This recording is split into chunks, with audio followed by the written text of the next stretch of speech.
In the year one of the stellar era, humanity embarked upon the interstellar age, marked by interstellar colonization, spacecraft, alien kin, and otherworldly deities. As the years of the stellar era progressed, Fang Xing gazed upon the cosmic backdrop. Confronting a throng of alien armies, he proclaimed that no alien force, no cultivator, no tentacle, no secret cult, nor any malevolent deity could withstand the might of his unparalleled talent, for he would crush them, all with an iron fist. But truth be told, this is a tale of a traveler who, equipped with a professional panel, roams freely through myriad alternate worlds. Chapter 1. Fang Xing. Year 717 of the stellar era. Chuyang Star, Maple Leaf City, Yutsai High School, Class 12. In the year one of the stellar era, humanity entered the interstellar age. The first lightspeed spacecraft, the exploration, discovered Thundercloud Star, confirming the existing of extraterrestrial intelligence, and the third type of contact commenced. History teacher Lan Fei, clad in a fitted black blazer and adorned with long stockings that accentuated her shapely legs, possessed a curvaceous figure that elicited involuntary lows from many a young boy. Even Fang Xing, who was momentarily distracted, could not help but acknowledge her allure as she struck a chord with the hearts of most adolescent boys. For many a budding youth, the mature woman undoubtedly holds a greater appeal than the youthful maiden. Lan Fei's voice was melodious, yet tinged with a weighty resonance as she continued. Thus began the era of great discoveries in the cosmos. In the same year, the Blue Star Federation was established, heralding the most resplendent and glorious age for humanity, until her eyes shimmered like rippling waters as she called out, "Classmate Fang Xing, please share with us the tale of the day of catastrophe." Fang Xing, startled, rose to his feet. Certainly, teacher, he appeared to be merely 16 or 17, of medium build and slightly slender, clad in the white shirt of the Yutsai High School uniform. There was an unmistakable vitality and freshness characteristic of youth about him, yet his gaze betrayed a hint of skepticism and unease. I've transcended. A tumult of emotions surged within Fang Xing. He had once been an ordinary worker on Earth, tirelessly laboring amidst the burdens of daily life, with his sole pleasure found in the pages of novels. Little did he anticipate that one fateful day, after succumbing to weariness while reading, he would awaken to find himself seated in a classroom. The authenticity of his surroundings, coupled with the sudden influx of foreign memories, left him in a state of profound conflict. Yet, endowed with an inherently courageous spirit, he maintained a facade of composure, silently observing and assimilating the memories. To his surprise, his teacher soon discerned his distraction. I had thought my skill in daydreaming, honed during my university years, had reached its zenith, yet I was still caught by a teacher from the future. The Blue Star Federation? Is this the future of Earth? Have I traversed to another realm? Or perhaps to the future itself? The day of catastrophe, originating from the celestial calendar year 112, marked a pivotal moment when the Blue Star Federation had already discovered at over 100 life-bearing planets. Interstellar exploration became the most exhilarating endeavor, and every interstellar explorer was a household name, basking in fame and success. Humanity reveled in the fruits of space exploration, witnessing an explosion of technological advancements. It all seemed reminiscent of a golden age. However, on November 1st, the interstellar explorer clan stumbled upon Canis Majoris, inhabited by a warlike and frenzied race known as the Canis. They ruthlessly annihilated an entire fleet and unraveled the coordinates of Blue Star within the intellect of our central brain, declaring war upon the Blue Star Federation. Humanity faced an even more brutal trial, as the Federation was thrust into an era of warfare that would last for centuries. Subsequently, through a vote among the Federation citizens, the omniscient brain resolved to designate November 1st as the day of catastrophe. Fang Xing spoke eloquently. "Very well, please have a seat, classmate." Lan Fei bestowed upon Fang Xing a look of approval, her voice turning grave. "Initially, we believed that the dominant races within the universe were civilized, akin to the previous. Why discovered giant rock race and wooden deity inhabitants? However, after the day of catastrophe, we realized that within the dark cosmic jungle, madness reigns supreme. The Canis and the entities behind them represent the true cancer of the universe. After centuries of warfare, the Blue Star Federation has paid an exceedingly painful price. Nevertheless, our civilization has never bowed to those malevolent deities from beyond. As Fang Xing took his seat, his consciousness remained somewhat disoriented. He gazed at the textbook in his hands, which appeared to be an ordinary paper edition, yet possessed an E.T.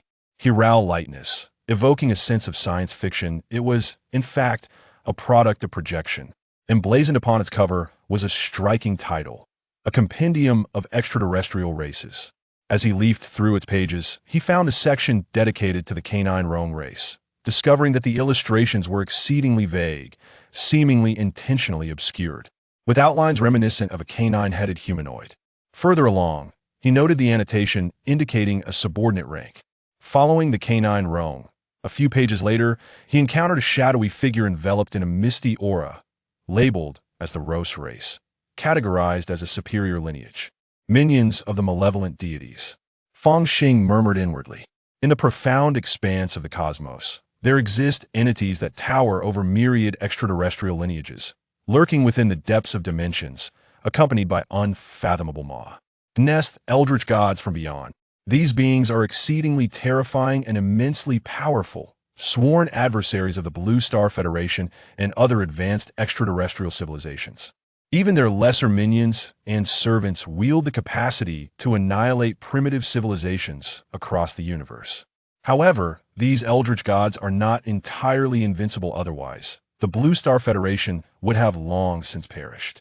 Fang Xing turned to the final page of the Compendium of Extraterrestrial Races, where a depiction of what resembled an extinguished star materialized before him. Accompanying the illustration was a chilling description. Star Eater, Kegturum, a being whose essence is that of a star, the first eldritch god slain by the Blue Star Federation, classified as a lower dominator. Lower rank. Do the outer gods possess a hierarchy as well? The Federation must have included him in the textbooks to bolster morale. Yet this extinguisher of stars cannot possible. YB is true form. The IT is said that the majority of these outer deities possess the attribute of unviewable upon gazing at them. Human reason crumbles. Even their subordinate can exhibit similar propagations of madness. According to scientific speculation, such realms or manifestations of blind folly may be linked to a common origin or shared worship. Yet this hypothesis is rather bleak, suggesting that beyond the outer gods, there exists an even higher entity, akin to a creator. Fang Xing pondered in silence. At that moment, the class bell rang. Today's lesson concludes here. Farewell, students. On the podium, the alluring teacher Lan Fei waved with a smile, her form becoming ethereal before vanishing entirely. Ah, yet another projection. Lin Wei lamented beside him. Fang Xing noticed that the textbook in his hand also dissipated, prompting him to nod in quiet acknowledgement. The Federation's current educators and instructional tools all employ projection modes, yet the realism far surpasses that of mere 3D. Lin Wei, a yearmate and former deskmate of Fang Xing, bore a slightly receding hairline and a few traces of acne on his youthful face. He glanced at Fang Xing and lamented, "I cannot comprehend. Did not the Federation previously announce that the learning device for direct knowledge infusion had already been fully developed? Why must we still attend school, wasting our time when I yearn to pay off my loans and purchase the house I currently reside in?" Fang Xing sighed. The primary reason is that the forthcoming martial arts course necessitates practical instruction. Even holographic projections are insufficient. After all, the elusive martial will remains a conundrum that contemporary technology struggles to unravel. The intricacies of the human spirit surpass any scientific understanding. Moreover, the infusion of consciousness for the acquisition of general knowledge raises significant safety and ethical concerns. If malevolent cultists were to tamper with the educational materials, the repercussions could be dire. Ethics, What moral considerations can we biological beings possibly have? Lin Wei spread his hands, clearly exasperated. With the advancement of technology, human reproductive perspectives have continually evolved. Coupled with the pressures of war, the issues of an aging population and declining birth rates have become increasingly pronounced. In the aftermath of the Great Catastrophe, the Blue Star Federation enacted a series of legislations urging citizens to donate eggs and sperm, which the state would then randomly paw. nurturing them in gestation chambers under uniform care. Such individuals are referred to as biological beings, whilst those born after the traditional 10-month gestation period are deemed natural beings. So, I have rather thoughtlessly become an orphan in this societal trend.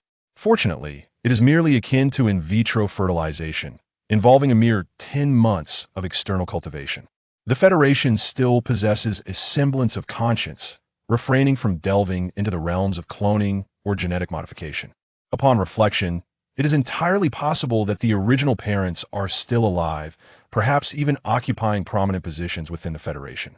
Why, you may ask, are they in such esteemed roles? Naturally, it is because superior genes hold greater value for development. In a previous existence, those who opted for artificial insemination would undoubtedly wish to select genes from Nobel laureates or Olympic champions if given the choice. What truly saddens Fang Xing is the hefty nurturing fee he owes to the Federation from the moment of his birth, akin to being burdened with a loan at the onset of life. Should he fail to repay this debt upon reaching adulthood, he will be compelled to undertake work to settle it, most likely conscripted to the front lines as a soldier.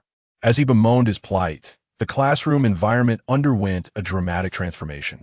Textbooks and writing instruments vanished without a trace, while desks and chairs sank seamlessly into the ground, revealing a polished floor. Before long, a tall, 30-year-old man of Asian descent, muscles rippling beneath his army green, sweat-soaked shirt, strode into the classroom with purpose.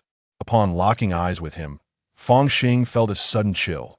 This individual was undoubtedly no mere projection. He was a living, breathing person, a formidable martial artist.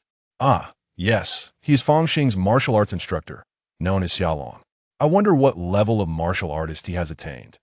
In this world, the ancient martial arts of Blue Star have, upon encountering advanced cosmic technology, radiated a unique vitality, becoming one of the most prevalent avenues of man evolution. Consequently, martial artists have emerged as one of the most common professions. Fang Xing's eyelids drooped, yet a flicker of anticipation surfaced within his heart. Chapter 2. The Radiance of the Sword. Why do you wish to pursue martial arts? At that time, it was still Xiaolong, standing in the very same position, his voice thunderous. Because you are reserve soldiers, and one day you will step onto the battlefield, battling against the accursed kin of the malevolent deities.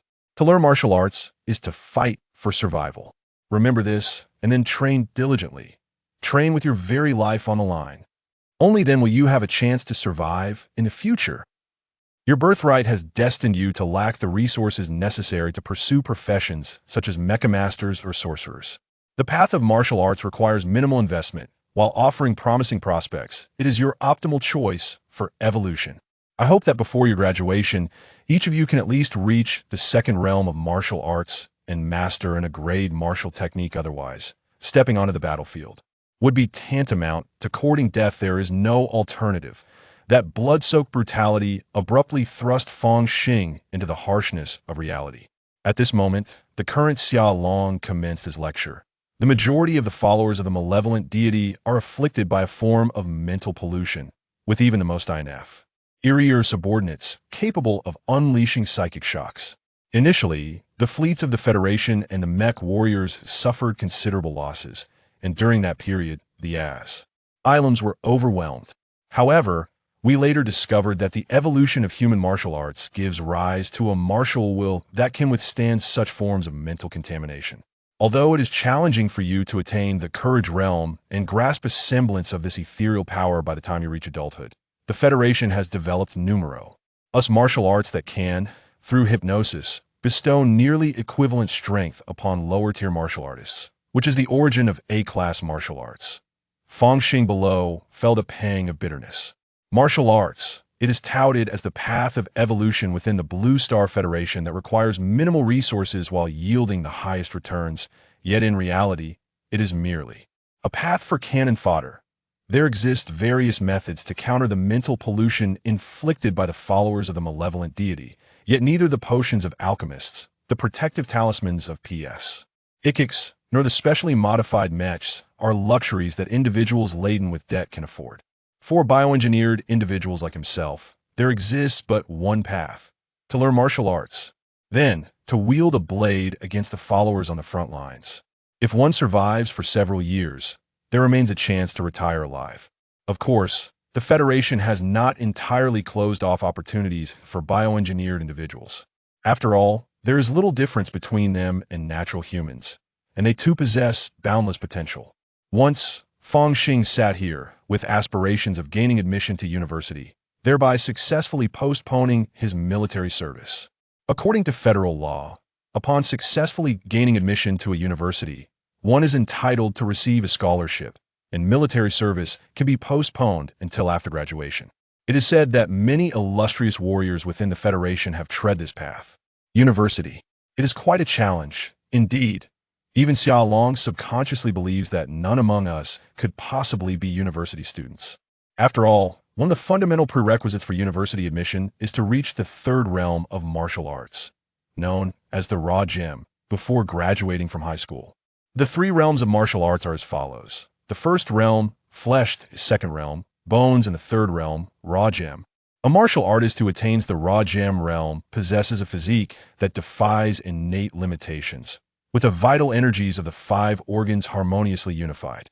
They can automatically mend all hidden injuries, and their internal and external circulations operate in perfect harmony, enabling them to live a long, disease-free life of up to 120 years.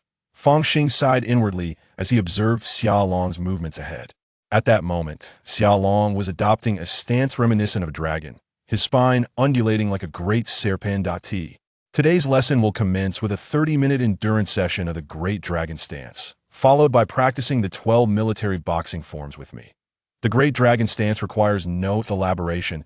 It is the paramount technique for refining flesh and skin in the realm of martial arts.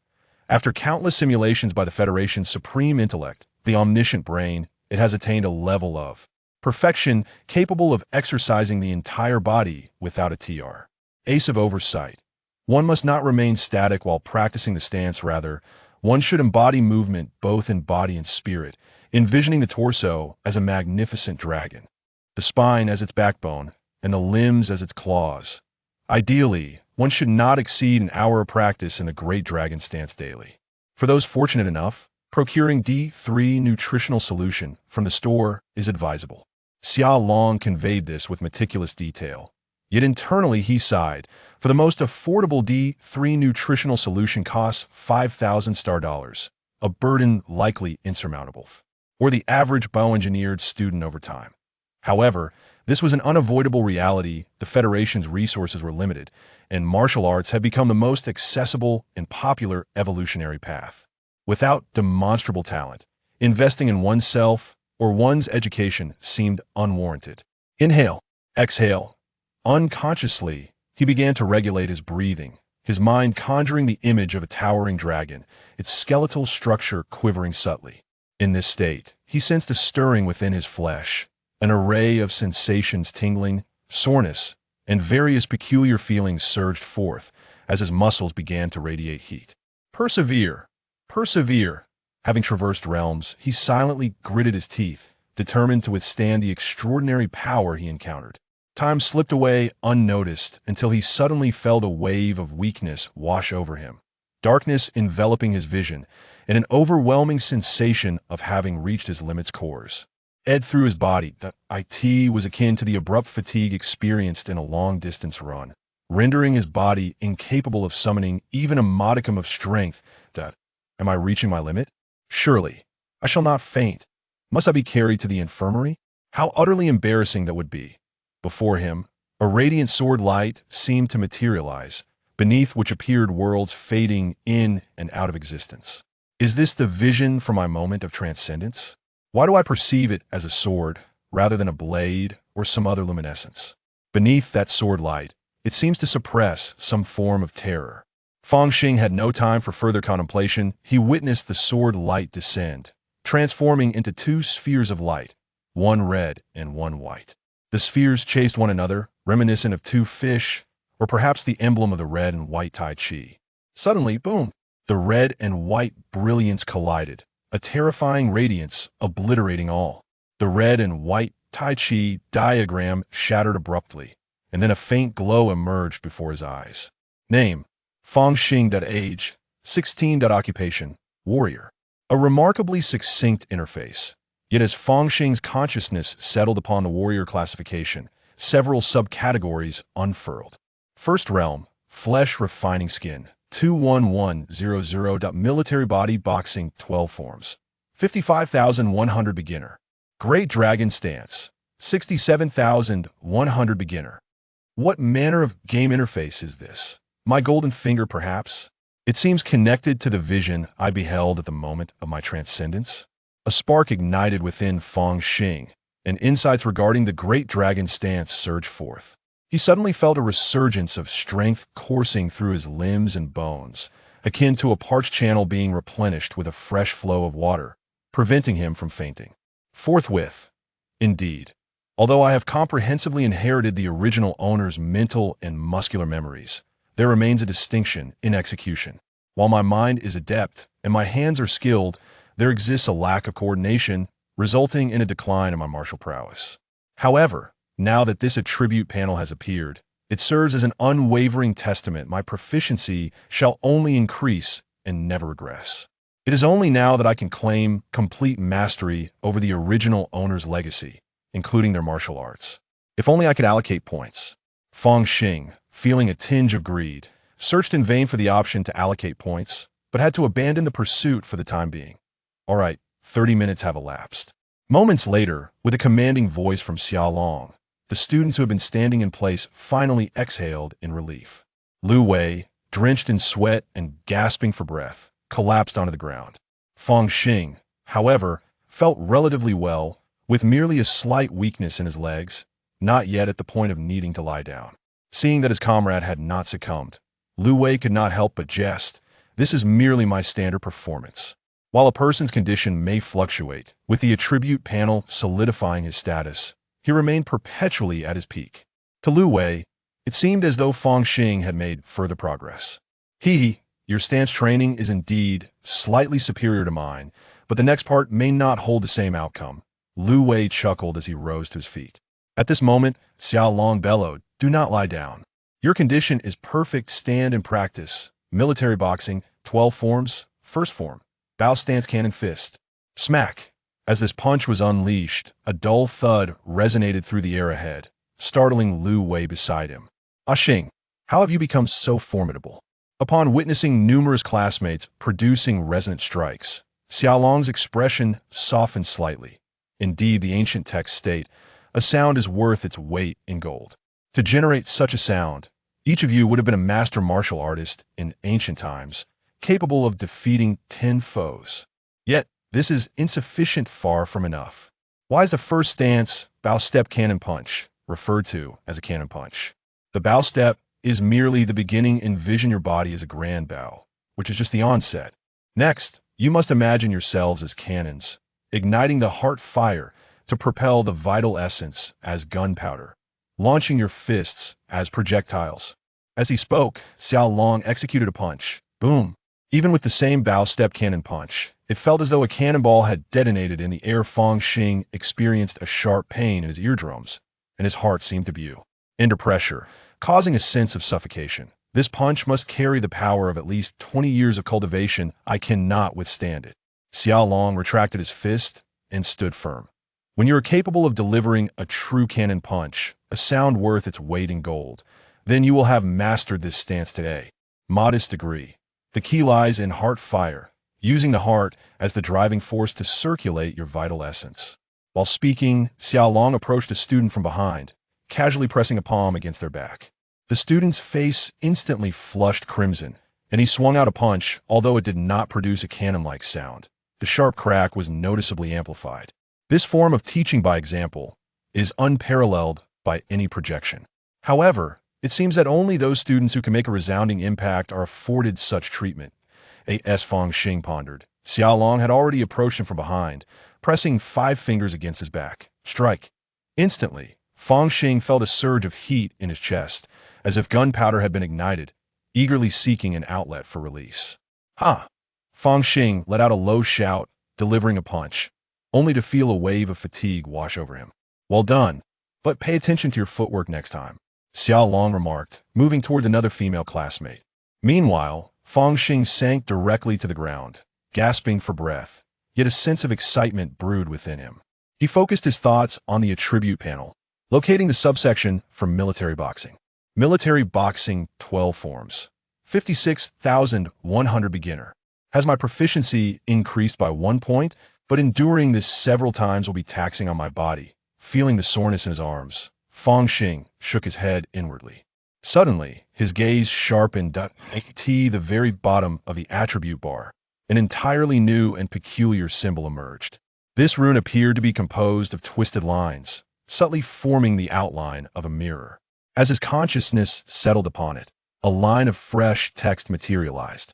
Gateway to the Heavens, 1100 capturing.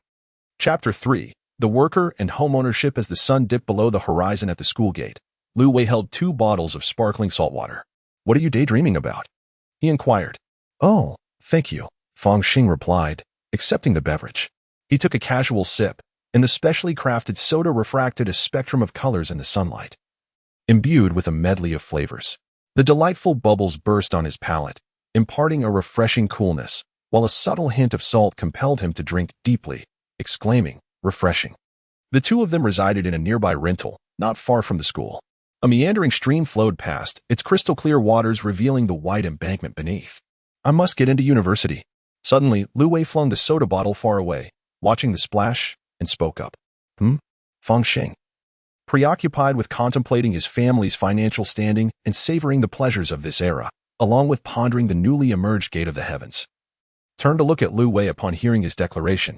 "I must get into university, transfer to another department, preferably the mecha department." "The path of a warrior is a dead end," Lu Wei asserted earnestly. "A warrior is merely a professional prefix, according to the customary practices of the Blue Star Federation. One is only considered a true practitioner of martial arts upon reaching the 4th realm, the realm of courage. Of course, after becoming a martial artist, one may pursue further studies to become a martial mecha master or the like. Even in ancient times, the combat prowess of an armored warrior was vastly superior to that of an unarmored one, not to mention the mechas. According to prior insights, even the most rudimentary military exoskeleton can empower an ordinary individual to match the prowess of a martial artist at the courage realm. Alas, it is merely a matter of insufficient resources. Otherwise, everyone could delightfully engage in piloting mechas. He sighed inwardly, pondering why the Blue Star Federation was so intent on advancing the martial arts system and producing a plethora of bioengineered individuals. Was it not due to the dire need for cannon fodder, mecha pilots, and resources on the front lines? Rumors have long circulated regarding high-level proposals to liberalize genetic modulation technology and to reduce the cultivation period for bioengineered individuals from 10 months to 3 or even less. However, many have countered such suggestions, arguing that this would result in a substantial loss of human potential and limitless possibilities. According to current technology, once genetic modulation is undertaken, the likelihood of bioengineered individuals advancing to the 4th realm of martial arts would significantly increase. Yet the chances of achieving the 8th realm of martial saints or the 9th realm of martial gods would considerably diminish. However, should the Blue Star Federation suffer a significant defeat, leading to even scarcer resources, perspectives may very well shift. After all, cannon fodder remains cannon fodder, and one cannot harbor excessive expectations. Moreover, martial saints and martial gods are not particularly formidable. The destructive capabilities of top-tier mecha pilots, mind manipulators, sword masters, and other professions surpass them. Of course, each profession is not entirely isolated from one another. For instance, a martial artist must don specialized exoskeletons or custom mechs to unleash their utmost combat potential.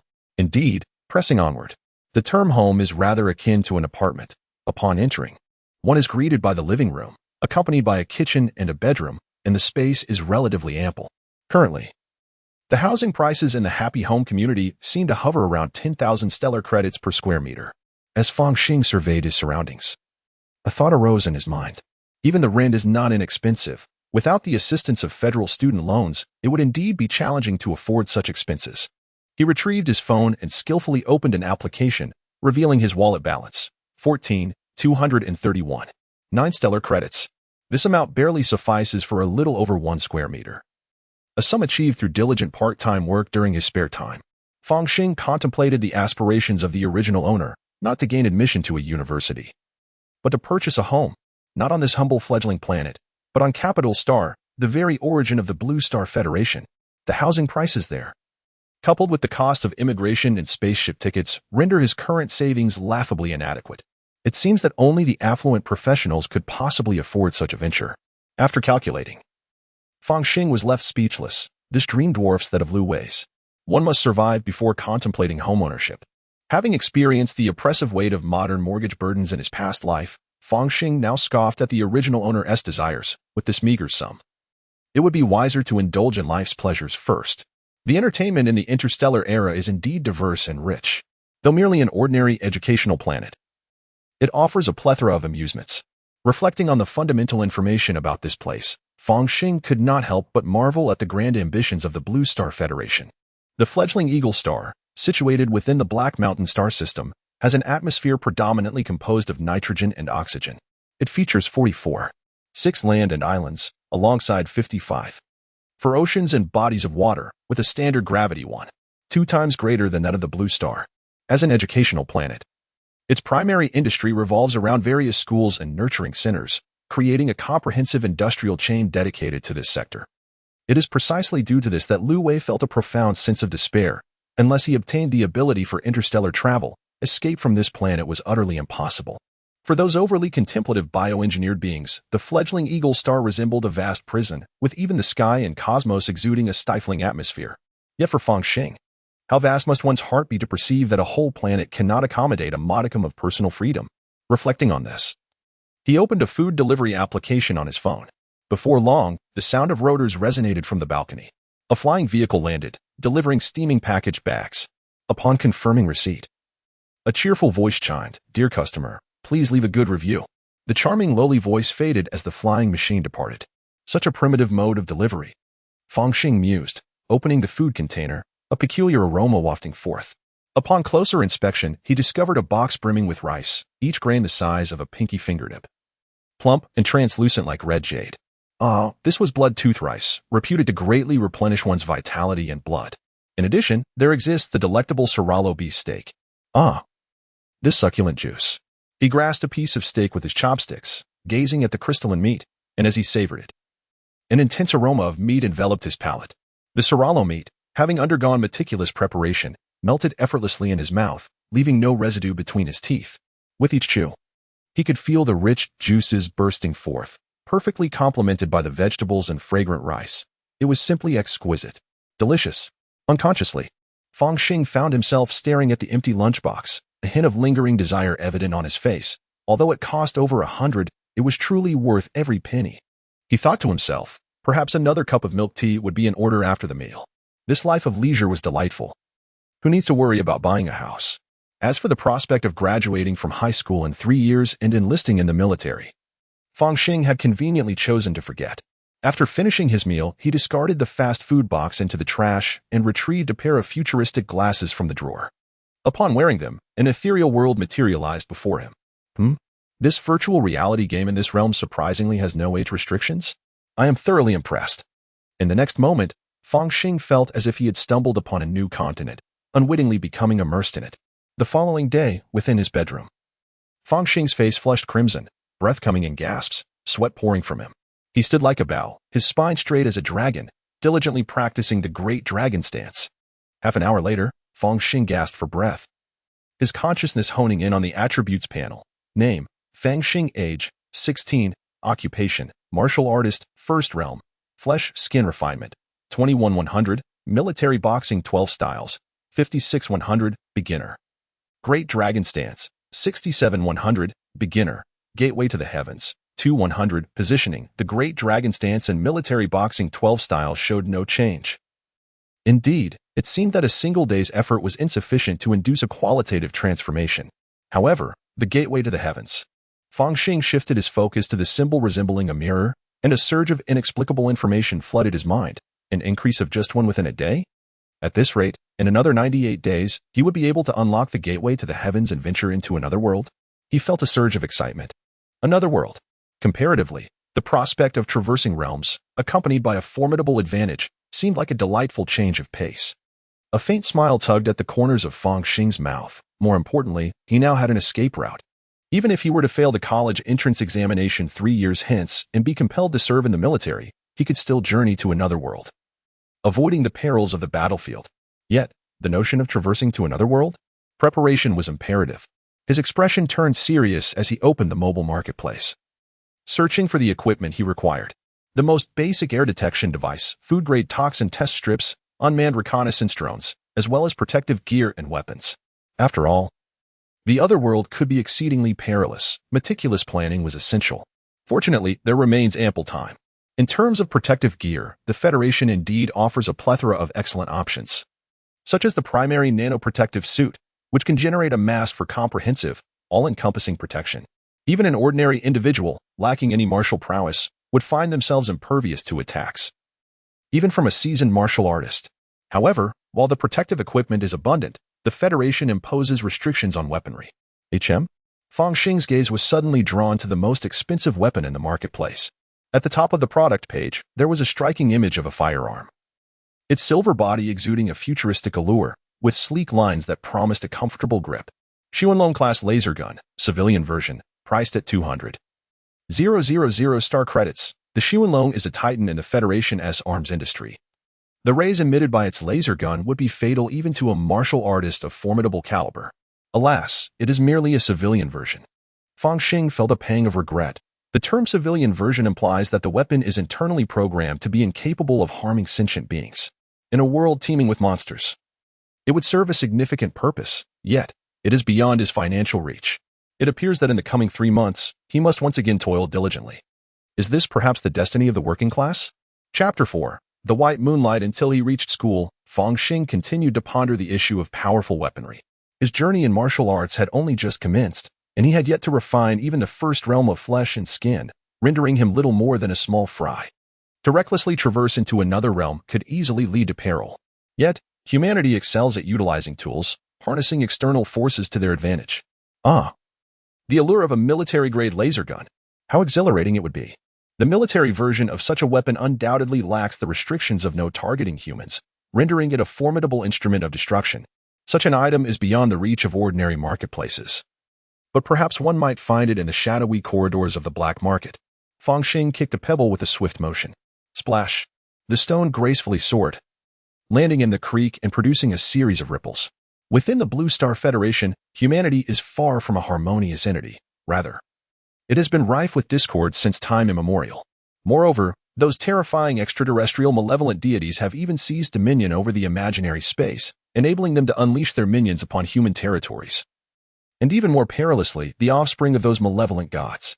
The havoc they wreak is but a minor concern. The more pressing issue lies in the propagation of their faith, potentially cultivating a clandestine sect of cultists. Cultists and insurgents. They pose a grave internal threat to humanity. It is said that outside Maple Leaf City, there exists a black market where anything can be procured, perhaps even traces of these cultists. This is a treacherous realm, and I am but a diligent student. Furthermore, my financial resources are woefully inadequate.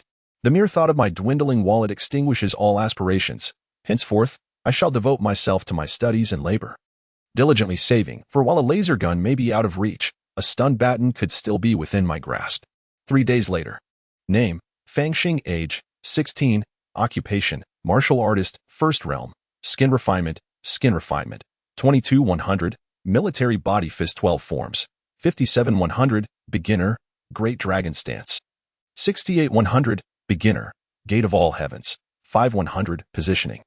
Within the confines of the school, Fang Xing completed his Great Dragon Stance and gazed at his attribute panel, lost in contemplation. After 3 days of arduous training, the most significant progress had been made in the Gate of All Heavens. It was disheartening. The crucial martial arts realm, skin refinement, had only increased by a mere point. At this rate, it would take me an astonishing 231 days to achieve perfection in skin refinement, followed by meat refinement. Only upon mastering both skin and meat refinement could I aspire to break through to the second martial realm of bone refinement. Having spent nearly a year on skin refinement, meat refinement would undoubtedly prove to be even more challenging. Not to mention, the current pace of progress, 1 point in 3 days, could slow to a point every 4 or even 5 days in the later stages. Calculating it this way, the dream of advancing to the third martial realm before graduation seemed utterly fanciful. Fang Xing pressed his lips together. Of course, this calculation was overly simplistic. Various special nutritional elixirs and auxiliary training equipment could significantly enhance the training speed. Yet, all of these were beyond his reach. The only solution lay in the Great Dragon Stance. Currently, my Great Dragon Stance remained at the beginner level, and thus its efficiency in refining skin and flesh was naturally limited. However, once I reach a higher level, the efficiency would surely be incomparable. Regrettably, the improvement of the Great Dragon Stance was also slow. The path of martial arts was indeed fraught with difficulty. Fang Xing sighed inwardly. A Xing is preparing to embark on his work. And this time it is in the affluent district. Huiguang Jiangfu, have you heard of it? Lu Wei approached with a mischievous glint in his eyes. Oh, that renowned luxurious community, inhabited solely by the wealthy. Fang Xing seemed to recall something, the corners of his mouth curling slightly. Someone from school. Apparently resides in Huiguang Jiangfu. Upon hearing this, Lu Wei's face flushed, glancing around. Enough chatter, are we going, or not? Certainly. Fang Xing readily agreed. I am in need of money. However, let me clarify, I will not accept jobs for the second realm. With the technological advancements of the Blue Star Federation, it has become increasingly challenging to find purely physical labor. The previous endeavors of the original owner and Lu Wei were not ordinary jobs, but rather human stakes. For martial artists, practicing on living beings ultimately yields quicker progress than training on inanimate dummies. Some natural-born students have a demand for hiring human stakes for martial training. The human body is the most intricate and complex. While specialized training robots do exist, utilizing them for a first-realm martial artist would be excessively extravagant. Far inferior to hiring a person. This is a matter of cost-effectiveness. On the way to Huiguang Jiangfu, Fang Xing pondered deeply. After disembarking from the floating train, his eyes brightened. Before him lay a picturesque scene of verdant mountains and clear waters, with only a few villas dotting the landscape, creating an atmosphere of unparalleled harmony and antiquity. The streets were immaculate and tidy, with sparse pedestrian traffic, yet each passerby was impeccably dressed. The vicinity of Yutsai High School could be deemed quite pleasant, but in comparison to this place, it was akin to the difference between a common chicken and a phoenix.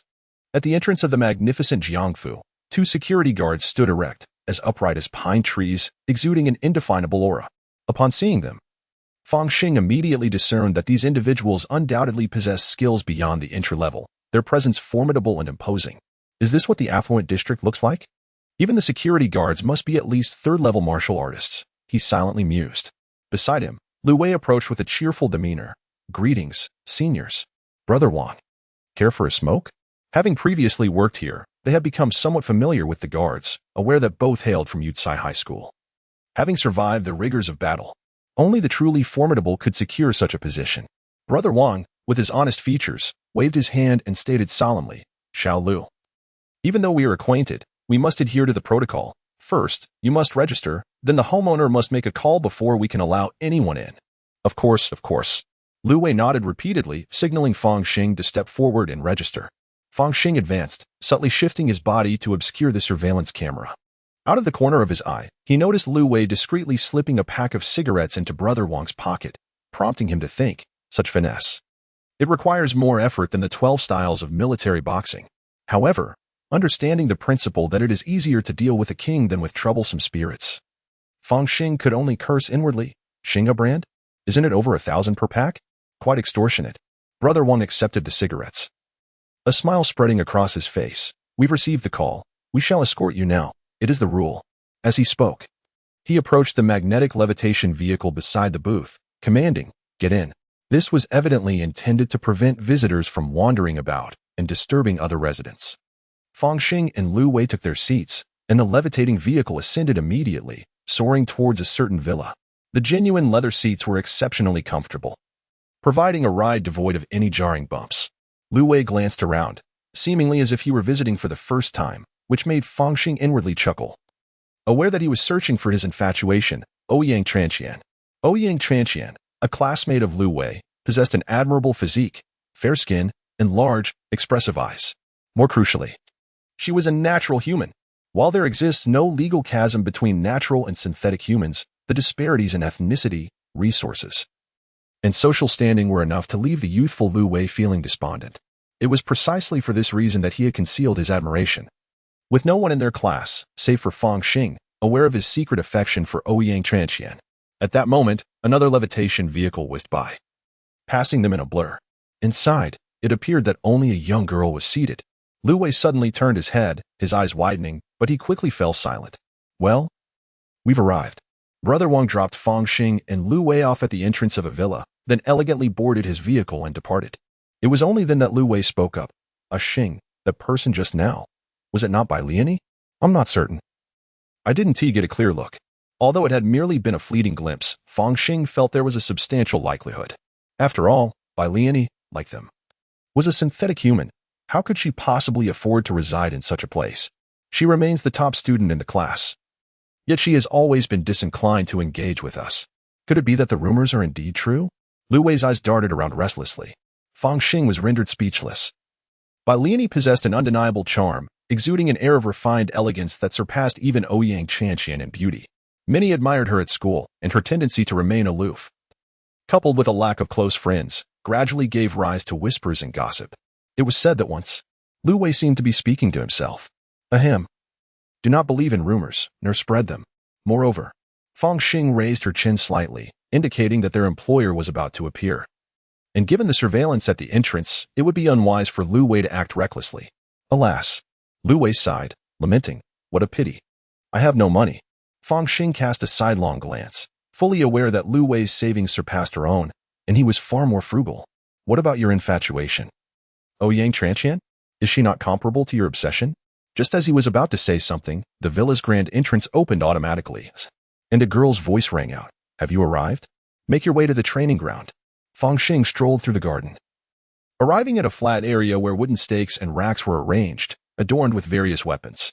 As she inhaled deeply, a strong medicinal scent reached her, indicating that these specially crafted stakes had been soaked in a potion designed to effectively mend bodily injuries and invigorate the blood flow. Next to the stakes stood a girl, her hair styled in a bun, appearing no older than 13 or 14.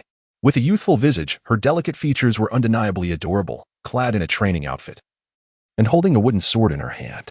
The wooden sword, a deep crimson hue, displayed distinct patterns that were accentuated by a sheen reminiscent of oil, suggesting it had been caressed by hands for an extended period. My name is Gu Yun, and I have engaged your services. With a swift motion, Gu Yun brandished the wooden sword and pointed at a rack of weapons. Do you know what we shall do? Fetch 2 wooden sticks. We shall practice. The younger girl hesitated, expressing concern. Is that wise? What if we accidentally injure you? Lu Wei, quick to respond, picked up a stick and swung it, producing a dull thud in the air, feeling somewhat sheepish. Gu Yun raised an eyebrow. If you can harm me, I shall double your wages. Excellent, Lu Wei exclaimed. Gripping the stick with both hands and executing a move called for splitting Huashan, the stick descending with great force. Crack. The stick struck the ground, resonating with a sharp sound. So swift. Attack. In the midst of contemplation, a shadow flickered nearby, accompanied by a delicate shout, as a blade's shadow struck Lu Wei's shoulder. Ah! He cried out, propelled backward, as if his shoulder had dislocated. Had it been a real blade, his shoulder, and perhaps half his body, would have been severed. Lu Wei lay on the ground, gazing at Gu Yun, lamenting, perfected flesh refinement, and the B-grade martial art demonic blade? Even a second-tier martial artist might struggle against you. This task is untenable. Yet I am merely a first-tier martial artist, yet to break through. Gu Yun smiled sweetly, turning her gaze to Fang Xing. It is your turn now. However, I must admit my strength is rather overwhelming. This lacks the desired training effect. She pressed on the ring on her wrist, and her attire suddenly glimmered. Wait until I activate my gravity suit before we engage. Chapter 5. Demonic Blade. Gravity suit? Fang Xing was taken aback. In the era of interstellar travel, adapting to varying gravitational forces is an essential training for warriors. This gravitational influence envelopes the entire body, penetrating even the cells, rendering it far more effective than any weighted training. However, the cost is equally staggering. Furthermore, the B-grade martial art, the Demon Blade, serves as a precursor to the A-grade martial art, the Ghostly God Blade. Gu Yun, at most 14 years of age, has already achieved the pinnacle of the first realm and is on the verge of breaking into the second realm. She is also on the threshold of mastering a B-grade martial art. In comparison, Fang Xing couldn't help but feel as though he had become a mere inept. Silently, he wielded his staff, performing intricate flourishes to shield himself. In the next instant, a shadow darted past, swift as a spirit cat, wielding a wooden blade that seemed imbued with an otherworldly allure, striking down with ferocity. With a resounding crack, Fang Xing felt an immense force surge through his hand. nearly sending the wooden staff flying from his grasp, yet he managed to hold on. I blocked it. It wasn't that he was significantly stronger than Lu Wei. Rather, the opponent was equipped with a gravity suit, which had diminished their speed and strength considerably. In his heart, he attained a certain clarity. Kill. Kill. Kill. Gu Yun's petite face bore no trace of innocence. Instead, it was etched with a fierce bloodlust as she unleashed the demon blade once more. Her eyes tinged with a crimson hue, as if harboring a deep-seated vendetta against Fang Xing. The demon blade is indeed a weapon of slaughter. Its murderous intent is overwhelming. Fang Xing felt as though he were a fragile vessel navigating through a tempest on the brink of destruction at any moment. The accompanying negative emotions and repercussions were terrifying. To survive, one must embrace madness. It is said that the A-grade martial art, the ghostly god blade, is even more fearsome. After all, this formidable martial art enables even the most novice warriors to confront the terrifying minions of the evil deities. Originating from an era when humanity waged a bloody war against extraterrestrial entities. Suddenly, Fang Xing witnessed Gu Yun wielding her wooden sword with a flurry of strikes. One slash followed another, the two blade shadows seemingly merging into one, imbued with a dual force. Double slash? He thought, no, I cannot withstand this. He hurled the wooden staff from his grasp, only to see Gu Yun's sword descending upon him. Stop. At that very moment, a resonant voice echoed. The wooden sword in Gu Yun's hand was caught by a hand as pure and white as jade, just before it struck Fang Xing. I failed again for not holding back in time. The middle-aged man, towering at over 6 feet 3 inches, merely shook his head upon hearing this. Xiaoyun. Do not lose heart. You have performed much better than last time. This demon sword was a quintessential technique from the ancient demonic sect, embodying a certain malevolence. A practitioner of this art would inevitably unleash a torrent of bloodshed. But the mystery has now been unraveled. One must attain the sword yet forget the sword, defeating the enemy without taking lives to tame the demonic nature. Only by reaching such a realm can one aspire to practice the god and ghost sword at its nascent stage. Otherwise, one might suffer from madness or, in severe cases, experience a fatal reversal of their vital energy. After imparting this wisdom, the middle-aged man turned to Fang Xing and Lu Wei. Thank you both for your hard work. Today, your wages will be doubled. Thank you, boss. Upon hearing this, Lu Wei felt an immediate alleviation of his pain and broke into a smile. Half an hour later, upon exiting the resplendent Jiang mansion, Lu Wei fell into a contemplative silence, eventually muttering a curse. Damn it. Had I known I would be paired with such a lackluster sparring partner, I would have abstained from this altogether. Double the pay barely covers the medical expenses. The individual before him appeared to be a professional. Yet he was astonished to discover such stinginess. I see now that young lady considers us mere tools.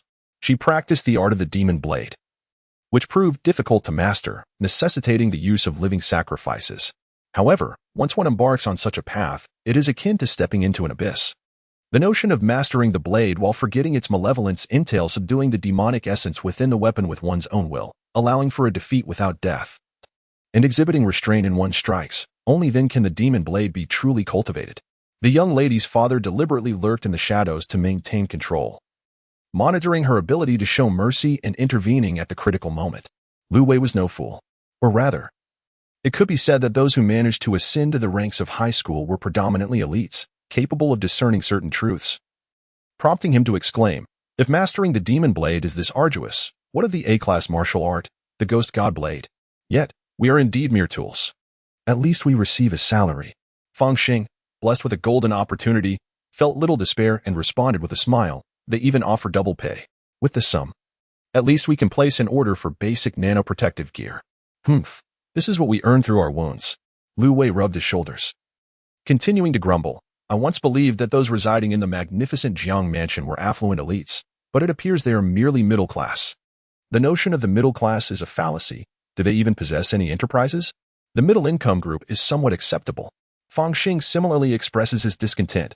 From the professional path he has chosen for his daughter as a martial artist, it is evident that this family is not affluent.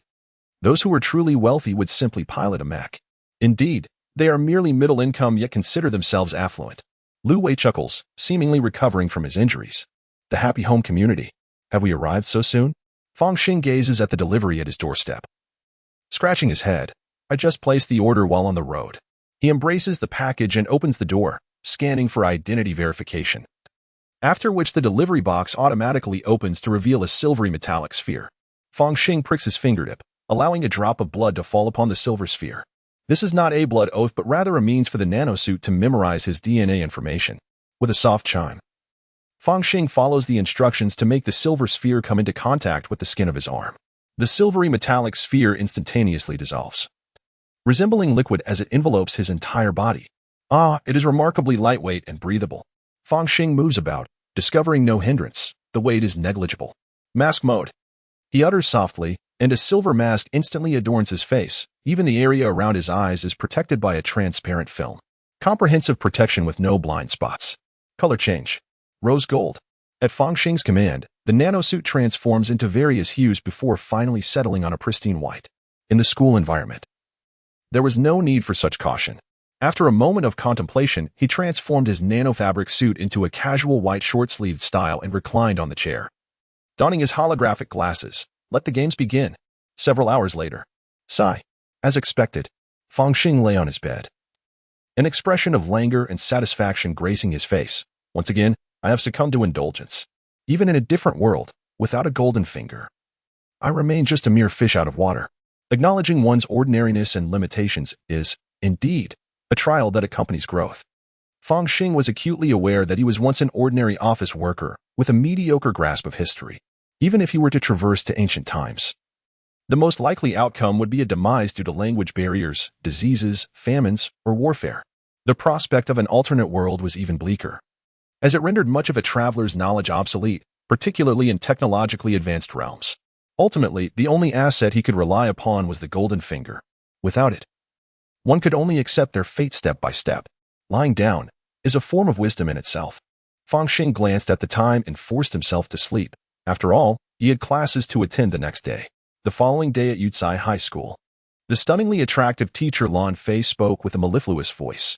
The minions of the evil gods are categorized into lower-tier servants, lower-tier kin, and upper-tier kin. Furthermore, between the upper-tier kin and the dominators, there exists another level of classification, known as the offspring of the evil gods. The offspring of malevolent deities, whether in terms of corruption or power, far surpass the higher-ranked favored ones. Indeed, it is rumored that the most formidable of these sinister progeny possess strength and authority akin to that of lower-tier dominators. However, the conditions for their emergence are exceedingly stringent, resulting in their scarcity, thus they do not constitute a recognized lineage. Fang Xing glanced to the side, noting the emptiness of the school's medical treatment chamber, which could swiftly mend severed limbs. The key advantage for students was the preferential treatment. Lu Wei would surely hesitate to seek treatment elsewhere. While contemplating, Fang Xing busily took notes. Suddenly, he lifted his gaze slightly and caught sight of a penetrating stare directed towards him. Is that her, Bai Liani? He mused, observing a classmate with exquisite features, who regarded him with a contemplative expression. Her skin was fair and delicate, resembling fine porcelain, exuding an air of refined elegance. She was clad in a pristine white training outfit, cinched at the waist with a sleek black belt, adding an element of brisk competence to her demeanor. It seems I did not misjudge her at the splendid Jiang mansion. Is she feeling guilty? As he pondered, the bell signaling the end of class rang. With the ensuing change in atmosphere, the martial arts lesson he had been anticipating was approaching. At that moment, Lu Wei came dashing over, his youthful complexion adorned with a few lively, crimson blemishes. Any student might skip academic classes, but none would willingly forego martial arts lessons. Teachers like Xiao Long charge no less than 10,000 star credits per hour for private instruction. Have your injuries healed? Fang Xing shot a sidelong glance. Of course. I feel invigorated. Lu Wei flexed his muscles proudly. Indeed, the medical technology of the interstellar era is remarkable, and with the arm intact, recovery occurs astonishingly fast. Teacher Xia has arrived. Just as Fang Xing intended to say something, he witnessed Xiao Long stride into the classroom, his gaze piercing like that of a tiger. Surveying the room with authority, his voice resonated like a bell, booming. Assume the stance, then we shall practice the punches. Yes. The students responded in unison, adopting the Grand Dragon stance, embodying a sense of harmonious beauty. Fang Xing dedicated himself to the practice of the stance, gradually losing himself in the experience. Suddenly, it felt as though his spine was struck by a whip, igniting him like a cat whose tail had been stepped on. In his ears, he heard Xiao Long's voice. Instinctively, Fang Xing followed, sensing his skin tighten and his internal power deepened. He jolted and glanced at his attribute panel. Grand Dragon Stance, 69-100, Beginner, Chapter 6. Sparring. Seizing the opportunity, he meticulously discerned the nuances. After half an hour of practicing the Grand Dragon stance, they moved on to the 12 forms of military boxing. Fang Xing adhered to the routine, hoping to receive guidance from Xiaolong. Unfortunately, this time Xiaolong merely cast a fleeting glance, nodded slightly, and then shook his head. Everyone has made progress, which is commendable, but the essence of martial arts ultimately lies in practical combat. In theory, one can say anything, but without practical application, words are mere nonsense. Presently, the class was organized into pairs to commence practical exercises. He tapped his wristwatch, and before him materialized a shimmering azure screen. The names of Fang Xing and others flickered across it, eventually settling. The first pair, Bai Lang versus Qian Sun. Xiaolong announced expressionlessly, "Other students, please clear the area. I welcome your guidance." Bai Lang, slender and tall with a cropped hairstyle, politely bowed. "Please instruct me." In the next instant, Bai Lang's footwork resembled that of an arrow, propelling him several meters forward to stand before Qian Sun. With fingers tightly together, he unleashed a powerful punch. A crisp sound resonated through the air, indicating his proficiency in the bow stance punch. Thud. The punch missed its target as Qian Sun assumed a position reminiscent of an iron plank, her delicate waist bending at a remarkable 90-degree angle. Subsequently, she pressed her hands against the ground, her long legs entwining with an almost ethereal grace, resembling constricting serpents. It was the military boxing technique known as double snake leg. In the blink of an eye, Bai Lang found himself ensnared, collapsing to the ground as if he were the prey of a mighty python. "I concede. I admit defeat." Bai Lang's face flushed crimson. Whether from exhilaration or oxygen deprivation remained unclear, yet Fang Xing perceived that he bore no semblance of disappointment. "Oh dear, this lad has struck it rich." Nearby, Lu Wei lamented, slapping his thigh in regret. "Why wasn't he at me?" In the next round, Ian faced Cole. Xiaolong maintained a stoic expression, ushering the next pair forward. Ian, slender and petite with dark skin, stood in stark contrast to Cole, who was the epitome of a Caucasian appearance, towering nearly 2 heads above him. Upon receiving the command, a sinister grin crept across Cole's face. His right fist withdrew before launching forward with the swiftness of a bowstring released. Bang!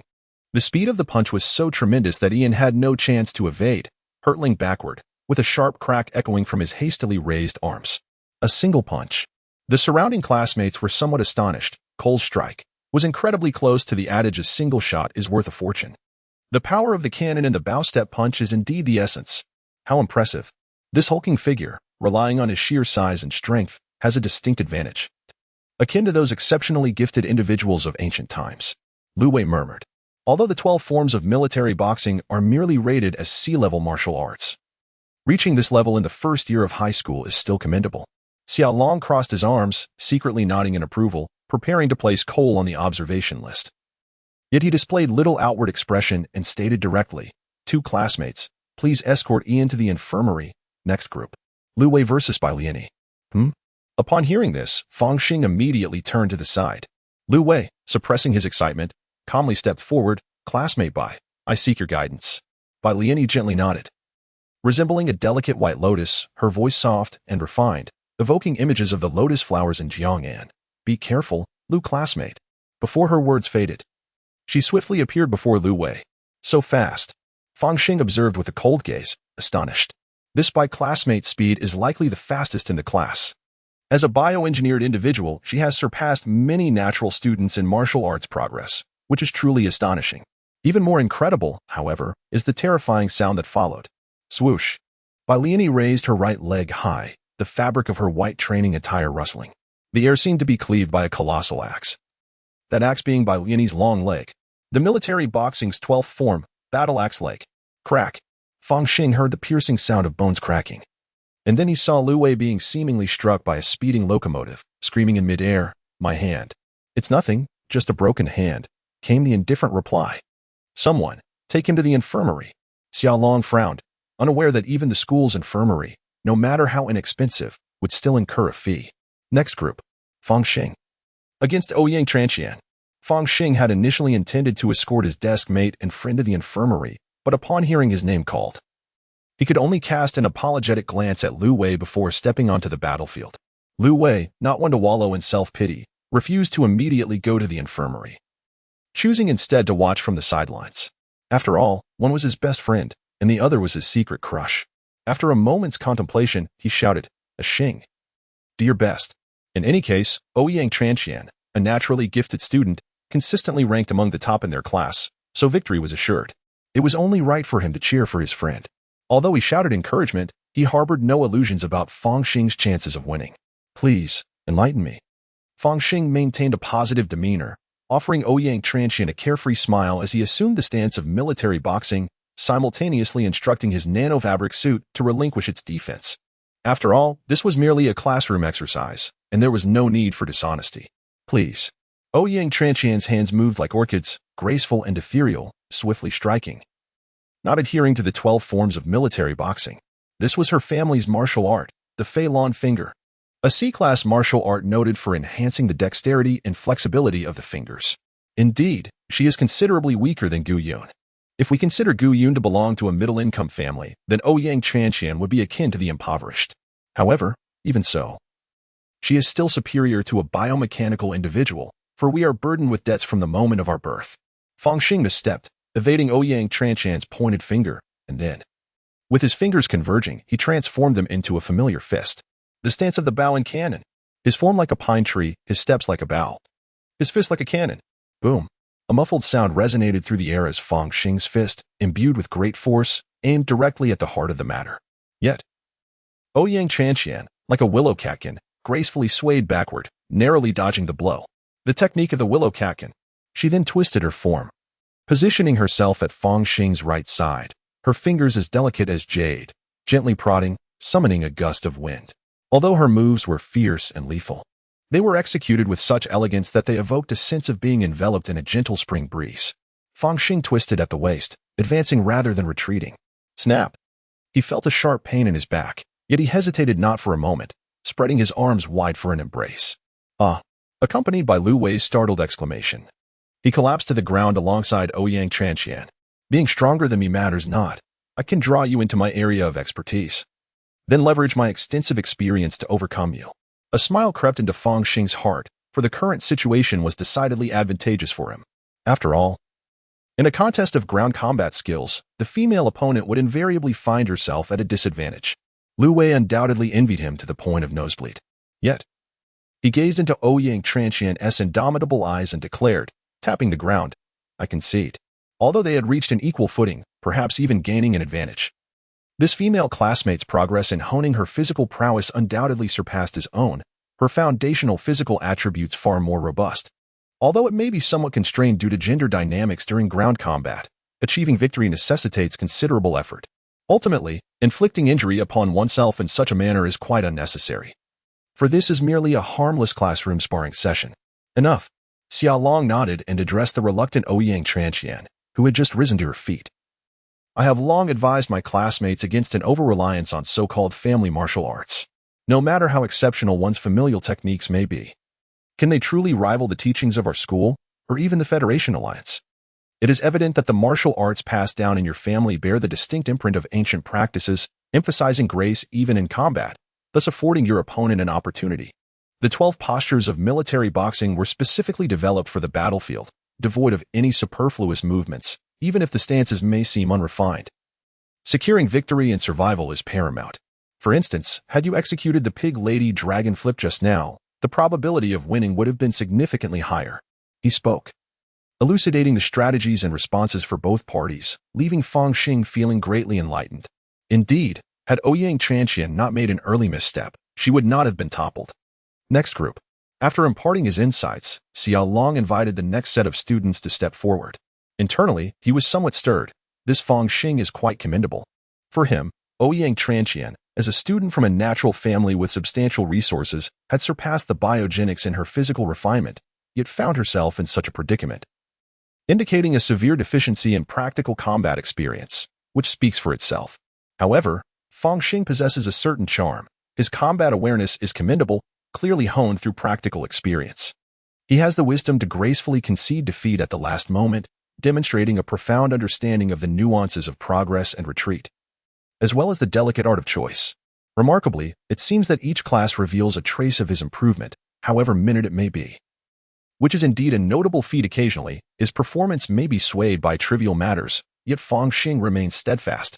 Despite his low level of skill and relative inexperience with his techniques, he advances with each step, displaying an extraordinary stability. A Xing. Fang Xing approached Lu Wei.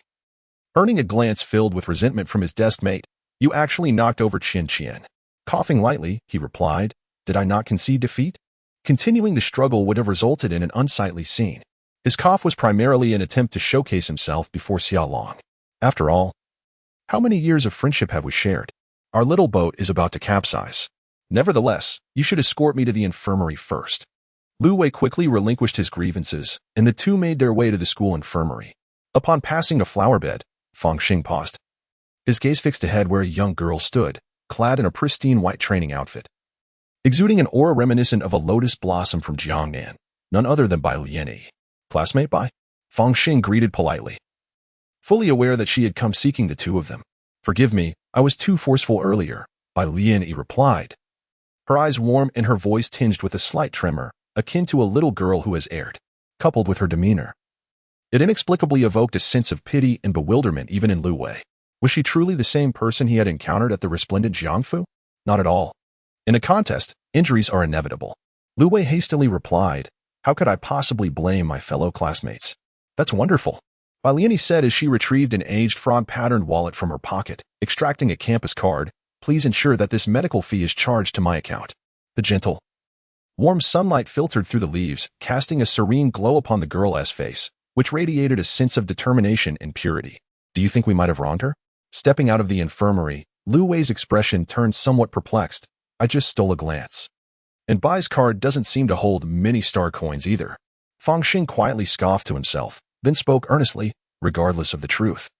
"It does not concern us, for we have not spread any rumors." Indeed. Fortunate indeed. He could even envision Bai Lianyi working diligently to make ends meet, struggling to afford her meals. Witnessing this scene, Fang Xing felt a wave of exasperation. The essence of youth. Even if foolish or awkward, it remains youth. In any case, Lu Wei does not meet her standards. It's all rather casual.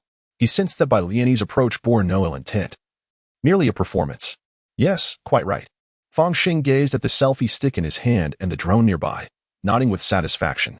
With these preparations complete, along with air detection devices and weaponry, they were well equipped for an adventure reminiscent of a whimsical interdimensional exploration. There are also gravity detection devices and other apparatus. The training rooms at school are equipped with them. Perhaps I can borrow some, which would save a considerable sum.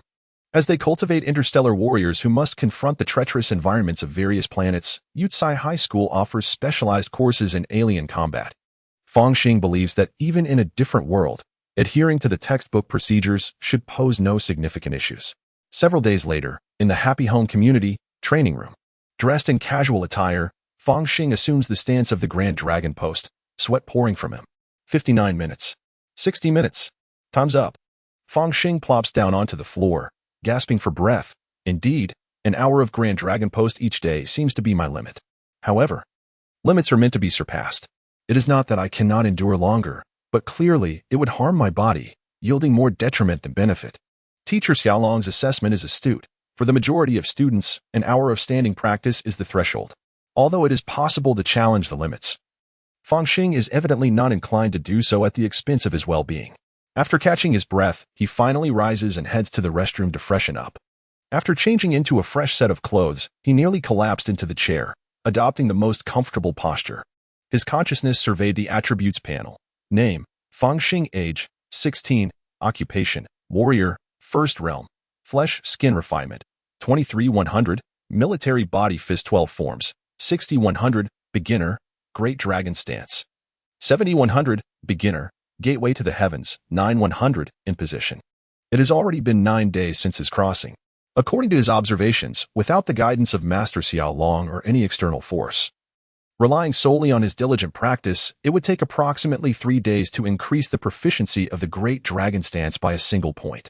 As for the military body fist techniques, having guidance indeed makes a difference, resulting in a slightly faster progress.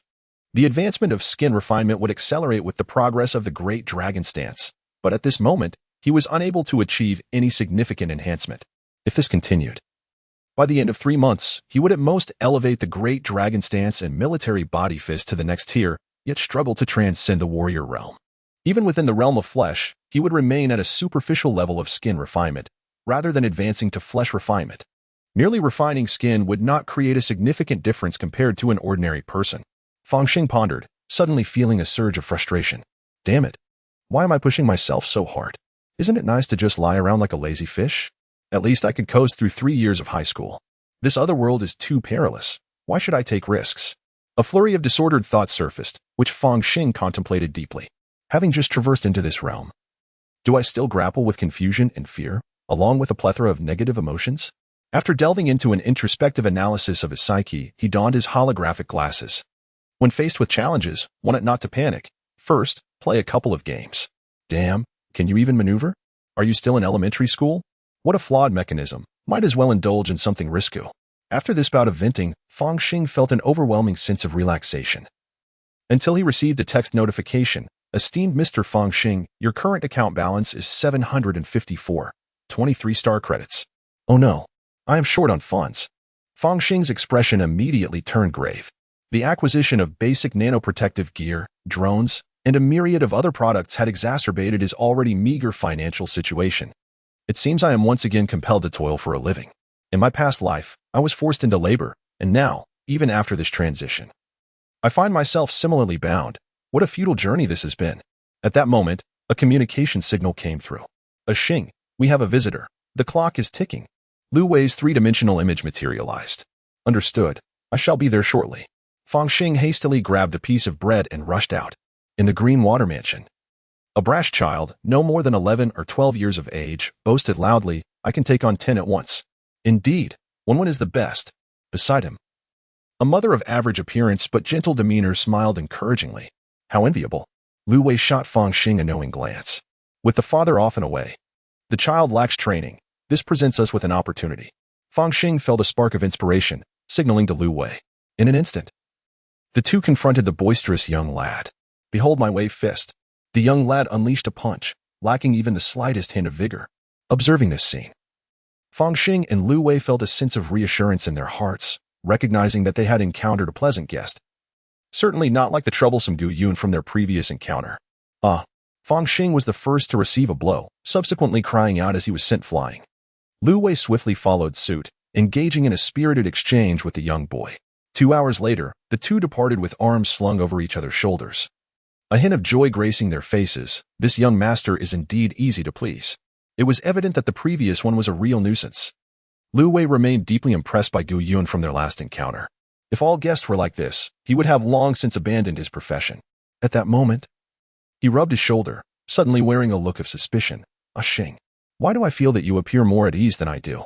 It's quite simple. I'm wearing protective gear, and the child can't discern the difference. What? You're cheating. Wait. You actually purchased protective gear? Are you no longer living frugally? Lu Wei's eyes widened in disbelief, followed by a serious tone. You aren't contemplating some dubious path, are you? City hunters and bounties are a sure death for anyone below the third realm of power. What nonsense are you spouting? We are merely ordinary classmates sharing a friendship. Is that so? That classmate buys no simpleton. Let us not forget what we witnessed earlier. Fang Xing interjected. I assure you she is not. Moreover, for us bioengineered individuals, seizing every opportunity to ascend is instinctual. Lu Wei waved his hand dismissively. This is not a matter of great significance. Upon entering the era of interstellar travel, the disarray of one's private life hardly qualifies as a significant issue. Fang Xing cast several glances at Lu Wei, confirming that the latter did not appear to be troubled by romantic woes, which piqued his curiosity. It feels as though something is amiss. If Biliani is not the source, then the situation becomes even more concerning. Lu Wei's close association with her may not bode well. He resolved to offer a few more words of caution in the future. Of course, given the current state of their friendship, such reminders would be limited to mere words. The prospect of Fang Xing undertaking a clandestine investigation into Biliani on Lu Wei's behalf was clearly out of the question, as he was already preoccupied with his own affairs. For now, I shall focus on my cultivation, Fang Xing silently vowed. As an educational planet, Chewing Star cannot be deemed entirely secure, yet its public safety is commendable. Moreover, Fang Xing was previously just an ordinary high school student with uncomplicated relationships. His inherently low-profile demeanor meant that he seldom attracted trouble, thereby significantly diminishing the likelihood of conflicts finding him. In a fleeting moment, an entire month slipped by unnoticed. At Yucai High School, Fang Xing swung his right arm and unleashed a powerful punch. Boom. A sound akin to an explosion reverberated through the air, startling his classmates. Is this The sound of a cannon that money cannot buy? One student exclaimed in astonishment. Fang Xing, have you mastered the cannon punch? It was merely a fortunate moment of entering the state, Fang Xing replied, closing his eyes as he sought to capture that sensation. In truth, he was aware that his mastery was unwavering. Having successfully executed the true cannon punch this time, he was confident he could replicate it in the future. At this moment, his closed eyes served merely to concentrate his mental focus on his attributes. However, the other students, initially taken aback, swiftly found reasons to convince themselves. They observed Fang Xing's progress. Each day he exhibited improvement, particularly with the bow stance cannon punch, which had become a focal point of his training. Now, having achieved a modest level of success, it seemed somewhat justifiable. Chapter 8. Sponsorship. Name: Fang Xing. Age: 16. Occupation: martial artist. First stage. Flesh refinement: 33-100. Military body fist. 12 techniques: 75-100. Beginner: Great Dragon Stance. 80-100. Beginner: Gate of All Heavens. 39-100. Positioning: my military body fist. 12 techniques remains at the beginner level. As Fang Xing focused his attention on the military fist section, a remarkable scene unfolded. The symbols representing the 12 techniques of military fist emerged, revealing 12 subcategories: bow stance cannon punch, 1-100, proficient, half-step collapse punch, 77-100, beginner, blocking horizontal punch, 81-100, beginner, battle axe leg, 55-100, beginner, double snake leg, 67-100, beginner. In total, there were 12 subcategories, each corresponding to the 12 techniques of the military fist. Over the past days, I had diligently practiced several techniques, and indeed, the results were remarkable, especially with the bow stance cannon punch, which had surpassed the beginner level and reached proficient. This aligns with what teacher Xiao Long stated, that a single cannon shot is priceless, suggesting that I have made significant strides in mastering the cannon punch. However, the other techniques still remain at an introductory level, hence the overall assessment is still beginner level. Fang Xing felt that he was gradually grasping some of the patterns within the attribute panel. Well, a single shot is worth 1,000 gold, Fang Xing. Your bow step cannon punch, if placed in ancient times, would surely be regarded as a true mastery. Just then, a tall figure entered the classroom. It was Xiao Long. He scanned the room and finally fixed his gaze on Fang Xing. Fang Xing, come to my office. Yes, teacher. Fang Xing felt a stir in his heart and followed Xiao to the office. Upon opening the door, he was met with a vast space, where a redwood desk was adorned with a set of celadone teaware. A kettle was steaming away on a small stove. Please, have a seat. Would you like some tea? Xiao Long seated himself with an air of authority, while his hands moved gracefully as he began to prepare the tea.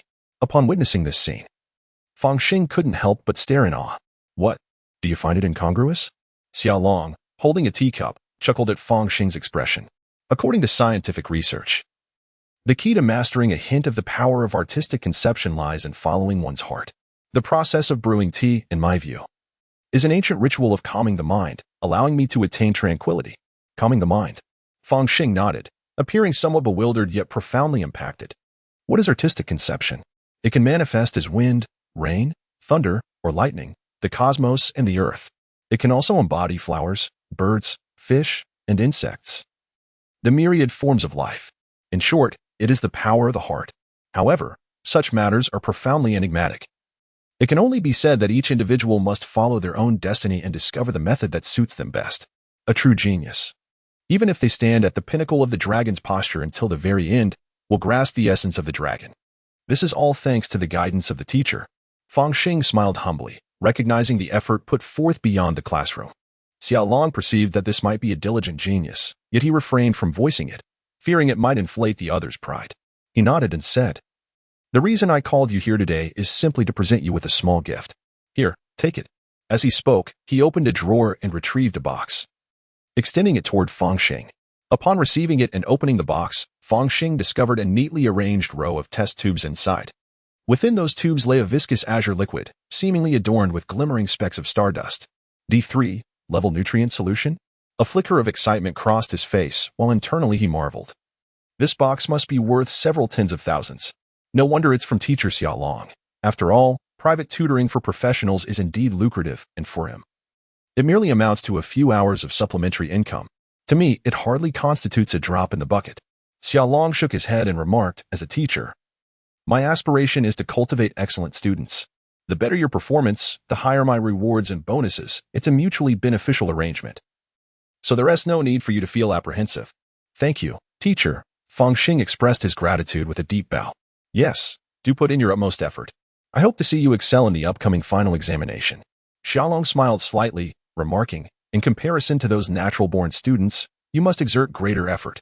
Their resources and conditions, as you are aware, the nutrient solution is merely a trifling matter. As Fang Xing exited the office, he felt the box in his hand weigh a touch heavily. Although for many this may seem insignificant, for me, it is akin to a timely blessing. He mused. In the future, I must find a way to express my gratitude. Upon returning to the happy home community, Fang Xing suppressed his eagerness, choosing to first enjoy his meal and rest before proceeding to the training room. The D3 level nutrient solution, a high-tech concoction of various extraterrestrial nutritional substances, had been meticulously blended by the omniscient brain to ascertain its suitability for low-level martial artists. A single oral dose of 20 milliliters was advised. He opened the box and perused the contraindications and precautions listed on the instruction manual.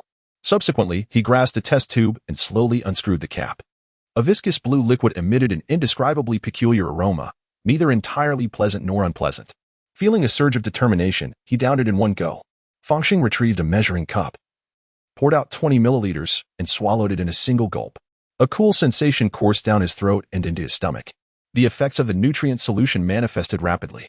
Within 5 or 6 minutes, he experienced an intense sense of fullness. What a miscalculation. I shouldn't have had dinner. I could have saved a meal, he thought. Soon, he felt as though his entire body was enveloped in a warm current, his bones tingling pleasantly, reminiscent of a luxurious therapy session, leaving him utterly at ease. It was invigorating. Confirming the efficacy of the medication, Fang Xing promptly assumed the stance of the Great Dragon Post and commenced his arduous practice. Inhale, exhale. As his breath elongated, a subtle tremor coursed through his spine, reminiscent of a great dragon, propelling his limbs like dragon claws.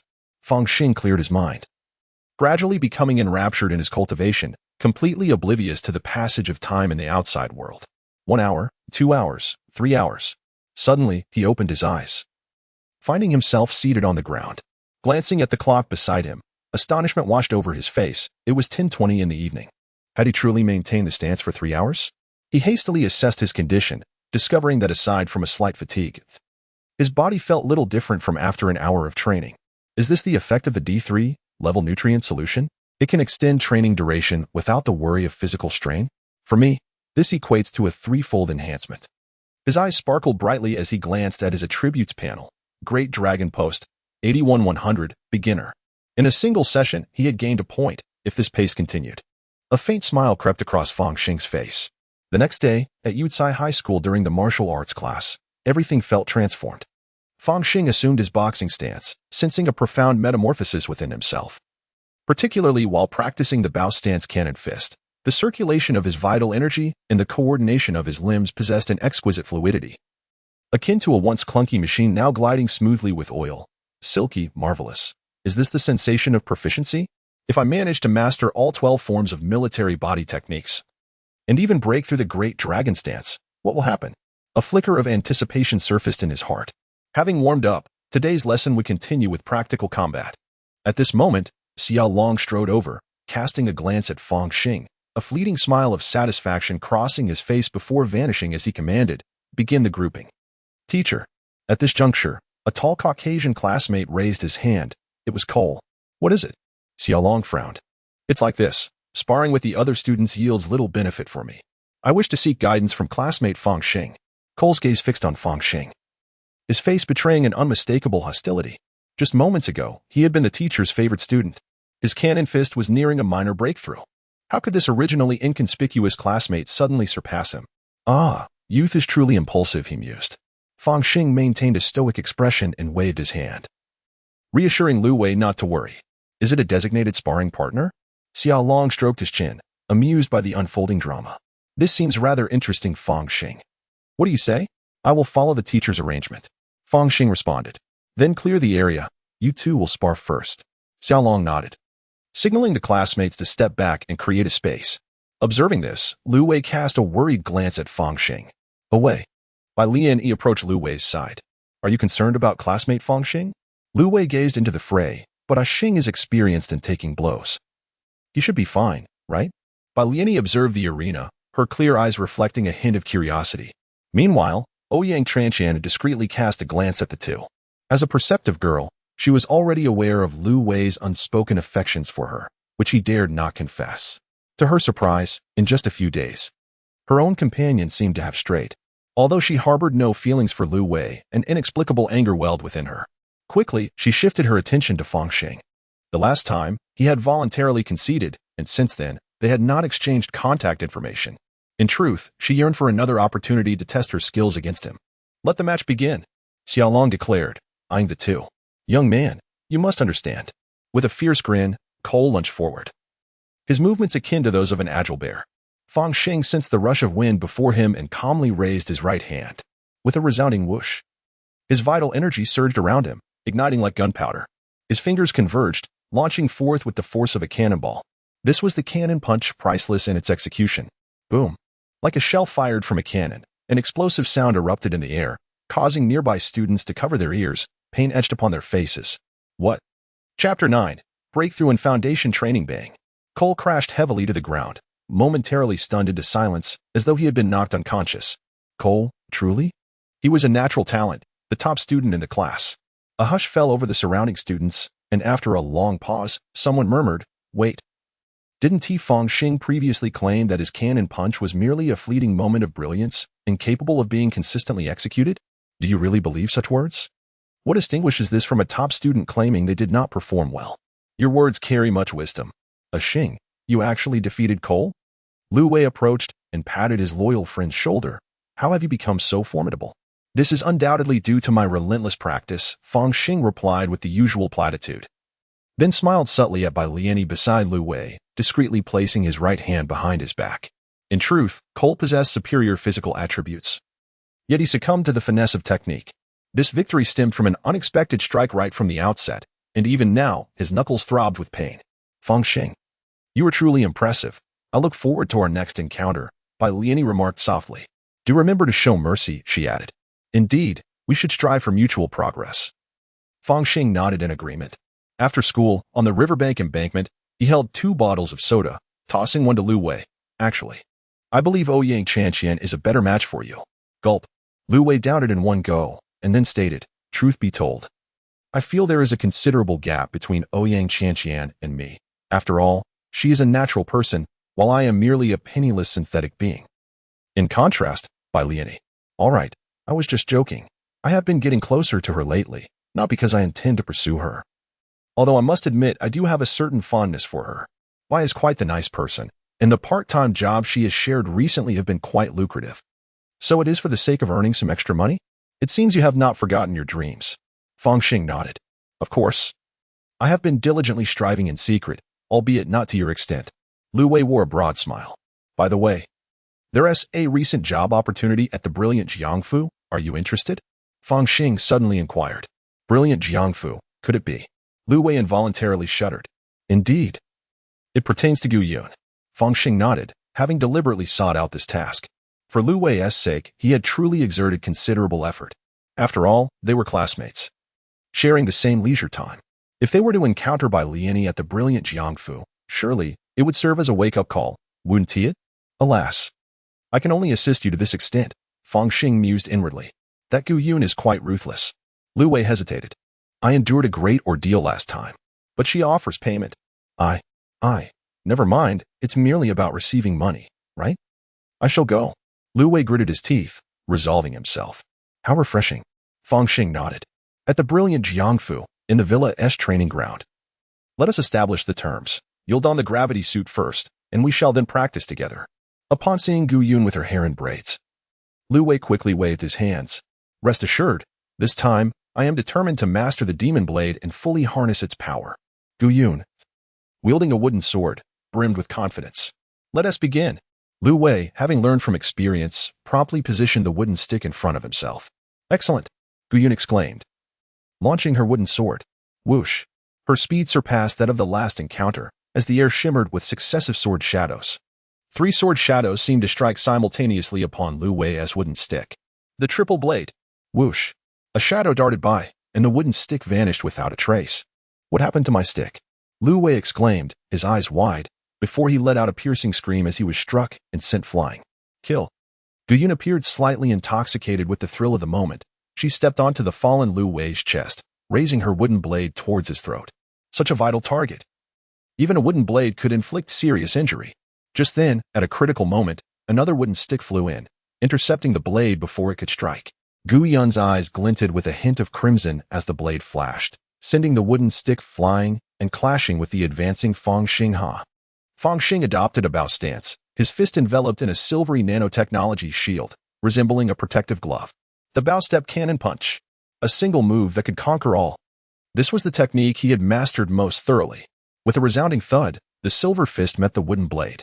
Fang Xing felt a tremendous force surge towards him, causing him to involuntarily stumble back several steps. This Guyun, though she appears to be a mere girl, possesses strength surpassing even that of Cole. Could she have already transcended to the second realm of martial arts and begun refining her bones? Without the protective suit, I would be foolish to strike a blade with my bare fists, even if it is made of wood. In an instant, a flurry of thoughts raced through Fang Xing's mind as he took a deep breath, preparing to activate his protective suit fully. However, Guyun trembled slightly, the crimson tint in her eyes fading considerably. She looked at Fang Xing, a satisfied expression gracing her features. A basic nanotechnology protective suit? Excellent. Now I can unleash my full strength without the fear of accidentally killing you. Wait a moment. Fang Xing felt a sense of foreboding and was about to speak when he noticed Guyun activating her gravity suit. A hint of bloodlust and excitement danced across her delicate face. Kill. Kill. Kill. Kill. Half an hour later, the middle-aged man from before appeared in the training arena. He glanced at Fang Xing and Lu Wei, pausing momentarily on the nanoprotective suit adorning Fang Xing.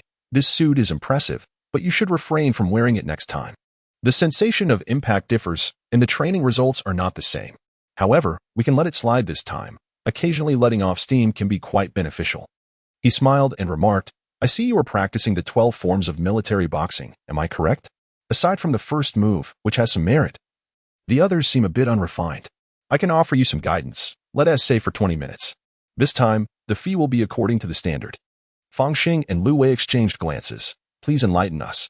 I also began my martial journey with the 12 forms of military boxing, but I developed a preference for leg techniques. Allow me to demonstrate the battle axe kick. The middle-aged man executed a kick mid-air. Crack. It was as if the air had been cleaved apart. An invisible gust from his leg swept through, and a wooden post several meters away suddenly shattered, revealing a deep, profound gash. Impressive. Uncle, you must be a true professional. Lu Wei was left momentarily speechless at the spectacle. Although he had witnessed Bailian Yi's battle axe kick, he understood that it paled in comparison to this gentleman. Ordinary, the middle-aged man replied nonchalantly. I eventually abandoned the study of the 12 forms of military boxing, as while the techniques are concise, they are easy to learn yet difficult to master. However, if one delves deeply into them, the martial path's essence can be quite formidable. Uncle Gu, in the midst of middle age, chuckled softly and began to elucidate. The essence of this leg technique lies in. 20 minutes later, Fang Xing and Lu Wei departed, still lingering with a sense of unfulfilled desire. Is this the guidance of true professionals? Lu Wei stroked his chin, contemplating. It seems slightly inferior to Teacher Xia's instruction, yet we paid less. Doesn't that feel like a loss? It is certainly better than practicing alone. Teacher Xia Long is not only a professional but also a dedicated educator, rich in teaching experience. How could it possibly be the same? Fang Xing shook his head. Nevertheless, Lu Wei was uncertain, yet he felt he had undoubtedly gained immensely. The changes in his attributes serve as undeniable evidence. Military boxing 12 forms, 76-100 beginner. Not bad, not bad. This signifies overall progress. However, I am still no match for her daughter. I must continue to strive for improvement. Fang Xing silently resolved within himself. Time flew by. On this day, in the happy home community, within the training room. Name, Fang Xing. Age, 16. Occupation, martial artist, first realm. Flesh, refining skin. 43-100, military boxing 12 forms. 86-100, beginner. Great dragon stance. 99-100, beginner. Gateway to all heavens. 59-100, positioning. With the last bit of nutrient solution, Fang Xing opened his mouth and swallowed the final 20 milliliters of D3 level nutrient solution, commencing his practice of the great dragon stance. He lost himself in the exercise, immersed in the stance, continuously circulating his vital energy. 3 hours later, a mysterious occurrence unfolded. With a thunderous acceleration, his vital energy surged, seemingly breaking through a certain barrier. Subsequently, the bones throughout his body resonated, and countless musical notes intertwined, transforming into a magnificent dragon's roar. Great Dragon Stance. 100, proficient. Had he leveled up? A surge of joy filled Fang Xing's heart as he sensed substantial progress in his stance technique. Even more astonishing was the ethereal aura that accompanied his every movement. His previous practice had been rudimentary, indeed far too crude, almost unbearable to behold. Upon slight reflection, Fang Xing recognized numerous areas for improvement in his stance. He even believed that such enhancements would significantly accelerate the process of refining his flesh. The following day. First realm. Flesh, refining flesh. 44-100. Fang Xing gazed at the increment in his refining progress, a satisfied smile gracing his face. The proficient level of the Great Dragon Stance was indeed incomparable to the entry level. By estimation, he could enhance his proficiency by approximately 1 point each day. His cultivation speed had drastically improved. If the proficient level yielded such results, how remarkable would higher levels be? The future is promising indeed. It seemed that he was merely one golden opportunity away from success. Chapter 10. A surprising turn of events. In the splendid Jiang residence, within the village training grounds. Fang Xing had returned here a few times to work alongside Lu Wei, yet regrettably, he had not encountered Bai Liani. Perhaps that initial meeting had merely been a coincidence. Nevertheless, Fang Xing was more than willing to accept Gu Yun's commissions. After all, although Uncle Gu was not as formidable as Xiaolong, his occasional guidance far surpassed the aimless fumbling of self-discovery. Furthermore, there exists an excellent practice partner. Bang! Two figures gracefully intertwined in the open space. Their silver-white gloves clashing with wooden swords, generating a symphony of resonant sounds. After a considerable time, Gu Yun paused, tossing her wooden sword aside. This is impossible. Your progress is astonishing. In such a brief period, even with my gravity suit, I cannot best you. She narrowed her eyes slightly, resembling a cunning little fox. Is my father truly such an exceptional teacher? No. If he were that proficient, he would have sought a position as an instructor or a personal coach, rather than trudging through the streets on patrol every day. Come, let me turn off the gravity suit, and we shall continue. After all, I am a few years your senior. This gravity suit is indeed a superior training apparatus. Perhaps we should keep it activated. Fang Xing, however, felt a twinge of embarrassment. Though she was 2 or 3 years older, she could only match the opponent who was utilizing double the gravity. I must strive harder. Why can't this panel allow for additional points? Such a disappointing feature. Training the demon blade necessitates a weaker opponent, one whom she can effortlessly control in matters of life and death. This practice enables her to forge an unwavering will to refrain from killing even in the direst of circumstances, thereby subduing the demonic nature within. The mastery of the demon blade's sinister essence is exceedingly rare. Once achieved, the path to cultivating the ghostly blade becomes remarkably smooth. Moreover, according to whispered rumors, taming the demonic essence significantly aids in comprehending various realms of the demonic path. Otherwise, Uncle Gu would not have chosen such a sword style for his daughter, nor invested substantial resources into it. After a lively exchange, Fang Xing bid farewell to Gu Yun and exited the resplendent Jiang residence. With Uncle Gu absent this time, lacking his guidance, there is a tinge of regret. Today, the dragon stance has advanced, and this martial art is indeed the most suitable for practitioners of flesh and blood. The progress achieved daily is astonishing.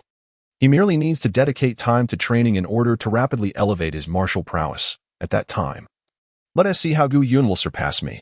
I could selectively showcase some skills at school to impress Xiaolong.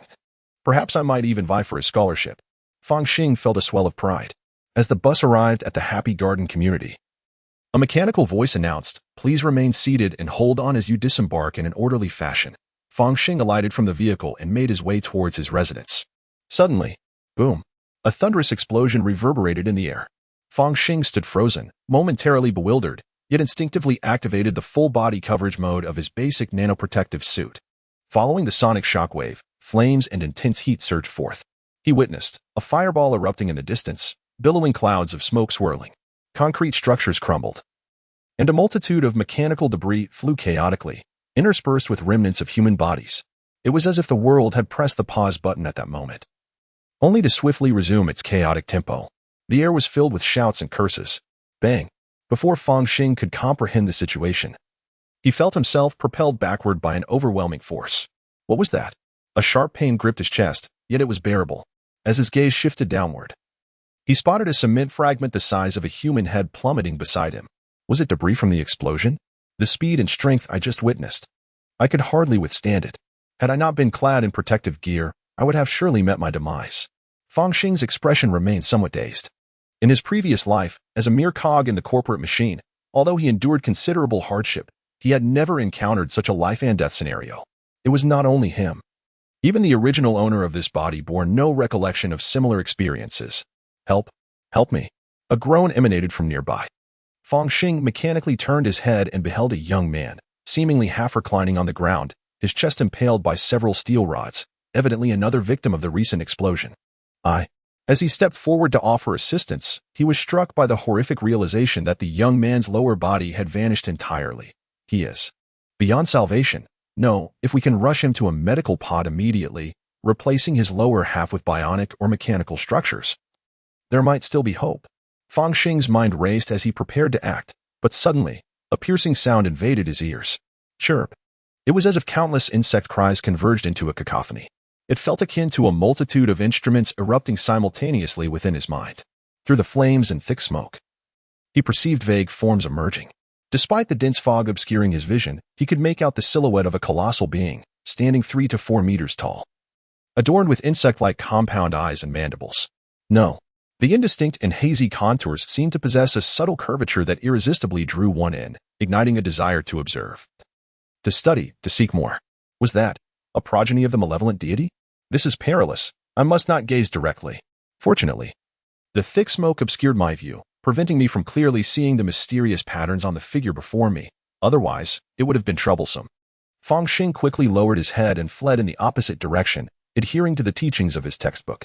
He cast one last glance and realized that the young man, now reduced to half his former self, had long since lost his breath. Was it that sound of an insect chirping? An acoustic attack? I am fortunate, clad in protective gear. Even my ears are shielded. However, an ordinary martial artist should also be able to withstand it, suffering at most minor injuries. Yet for the severely wounded, this could be utterly fatal. Never before had Fang Xing so vividly grasped the fragility of life as he did in that moment. Whoosh! He accelerated frantically, his form appearing as a blur of fleeting shadows.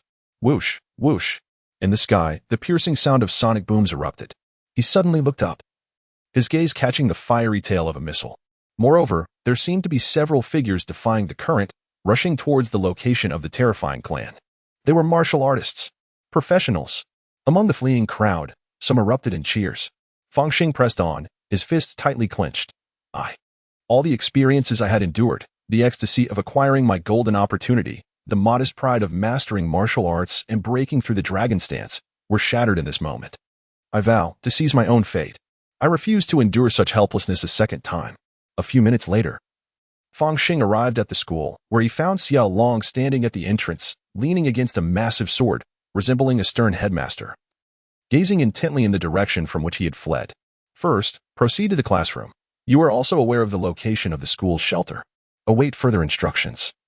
Xiao Long instructed with a grave expression. Fang Xing nodded in understanding.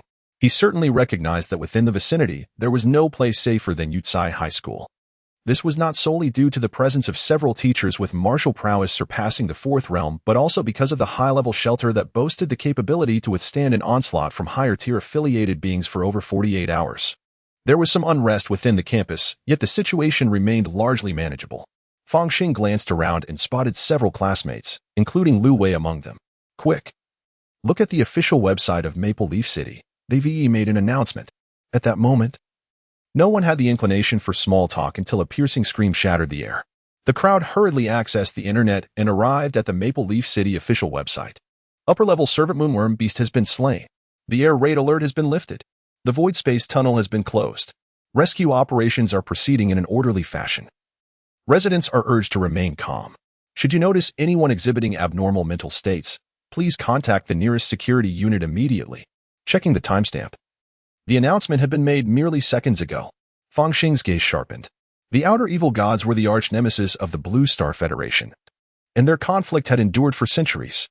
These outer evil gods wielded dominion over the void space, enabling them to open void tunnels that circumvented the heavily fortified interstellar bastions of the Federation, allowing them to deploy their affiliated beings deep into the Federation's heart.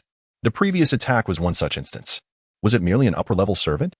The odds of such an occurrence are akin to winning the lottery, considering the original host had never encountered anything of the sort in his 16 years of life. Should I consider relocating? Setting aside the question of finances from the perspective that two shells are unlikely to land in the same crater. It seems that the Happy Home community is currently the safest haven. He continued to read, only to find that the website's bottom had transformed into monochrome. In the recent attack, the current toll stands at 134 deceased and 528 severely injured, with psychological impact assessments underway to swiftly eliminate the moonworm beast. The practitioners Lin Jiai and Gu Renwang made the ultimate sacrifice. Fang Xing could not help but fall silent. Gu Renwang? Glancing at the avatar of the individual, he was reminded of Gu Yun, the man from the Gu family. The man who, despite earning little, aspired to provide the best for his daughter. The man who had imparted wisdom to him on several occasions, now reduced to a black and white portrait. Oh, the whims of fate. Fang Xing's lips pressed tightly together as his right hand reached out, only to grasp futilely at the void. Chapter 11, Transcendence. Over a month later, Fang Xing strolled along the path, his pace suddenly slowing. Following a month of intensive repairs, the ground here was now level, the buildings orderly, and pedestrians flowed like a tide, a stark contrast to the devastation that had once prevailed. It was almost unbelievable that just over a month ago, this place had been a battlefield, wrought with the scars of conflict and the loss of thousands of lives. Happy Home community. Upon entering his home, Fang Xing could not help but grumble. In light of such events, there has been no compensation whatsoever, and the landlord hasn't even considered lowering the rent. He opened a box of takeout, devouring it voraciously while perusing his contacts. Seeing that Gu Yun had yet to reach out, a sense of melancholy washed over him. Yet Fang Xing was acutely aware that, as a mere sparring partner, he held no authority to offer solace, nor did the other require his comfort. If he truly wished to console, it would necessitate resurrecting Gu Rin from the depths of despair. Otherwise, any effort would be rendered superfluous. Trust her. She will find her own way out, Fang Xing sighed, briefly attending to his personal hygiene before collapsing into slumber. The following day, in the early hours, imbued with a sense of anticipation, he directed his gaze towards the attributes panel. Name, Fang Xing. Age, 16. Occupation, martial artist, first realm. Flesh, refinement, 84-100. Military body boxing, 12 styles, 1-100. Proficient. Great dragon stance, 13-100. Proficient. Gateway to the heavens, 100-100. Success and positioning in that fleeting moment. A mirror-like symbol in Fang Xing's mind suddenly radiated brilliance. Unfathomable information surged forth, revealing that he had acquired the ability to traverse into another realm. By merely activating it, he could embark on this journey. Fang Xing's eyes flickered as he glanced at the bottom of the attributes panel. Gateway to the heavens, charging, taking a deep breath. Fang Xing began to retrieve each tool he had purchased: a drone, an air quality detector, toxic test strips, a selfie stick, and a pet cage containing several small white mice. The basic nanoprotective suit was already donned, and now he reached for the most crucial weapon. Calming his nerves, he pulled out a black baton from beneath his bed. No, it was an electric baton. The laser gun was simply beyond his financial reach. Thus, the RT-700 electric baton became the most suitable weapon he could procure, for which he toiled diligently. At this moment, Fang Xing grasped the baton, noting its approximate length of 70 centimeters, with a balanced thickness and weight that made it quite comfortable to wield. Most crucially, upon pressing the button, a burst of electrical sparks erupted from the tip of the baton. Crackle. According to the seller, a regular current could incapacitate even an elephant, and that was merely its standard function. Furthermore, this electric baton had undergone modifications, enabling it to emit electricity from its tip, albeit at a short range. It could still catch an adversary off guard. Attaching the baton to his waist, Fang Xing activated his nanosuit to envelop his entire body, then retrieved his backpack, meticulously organizing the supplies within. According to the information from the Gate of All Realms, it seemed he could only traverse immediately, unable to open any sort of portal. The selfie stick had become redundant. With a sigh of resignation, he focused his thoughts. 1, 2, 3. After counting silently to 3, a silvery radiance materialized before him, swiftly engulfing him. Within the confines of his bedroom, Fang Xing's presence vanished without a trace. In the untamed wilderness, a two-headed lizard creature suddenly lifted its head, only to behold a flash of silvery electricity. Crack! In the next instant, a surge of electricity struck, reducing it to charred remains. I seem to have been overly cautious. Fang Xing observed the palm-sized carcass of the two-headed lizard, choosing not to disengage his nanosuit. Indeed, I have traversed through time. Fang Xing furrowed his brow slightly before releasing the drone and activating the air quality detection device. As the instruments analyzed the environment, results appeared promptly. The atmosphere was predominantly nitrogen, with an oxygen content of 22, rare gases at 1, 2, and a mysterious 0.0001 of undetectable components. However, it was generally determined that there were no toxic or harmful gases present. Fang Xing glanced at the lively white mice in the adjacent cage, hesitated for a moment, and then removed his nanomask. The air was refreshingly pure and breathable. In a nearby clearing, a creature resembling a wild boar was darting about. Its size exceeded 6 or 7 meters, resembling a small hill, with 6 tusks protruding alongside its jaw. Remarkably, these tusks, reminiscent of ivory, seemed to emanate a mysterious blood-red glow. Could it be an extraordinary species? There appeared to be more than one. Fang Xing's eyes sparkled with intrigue. It seemed this world was rich in resources. Setting the drone to automatic cruise mode, he contemplated and promptly assigned it a task to create a map of the surroundings and search for other life forms. Fang Xing resolved within himself. Although he had made numerous preparations, it was difficult to ascertain whether these products contained any hidden backdoors. Thus, the best approach was to avoid testing human nature and treat everything as potentially hazardous. Sigh. In a technologically advanced world, complications abound. Even if I were to acquire some resources here, it would be challenging to wield them immediately. After all, Fang Xing was merely an ordinary student. How could he explain the sudden acquisition of such peculiar items, or even a dramatic increase in wealth?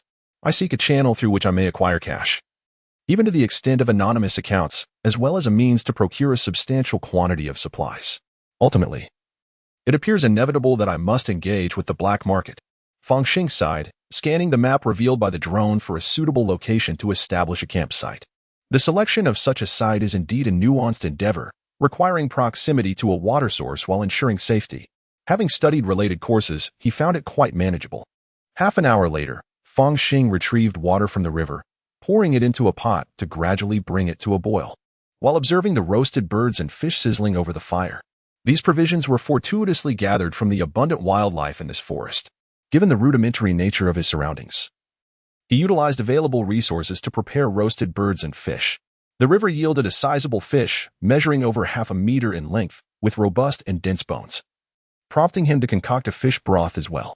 In addition, he foraged for berries and mushrooms from the nearby thicket. Once the meal was prepared, Fang Xing refrained from indulging immediately. Instead, he extracted a set of poison testing strips to assess each item meticulously. To his relief, the bird and fish meat posed no issues, nor did the mushrooms. However, he was dismayed to discover that the berries were toxic. Nevertheless, to harness the resources of this world, one must venture forth and adhere to the established protocols. Following the testing strips, the next step would be to utilize the lab mice. He took some fish and bird meat to feed the pioneering lab mice, who, as the vanguards of this new world, would assist Fang Xing in navigating the perils ahead. Fang Xing waited for half an hour and noticed that the white mouse, having consumed the meat, exhibited no unusual behavior. He nodded thoughtfully, deciding to observe for another day. Tomorrow, he would test the effects of the berries, pondering the potency of the poison. Perhaps it could serve to eradicate the rodents and conceal traces. As he watched the mouse devour the meat and sip the broth, Fang Xing felt a twinge of hunger himself. Unable to wait for his takeout, he quietly nibbled on the biscuits he had brought along. Even the water was from his own supply. He had to admit, the meat smelled quite appetizing, awakening his appetite. After satisfying his hunger and thirst, he rose and instinctively positioned himself for the dragon stance. The proficiency in this stance formed the cornerstone of Fang Xing's martial arts progress, and he could not afford to be negligent for even a single day. This time, he distinctly sensed something different. Was it merely an illusion? An intra-level practitioner might not have been able to perceive it. Yet, he felt as though his vital energy was circulating with greater vigor. With a thought, Fang Xing immediately glanced at his attribute panel. Dragon stance, 14,100, proficient. Had his proficiency increased again? Hadn't he just seen an improvement yesterday? Typically, it took 2 or 3 days to gain even a slight enhancement in dragon stance proficiency. While the sensation of invigorated energy might be a mere illusion, the data on the proficiency panel was infallible. Suddenly, Fang Xing seemed to grasp something, gazing greedily at the expanse of nature before him. At that moment, the mountains and waters appeared to him imbued with an enchanting allure. It is said that the pace of cultivation varies across different planets. Even in certain celestial sanctuaries, the cosmic energy is extraordinarily abundant, allowing for rapid advancements in cultivation. Many universities within the Federation are established in such mystical realms of the universe, though this place may not rival the most revered cosmic sanctuaries. It evidently possesses a greater abundance of cosmic energy than that found on the Chuang star. In this alternate world, the practice of martial arts seems to be enhanced. What secrets does this realm conceal? Chapter 12. Encounter at Yutsai High School. Huh? As Xiao Long entered the classroom, his eyes brightened upon spotting Fang Xing. What delectable treats have you been secretly indulging in? How has your skin refinement progressed so swiftly? In a flash, he approached Fang Xing, patting him on the shoulder and scrutinizing his skin closely. Robust and resilient. Once your skin refinement reaches perfection, it will not merely resemble ordinary cowhide. It should be akin to bronze skin, though jade skin seems unlikely. Teacher, I have only heard of martial artists who have achieved complete skin refinement. Their skin is tough as cowhide, impervious to common blunt force attacks. Are bronze skin and jade skin higher states of refinement? Ouyang Tranxian raised her hand to inquire. The top students in the class were making commendable progress in skin refinement, and according to Fang Xing's estimations, at least half had achieved significant advancement, particularly the natural-born students. With their familial connections, were privy to more information and possessed a greater thirst for knowledge regarding these realms. Indeed, there are distinctions among martial artists who have attained complete skin refinement. Bronze skin warriors can generally withstand sharp blades without fear. As for jade skin, indeed, he is a genuine prodigy of martial arts. Should one emerge from among you, they will undoubtedly shine brilliantly in the forthcoming 100 Stars joint examination, garnering ample rewards from the instructors. Xiao Long continued to gaze at Fang Xing. The Great Dragon Stance? So, it is your Great Dragon Stance that has undergone a breakthrough. Xiao Long nodded. Given your meager finances, I surmised that this was the most probable outcome. Martial arts represent merely the most prevalent path of evolution. Even the extension of one's lifespan becomes markedly evident only after reaching the fourth realm. True natural-born tycoons can, during their ordinary lives, achieve longevity of over 200 years through genetic surgery. The early stages of martial arts are similarly structured, although it is touted as the most cost-effective approach. The more rare resources one invests, the swifter the advancement. Teacher, with the breakthrough of the Great Dragon Stance, can one attain the copper skin? Lu Wei's eyes sparkled, as he too harbored ambitions for the college entrance examination. The notions of martial saint and martial god flickered in the hearts of many classmates, tinged with a hint of melancholy. They were acutely aware that such aspirations were nearly unattainable unless a miracle occurred. Alternatively, if one's cultivation levels fell short, resources could compensate. Yet, this path clearly does not suit the average individual. Fang Xing inquired, recalling that Xiao Long had previously mentioned matters pertaining to this. Of course, a martial artist who has mastered the realm of intention possesses a significant advantage when confronting the cursed clan of the evil gods, as they are less likely to succumb to the mental corruption that permeates the air, especially for you. Even though future battlefields will offer sufficient protection and remedies, there will always be lapses during warfare. Each year, many retired star warriors find their final resting place in mental institutions. If you can cultivate the essence before reaching the fourth realm, you may be granted automatic admission to university. However, even after enrolling, one must still face the battlefield. This is the destiny of every citizen of the Blue Star Federation. Gaining admission merely postpones military service, a fact that Fang Xing is well aware of. He has contemplated profiting handsomely by trading resources between the realms to pay off his debts. Yet, the dubious origins of such wealth would undoubtedly invite greater peril. In any case, if all else fails, I shall first attend university and seek opportunities there. After school, Fang Xing felt that the guidance of Xiao Long was gradually diminishing in its effectiveness. He kicked a pebble, a hint of melancholy in his heart. A Xing. The bell has rung. Lu Wei approached, his tone laced with a hint of probing. Fang Xing waved him off. He had been preoccupied with exploring the other world after school. Even practicing martial arts in that realm proved considerably more efficient than here, leaving him little leisure time. Doge, you've changed. Lu Wei gazed at Fang Xing's retreating figure, words unspoken. In the other world, it seemed the flow of time was consistent on both sides, allowing for another experiment. After comparing the passage of time between the two realms, Fang Xing fed a berry to a white mouse, watching it succumb to poison within mere seconds. The last knowledgeable life had been silenced. He nodded, taking a bite of roasted bird wings. It was confirmed that the purchased poison testing strips were indeed functional. Following the dual validation with the white mouse and the infirmary, Fang Xing finally embarked on his culinary adventure in the other world. Ah, how delightful it is. The avian flesh from this other world is remarkably tender, yet the texture is quite firm, requiring considerable biting strength to tear apart. His appetite is substantial. Yet after just a modest meal here, he feels quite satiated. Even after achieving fullness, a warm sensation envelopes his limbs, providing a rather pleasant comfort. In terms of sensation, it bears a resemblance to the consumption of D3 level nutrient solution, possibly yielding effects equivalent to a third or even less. However, such delicacies abound in this realm. Indeed, venturing into this other world proves to be exceedingly profitable. Once fully nourished, Fang Xing promptly commenced his training in the Great Dragon Post. In this foreign land, one cannot practice without distractions. Despite the presence of several strategically placed traps and alarm systems, Fang Xing still felt a lingering unease. After an hour, he chose to pause. Casting a glance at his attribute panel, name, Fang Xing, age, 16, occupation, warrior, first stage, skin, refinement, 87-100, military phys 12 forms, 3-100, proficient, Great Dragon Post, 17-100, proficient, Gate of All Heavens charging at this rate. Before the conclusion of summer and the end of his first year of high school, he will undoubtedly achieve complete skin refinement. Fang Xing clenched his fist, sensing that he is not far from having his entire skin refined and operating smoothly. Perhaps he could even attempt to push towards Jade's skin? Just as a towering edifice rises from the ground, so too does martial arts. The more solid the foundation, the greater the potential for the future. A faint smile lingered at the corners of Fang Xing's mouth as he glanced at the surveillance screen. In the next moment, his smile froze upon his face.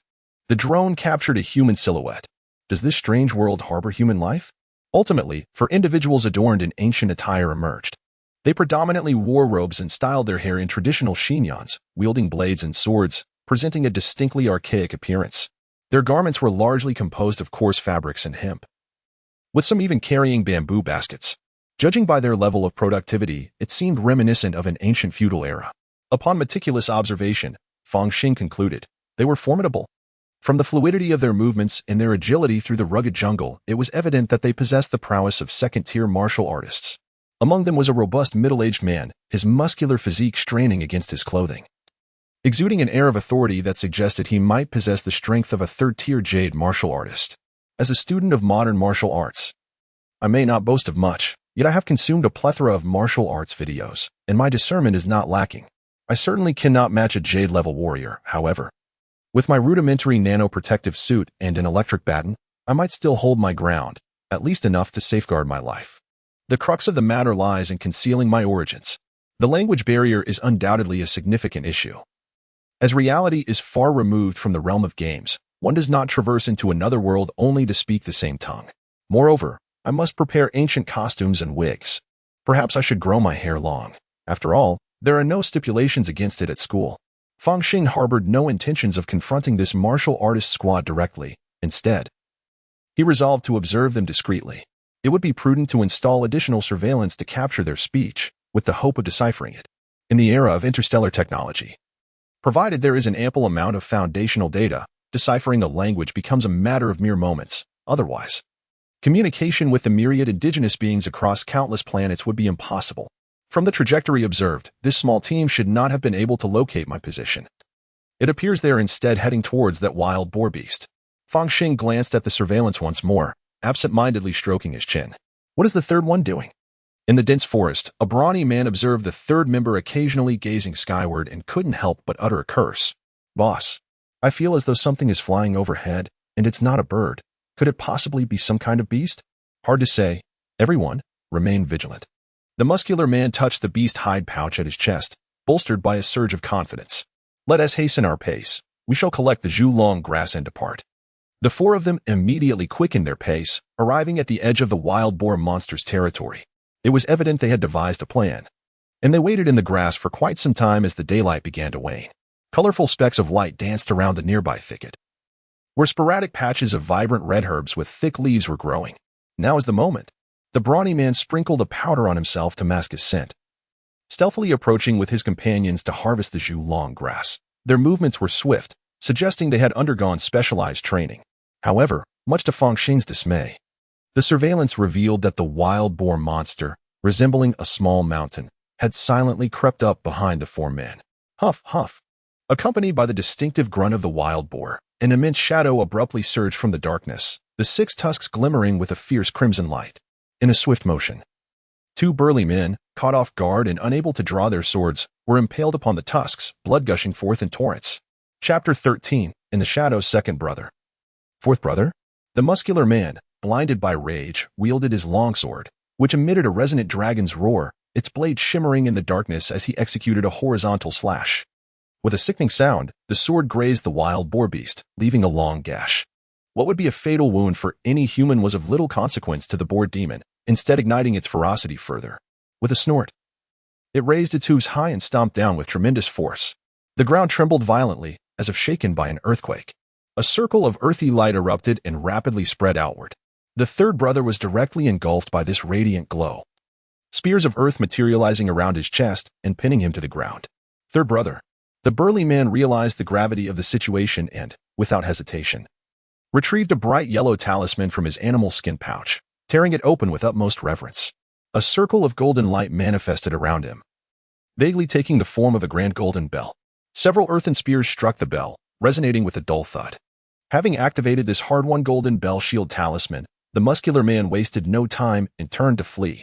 In the darkness, a sphere of golden light raced ahead in desperate escape, pursued by the massive, blood-red tusked shadow, creating an exceptionally striking scene. Once these two figures had departed, a sudden sound echoed through the air, resembling the whir of spinning propellers. A small, obsidian drone descended, its mechanical claw extending to seize a few small objects from the ground before swiftly vanishing into the night. In a temporary encampment, the brilliance of a sword flashed. That individual's prowess was indeed of a gem-like caliber. Moreover, could it be that they possessed the ability to wield talismans? What is this? Cultivation? Enlightenment? Fang Xing gazed at the surveillance footage, his expression one of astonishment. Before lifting his gaze to the heavens, they have arrived. He maneuvered the drone to land and reached out to retrieve the collected items. Truly, this was an Interstellar-era drone, affordable, yet significantly enhanced in both endurance and payload capacity. With a sigh of admiration, Fang Xing donned rubber gloves and began to categorize the objects. Among them, the most striking were several strands of zhulong grass. After all, these individuals had risked their lives for it. It must be of considerable value. Indeed, this vicinity was replete with extraordinary species, and near their nests, there appeared to be an abundance of peculiar herbs. As Fang Xing scrutinized the zhulong grass, he stroked his chin, suddenly struck by a lucrative idea. He envisioned utilizing the drone to harvest various rare herbs. This approach offered numerous advantages, the foremost being its remarkable discretion. To many wild beasts, a drone is but an inanimate object, nearly undetectable. Coupled with its aerial capabilities, it could operate swiftly and stealthily, ensuring a high success rate. Of course, should a beast encounter it directly, destruction would be inevitable. However, this leads to another benefit, affordability. Even if a beast were to discover it, the worst-case scenario would be the loss of a single drone. In Maple Leaf City, such devices are akin to children's toys, and their prices are quite reasonable. Why not take the chance and transform a bicycle into a motorcycle? Fang Xing let out a sigh as he gazed at the assorted items around him. The spoils he had gathered were meager, consisting of a jet-black dagger, which, when drawn, glimmered ominously, clearly possessing remarkable sharpness. In addition, there was a small pouch that appeared to be crafted from tan beast hide, unremarkable and dusty. Upon opening the pouch, he discovered 3 peculiar chunks of ore and 4 odd crystalline stones, each the size of a grain of rice. The pouch was tightly bound, evidently a precaution taken by the previous owner to prevent the loss of these precious pebbles. Fang Xing placed one of the crystals before him and examined it closely. The crystal was as transparent as jade, seemingly containing a swirling mist within.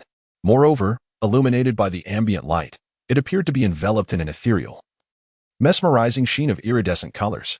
It was clear at a glance that these were valuable treasures. He casually organized the items and turned his attention to a large map displayed on the electronic screen. After several days of exploration, Fang Xing had gained a general understanding of his surroundings. The area was teeming with extraordinary species and formidable beasts, rendering it a perilous realm. Considering the route taken by the 4 individuals earlier that day, it seemed that the human settlement was situated to the east. With a fleeting thought, Fang Xing activated the automatic cruise mode, releasing the drone once more.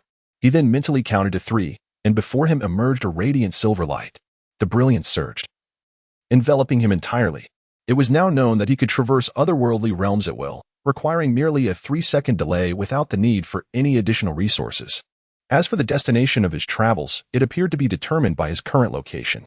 At last, the objects and even living beings, such as laboratory mice, from this world can be transported to another realm, and conversely, items from that other world may also be brought here. Fang Xing glanced at his palm, where a small pouch lay quietly nestled. A valuable treasure indeed, yet he dared not take it out for appraisal, nor could he contemplate selling it. Moreover, the supplies he had previously acquired seemed somewhat peculiar, and should he embark on a large-scale procurement.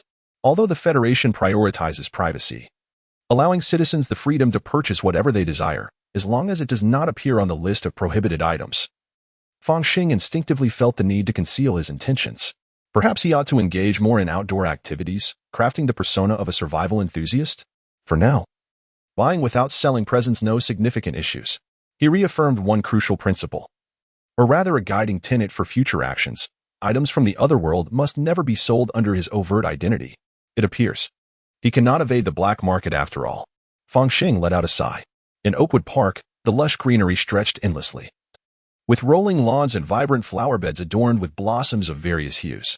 As night descended, the illumination was dim, due to its serene environment and picturesque scenery. This location has always been a favored haunt for lovers in Maple Leaf City. Lu Wei held a bouquet of flowers, anxiously awaiting, when suddenly a soft, gentle voice floated into his ears. "Away, I've arrived. Lian Yi." Lu Wei seemed startled and instinctively attempted to hide the flowers behind him, only to realize the futility of such an action, leaving him in an exceedingly awkward predicament. "What did you call me here for?" Lian Yi was not dressed in her usual training attire. Instead, she adorned herself in a pristine white dress, enhancing her already delicate charm. I. Lu Wei seemed to have prepared himself mentally for this moment and finally spoke. "I have come to a clear realization. My affections do not lie with Ouyang Chanxian, but rather..." Lian Yi's eyes sparkled with a mix of amusement and melancholy as she gently shook her finger, halting Lu Wei's words. "That is not permissible." "Why? Is it because of your situation with the illustrious Jiang family?" "I am aware. I know it all. I am not a fool. I merely..." "Do not mind." Lu Wei's face flushed crimson. Even the acne upon it seemed to quiver. He fell silent, as this was indeed the information he had uncovered. Lian Yi was not as disreputable as her female classmates had claimed, yet there were other matters to consider. For instance, her wealthy boyfriend was considerably older. It seems that for many, seeking a sugar daddy is not uncommon, particularly when it pertains to education, almost carrying an inspirational undertone.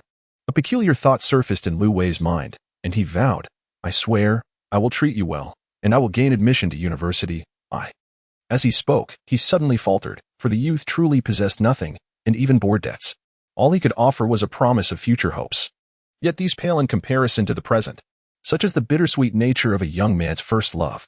Lian Yi twirled her fingers. "I will support you, along with a Xing." "A Xing?" Lu Wei felt an inexplicable sensation arise within him. Why was he mentioned? Lu Wei suddenly fell silent, feeling akin to a defeated hound. In comparison to the present, he found himself lacking against that individual, and in regard to the future, he could not compete with a Xing. Despite having grown indifferent, even admiring the young woman before him, and wishing to provide her with some assurance, he could not comprehend how matters had devolved into this state. In an instant, his heart turned to ashes, and he was at a loss for words as he stumbled away. The night air was chilly, enveloped in silence. The surveillance camera above the park streetlight emitted a crackling sound, seemingly malfunctioning. A shadow abruptly emerged behind Lian Yi, as if it had been silently observing the entire scene. "Well, I have successfully stirred the discontent within him," the shadow mused. "At this juncture, if you approach him and present Fang Xing as a comparison, offering him an investment, he will undoubtedly acquiesce." Lian Yi's voice was as frigid as a snow lotus from Tianshan. "In this manner, we shall gain another ally. I am confident that after witnessing such greatness, he will surely agree." The shadow responded with a deep, resonant timbre, yet, in contrast to this, I hold greater faith in his classmate. Lian Yi's exquisite brow furrowed slightly. Xiaolong seems particularly interested in Fang Xing. And given that Fang has recently withdrawn from social engagements and ceased working, my attempts to lure him with Lu Wei have been met with disinterest. It is rather peculiar. Could it be that he was frightened into submission by the previous messenger's arrival? That is certainly a possibility. The psychological impact brought about by the messenger could subtly and profoundly alter a person's essence. However, such transformations may require an extensive period of time to manifest. Lian Yi sighed. In contemporary times, the average lifespan of federal citizens is remarkably prolonged, particularly among the higher echelons. Martial arts serve merely as the most economical path to evolution, yet even beyond the fourth realm, they can significantly extend one's life. Heh. For those magnificent entities, time holds no significance whatsoever. The voice of the shadow gradually diminished, ultimately fading into silence. Chapter 14. Extraordinary Abilities. Thank you for purchasing products from the high-flying toy company. Dear, please give us a thumbs up. Fang Xing opened the delivery box and extracted numerous drones and surveillance equipment. A round, melodious voice resonated, only to be enveloped in silence thereafter. These drones, as per Fang Xing's request, were all designed in the likeness of various realistic birds, and the surveillance equipment was equipped with camouflage features. My wallet. He silently mourned for his wallet for 3 seconds before preparing himself to embark on a journey. A flash of silver light ensued. In an alternate world, a temporary encampment. At this moment, the camp had been concealed, shrouded in camouflage, appearing indistinguishable from the surrounding jungle when viewed from above. This was necessitated by Fang Xing's earlier fright from a flying beast, prompting him to hastily upgrade the camp's disguise. After all, it is merely a temporary camp. It lacks sufficient security. It is time to contemplate establishing a permanent encampment, which could be situated in a rock wall cave or a subterranean tunnel. The deeper, the better. For Fang Xing, there was nothing that could obstruct his exit. Thus, the deeper the cave, the more time he could gain for his escape, rendering it all the more secure. Wait, does this mean I am destined to become a mole? No, hamsters seem to be a tad cuter. Fang Xing remarked, casting a glance at the surveillance screen. After a few fleeting looks, his eyes suddenly brightened, following the previous quartet's trajectory.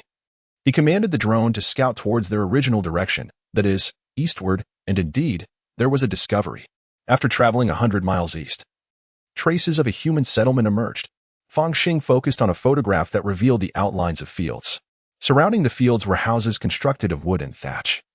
And it appeared that someone was tilling the land. Farmland? It seems these surveillance devices would prove useful. The farmers, even if they were martial artists, were likely elderly, frail, and possibly afflicted with diminished vitality, deafness, or poor vision. They probably wouldn't immediately detect the surveillance, allowing the simulated avian drones to be deployed, camouflaged as stones or beetles, to scatter the monitoring devices.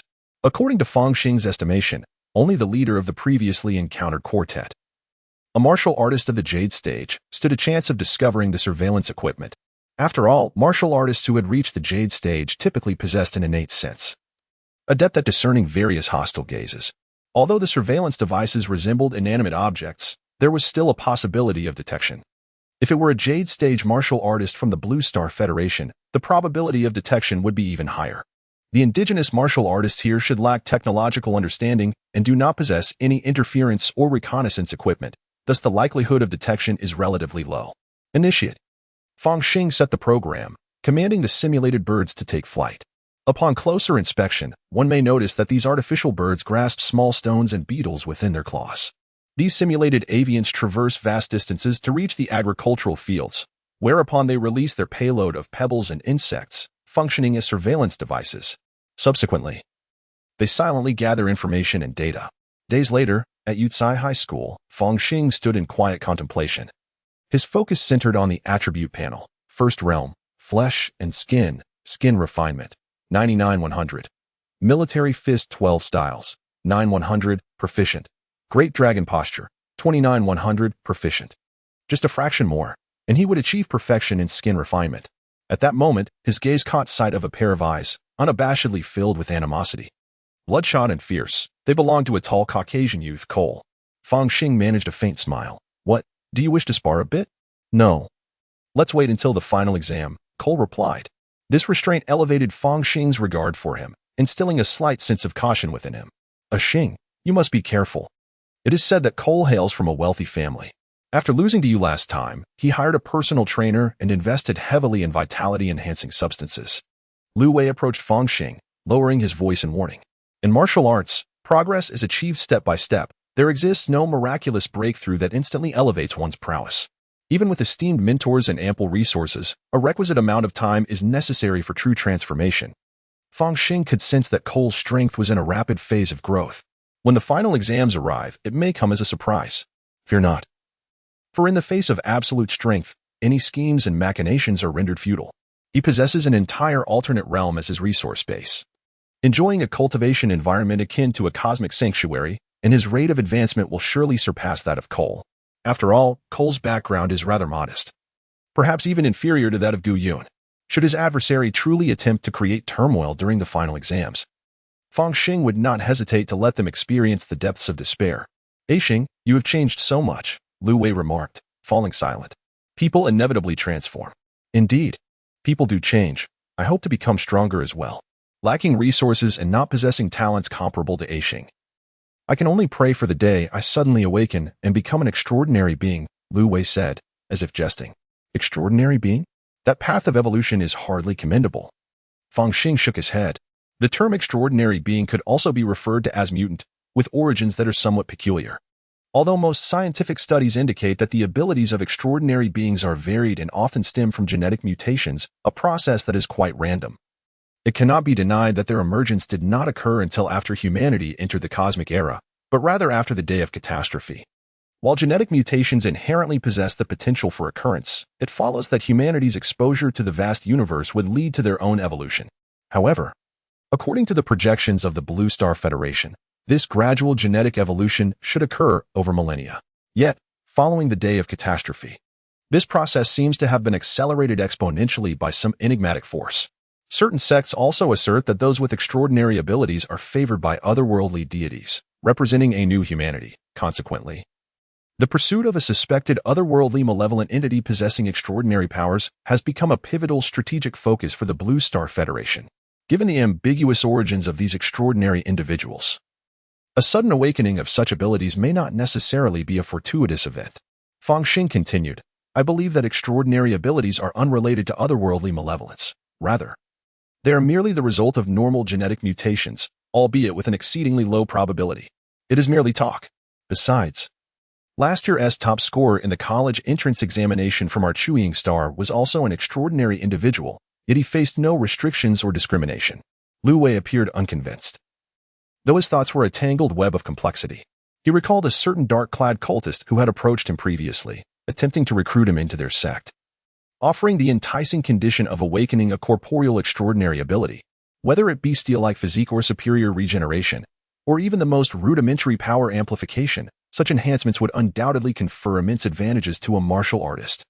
Once attained, achieving rapid progress in martial arts would not be an unattainable feat after all. Even a basic power amplification ability would be regarded as innate divine strength in ancient times, akin to a prodigious martial talent.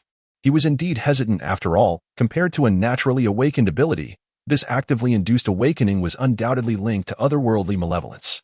Once entangled, one could easily plunge into an abyss. But if I cannot awaken extraordinary abilities, how can I surpass a Xing? If I cannot even surpass a Xing, how can I hope to succeed in the college entrance examination in the future? How can one escape the battlefield of flesh and blood? How can I compel Liani to confront me? Lu Wei clenched his fist in silence. Why the sudden mention? Could it be that you have awakened? Fang Xing cast a dubious glance at Lu Wei. If only awakening were indeed the case. Lu Wei met his gaze with composure. He was still in a state of uncertainty, having yet to receive the blessing, which rendered him quite candid. Even if he were to undergo genetic testing at the infirmary, it would undoubtedly yield no results. Indeed, though the prospect of self-awakening of powers is fraught with peril, for individuals like us, success demands a bold gamble. Even becoming a power wielder is preferable to being cannon fodder. Moreover, it is possible that the emergence of such powers is merely in natural order, a misjudgment by the Federation. Fang Xing sensed that this classmate might have genuinely awakened some ability and, shifting his tone, offered a semblance of consolation. Yet, this very consolation stung Lu Wei's pride. Yes, if only that were true, Lu Wei murmured. Initially hesitant, he observed his classmates making rapid progress one after another. Especially as Fang Xing, hailing from a similar background, had surpassed him. It finally steeled his resolve. Even if I am to plunge into the abyss, I shall witness a fleeting glimpse of light. Chapter 15. A fiery hand in another world, within a temporary encampment. Fang Xing activated a smart computer procured from a second-hand market. Data transmission commenced. His fingers danced swiftly across the keyboard, and a series of images unfolded. Among them were numerous videos captured by drone models resembling realistic birds, alongside footage and audio recorded by beetle monitors. Indeed, it is an ancient agricultural society, where farming techniques remain rudimentary. The surveillance footage predominantly depicts the act of tilling the land, observing the ragged farmers laboring tirelessly. their faces turned towards the earth and backs to the sky.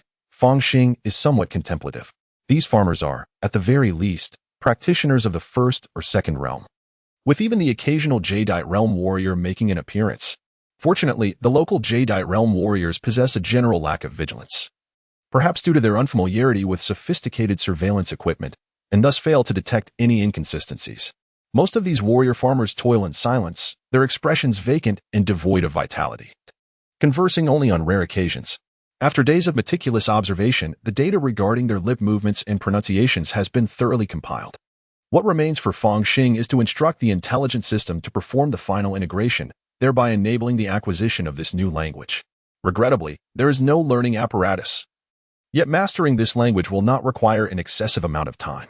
After all, as an exemplary student molded by the rigorous education system, Fang Xing possesses considerable confidence in this regard. The practice of martial arts is, in essence, a form of evolution. One's cognitive faculties, including memory and the agility of thought, significantly enhanced with the elevation of one's realm. Here, warriors are relegated to farming or collecting manure, or perhaps embarking on perilous adventures in the wilderness. As he observes the second-hand computer methodically organizing and analyzing data, Fang Xing begins to scan the surveillance footage, endeavoring to comprehend the ecological dynamics of warriors in this realm. He has witnessed warriors engaged in farming, transporting manure, and undertaking adventures, and it appears that the majority of them lead rather meager existences, with only those of the Jadeite realm enjoying a slightly improved quality of life. In addition, there exists a figure of higher status. Ultimately, several carts were filled to the brim and escorted by martial artists of the Pujing realm. However, in the presence of this middle-aged gentleman, their status appeared diminished, exuding an air of utmost politeness, bordering on reverence. This was not merely a disparity of rank, it was potentially more reflective of strength. The stout gentleman was suspected of possessing the capability to slay multiple warriors of the Pujing realm. Talisman. Fang Xing recalled the talisman utilized by the leader of the adventurous quartet, along with the image of the golden bell shield, leading him to a silent conclusion. The immediate priority remained to master the local language, subsequently change attire, and attempt contact. He glanced at the second-hand computer screen, discovering that the progress of deciphering the otherworld language was still under 10. There was time.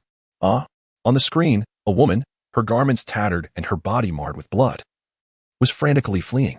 Observing her trajectory, it seemed she would soon stumble upon the temporary camp. Was that yet another consequence of the wild boar? Fang Xing furrowed his brow. The nearby beast possessed formidable strength. Aside from the leader of the previous Pujing quartet, who had barely escaped thanks to the power of the talisman, the rest of the herbalists encountered were doomed, rendering the beast a veritable killer of herbalists. The corpses of those herbalists ultimately ended up in the belly of the wild boar, leaving no trace behind. This woman, without a doubt, was also an herbalist, driven to desperation by the wild boar. But how did she end up here? Fang Xing felt a twinge of headache, observing the figure's speed. It was evident that the individual was not more than a second-realm warrior. There was likely no hazardous equipment on them, otherwise. Even a single talisman would have prevented them from being cornered by that wild boar to such an extent. He sighed, ensuring his protective suit enveloped his entire body, leaving no orifice, eyes, ears, mouth, or nose, exposed. He then grasped his electric baton. Time to investigate. Whoosh! A shadow darted by as Shui Yuling executed her agile movements, gliding past a thicket of thorns. She was tall and fair-skinned, with long legs that once captivated even the most esteemed celestial masters. Were it not for her current predicament, she would not have ventured out alone to gather herbs. Cursed fate, I have been deceived. The purchasing price of Zhulong grass in Qinlin Square has surged, making the harvest even more perilous. Those above show no inclination to allow us any advantage. Shui Yuling gritted her teeth. The competition in the marketplace was exceedingly fierce. It was rumored that some female celestial masters specializing in charm had entered the fray to snatch away their livelihoods. While a partially concealed business could still be conducted, it was barely sufficient to stave off starvation. The notion of purchasing spiritual rice or medicinal pills to enhance her martial prowess was nothing short of a fantasy. Thus, she found herself compelled to take this risk. Who could have anticipated encountering a wild boar demon that seemed to have advanced a notch in strength? Her entire team had perished, and she was left in this dire state. Shui Yuling was uncertain if the wild boar demon was still pursuing her, but having endured countless hardships since childhood, she instinctively considered the worst possible outcomes. The rivers in the vast wilderness were notoriously treacherous, yet they could mask her scent, presenting her with her only chance for survival. Suddenly, she noticed a movement in the grass ahead, and a silver-white humanoid creature leaped forth. What on earth is this? Shui Yuling cried out sharply. Her ruthless nature honed from her experiences in the lower tiers, leaving no room for hesitation. With a swift motion, she launched 3 shimmering darts that struck heavily against Fang Xing's chest. Hidden weapons? Fang Xing was momentarily taken aback, only to witness the 3 darts clatter to the ground. Their sharp edges glinting with a bluish hue, clearly coated with a potent toxin.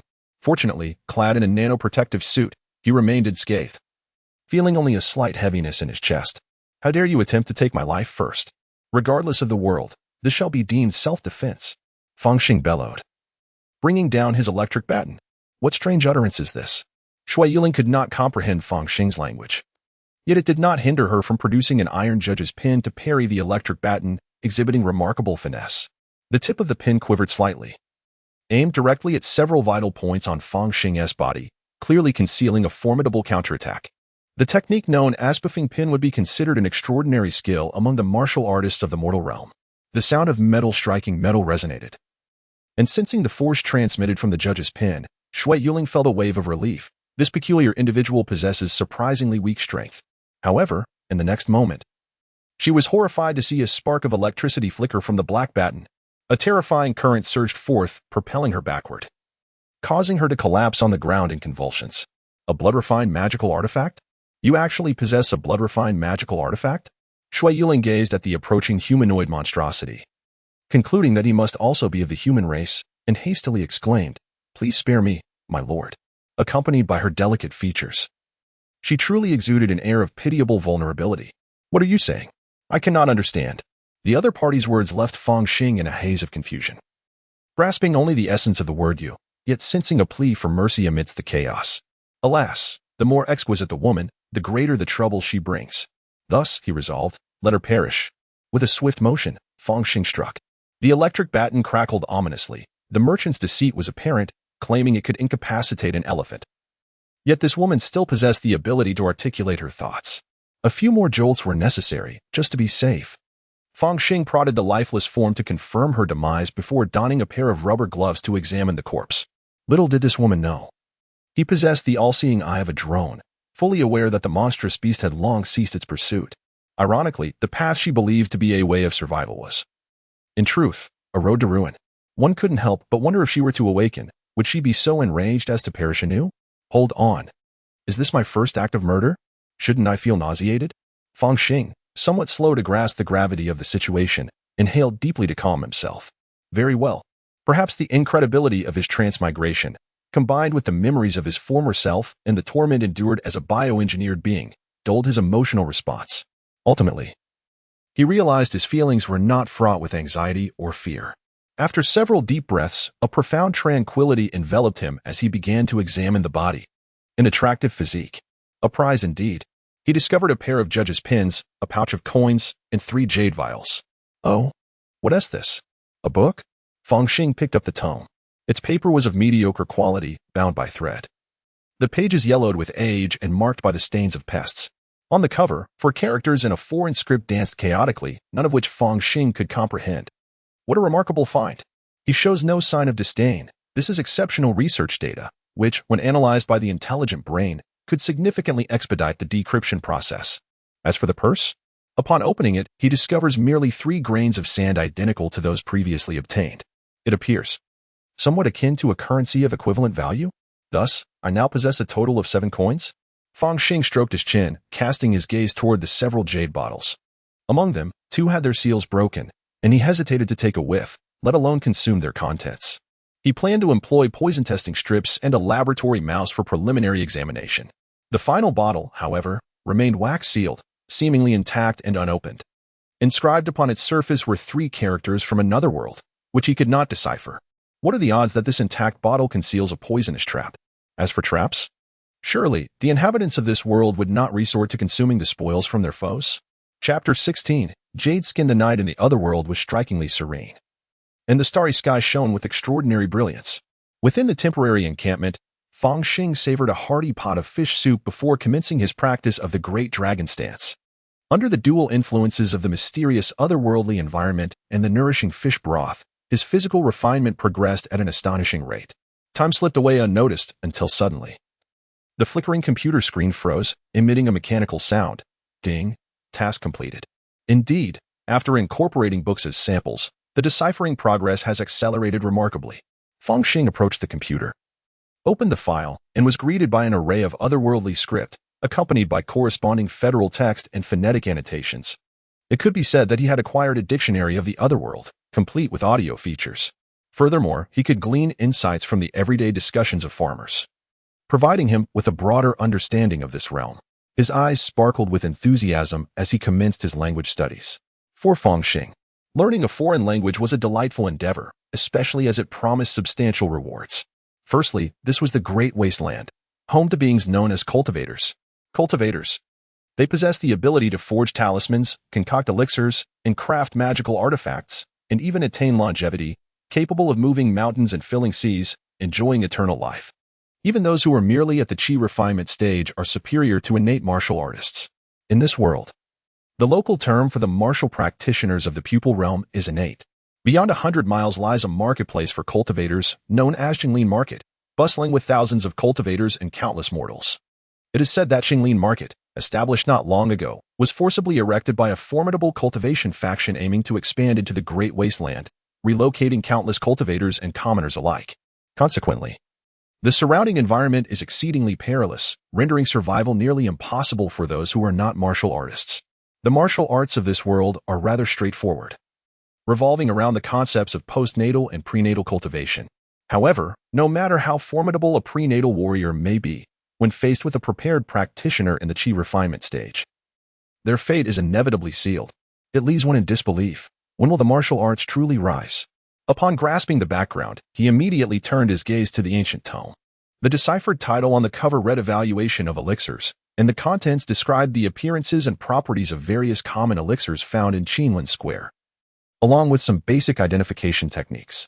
Fang Xing retrieved 3 jade vials, comparing them one by one, discovering that one contained a healing ointment, another an antidote. As for the last unopened vial, it was labeled blood chi pill. According to the book, postnatal warriors who consume the blood chi pill can enhance their vitality and refine their skin, tendons, and bones, leading to rapid advancement. Yet, I remain skeptical. I shall first test it with a poison detection strip and a white mouse. Turning the page, his breath suddenly quickened. He encountered a description of a novel elixir, the prenatal pill. It was white and fragrant. Consuming it could bolster the vitality of one's organs and assist postnatal warriors in breaking through to the prenatal realm. This prenatal pill could actually aid in transcending into the purity jade realm. Fang Xing's eyes sparkled with excitement. In the Blue Star Federation, the martial arts hierarchy consists of the first stage, flesh and blood, and the second stage, tendons and bones, which is nearly equivalent to the postnatal realm in other worlds. Once a warrior achieves perfection in the tendon and bone stage, they must refine their internal organs, augment their inner breath, and attain a harmonious completeness both internally and externally, resembling pure jade, hence the term purity jade realm. However, this transition is exceedingly arduous. Even Xiao Long believes that it is quite challenging to find a university student in the current class. Yet now, a single elixir suffices. The Blue Star Federation undoubtedly possesses potions that assist second-tier warriors in breaking through to the third tier, not to mention other devices. However, acquiring them is beyond my reach. The resources required are colossal, rendering the endeavor futile. Yet in this alternate realm, the situation may differ. A flame ignited in Fang Xing's eyes as he gazed at the chi blood pill. First and foremost, the efficacy and potential toxicity of this world's elixirs must be verified. After a moment of contemplation, he donned a mask and uncorked the vial. Inside the jade bottle lay 10 blood-red pills. The chi blood pill, when consumed by a martial artist, only requires one to be ingested at a time, with effects lasting for several days. There is an undeniable sense that the potency of elixirs in this realm is exceptionally high. It is not a matter of advanced craftsmanship, but rather a sheer abundance of resources utilized without fear of waste. Fang Xing extracted 1 chi blood pill, employing the method outlined in the elixir appraisal to evaluate it. As stated in the text, many cultivators and warriors are hesitant to consume elixirs of unknown origin. Thus, genuine high-quality pills bear marks on the bottom of their containers, and the vials are adorned with spirit symbols and wax seals. Once opened, there must be traces left as a simple anti-counterfeiting measure. He examined the bottom of the jade bottle and indeed discovered a green leaf mark. This should be the emblem of a reputable merchant within the market, signifying credibility. Yet, I remain skeptical, particularly since this elixir appraisal originates from that unfortunate soul. The possibility of deception cannot be dismissed. A vial of poison could easily be masqueraded as a cheap blood pill, accompanied by an instruction manual. If this is indeed the case, then the female warrior is truly a remarkable talent, even if she were pursued by the formidable forces that would later fabricate incriminating evidence. The fact remains that lives have been lost. Fang Xing contemplated for a moment, then retrieved a toxin test strip to examine each chi blood pill, discovering everything to be in order. The logistics arrived swiftly, and Fang Xing observed the lively little white mice with a calm demeanor, carefully scraping off a few fragments of the pills. He then compared the dosage according to the weight of the mice versus that of a human, ensuring the correct amount. This step was crucial. Otherwise, even a life-saving elixir, when administered at a human dosage, could potentially prove fatal to the mice. The following day, Fang Xing awoke and checked on the white mice, finding them all lively and energetic. Squeak, squeak. The little creatures scurried about, colliding with and gnawing at their iron cage, seemingly filled with an abundance of energy yearning for release. They all seem quite spirited. I shall take you to the berry patch soon. He nodded, carefully storing the chi blood pills, and proceeded to school.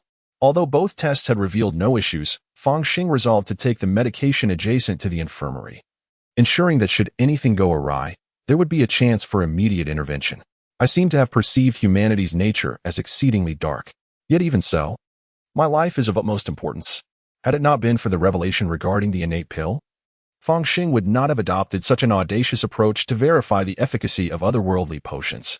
He arrived at Yutsai Middle School, deliberately skipping Lan Fei's cultural class.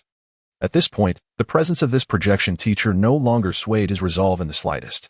Outside the infirmary, Fang Xing found an empty patch of ground and stretched out, letting out a yawn.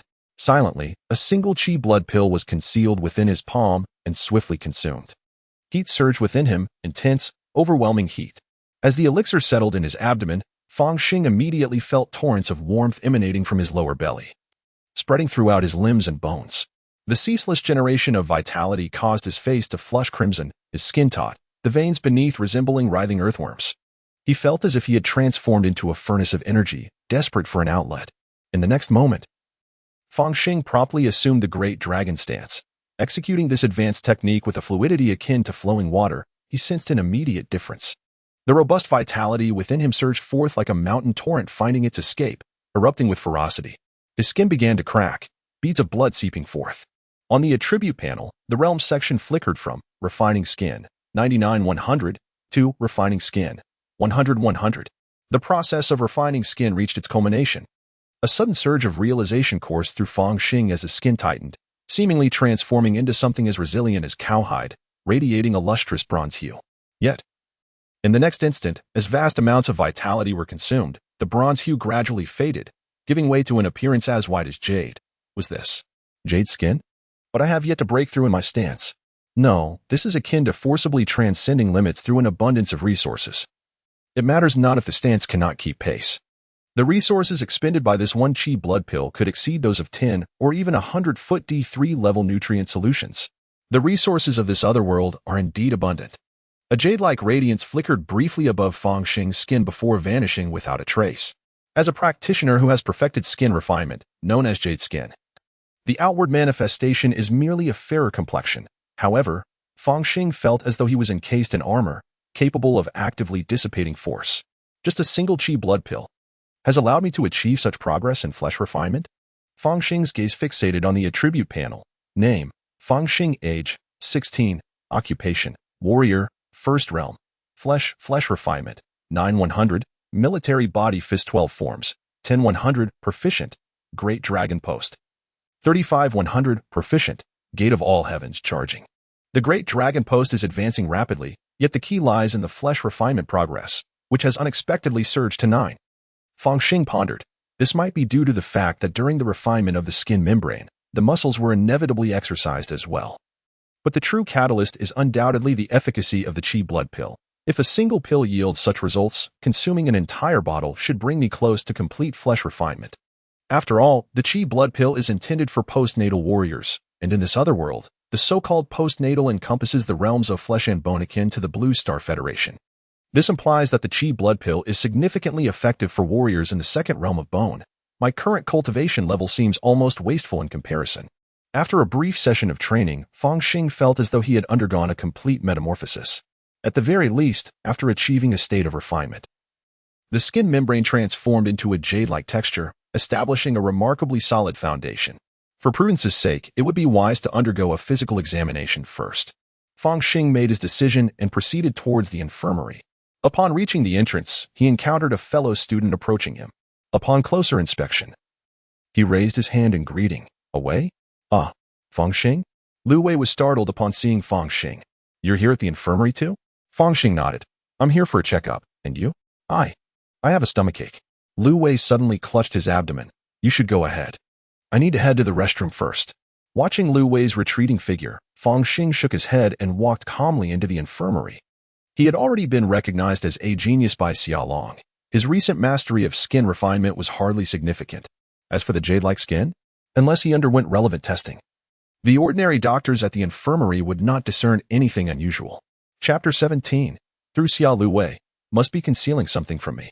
On the wide embankment, the river flowed gently, its sound persistent. If it were the original owner, they would surely be heartbroken. After all, we were close friends, but to me, he is merely an ordinary acquaintance. In another world, at a temporary camp, Fang Xing began by practicing his stances, followed by the daily task of excavating soil to transform and expand the camp.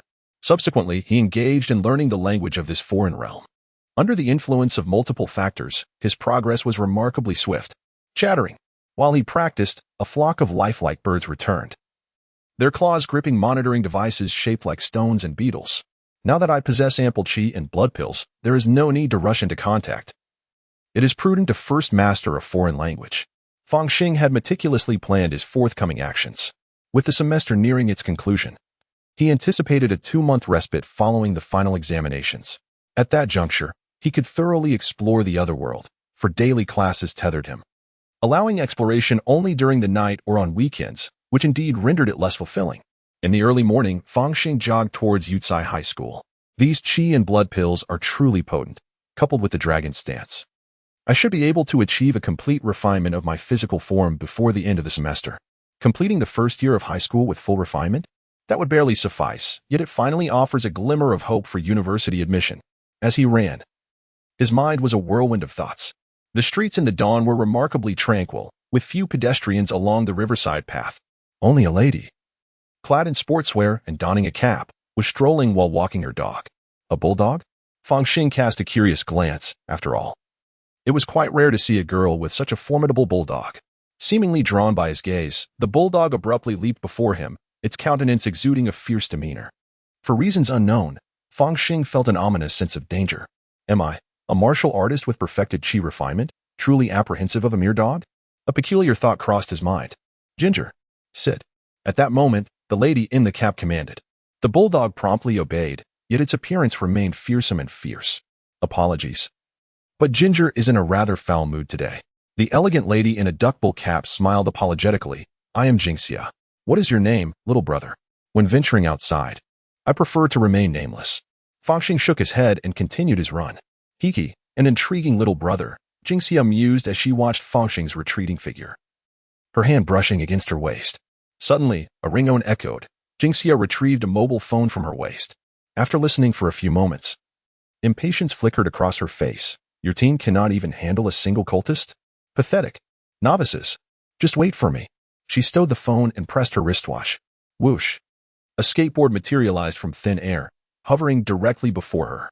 Jingxia stepped onto the board and glided away in a manner akin to flight, swiftly heading towards the nearby city. Woof. The bully dog known as Ginger let out a growl, its back rippling as a pair of demonic flesh wings sprouted, trailing behind Jingxia. Not far away, Fang Xing observed this scene with a grave expression. To fly so boldly, unperturbed by traffic regulations, either they are formidable cultists or affiliated with the authorities. Even cultists wouldn't be reckless enough to fly in plain sight, so are they indeed officials? It remains uncertain whether they are martial artists, mecha engineers, or supernatural beings. Perhaps beast tamers? Recalling the earlier peculiarities of the bully dog, Fang Xing's expression grew slightly serious as he fumbled in his pocket. Within, he found a qi blood pill. I have been somewhat careless, This dog's sense of smell is truly remarkable. Life is always filled with surprises. Tomorrow and the unexpected, who can tell which will arrive first? Yet, fortunately, the other party harbored no suspicions.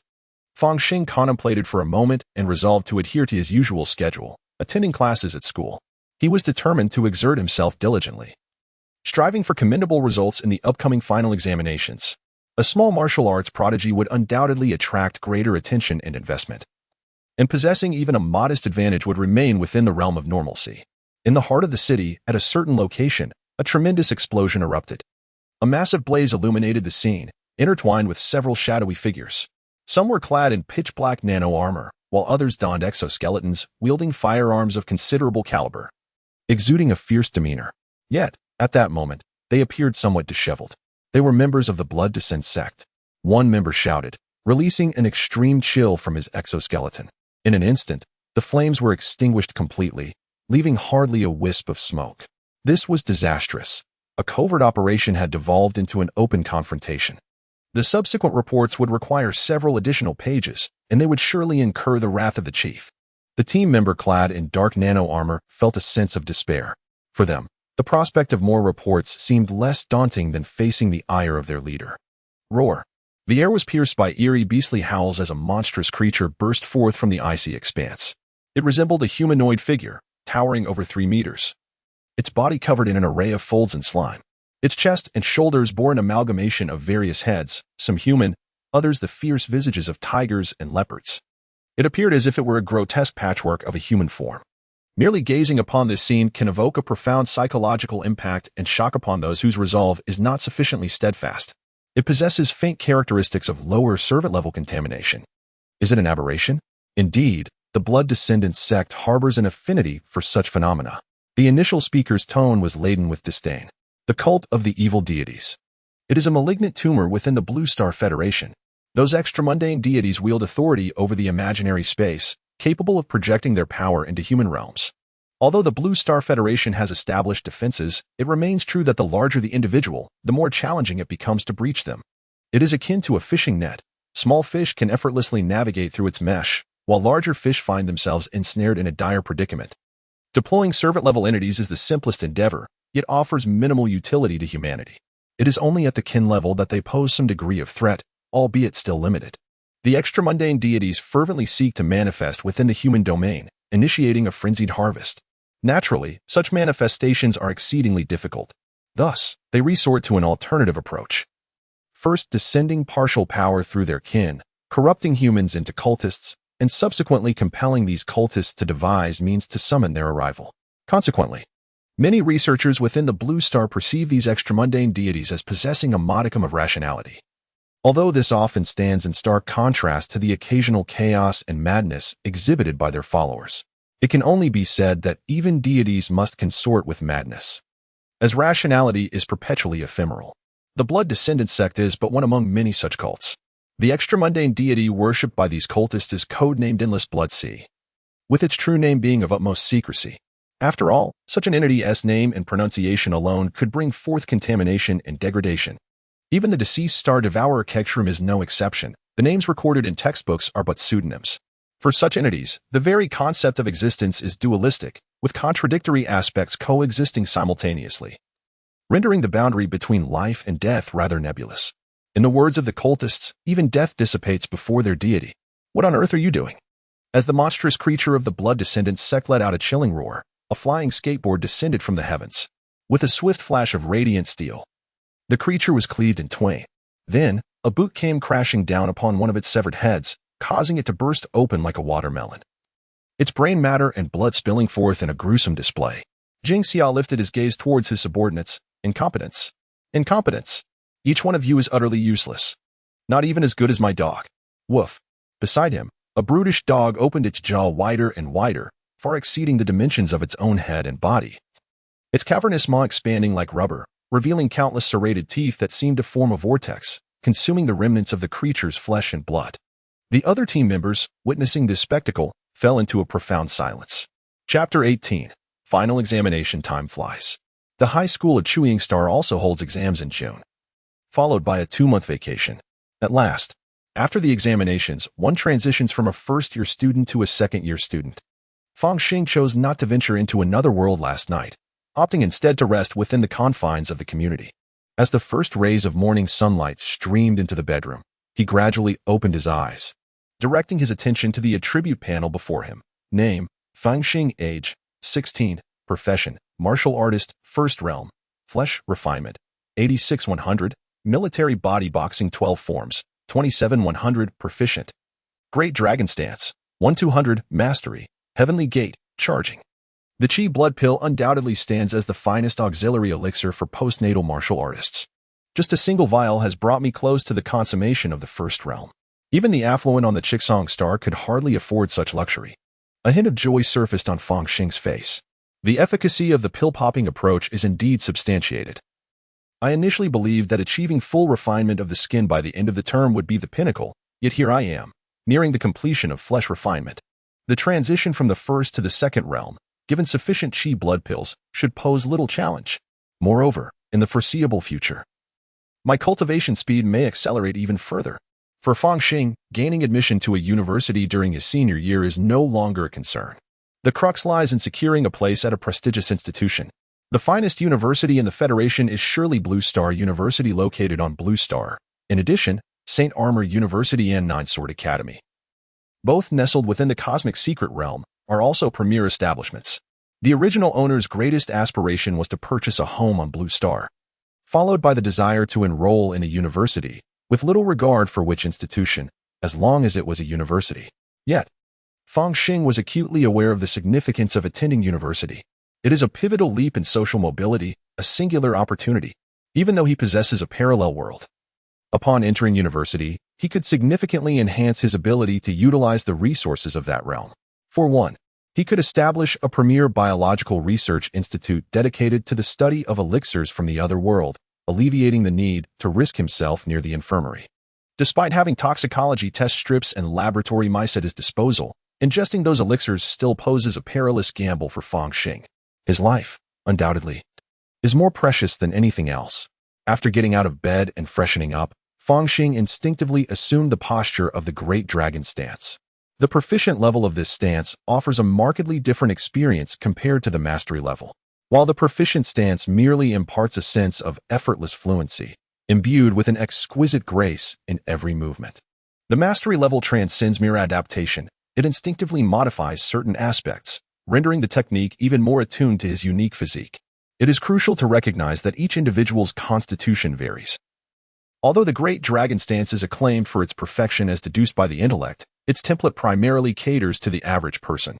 What Fang Xing practices now is akin to a Fang Xing exclusive version, meticulously tailored to his specifications, with efficacy and progress that are incomparable. Given such an advanced level of the Great Dragon Stance, it is no wonder it can refine Jade's skin, although I have already attained that. After completing the stance, as he attuned to the harmony of his flesh, Fang Xing suddenly brushed his hand across his face. In the next moment, the flesh upon his face began to pulsate. His cheeks became fuller, and his eyebrows elongated further. In an instant, he transformed from a youthful lad into a somber man in his 20s. After refining most of his muscles, he gained control over his facial muscles and skin, enabling him to master the art of disguise. This skill is indispensable for both domestic travel and nefarious activities. At Yutsai High School, the students were informed by their teacher, Lan Fei, that they would commence with a cultural examination, encouraging everyone to strive for excellence. Dressed in a professional attire complemented by black stockings and glasses, she exuded a distinctive aura of elite sophistication. Furthermore, she reminded the students to refrain from cheating, as the penalties for such actions were exceedingly severe. There's an undeniable allure about her. Lately, my vitality has surged too rapidly, causing an unsettling fervor, thought Fang Xing, his expression impassive as he swiftly tackled the exam paper. The curriculum for high school was extensive, encompassing universal language, interstellar survival, a compendium of evil deity races, various weapon maintenance and repair, and battlefield first aid. Each subject came with a separate exam, all to be completed within a single morning, with merely half an hour allocated to each. However, for these high school students, such pressure was commonplace. In an instant, the classroom was filled with the sound of writing. Even Lu Wei, who often appeared unreliable, was diligently scribbling away. As martial artists, their wrist strength was remarkable, allowing for rapid writing and agile thought processes. Nevertheless, completing an exam within half an hour remained a formidable challenge. After all, the exam's difficulty was calibrated to gauge their abilities, meticulously set at the brink of their limits to identify the most exceptional students. As for cheating, the classroom was under comprehensive surveillance, rendering it nearly impossible. Fortunately, I have encountered this question before. This particular problem is relatively straightforward. The final question, however, presents a bit of a challenge, as the calculations are rather intricate. Fang Xing's pen flew across the paper. As a high-level expert in the realm of martial arts, his profound skills enabled him to endure such intense examination. Time's up. Before long, it was noon. Fang Xing set down his electronic pen, exited the classroom, and prepared to casually purchase something to satisfy his lunch. I must admit, although the ingredients from this other world are more exquisite and nutritious, my culinary skills are rather mediocre. In terms of flavor, the dishes of the Blue Star Federation undoubtedly surpass those here. Not to mention that I am a pauper and have yet to truly experience the nourishing medicinal cuisines of Blue Star, which are said to harmonize taste and nutrition. Indeed, the entire Chuying star is merely an ordinary planet. Even the wealthiest individual on this planet pales in comparison to those on the Blue Star Federation. As he munched on a meat roll, he glanced at his classmates. By Lang, Ian, Qiansun, Ouyang Chanqian, by Liani, Ku'er, Lu Wei. Oh, perhaps it is merely an illusion, but Fang Xing sensed that Lu Wei seemed more confident today. Suddenly, Ku'er strode over. I look forward to our match in the afternoon's practical combat. The afternoon's practical combat would adopt an elimination system, ensuring that two individuals on a winning streak would eventually face each other. By afternoon, all the teachers gathered in the school, and among them stood Xiaolong. The practical assessment for the first year begins now. There are a total of 10 arenas, and those whose names are called must ascend without the use of armor, weapons, or potions. The rest is left to their discretion. Xiaolong's voice resonated like a thunderclap, reverberating through the surrounding air. Followed by a sinister grin, you may unleash your full strength and see if our esteemed instructors, those above the fourth realm, can intervene in time. There are no restrictions in this regard, though do not expect high marks for moral character or conduct. While this may appear to be indulgent, it serves as a reminder. Fang Xing mused quietly upon witnessing this scene. Before long, the combat roster was unveiled.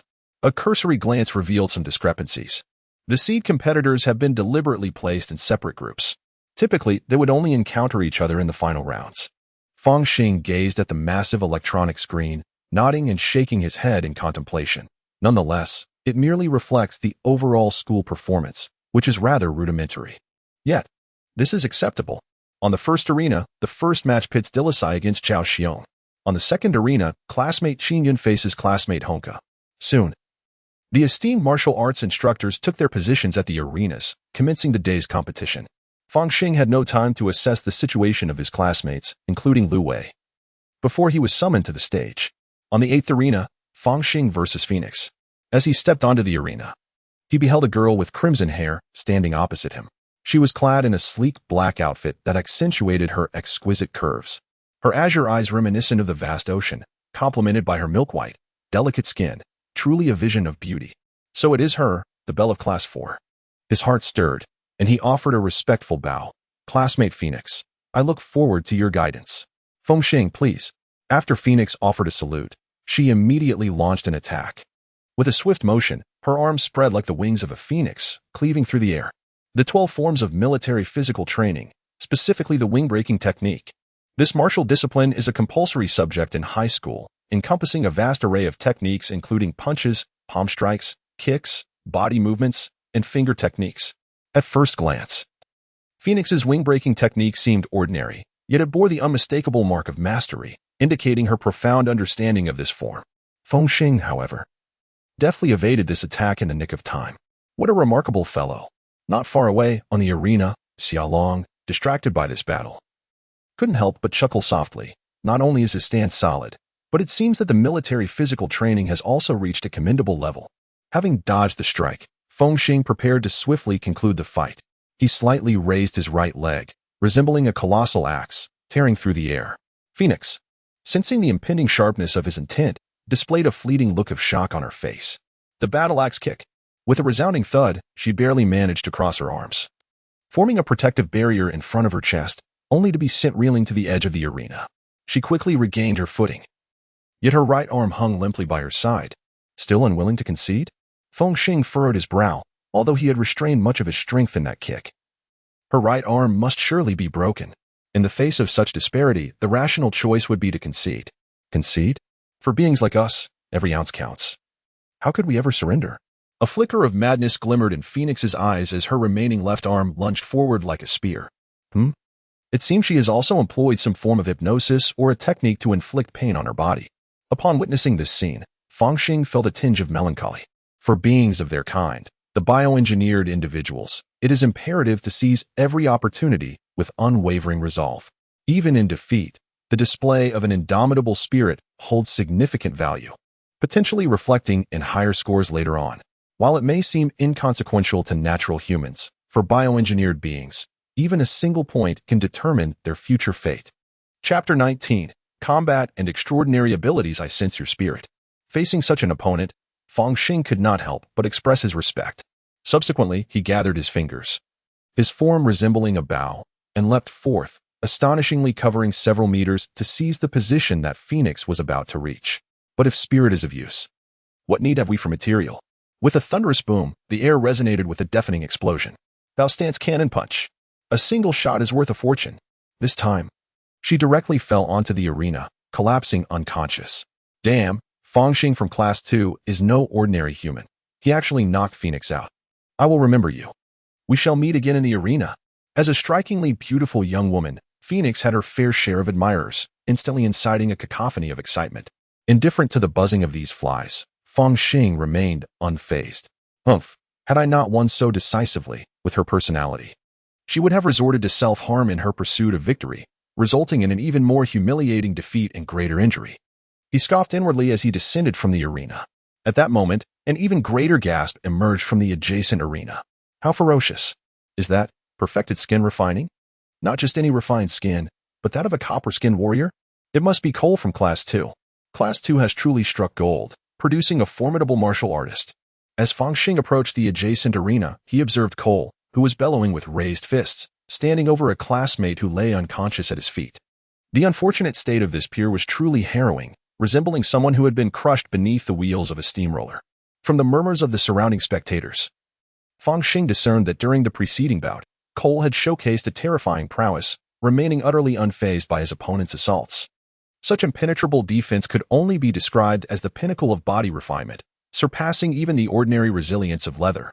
What was even more daunting was Cole's brutal aggression once he had secured an overwhelming advantage. Roaring like a beast, Cole raised his fists, his eyes glinting with a fierce crimson hue. Upon spotting Fang Xing, he grinned menacingly and made a throat-cutting gesture. How utterly arrogant, Fang Xing thought, crossing his arms with an icy demeanor, unfazed by the provocation. To him, Cole was no different from an insignificant ant by the roadside. One does not engage in a battle of wits with an ant, but rather crushes it without a second thought. Soon, he was met by his second opponent, a classmate named Qian Sun. Dressed in training attire, her hair styled in a pumpkin-like fashion, she implored, Fang, please show some mercy. It was evident that she understood how highly Xiao Long regarded Fang Xing and recognized her own inadequacy as his opponent. Nonetheless, she was determined to challenge her limits. Please, she said, and as Fang Xing slightly raised his hand, Qian Sun sprang into action, executing a series of connected kicks known as the double serpent legs from the military boxing 12 forms. With a slight twist of his hands, he opened his grip and seized his opponent's ankle. Applying a bit more force, he hurled Qian Sun off the stage. A faint blush crept across Qian Sun's face, quickly replaced by an unmistakable astonishment. Has his skin refining reached perfection? Only such a level of defense could allow him to nonchalantly withstand her attacks. If that fool Cole has perfected his skin refinement, it is only natural for me to reach this realm, isn't it? However, little do you know, the Cole family has taken out loans to support his martial training. Please do not tell me that his mother quit her job to care for him full-time and also took out loans to buy a house. Fang Xing's expression suddenly turned peculiar. These factors, combined with the frenzied investment in their child's education, represent the quintessential traps of the middle-income bracket in a past life. How could that be possible? Louise initially was a full-time housewife, but later, due to the enormous expenses of Cole's training, she had no choice but to seek employment. What a pity. Fang Xing shook his head as a voice reached his ears, causing his expression to shift. On Ring 9, Lu Wei versus Cole. Hurrying to the edge of the ring, he saw Lu Wei stepping up, while opposite him stood Cole, who appeared significantly more robust in a tight vest. Lu Wei, how fortuitous, you are Fang Xing's close friend, aren't you? Cole leisurely cracked his knuckles, the sound echoing like a sharp explosion. Perfect. I shall eliminate you first before dealing with him. Xing was far too lenient when he spared you from being crippled. A glint of coldness flickered in Lu Wei's eyes. Ahem. You may begin, gentlemen. Beside them, a teacher in charge of the arena coughed softly. A gesture of exasperation. They were merely high school students, yet their bravado seemed to grow with each utterance, shouting threats of violence as if these martial arts instructors were mere specters. While it was understood that momentum held significant weight in martial encounters, moderation was equally essential. Die for me. Cole charged forward, resembling a tank or a frenzied brown bear. The footwork and punching technique he displayed indicated he had mastered an entirely different combat style, one markedly more ferocious than before. Coupled with his perfected body refinement, he was undoubtedly a contender for the top position among the first-year students at Yutsai High School. Cole is quite impressive, remarked a martial arts instructor, adjusting his glasses. With perfected body refinement and the black serpent combat technique, he would undoubtedly secure the title of champion from previous years. Xiaolong's ears perked up, catching faint sounds from a considerable distance. With disdain, he commented, as far as I know, Cole has taken black man essence, although this substance is not classified as a banned item. It is close enough. It seems his coach is rather short-sighted, focusing solely on immediate progress while neglecting future potential and development. At that moment, as the two teachers conversed, Lu Wei had already engaged with Cole in the arena. Both drew back their arms, launching simultaneous punches. Cole's fist, rough and bearing a faint dark hue, resembled a hammer, the air around it charged with ferocity. Lu Wei, too, aligned his fingers, delivering a punch of his own. As he unleashed that punch, the muscles in his right arm appeared to come alive, writhing and swelling with fervor. Bang! A resounding noise echoed through the arena. Not only that, but he was propelled backward like a cannonball, crashing out of the ring. Fang Xing observed this scene with astonishment. Lu Wei had actually defeated Cole? Whoosh! Several figures, moving at an almost imperceptible speed, rushed to the ring's edge to assess Cole's injuries. His arm was broken, and his ribs were fractured. Indeed, a severe injury, but one that could be treated. A female instructor examined Cole's condition and spoke up. Xiaolong's gaze was fixed on the seemingly animated muscles of Lu Wei's right arm, his eyes shimmering with intrigue. An ability user? Lu Wei, have you awakened your powers? Indeed, the activation of muscle strength. This ability, though limited in potential, allows you to exert most of your physical power.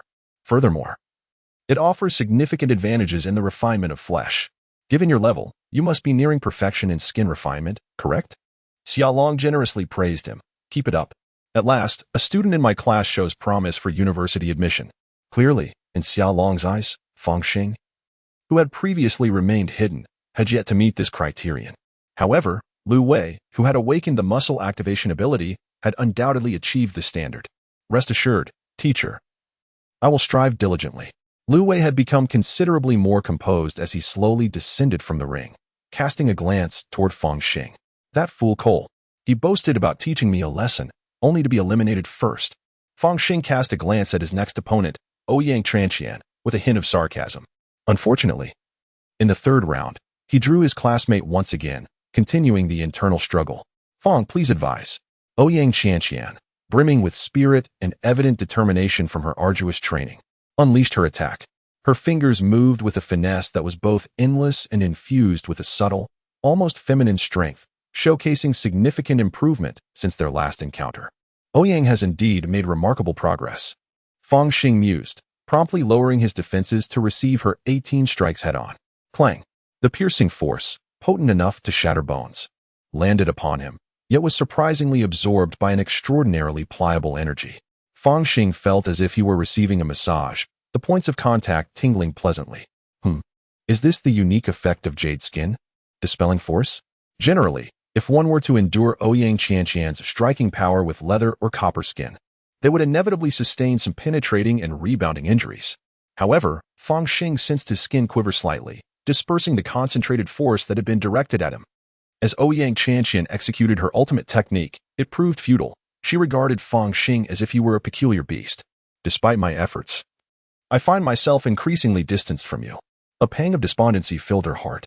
Both Fang Xing and Lu Wei had made leaps in their martial prowess at an unimaginable pace, leaving her, a natural-born talent, feeling utterly inadequate.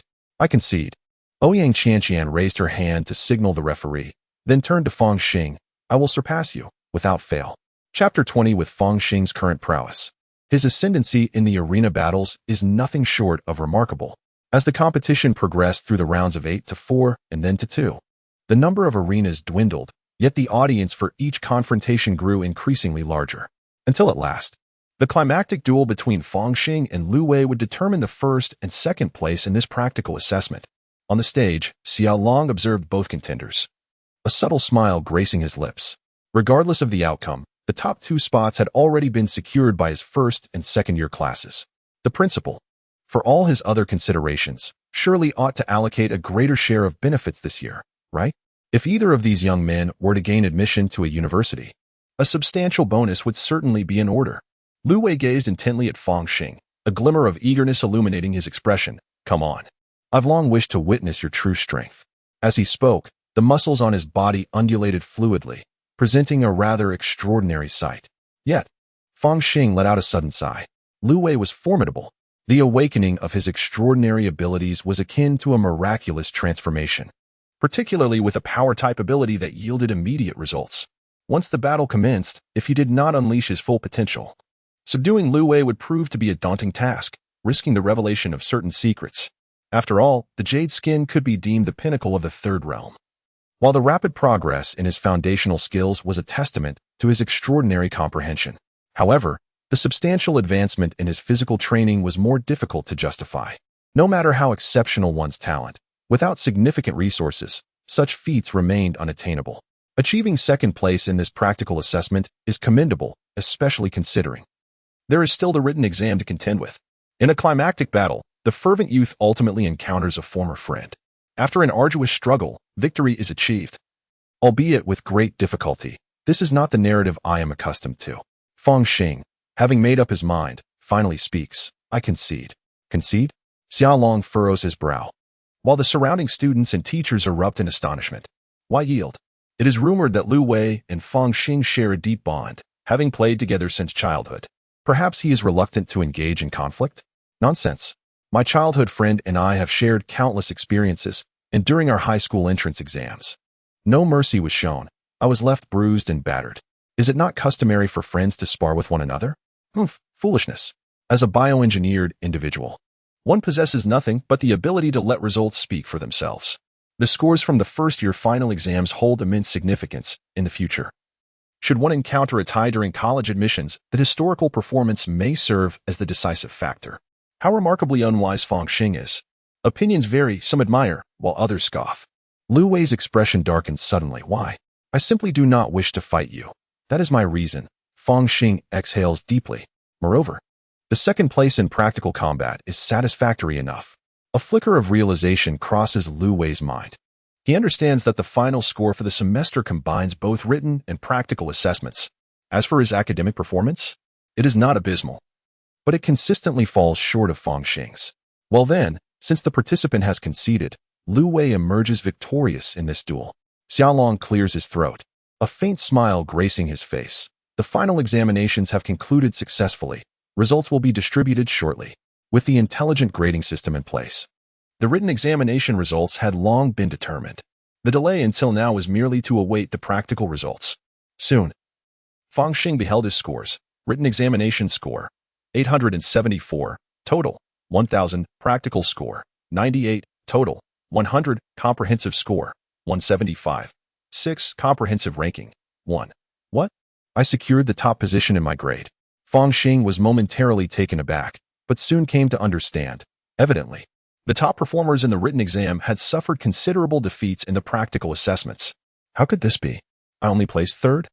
Lu Wei also reviewed his results, struggling to accept them. This was quite normal, as the comprehensive score was derived from 90 of the practical score and an additional 10 from the written exam.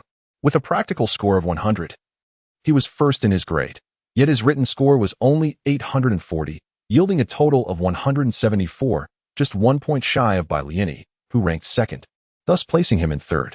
Xiao Long then gazed at Fang Xing, acknowledging your defeat and conceding gracefully, although it demonstrates a certain courage. Some instructors perceive it as a sign of timidity, which may have influenced your lower score. Otherwise, with your practical score, you could typically achieve a 99. Fang Xing, you must continue to strive. This score is easily surpassed. Indeed, teacher. Fang Xing nodded. This summer, I intend to dedicate myself to focused study and practice. Excellent. I hope the three of you can sustain such progress. I shall advocate for scholarships for you next semester. Xiaolong turned to Fang Xing and Lu Wei, then glanced at Balian, unable to suppress a smile. Balian, your academic performance is commendable, yet practical skills require further effort. This time, his classmates truly brought him pride, sweeping the top 3 spots in their grade. Even during the principal's banquet, he would undoubtedly be honored with an extra few toasts. Thank you, teacher. Fang Xing cast a sidelong glance at Lu Wei and Balian, feeling a twinge of unease. Recalling the peculiar dog-walking woman he had encountered that day, he was suddenly convinced that this summer should be spent exploring the realms of another world from the comfort of home. As for living expenses, with a scholarship on the horizon, there was no need to seek employment. At long last, it was over. Fang Xing shut the door to his apartment in the Zafugia community and reclined comfortably on his bed. Following the final examinations, the school had commenced its holiday. 2 months of respite provided ample opportunity for him to delve into that alternate realm. Power, I yearn for greater strength. The thought of Lu Wei's progress ignited a sense of unease within Fang Xing. It was not merely a concern for his brother's potential hardships or successes. Rather, Lu Wei's transformation felt unsettlingly peculiar. Although it might appear entirely normal to others, Fang Xing had grown up alongside Lu Wei, and the occasional glimpses of something unusual in Lu Wei's demeanor had heightened his sense of impending danger. Perhaps I am merely being overly cautious. It could be that Lu Wei experienced a stroke of luck, a genetic mutation, granting him extraordinary abilities. Nevertheless, I must act swiftly to distance myself. Fang Xing confronted his inner thoughts, acknowledging the need to maintain a degree of separation from Lu Wei to prevent this original friend from uncovering his own peculiarities. Even though I possess the memories of the original owner, I am ultimately not the true Fang Xing. The habits of a traveler inevitably leave traces that others may not detect, yet Lu Wei is likely to notice. Hence, I have been gradually distancing myself from him, perhaps even unconsciously. Fang Xing sighed. The original owner's friends are not truly his friends. In my previous life, I read novels where protagonists immediately acknowledged their parents and shared deep bonds with brothers and friends upon their arrival in a new world. Such behavior is not in my nature. Without the memories of the original owner, it would feel even more insincere. I am who I am. I shall simply be myself. Fang Xing sighed again, preparing to indulge in a game to commemorate his lost youth. Ah, a new release for an adult game has arrived. I shall critique it thoroughly. He donned his holographic glasses, immersing himself in a newly released masterpiece, blissfully unaware of the passage of time. Hours slipped by unnoticed until Fang Xing, content, exhaled deeply and removed the glasses, only to realize that the outside world had plunged into darkness. Has the delivery arrived? Fang Xing glanced at the notification and made his way to the door, where he found 2 packages awaiting him. Upon opening them, he discovered a wig and the vintage robe he had ordered. To convincingly masquerade as an inhabitant of another world, having long hair is quite essential. Given the limited time, he could make do with the wig for now. The retro style is quite popular on Chewing Star, so acquiring a set of ancient garments does not seem out of place. This attire closely resembles the wide-sleeved robes of the other world, and with the intentional aging treatment, crafted from coarse linen and dyed a deep blue, it appears remarkably authentic. Having feasted to satisfaction, tomorrow's journey shall lead to the Qinglin Fang market. He had even discreetly approached several agricultural zones, exchanging a few words with seemingly honest farmers, without raising any suspicion. Over the span of 2 months, he hoped to achieve some results, at the very least securing a channel to obtain the innate pill, in the pursuit of martial arts advancement. Abundant resources would render the process considerably easier.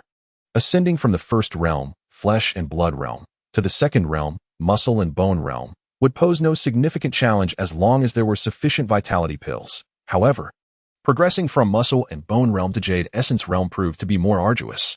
The cultivation of internal organs and the enhancement of inner vitality require dedication and time, a feat that many high school students struggle to accomplish, ultimately losing out on university opportunities. Achieving the courageous realm by the final year of high school would not only secure a place in university but might also open doors to prestigious institutions. Attending elite establishments such as Blue Star University or Nine Swords Academy remains a formidable challenge. Fang Xing quietly contemplated his future plans, his eyes gleaming with determination. In such a dazzling interstellar era, It would be a lamentable missed opportunity not to venture boldly at the forefront of the tide. Chapter 21. Qilin Fang Market in the early morning. A thin mist enveloped the surroundings. The Qilin Fang Market is perched atop a verdant peak, surrounded by towering emerald trees. The mountain shrouded in dense fog rendered visibility poor. While at its base stood rows of makeshift shelters, primarily constructed from massive timber sourced locally, creating a rather cramped and insular environment. The absence of drainage systems led to wastewater flowing freely, raising questions about the state of the Qilin Fang Market. Indeed, meeting in person pales in comparison to hearing of one's reputation. Fang Xing donned a flowing azure robe, his hair styled in a bun atop his head, and carried a wicker basket on his back. His features were expertly disguised, rendering him a young man with an innocent visage, indistinguishable from the locals. At this moment, he sighed softly, discreetly controlling a simulated yellow oriole to descend from the sky and nestle within his basket. His meticulous preparations for today's expedition had been nothing short of arduous. He had meticulously plotted numerous escape routes and adorned himself with a basic nanoprotective suit beneath his robe, while an electric baton hung at his waist, rendering him fully equipped for any eventuality. Moreover, he had deployed simulated avian drones along his journey, continuously monitoring the surroundings, which had enabled him to evade several intimidating adversaries. Was this a realm of immortal cultivation, or merely a slum? Upon entering the dilapidated district, he was immediately met with an unpleasant stench that compelled him to fan the air before his nose. The path was treacherously muddy, overrun with wild grass, and occasionally revealed a stark white bone. It appeared to be a human femur. Goodness! Fang Xing observed a corner ahead where a fresh corpse lay sprawled, its identity unknown, having been thoroughly stripped of flesh. A few passers-by hurried along, occasionally revealing eyes peering through the crevices of wooden boards and behind windows. Everyone seemed unnaturally accustomed to the presence of the corpse, chaos, disorder. Death could strike at any moment. Surviving in such an environment must impose immense mental strain. Fang Xing silently lamented, his gaze sharpening with focus. A tall, slender middle-aged man approached, clad in a gray robe, his demeanor dark and foreboding. More intriguingly, the gray robe shimmered with ethereal light as he moved, suggesting an air of mystique. A practitioner of the arcane arts? A cultivator? A sense of urgency stirred within Fang Xing, prompting him to mimic the nearby warriors, stepping aside to clear the path. Several warriors even bowed deeply, their faces adorned with expressions of humility and deference. The scene unfolded with an effortless grace. As if dictated by an unspoken tradition, etiquette dictates hierarchy. The weak must yield to the strong. If one does not step aside and pay their respects, could it lead to death? A futile demise? With a heavy heart, Fang Xing emerged from the shantytown, ascending the winding path.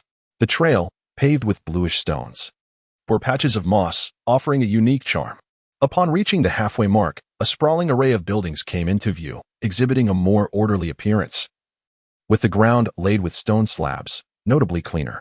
A few warriors busied themselves nearby, sweeping the area, while others carried wooden buckets, resembling attendants.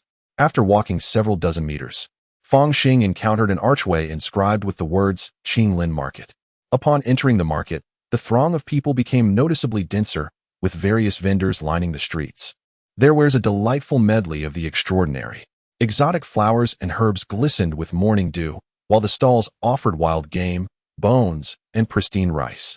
Naturally, an array of peculiar weapons, strange talismans, and myriad jars and bottles were also present.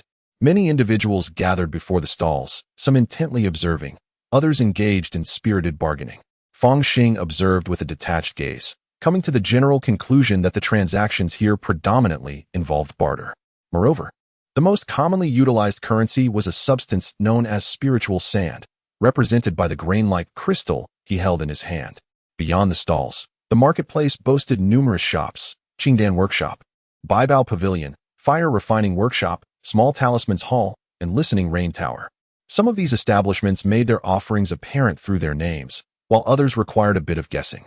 As Fang Xing lingered before the Listening Rain Tower, he was momentarily captivated by soft, seductive melodies, instantly discerning the nature of the place.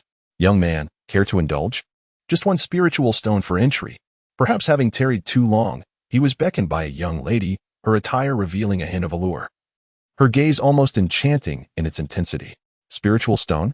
It seems to be a superior form of spiritual sand, Fang Xing mused internally, feigning a blush and modestly retreating, eliciting a chorus of melodic laughter from behind him.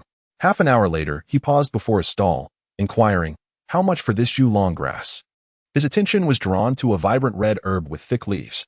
The vendor, an elderly man resembling a rustic farmer, leisurely puffed on a brass-piped smoking instrument, wisps of smoke curling from the bowl. Upon hearing Fang Xing's question, the old man took his time, savoring another puff before casually tapping the pipe against a nearby blue stone slab, which bore a noticeable dent, a testament to his habitual actions over the years. 2 grains of spiritual sand for a single stalk of Yulong grass. But if you wish to sell it to me, it will only be 1 grain per stalk, the old man stated slowly. How do you know? Fang Xing felt a stirring in his heart, his face betraying a hint of fluster, reminiscent of an inexperienced youth. The old man chuckled with satisfaction, even from a distance of 10 feet. I can discern the fragrance of the herbs in your basket. It must be Yulong Chao, am I correct? You wish to sell it at a premium, so you're inquiring around. Indeed, you possess remarkable discernment, Fang Xing replied with a simple smile. He had made considerable preparations for this trip to the market, with the primary resource being the Yulong Chao. After all, this herb was quite abundant in the territory of the wild boar demon beast. Collecting it with a drone posed little risk. On this occasion, Fang Xing had brought along 20 fresh stalks of Yulong Chao, eager to gauge the market. To be frank, Yulong Chao is only beneficial to those who practice qi cultivation. We martial artists might only earn a meager income. Though the recent rise in purchasing prices at the market is a boon, otherwise, in the past, you would need 2 or 3 stalks to exchange for a single piece of spirit sand. The old man, having little business, was at leisure and casually engaged in conversation with Fang Xing. Young lad, I won't deceive you, even if you take this Yulong Chao to a shop. The price will remain the same. However, I can offer you a discount, 10 stalks for 11 pieces of spirit sand. I lack such abundance. These few stalks were hard-won. Fang Xing shook his head, a look of hesitation crossing his face. I'll consider it further. With that, he turned and blended into the crowd. The standards of individuals in this world are lamentably low, which renders my trust in them quite tenuous. In comparison, the credibility of a store is likely to surpass that of an individual. Surely, this modest profit should not compel a store to turn against its own interests and tarnish its reputation. However, the same cannot be said for individuals. After careful consideration, even if the acquisition price is somewhat lower, Fang Xing has resolved to conduct transactions through the store. He intends to sell talismans, freshly drawn talismans. Wind Escape Talisman, Fire Rain Talisman, Golden Bell Talisman, Spirit Testing Talisman. Come one, come all to witness. At this juncture, Fang Xing was drawn to a booth by a fervent call and approached, his demeanor instantly sharpening. The proprietor of the stall, a middle-aged man clad in a robe adorned with resplendent spiritual aura, was evidently a cultivator. The Wind Escape Talisman, when affixed to the leg, imbues the wearer with swiftness, an essential for travel, available at the modest price of merely 1 spirit sand. The Fire Rain Talisman, a first-tier low-grade offensive talisman, is offered at 5 spirit sands. The Spirit Testing Talisman, capable of detecting spiritual roots, is well known. Without a spiritual root, a mortal cannot cultivate immortality. Those among the elite may have been misdiagnosed in their youth, and today presents a second chance, a moment to defy fate, available for just 8 spirit sands. Upon hearing this, Fang Xing felt a stirring in his heart and turned to regard the final item, the Golden Bell Talisman, prominently displayed at the center of the stall. Clearly a product of superior quality, the first-tier exquisite Golden Bell Shield is more than sufficient to withstand multiple assaults from mid-stage qi refinement practitioners. However, such a fine item is priced at merely 3 spirit stones, which feels rather like a loss for me. After wandering for quite some time, Fang Xing was already aware that 10 spirit sands could be exchanged for 1 low-grade spirit stone. He found the stall owner's words rather amusing. He squeezed through the crowd and compared several shops before finally stepping into Qing Dan Fang. The reason for this choice was twofold. Firstly, it appeared to be a pharmacy, undoubtedly in need of herbs. Secondly, the green leaf emblem on the signboard bore an uncanny resemblance to the mark on the bottom of a qi blood pill bottle, which granted Fang Xing a modicum of goodwill. Esteemed guest, what kind of elixirs do you require? Upon entering the shop, a fair maiden with bright eyes and a radiant smile greeted him. Even upon seeing that Fang Xing was merely an ordinary young martial artist, her countenance displayed no hint of disdain. Although this level of service is commonplace on Chuyang Star, It is indeed a rarity here in Qinglin Fang. Naturally, we accept 1 spirit sand for each herb. May I inquire how many you possess? Just these. Fang Xing removed a wicker basket from his back, extracting 20 stalks of zhulong grass. Freshly picked, though his technique was somewhat clumsy, the medicinal properties remained largely intact. A total of 20 spirit sands. What do you think, esteemed guest? The maiden meticulously examined each stalk before presenting her offer. However, Fang Xing was reticent with his words. Soon enough, he witnessed the maiden accept the zhulong grass and produce 2 crystal stones. Low-grade spirit stones. His eyes brightened as he accepted the spirit stones, cradling them in his palm. Before him lay a low-grade spirit stone, scarcely larger than a fingernail, its surface gleaming with a crystalline clarity, while the mist within exuded a more profound density, imparting a refreshing sensation when cradled in his palm. The young woman appeared poised to propose yet another transaction. The blood chi pill. Fang Xing pondered momentarily before venturing. What is the asking price?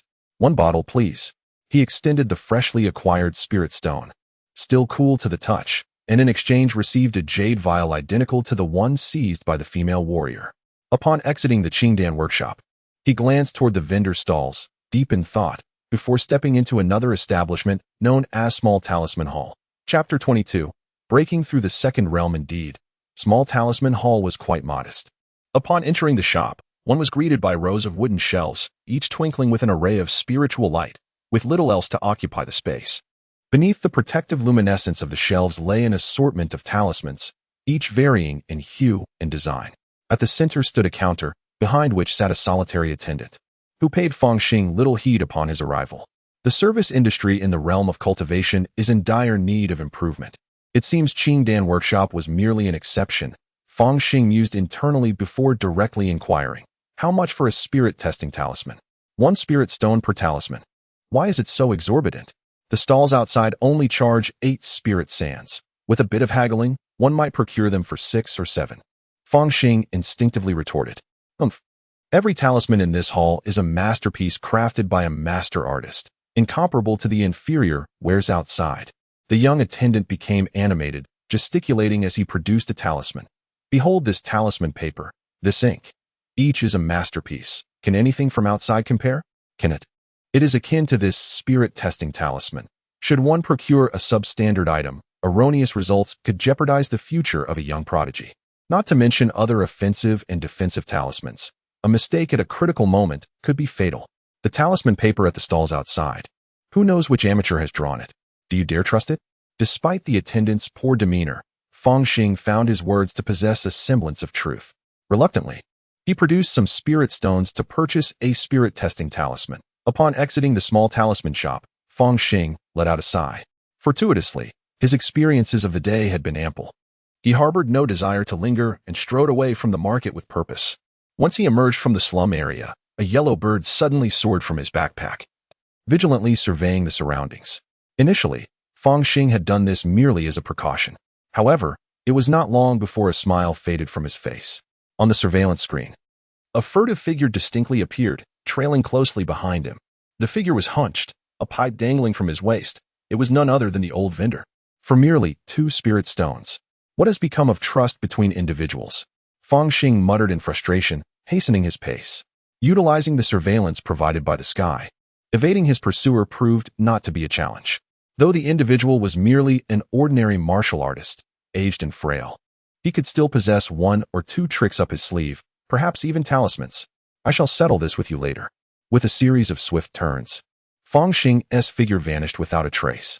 After a brief moment, the elderly vendor who had set up his stall returned to the spot where he had been, gazing at the vanished footprints on the ground, a fleeting expression of regret crossing his face. The temporary camp had undergone significant transformation. The structures had all disappeared, leaving only a verdant lawn. Fang Xing approached a particular area and lifted the grass, revealing an entrance. Descending through this passage led him to a cavern, where ventilation shafts had been excavated, and a sophisticated computer was in operation, displaying surveillance footage on 9 screens at all times. He perused the system logs and found no anomalies aside from a few wild beasts fetching water, nodding in satisfaction. Ultimately, he etched the visage of the old vendor deeply into his memory. This grudge he would not forget. Fang Xing placed down the elixir and regarded the spirit measurement talisman in his hand. The talisman was a bright yellow, adorned with intricate runes that seemed to conceal a hidden radiance, accompanied by a faint scent of ink. In the realm of cultivation, talismans of lower grades could produce effects simply by tearing them apart, accessible even to some mortals. However, those of slightly higher rank, such as the first-tier middle-grade golden bell talisman, could only be utilized by innate martial artists, requiring the activation of innate true energy. For higher-grade talismans, aside from certain specialized types that intentionally lowered usage requirements, most necessitated the magical power of cultivators for activation, rendering them unusable by non-cultivators. This knowledge regarding the use of talismans was something Fang Xing had humbly acquired, seeking after-sales service from the young attendant in the green attire. After all, having purchased the talisman, one ought to be instructed on its proper usage, wouldn't one? It is somewhat awkward to be regarded as a country bumpkin. Yet Fang Xing has never been one to concern himself with matters of pride. The spirit-testing talisman is a relatively common charm. It can be activated simply by tearing it open. It is employed to detect spiritual roots, and should one possess such a root, the talisman will emit a radiant glow, with the hue and intensity differentiating the practitioner's potential for cultivation. Many martial artists toil alongside one another, not only aspiring to accumulate spiritual sand and purchase elixirs to transcend their current martial boundaries, but also harboring hopes of cultivating the next generation in the art of transcendence. My very being is a product of the finest sperm and egg from the Blue Star Federation. Combined with the fortune of transmigration, I must possess a spiritual root, albeit perhaps of varying quality. Surely, I can cultivate. Otherwise, why would the gates of the celestial realms seek to capture this world? I am destined to cultivate. Fang Xing silently encouraged himself. Moreover, to soar through the skies on a sword, to achieve immortality. These are the dreams of countless children. If one could cultivate, who would endure the hardships of martial training? With a flicker of anticipation, he tore open the spirit-testing talisman. A beam of light descended upon him, only to fade away shortly thereafter. A minute passed, 2 minutes, 5 minutes. Nothing occurred. Could this talisman be faulty? Fang Xing scratched his head, sighing. While the allure of cultivation is undeniable, the arduous journey to martial prowess is painfully protracted. A single meditation session may require years or even decades of rigorous training, and it could take a century to refine a single technique. Where is the rapid advancement in martial arts? What sort of shabby celestial method dares to disturb my martial resolve? Begone. After venting his frustrations, Fang Xing regained his composure. Practice martial arts. The humble path of immortality shall, one day, be shattered by my martial prowess. Days later, Fang Xing set up the Grand Dragon stake, his consciousness silently concentrating on the attribute panel. Name, Fang Xing. Age, 16. Occupation, warrior. First realm, flesh, refining flesh, 99-100. Military body boxing 12 forms, 33-100, proficient. Grand Dragon stake, 3-200, mastery. Gateway to the heavens, charging. Indeed, my martial cultivation is advancing at an astonishing pace. With the aid of the mastered Grand Dragon stake and the vitality elixir, Fang Xing's progress in refining flesh has been nothing short of meteoric. At this moment, he stands on the precipice of a breakthrough. He opened his eyes and silently consumed a vitality elixir. A surge of warmth enveloped him, however, unlike before when it significantly boosted his vitality and proficiency. This time he felt a distinct limitation. It was the bottleneck between the first and second realms. A realization dawned upon Fang Xing.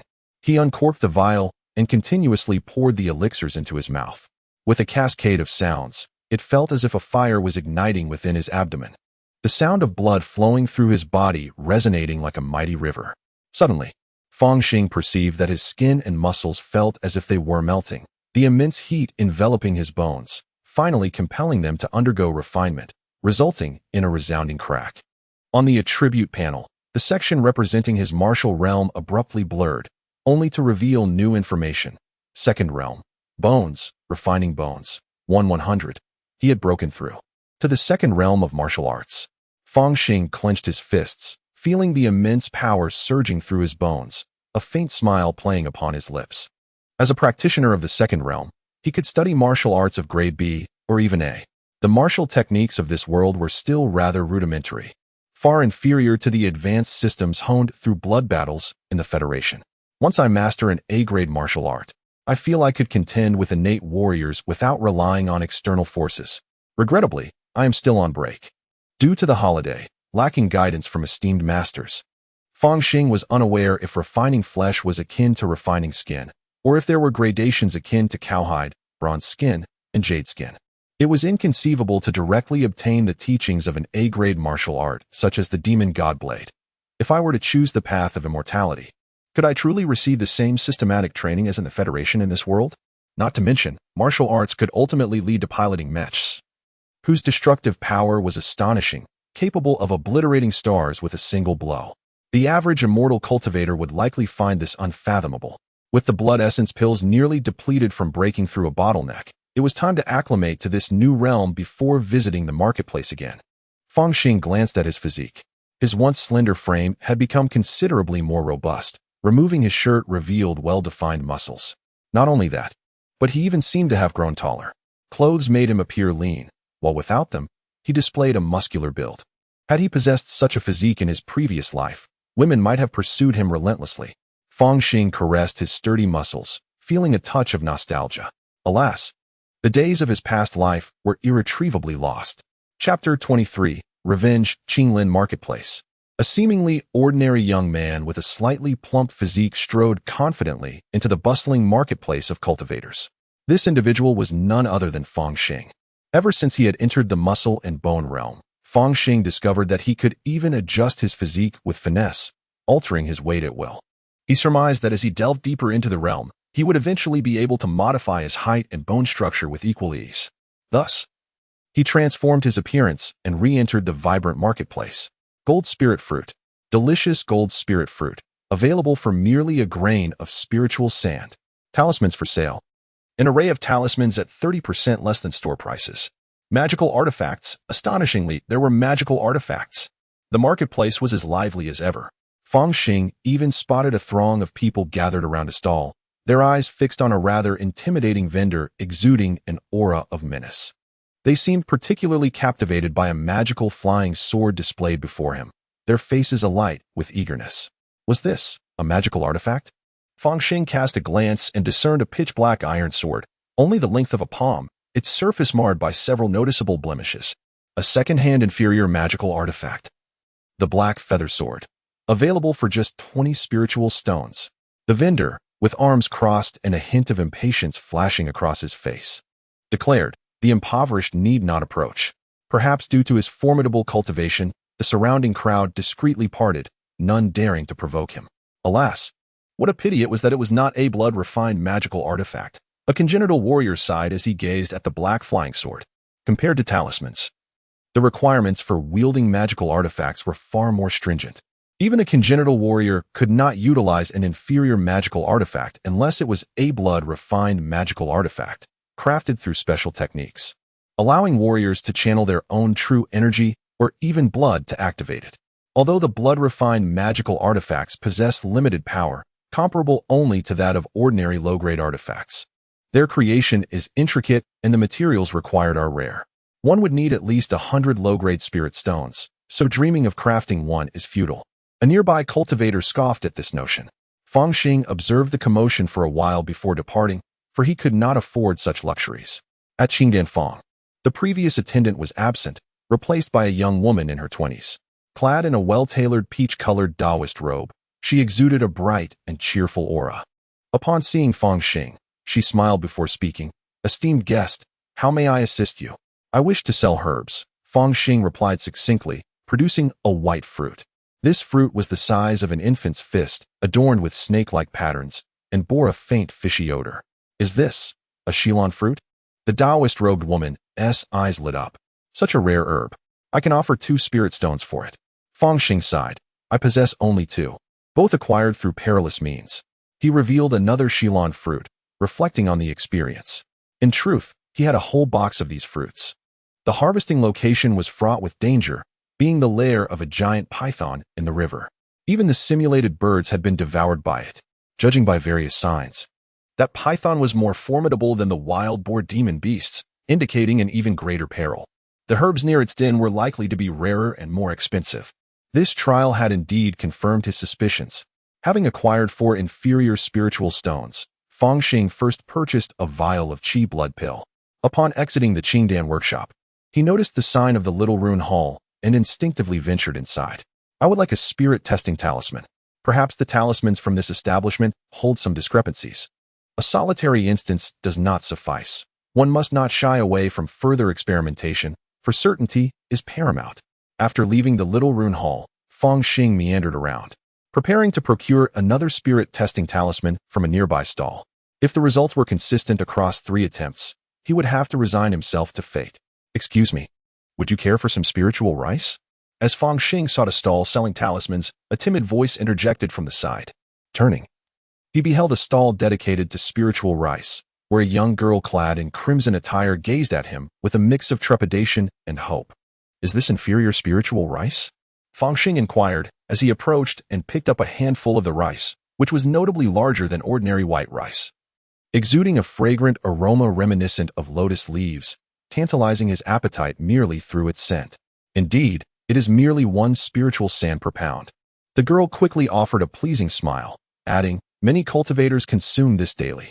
It is said that if mortals partake in it excessively, they may bear offspring with spiritual root potential. Oh, if I indulge, might I develop a spiritual root myself? Fang Xing's interest piqued. That is impossible. There are no recorded cases of anyone acquiring a spiritual root postnatally in the cultivation world. The girl shook her head earnestly, as if stating an irrefutable fact. Fang Xing felt a twinge of disappointment. Then I shall not purchase it. I am not a cultivator, and it holds no value for me. Who says it is of no worth? The formidable warriors often indulge in the consumption of spirit rice, which enhances vitality and blood essence. Moreover, this spirit rice is entirely natural, devoid of any trace of Dan poison, the young girl hastily explained. Dan poison? Fang Xing paused momentarily. Indeed, frequent consumption of Dan medicine can lead to Dan poison accumulation, which may harm the body and even diminish one's potential, trapping cultivators in a bottleneck of stagnation. Thus, those who practice cultivation typically consume spirit rice for their training, resorting to Dan medicine only at crucial moments. The girl added, this is what my grandfather told me. Fang Xing's interest was piqued. He sensed that the girl was somewhat naive to the world, prompting him to engage in further conversation. He soon discovered that while Dan medicine does contain Dan poison, it is not considered a significant issue for cultivators. After all, many wandering cultivators have already found themselves ensnared at various cultivation stages. Furthermore, as one advances in their techniques and breaks through to higher realms, a process akin to muscle and marrow cleansing occurs, allowing for the expulsion of certain bodily toxins. Moreover, the human body inherently possesses a self-purifying function. As long as the accumulation of Dan poison does not exceed a certain threshold, it poses little concern. Thank you, young lady. I shall purchase 10 pounds of spirit rice. By the way, what is your name? Fang Xing remarked, feeling slightly embarrassed about taking advantage of the situation, and he proactively retrieved some spirit stones. My name is Ding Hongxiu. The Huxiang spirit rice from my family is the finest amongst inferior spirit rices, Ding Hongxiu proclaimed with a hint of pride, puffing out her small chest. Ah, I shall remember that, Fang Xing replied, shouldering the bag of rice and waving his hand as he melted into the throng of people. Moments later, he paused and mused, After comparing prices at 3 different stalls, I finally managed to procure a spiritual divination talisman at a more reasonable rate. My gaze was suddenly drawn to a herbal medicine stall, and I was taken aback. The vendor there was none other than the old man with a smoking pipe who had previously been tailing me. However, he evidently failed to recognize me in my disguised form. It is fortuitous that I have recently experienced a breakthrough in my abilities. I shall repay grievances with grievances and vendettas with vengeance. After a moment of contemplation, I turned a corner and swiftly altered my appearance by rubbing my hand across my face. The flesh shifted, and I transformed into a visage characterized by simple, honest features, the very same disguise I had employed previously. There is no need to confront the old man directly. It suffices for him to encounter me accidentally. I quickly devised a plan. In this world, martial artists reach their limits naturally. This old man is not a cultivator, merely a practitioner of innate skills. He may possess some hidden tricks, so I must be prepared. Several hours later, I strode confidently away from the Qinglin market, plunging into the untamed wilderness. Behind me, the old man with the smoking pipe narrowed his eyes, closely trailing my path. As expected, He has followed me. I maintained a steady pace, creating a distance of several miles between us. Upon glancing at my wristwatch, I noticed a surveillance drone resembling a bird soaring overhead.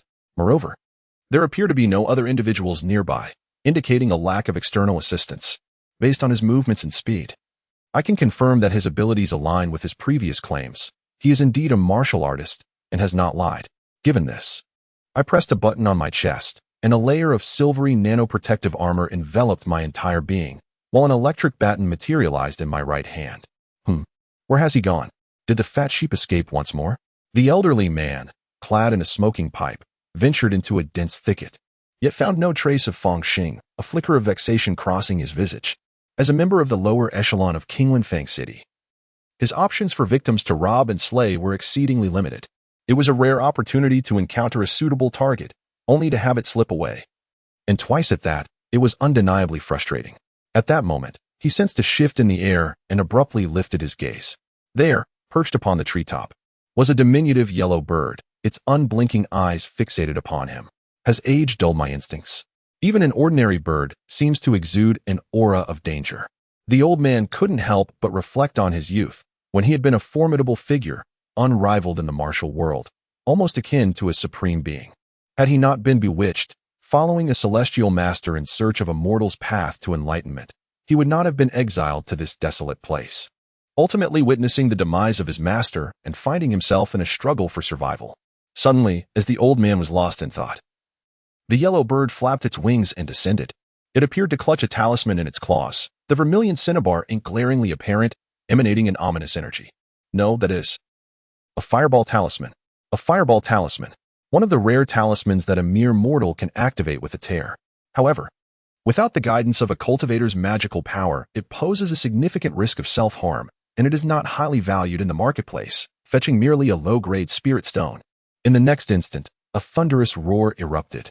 A burst of flames engulfed the yellow bird, simultaneously ensnaring the elderly man in its fiery embrace. Not far away, Fang Xing observed the scene, a faint smile gracing his lips. Let us explore the realm of non-contact warfare. With merely a drone equipped with weaponry, it can instantaneously transform into a terrifying harvester of life. Of course, the Blue Star Federation maintains stringent regulations on weaponry. However, this otherworldly domain is quite different. Here, spirit stones can procure anything. One might even fear the inadequacy of power. Fang Xing sold a snake orchid fruit, acquiring 4 low-grade spirit stones. He purchased a blood vitality pill with 1, a spirit testing talisman with another, and a fragrant lotus spirit rice with a 3rd, leaving him with just 1 to acquire a fireball talisman. Although he possessed 2 spirit testing talismans, the vendor at the stall accepted his haggling, settling for merely 7 spirit sands, and his previous earnings were sufficient to cover the cost. The combination of a drone and a fireball talisman transforms into an aerial explosive, without the concern of collateral damage.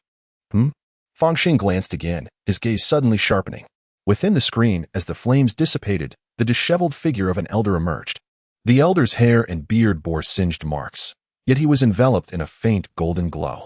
This golden radiance was exceedingly weak, and after a moment, it inexplicably vanished. A low-grade first-tier defensive talisman, the Golden Light Talisman, its defensive capabilities pale in comparison to the Golden Bell Shield Talisman. Is this your trump card? Fang Xing commanded the appearance of more drones, several small birds clutching talismans, soaring towards the elder. Upon witnessing this, the elder was struck with terror and fled. It appears that this was the sole defensive talisman he possessed. Fang Xing made his assessment, his figure flickering as he dashed into the dense forest. Subsequently, the drone was indeed real, yet the talisman was a mere counterfeit, crafted from yellow paper and red ink, a blatant imitation that the elder dared not scrutinize closely. To have extracted so many items was already a commendable feat. Cursed be this situation. He was destined for ruin. The elder swiftly retreated, his visage contorted in grimace. Then, he beheld a silver-white figure materialize ahead, wielding a dark staff. He raised his smoking pipe to parry the assault of the black rod. With a crackle, a surge of silver lightning erupted from the staff's tip, hurtling towards his face. Let us perish together. The elder's expression bore an eerie calmness. As he activated the mechanism on his pipe's bowl, a venomous needle shot forth from it, akin to a viper's strike, malevolent in nature. This was a hidden weapon he had inadvertently acquired in the mundane martial world, known as the Heavens and Needle, ranked as the foremost among the secret weapons of the martial realm. Clang! A pitch-black poison needle was thwarted by the nanosuit, clattering to the ground, whereupon the surrounding flora rapidly withered. Soon after, the elder's charred corpse was flung backward, collapsing to the earth. Chapter 24. Setting up shop. Old Deng. A bounty of gold coins. Fang Xing stepped forward, his hands clad in nano-gloves, beginning to search the corpse. Just then, the drone issued a warning. Detecting the approach of cultivators nearby, he dared not linger, hastily gathering his spoils and departing in the opposite direction. Within the makeshift camp, this old Deng is rather plump. Fang Xing seized the elder's money pouch, pouring out 5 low-grade spirit stones and 8 spirit sands. His eyes gleaming with delight. This act of robbery is certainly swifter than my arduous toil selling herbs for profit. The spoils possessed by the old man were few, yet each item was a masterpiece. Apart from the money pouch, there lay a smoking pipe crafted entirely from an unknown metal, its weight substantial. Capable of launching poison needles, a testament to exquisite craftsmanship from ancient times. Lastly, there was an ancient tome. Jingmu Gong? Fang Xing gasped upon reading the inscription on the title page, astonished to discover it was a manual for cultivating immortality. With keen interest, he flipped through several pages, revealing instructions on achieving tranquility, sensing the ethereal energies of nature, and absorbing them to refine one's own magical power. The tome bore evident signs of frequent handling, suggesting it had been perused countless times. According to the Qingmu Gong, the cultivation method was divided into 9 tiers. The first 3 tiers represented the nascent stage of qi refinement. The 4th to 6th tiers denoted the mid-stage, while the final 3 tiers depicted the advanced stage of qi refinement. Upon reaching the pinnacle of the 9th tier, known as qi refinement consummate, one could prepare for a breakthrough into the elevated realm of foundation establishment. This Qingmu Gong was a wood attribute cultivation method, capable of advancing to the 9th level of qi refinement. Regrettably, for those devoid of spiritual roots, it was as worthless as refuse. As Fang Xing turned to the last page, he encountered a note that read, "Without spiritual roots, one cannot cultivate immortality. Hate, hate, hate, hate, hate, hate, hate." The 7 characters of hate were inscribed with such fervor that they seemed to pierce through the page, revealing the writer's profound indignation. Seeing this, Fang Xing felt a pang of sympathy. The absence of spiritual roots and the inability to cultivate immortality appeared to be an unyielding truth. With a sigh, he carefully stored the manual and proceeded to affix a spiritual assessment talisman to himself. Moments later, the talisman known as Spirit Testing Talisman turned to ashes, and no miracle occurred. The subsequent talisman met the same fate. Indeed, I possess no spiritual roots, rendering me incapable of cultivating immortality. Fang Xing shook his head. Fortunately, I can still practice martial arts. Moreover, within the Federation, attaining profound mastery in martial arts can also lead to longevity. Days later, within a cavern, Fang Xing sat cross-legged, cultivating a tranquil mind. He had maintained this posture for over 3 hours, his form remaining upright, unwavering. Before him lay an open tome of greenwood technique, revealing the content of the first level, guiding qi into the body. Yet, it remained futile. After a prolonged moment, he opened his eyes, his expression devoid of joy or sorrow. Naturally, Fang Xing was quite intrigued by this cultivation method, and he comprehended every character, grasping their collective meaning. Alas, the initial step of sensing the spiritual energy of the heavens and earth was utterly elusive. It was indeed true that without spiritual roots, one could not cultivate immortality. I cannot even achieve a mark on my attribute panel. If I could merely gain entry, even with a minuscule chance, I would exert myself to the utmost. But what recourse do I have when even the health bar of the monsters does not illuminate? If I could cultivate immortality, the value of this world would rise exponentially. Yet as it stands, it is not insignificant. Rising to his feet, Fang Xing dusted off his clothes and approached a nearby cavern. Inside, a small rice cooker was keeping its contents warm, evidently having finished cooking some time ago. After all, for the Blue Star Federation, controllable nuclear fusion had long been a resolved issue. The fragrant lotus-scented rice was indeed delightful. Once the rice was steamed, a subtle aroma of lotus leaves wafted through the cave. Fang Xing inhaled deeply and at once felt a pang of hunger, with saliva beginning to flow uncontrollably. Was his body yearning for this spiritual rice? He opened the rice cooker, and with the rising steam, the fragrance intensified tenfold. Inside the cooker lay a pot brimming with rice that seemed to emit a soft glow. Each grain was plump and exuded an astonishing aroma. Fang Xing picked up a bowl and chopsticks, serving himself a generous helping of the white rice, savoring a hearty mouthful. The spiritual rice melted in his mouth, infused with a rich rice fragrance, surpassing even the famed blood-tooth rice. More importantly, its nutritional value was unparalleled. Even without any side dishes, Fang Xing felt utterly satisfied, continuously serving himself until he had devoured every last grain from the pot. Ah, what true contentment! After feasting, Fang Xing patted his belly, a look of bliss spreading across his face. Unlike consuming a qi and blood pill, there was no violent surge of energy. Instead, it felt as if a gentle brook flowed, clear and pure, coursing throughout his being. Truly, the spiritual rice bore no trace of toxicity, and he felt exceptionally comfortable. Over time, it would undoubtedly cultivate subtle transformations, enhancing his constitution. He sensed that if he continued to consume the spiritual rice, even without the innate pill, his foundation for advancing to the realm of jade and courage, and even higher realms, would solidify, making breakthroughs far easier. The spiritual rice was indeed a remarkable treasure. He resolved to procure more on another day. Upon contemplating Lingmi, Fang Xing could not help but think of the young girl Ding Hongxiu, who sold Lingmi. Although she appeared somewhat naive, she had a grandfather of vast knowledge, making her a promising acquaintance from whom he could extract valuable information. After a night of intense reflection, Fang Xing generally concluded that while the efficacy of Lingmi was not as rapid as that of elixirs, its subtle and enduring effects were indeed commendable. Furthermore, considering the potential for Dan poison, it was prudent to exercise caution. The only drawback was the cost. With his current appetite, he required at least 3 pounds of Lingmi daily, meaning that 10 pounds would merely last him a little over 3 days. This necessitated the expenditure of a spirit stone, which was certainly not an indulgence for someone of his humble status. Truly, those adorned in fineries were not the laborers of silkworms. Nevertheless, to Fang Xing, the superior efficacy and lack of side effects of Lingmi warranted its consideration, even at a premium price. With Lingmi, he could swiftly refine his bones and subsequently transcend to the jade purity realm. The bone realm proved to be more intricate than the flesh realm. Not to mention the hundreds of bones that required individual refinement. One must also exercise utmost caution when addressing vital areas such as the skull, which demanded both time and meticulous attention. Let us proceed. With a flicker of thought, Fang Xing gathered some wildflowers, fruits, and herbs, filling a small basket, and prepared to set up a stall at the Qinglin market. Selling at the market not only promised higher prices, but also facilitated the gathering of intelligence.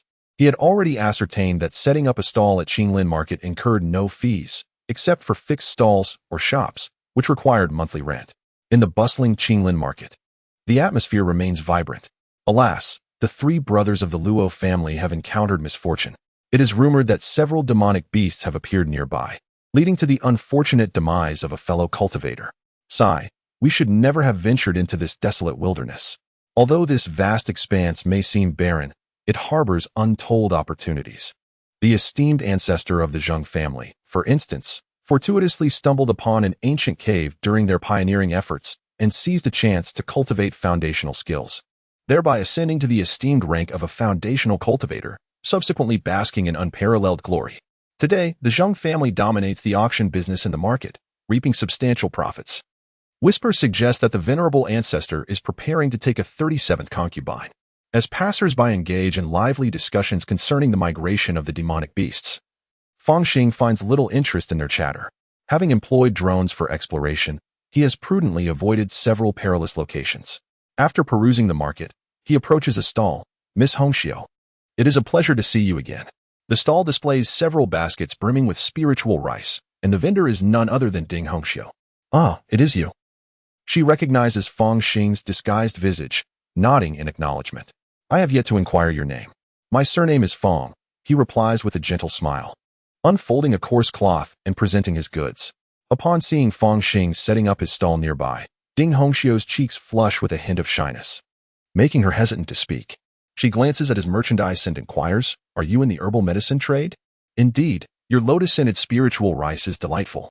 If you could offer a more reasonable price, I would gladly purchase a few more pounds," Fang Xing responds cheerfully, causing the young lady to feel a touch embarrassed to continue the conversation.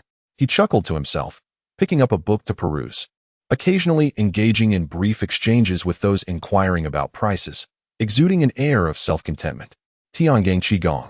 Ding Hongxiu noticed the cover and felt a flicker of curiosity. Is this the secret manual of the martial world? Indeed.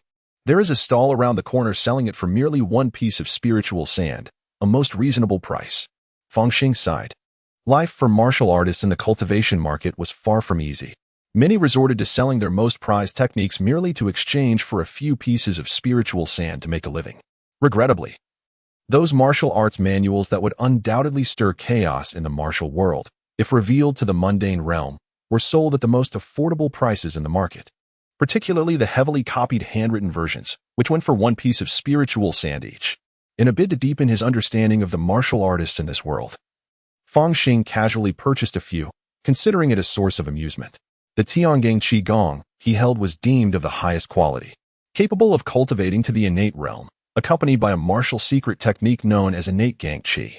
In Fang Xing's estimation, this innate Gang Qi could wield the power akin to a Federation B-level martial art, which was already commendable. As for A-level martial arts, that would belong to a tier above extraordinary techniques, capable of enabling martial artists to reverse the innate with the acquired, a rarity indeed. This world lacks fertile ground for martial arts, he mused. Martial artists at their innate peak are merely fit to be the servants of cultivators. Fang Xing sighed inwardly.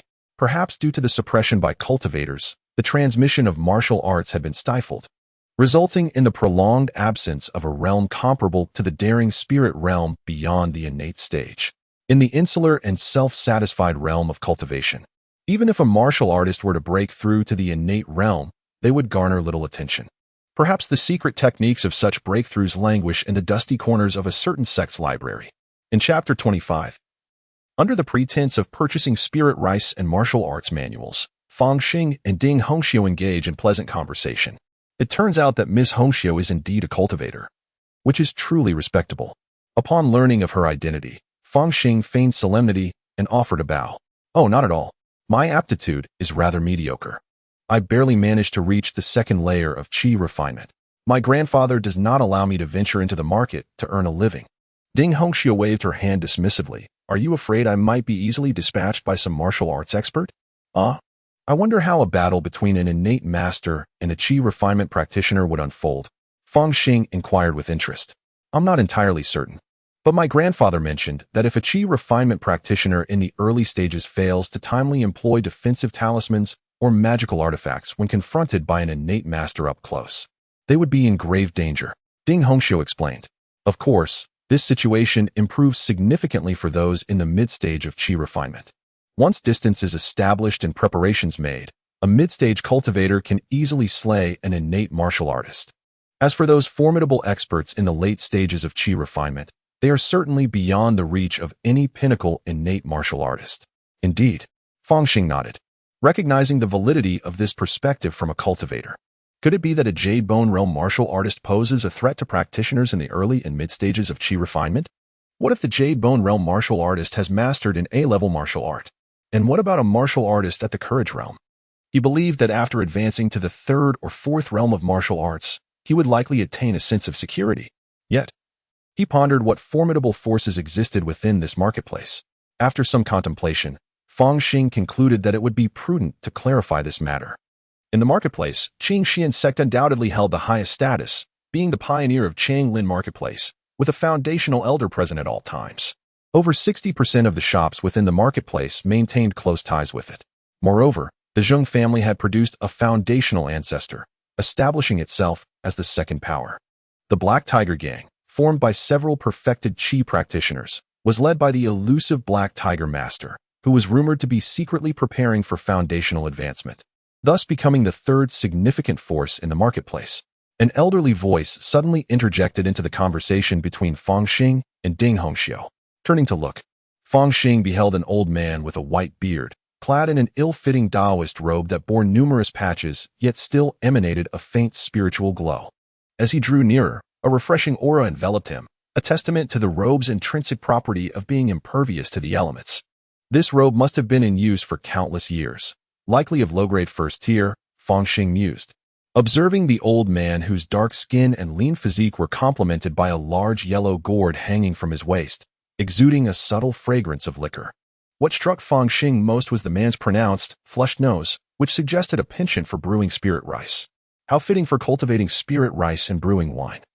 Fang Xing thought, sensing the formidable energy emanating from the old man, realizing that he was not merely a practitioner at the initial stage of qi cultivation, but rather an adept at the mid-stage. Upon encountering the elderly man clad in a Taoist robe, Ding Hongxiu was filled with delight, though her expression soured as she glanced at the wine gourd hanging from his waist. Have you been drinking again?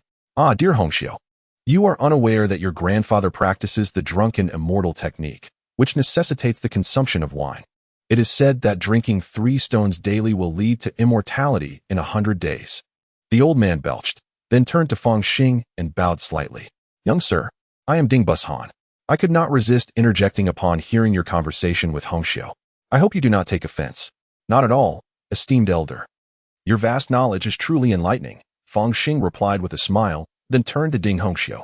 Please pack me 30 jin of lotus-fragrant spirit rice, and grant me a favorable price.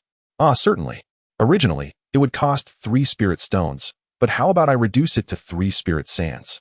Upon hearing the prospect of a transaction, Ding Hongxiu's eyes sparkled with excitement, feeling as though the hours spent in idle chatter were not in vain. Fang Xing retrieved a low-grade spirit stone along with 17 spirit sands from his day's earnings, counting them out for Ding Hongxiu. He then shouldered his basket, waved goodbye, and made his way beyond the marketplace. In the whispering wind, remnants of a grandfather-granddaughter conversation floated back. Grandfather, you are overly meddlesome. My dear granddaughter, do you truly comprehend the nature of such individuals? Those who do not even rent a stall in the marketplace are either desperate rogues or impoverished souls. Do you think he resembles a pauper? Henceforth, refrain from associating with such people. Their voices faded gradually, ultimately vanishing into silence. Fang Xing, having overheard, merely smiled and moved on. Indeed, the elderly have their wisdom, yet it is evident that he too harbors concern for his granddaughter. This is a natural sentiment. He would not harbor any resentment over it. Upon returning to the temporary camp, everything began to fall back into place. In this world, what proves most beneficial to me is the conducive environment for cultivation, along with various elixirs and spiritual grains, or perhaps those low-tier talismans and blood-refined artifacts. Within the cave, Fang Xing practiced the Great Dragon Post while indulging in his musings. In truth, such talismans and artifacts hold little value for me. After all, once I accumulate wealth, acquiring a laser gun would be far more advantageous than any blood-refined artifact. However, I could prepare a few low-tier talismans as unexpected trump cards. At present, these are the most significant aids this world offers me. I must diligently cultivate, and once I achieve the perfection of the bone and muscle realm, I shall promptly purchase the innate pill. Regarding the innate pill, Fang Xing has gathered ample information. It is available at the Qingdan workshop, albeit at a rather unappealing price of 50 inferior spirit stones. In terms of value, it rivals that of an inferior artifact. It is said that the difficulty arises from the fact that the refinement of the innate pill necessitates the consumption of spiritual herbs used in the qi refinement period. Furthermore, there are few cultivators willing to purchase innate pills as rewards for their laborers, resulting in a limited market. However, for Fang Xing, 50 inferior spirit stones are not a formidable challenge. As long as I have subsequent support from drones, gradually harvesting spiritual herbs for profit will surely yield results. As time slipped away, July arrived. On Chewing Star, in the happily home community, feeling the somewhat sweltering temperature outside, accompanied by the sounds of cicadas and birds, Fang Xing couldn't help but reflect. It seems that my birthday is fast approaching. I assent it. The birthday of the bioengineered individual, Fang Xing, is naturally marked by the moment of his emergence from the cultivation pod, which is July 17th. Fang Xing cast a brief glance at his attribute panel. Name, Fang Xing. Age, 16. Occupation, warrior. Second realm, musculoskeletal, muscle refinement, 16-100, military boxing 12 styles, 44-100. Proficient, Great Dragon Post, 6-200, mastery, gates of the heavens charging. Since consuming the spiritual rice, the progress of muscle refinement has generally been around 1 point per day, although this is considerably slower than the use of elixirs. It provides a sense of stability, devoid of any feeling of weakness or instability. Each step is taken firmly and assuredly. If this continues, He should be able to elevate his muscle refinement progress by more than half before the commencement of school. This is already quite an impressive advancement. An excessively rapid improvement without guidance from a teacher may not be ideal. The thought of a wise mentor brings a sigh from Fang Xing. The absence of guidance from Xiaolong during the holiday has indeed posed some challenges. Not to mention, after breaking through to the second realm, he is uncertain whom to seek for the profound martial arts knowledge. Should he perhaps call teacher Xiaolong, or consider hiring a private instructor? Yet, he lacks the financial means. While some online videos may serve as references, placing complete trust in them could lead to unforeseen peril. The transmission of martial arts wisdom is best achieved through face-to-face instruction, as it ensures the most reliable learning experience. After all, each individual's physical constitution varies, necessitating tailored teaching methods. Moreover, the enigmatic essence of martial will cannot be adequately conveyed through the internet. In recent years, Fang Xing's birthdays have invariably included this troublesome friend. Now, sigh, the past cannot be reclaimed. Fang Xing sighed, and upon receiving a new message, her gaze suddenly sharpened. Whoosh! A 3D projection emerged, revealing Gu Yun, still resembling a young girl but with a much colder demeanor. She glanced around. So this is the environment you inhabit. Miss Gu. Fang Xing nodded in greeting, only to realize her choice of words was somewhat antiquated, likely influenced by the linguistic style of another realm. Miss, how old-fashioned that sounds. You may simply call me Ms. Gu.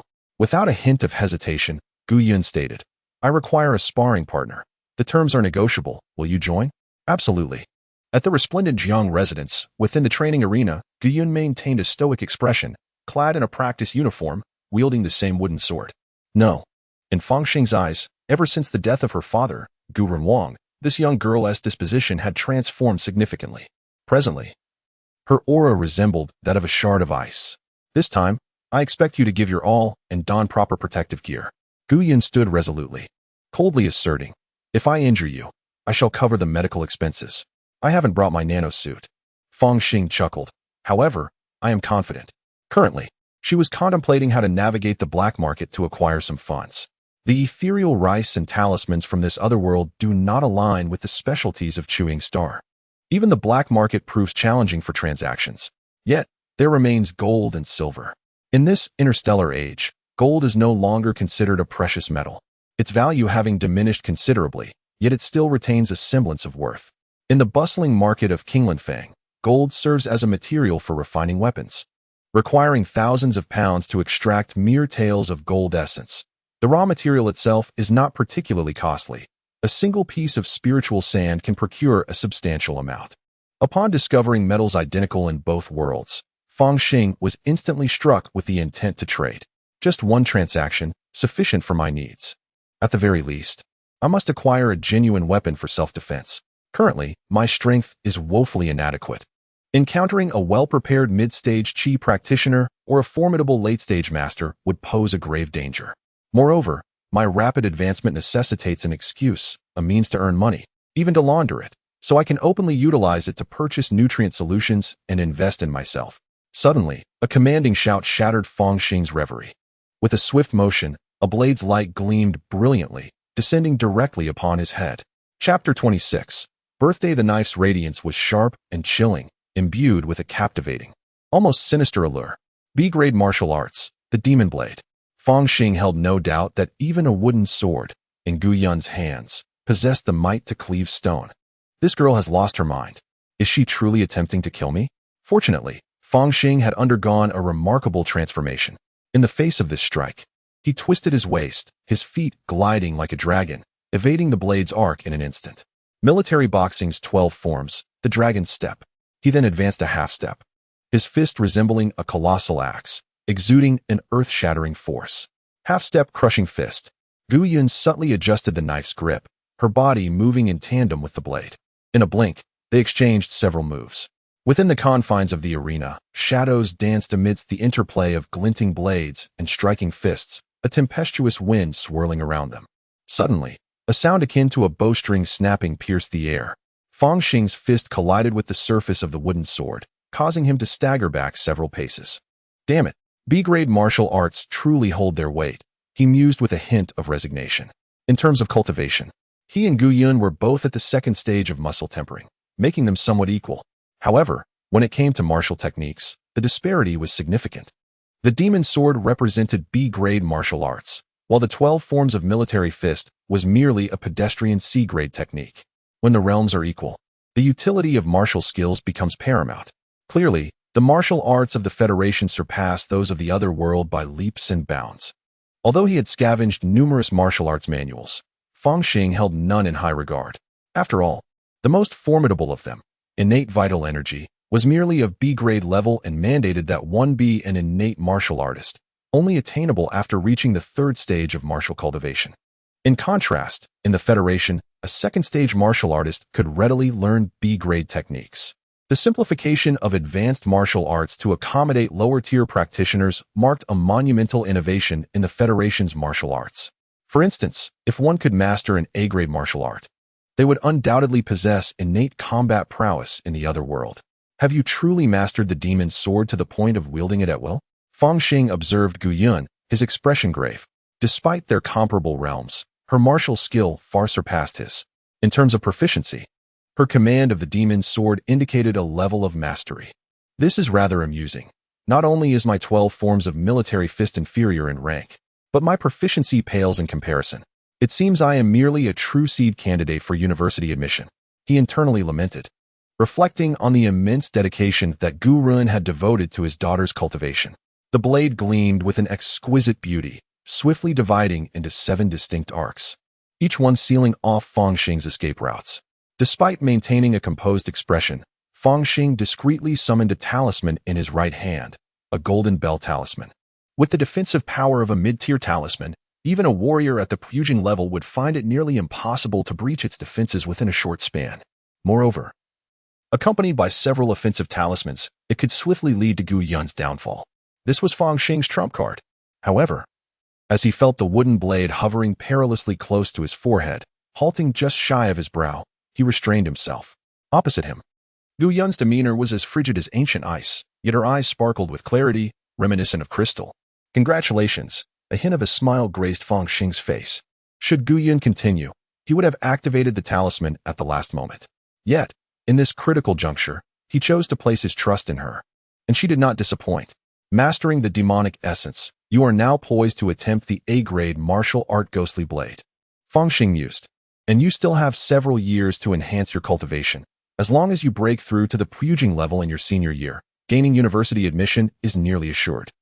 In just a few years, I will be a freshman next semester. Senior. Gu Yun interjected. What? Your age? Fang Xing was slightly taken aback. Special admission. It's merely a year or two early, and the principal even awarded me a scholarship. Gu Yun coldly declared, I can no longer contain myself. I must hasten to the battlefield and avenge my father. It seemed you were preparing to apply to a military academy or enlist immediately after graduation. Fang Xing sighed, having grasped Gu Yun's intentions. In truth, attending university was merely a means to fulfill her father's expectations. Only when she spoke of her father did a flicker of warmth appear in her eyes, quickly replaced by an icy demeanor. Well, the task of hiring you is complete. I shall transfer the payment to your account. There was an inexplicable sentiment lingering, dear Junior. After being ejected from the villa, Fang Xing wore a peculiar expression. Regardless, we would all be classmates in the future. Was it truly necessary to dismiss me so bluntly? At the very least, you might have invited me to share a cup of tea. Gu Yun was destined to enter Yutsai High School, becoming my freshman. After all, in the latter half of the year, I would be a second-year student. The thought of it was daunting, as only 2 years remained until the college entrance examination. Fang Xing glanced at his own martial arts level, pouting. His once considerable gap had diminished to a slight inferiority compared to Gu Yun. Just a while ago, he had needed Gu Yun to activate her gravity suit for a fair match. Yet today, he had fought valiantly, narrowly losing by a mere move. In a few months, he believed he would likely surpass her and leave her far behind. Although, surpassing a girl younger than himself was hardly a matter of pride. He mused that it was indeed imperative to swiftly learn an A-level martial art. Within the school, the offerings of A-level martial arts are few, with only 3 being widely recognized. The foremost is the ghostly blade, reputed to be a weapon that, once wielded, spares no foe. However, mastering it proves to be exceedingly arduous. It is advisable to first embark on the path of the demonic blade. In addition, there exists the mad 18 strikes and the frenzied staff techniques. The very names evoke a sense of foreboding, and indeed, the reality is no less daunting. To withstand the mental corruption inflicted by extraterrestrial malevolent beings in the initial three realms, one must remain unhinged. Only by embracing madness can one truly survive. Or rather, if I succumb to madness first, they can no longer drive me to insanity. The genius behind the creation of such techniques truly possessed an unparalleled logic. Among these, the one most suited to me is, in fact, the Mad 18 Strikes, as it serves as a continuation of the military boxing 12 forms, primarily focused on striking techniques. Should I wish to avoid this, there are also sword and staff techniques. Yet I refuse. I yearn to learn the sword. A sword that soars like an immortal, with a flowing white robe. Embodies the true essence of a sword saint. The practice of blades and staffs is far too sanguinary and brutal, lacking in elegance and detracting from the aesthetic. To be candid, if given a choice, Fang Xing would certainly shy away from these three disciplines. Alas, the selection within the school is limited to these three A-level martial arts. Naturally, there are numerous external practitioners, and A-level sword techniques surely exist. Yet Fang Xing lacks the means to hire a private instructor. Furthermore, there is no guarantee that their teaching would surpass that of the school-less instructors. While Xiaolong may not rival some of the elite martial artists, at the very least, his baseline proficiency is commendable. It seems I shall have to study the Mad 18 Strikes next semester. Oh, my image, my style. The mere thought of this fills Fang Xing with a profound sense of sorrow. Beep beep. In the midst of heartache, his phone suddenly chimed. He took it out and beheld a message that rendered his expression somber. The following day, July 17th, at dusk, the sky was painted crimson by the setting sun. At a barbecue stall, Fang Xing sat before several bottles of beverages. The Federation imposes strict regulations on alcoholic drinks. Minors are prohibited from consuming alcohol, and establishments refrain from selling it. Consequently, one is left with no choice but to indulge in fruit juices and sodas. It's quite disheartening. Minors are also barred from gambling and entering the red light district. With a hint of resentment, Fang Xing savagely bit into the grilled meat before him. One must admit, in this era, any vendor capable of running a business possesses exceptional skills. The barbecued meat was tender, delightfully chewy, and seasoned with various spices. Each bite released an abundance of savory juices. The prices were remarkably affordable, which explained why impoverished souls like Fang Xing and Lu Wei would seize any opportunity to feast here in the past. However, for the present-day Fang Xing, despite the commendable grilling technique and spices, the quality of the meat was a letdown. Although the vendor used high-quality meat, it could not possibly compare to the naturally sourced, spiritually nourished delicacies of otherworldly beasts. Perhaps I should purchase some barbecue spices. Once I reach the other world, I could grill some beast meat and savor it. Within the marketplace, there were occasional sellers of beast meat, and it seemed that due to the frequent appearances of these creatures, prices had recently plummeted. According to information gleaned from Ding Hongxiu, beast meat is a potent tonic for vitality, proving more effective than low-grade spirit rice. Unfortunately, its availability is contingent on luck and cannot be consistently obtained, yet it remains a favorite among many elite warriors and body cultivators. Indeed, among the practitioners of immortality, in addition to the conventional path of law cultivation, there exists a lesser-known discipline of body cultivation. It is said that those who master this path possess astounding physical prowess, capable of receiving magical artifacts with bare hands and impervious to low-level spells. Alas, the prerequisite for becoming a body cultivator is the possession of spiritual roots. Without these roots, one cannot even sense or absorb the ethereal essence of heaven and earth to temper their body. All matters hinge upon this intractable issue of spiritual roots. Otherwise, the efficiency of resource utilization from otherworldly realms could be enhanced tenfold or even 100-fold. Fang Xing took another sip of his beverage, sighing silently within. Before long, a figure appeared before him, unceremoniously lifting his cup and draining its contents. Ah Xing. Happy birthday. This individual was none other than Lu Wei. You've come? Fang Xing raised his cup as well, taking a modest sip. Though it was merely a soft drink, it imparted a subtle sense of inebriation. The Lu Wei seated across from him seemed transformed. Although his features remained unchanged, his aura was entirely different, and his attire appeared nearly strained by his muscular frame, reminiscent of a bodybuilder. I've come. Lu Wei, at a loss for words, could only maintain silence. You shouldn't have. Never mind, Fang Xing remarked, wishing to abandon the martial arts theme. We are all classmates. I am genuinely pleased that you chose to celebrate my birthday. Upon hearing this, Lu Wei's lips seemed to curve slightly upwards before quickly smoothing into composure. Chapter 27. The Black Market. I raise my glass to you. Lu Wei once again lifted his soda cup.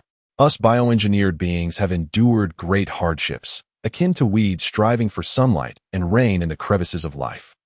From this day forth, I shall devote myself entirely to preparing for the college entrance examination.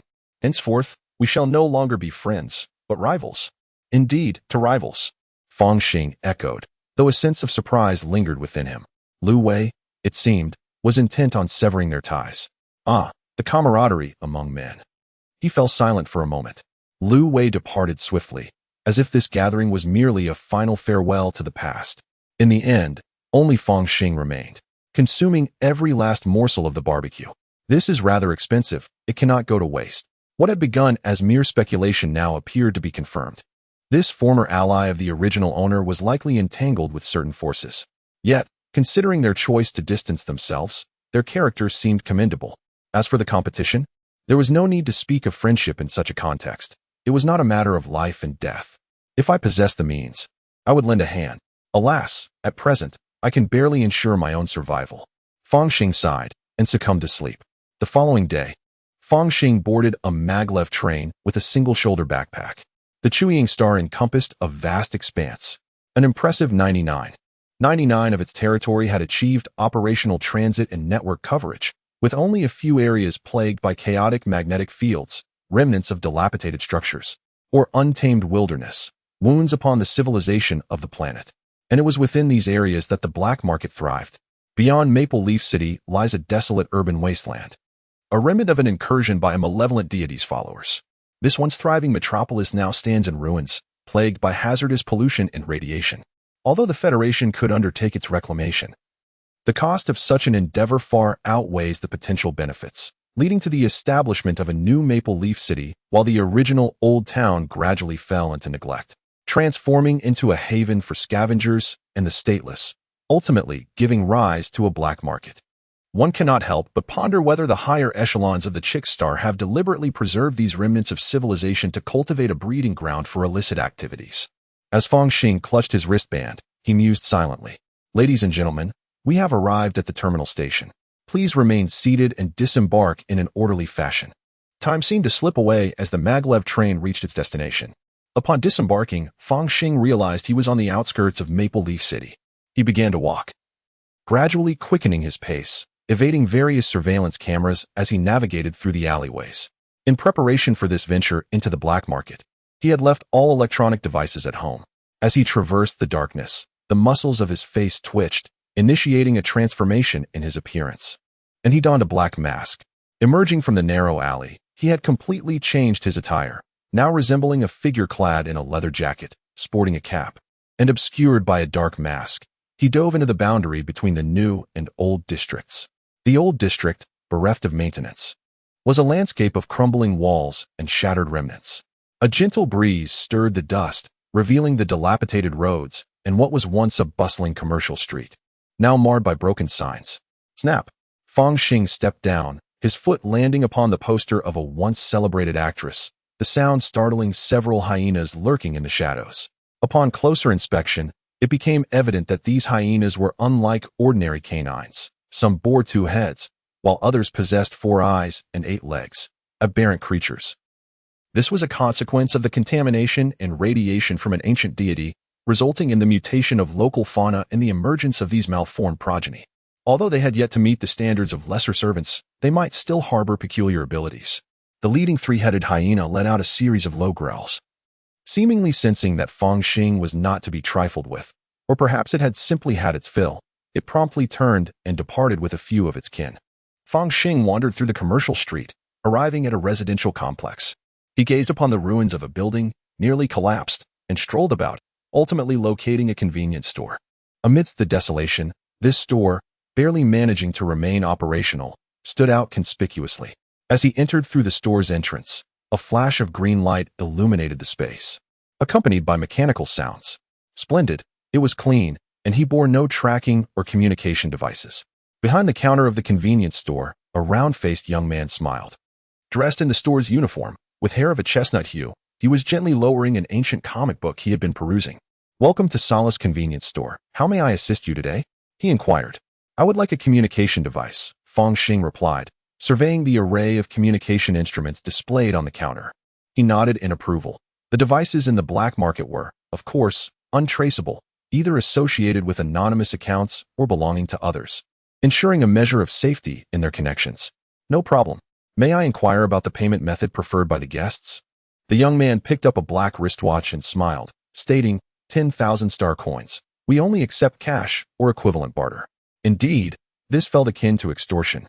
For where in the black market could one find such exorbitant prices? Fang Xing casually glanced around and noticed a piece of basic nanoprotective gear displayed on the shelf, astonishingly priced at 100,000. It was evident that a standard nanoprotective suit was not worth such a sum. However, stripped of the manufacturer's markup, it was indeed valued at that price. "Do you accept gold?" Fang Xing retrieved a fist-sized gold nugget from his shoulder bag. "Please estimate its worth. Any surplus can be credited to my new account." "Very well." The convenience store owner took the gold, conducted a brief assessment, and remarked, "The purity is not particularly high. The net weight of the gold is 2,340 grams, with a market price of 176 star coins per gram, amounting to 411,840 star coins. After a service fee of 20% and deducting 10,000 star coins, you will receive a balance of 319,472 star coins, which has already been transferred to your communication device account." Accepting the communication device, Fang Xing added the store owner's contact information and proceeded to the rear of the convenience store. To his surprise, he discovered a dilapidated street behind it. Although desolate, a few figures occasionally traversed the ruins, each emanating an aura that suggested they were not to be trifled with. This atmosphere bears a striking resemblance to those rogue cultivators in Qinglin Square. Fang Xing mused, feeling an inexplicable sense of familiarity. The gold, of course, was acquired by trading spiritual sand in the cultivation market, which had proven remarkably effortless. Conversely, converting a substantial amount of gold back into spiritual stones posed a greater challenge and might result in significant depreciation of value. Weapons, potions, assassin guilds, entertainment venues. After a brief glance around, he had to admit that the shops here were quite comprehensive. With over 300,000 star coins, I can consider myself affluent. Filled with a sense of excitement, Fang Xing entered a gun shop. The proprietor was a formidable-looking man clad in external skeletal armor, exuding an aura of at least fourth-tier strength. Upon seeing Fang Xing enter, he hardly acknowledged him, engrossed instead in polishing a section of a gun barrel. Fang Xing casually scanned the surroundings and spotted the Rapid Dragon brand laser gun, which he had long desired. Beneath the silver-white body of the gun, there was a small tag, Rapid Dragon Laser Gun, second-hand, 90% new, suitable for human targets, 2,000,000 star coins. 2 million? Fang Xing's pupils constricted, and upon inspecting other firearms, he was astonished to find that this laser gun was, in fact, one of the least expensive options in the store. Apologies for the interruption. He took a few steps back and exited the shop. How careless of me. The items in this black market are truly sinister. Over 300,000 star coins is merely a drop in the bucket. While contemplating this, Fang Xing made his way into another store. Half an hour later, guided by the star coins he had spent, he found himself in a partially collapsed ruin. Inside the debris, there was only a wooden table, and behind the counter sat a woman whose head and face were wrapped, revealing only her hands. A fleeting glance revealed that her palms were adorned with intricate azure tattoos.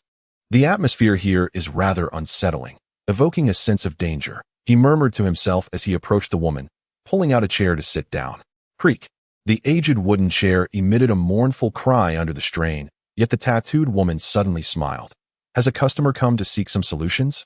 Indeed. I wish to launder money. Fang Xing replied solemnly. He was reluctant to abandon his identity as a bioengineered individual, thus he could not afford to be too reckless.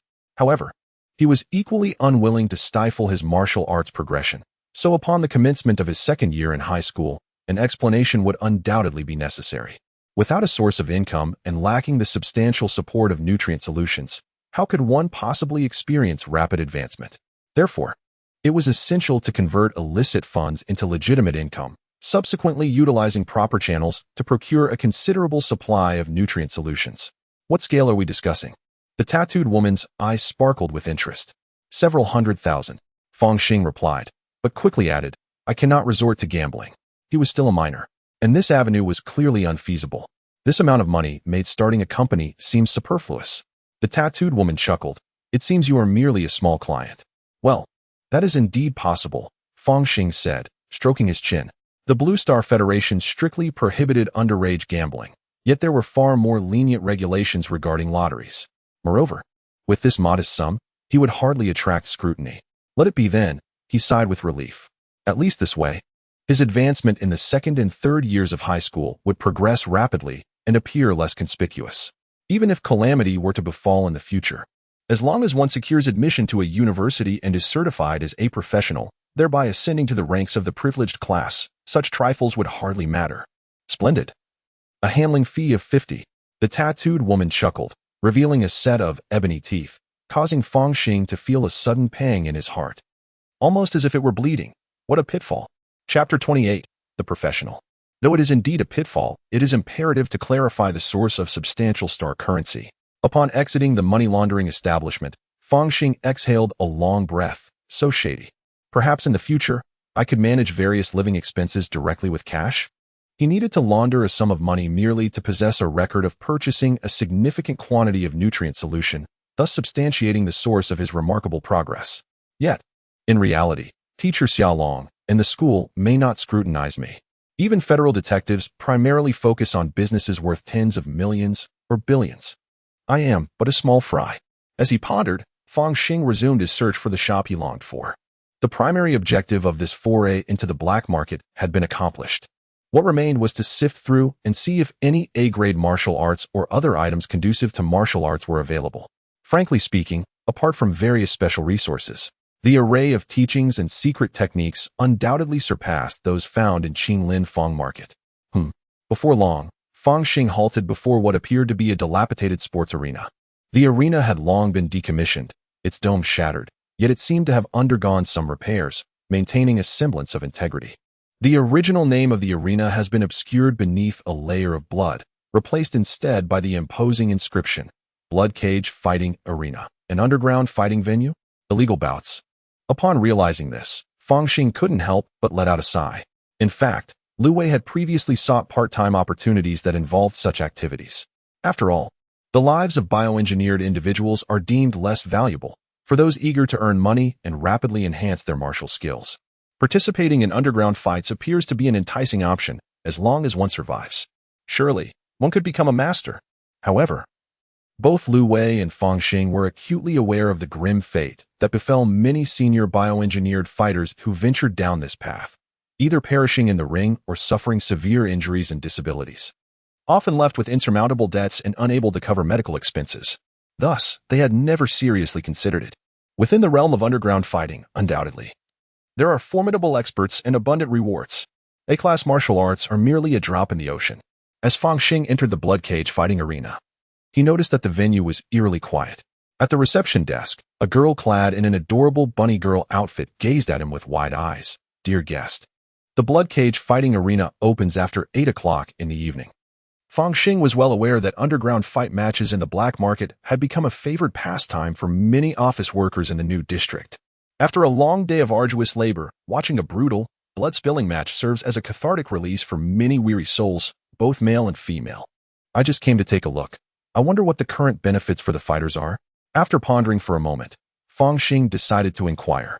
After all, he was merely asking. He had no intention of stepping into the ring himself. The fighters of our arena. The bunny girl chuckled. As long as you win a match, you can earn at least 10,000 star credits. Consecutive victories double your earnings, and the more you triumph, the wealthier you become. In fact, the income generated here can even be transformed into legitimate earnings without any service fees. Moreover, there are various forbidden potions, A-class and S-class martial arts, and even rewards that surpass S-class martial arts that one might acquire. At this juncture, the bunny girl winked playfully, adding, It is said, merely said, that students from the elite classes of nearby high schools, who are aspiring to enter university, often sneak in here to practice boxing. Earning resources is secondary, as the primary aim is to engage in combat and gain practical experience. In martial arts, the character signifies that one cannot progress solely through seclusion. If one were to merely retreat for training and then experience a significant boost in strength that would be akin to a cultivator. A true martial artist must refine their physique through continuous duels, forge an indomitable spirit, and cultivate a commanding presence. It seems that the blood cage fighting arena has substantial backing. Fang Xing pondered, then remarked, "Very well, I shall consider it." This esteemed guest. "I am codenamed Meat Bun. Here is my business card. Please keep it safe." Before Fang Xing departed, the bunny girl cheerfully handed him a business card, stating, "Whether you wish to be a spectator or a fighter, you may reach out to me." "Thank you. I shall remember," Fang Xing replied. Gazing into the bunny girl's uniquely captivating purple eyes and admiring her tall, voluptuous figure, he couldn't help but nod with a smile. Entering the black market is a simple endeavor, yet finding an exit poses a considerable challenge. At the periphery of the old town, Fang Xing still wore his mask, his eyes scanning the surroundings with vigilance. Generally speaking, patrons who venture into the black market merely to observe the fight matches attract little attention, while high-spending clientele are safeguarded by the merchants of the arena. Even in the black market, a semblance of credibility is essential. Without it, business would dwindle. However, individuals like myself, evidently unprotected and akin to naive lambs on their first visit, are more conspicuous due to their apparent wealth. A sum of several 100,000 star coins would hardly entice a warrior of formidable caliber. Even those of the initial stage would find it somewhat embarrassing. As for psychics and mecha engineers, they are an entirely different matter. I should be able to handle this, I reassure myself quietly. In the black market, engaging in a life-or-death struggle with openly purchased weapons is clearly out of the question. Who would dare risk exposure? This is one of the reasons why arms in the black market command exorbitant prices. Yet for someone like me, such costly weaponry would be akin to using a cannon to swat a mosquito.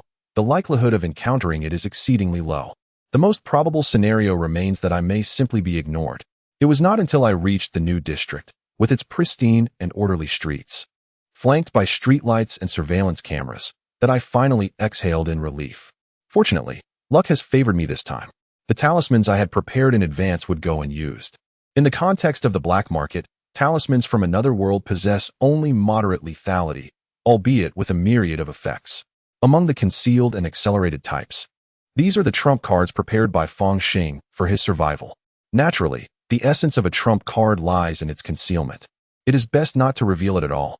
In the black market, it is impossible to use weapons from legitimate manufacturers, while various illicit arms are exorbitantly priced.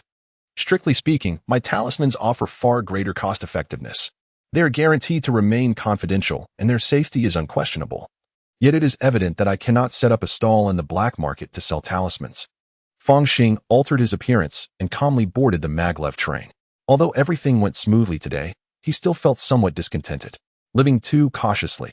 Ultimately, it is due to a lack of formidable strength. Once I break through to the fourth realm of martial arts, I will promptly undergo professional verification and register as a true professional. A professional is a genuine citizen of the Blue Star Federation, endowed with numerous privileges.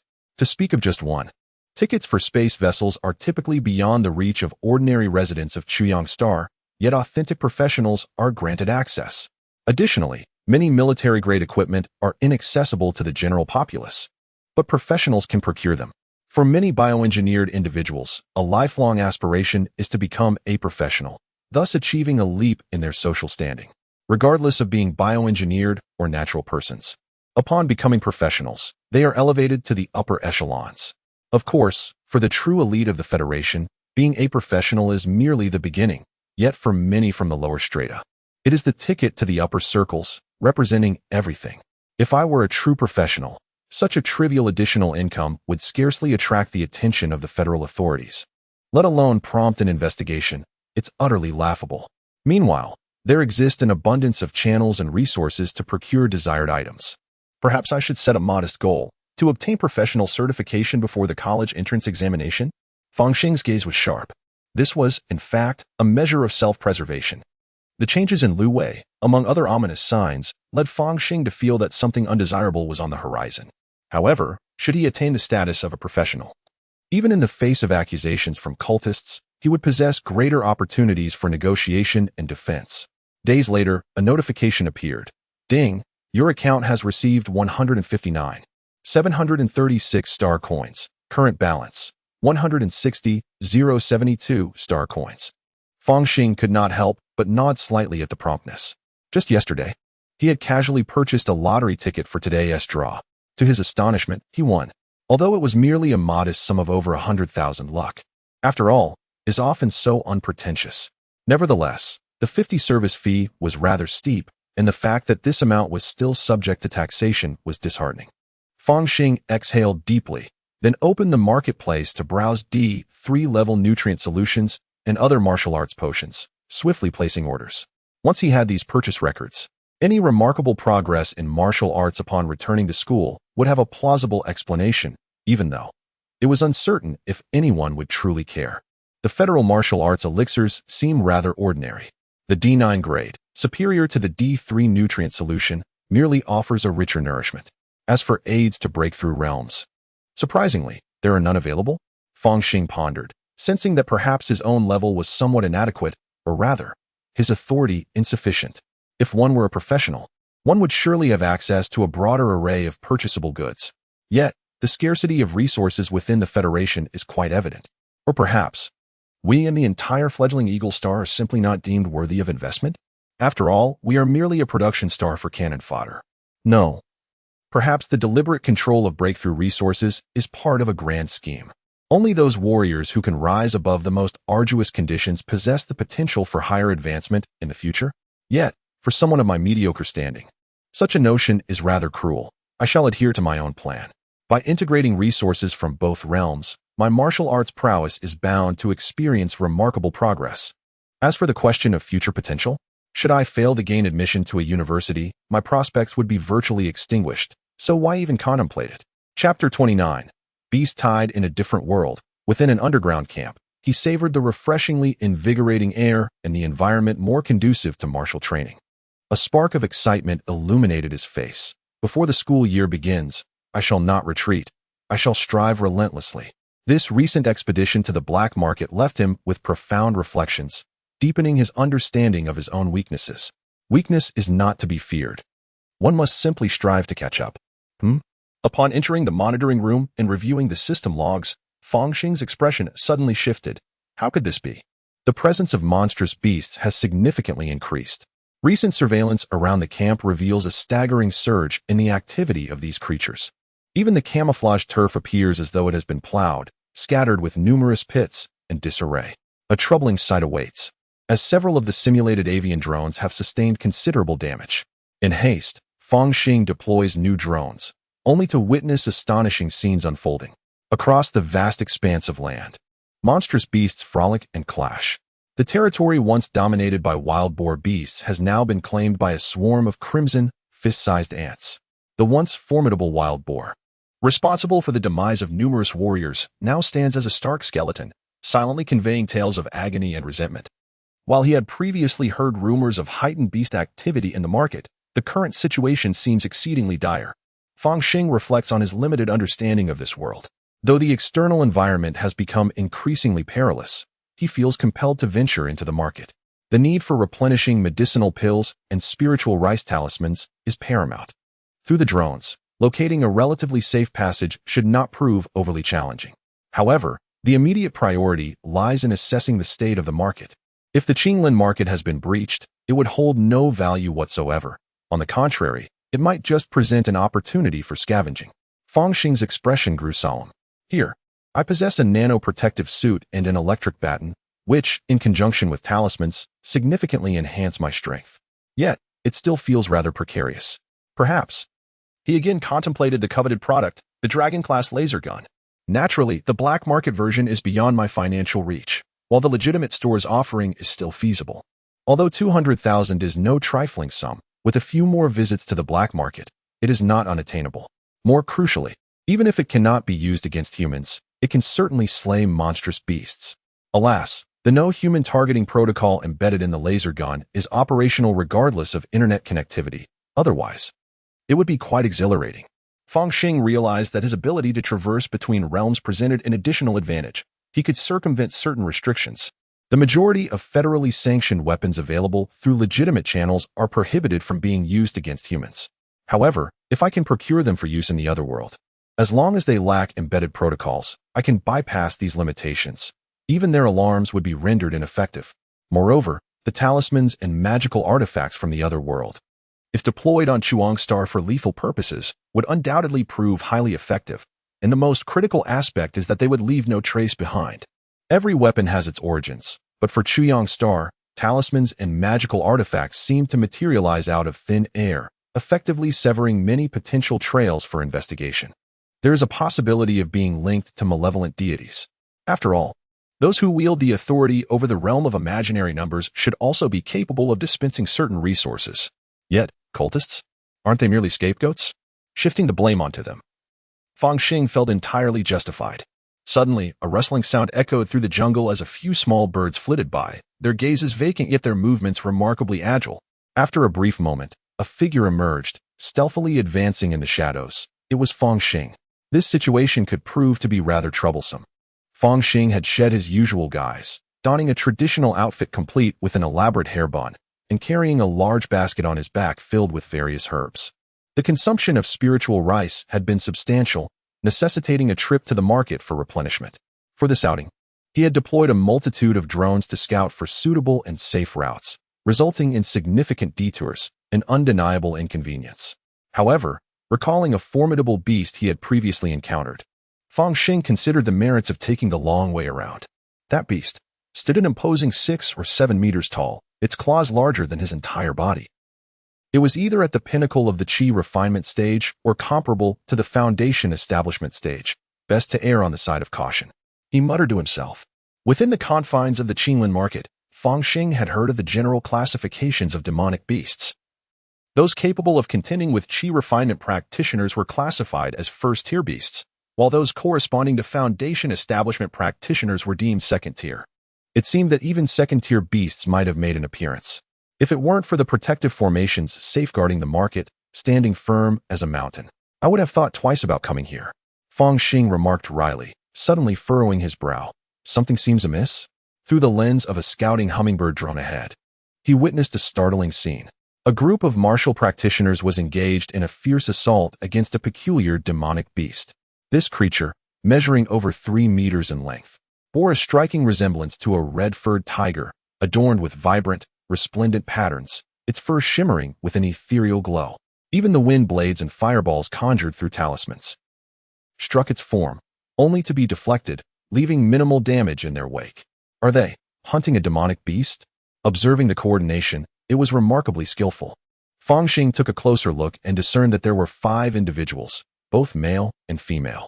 At the forefront stood an elderly man clad in black robes, occasionally employing talismans and muttering incantations, unmistakably a practitioner of the mystical arts.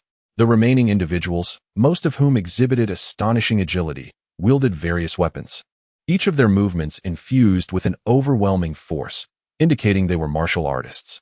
At this moment, the elder completed his incantation, extending his hand to summon a pale blue blade of wind that materialized in the palm of his hand. A sharp aura immediately spread forth, prompting even the fierce tiger to exhibit caution. Impressive. My brother's wind blade technique has become increasingly refined, exclaimed one of the enchanting female warriors among the 4 martial artists. Go.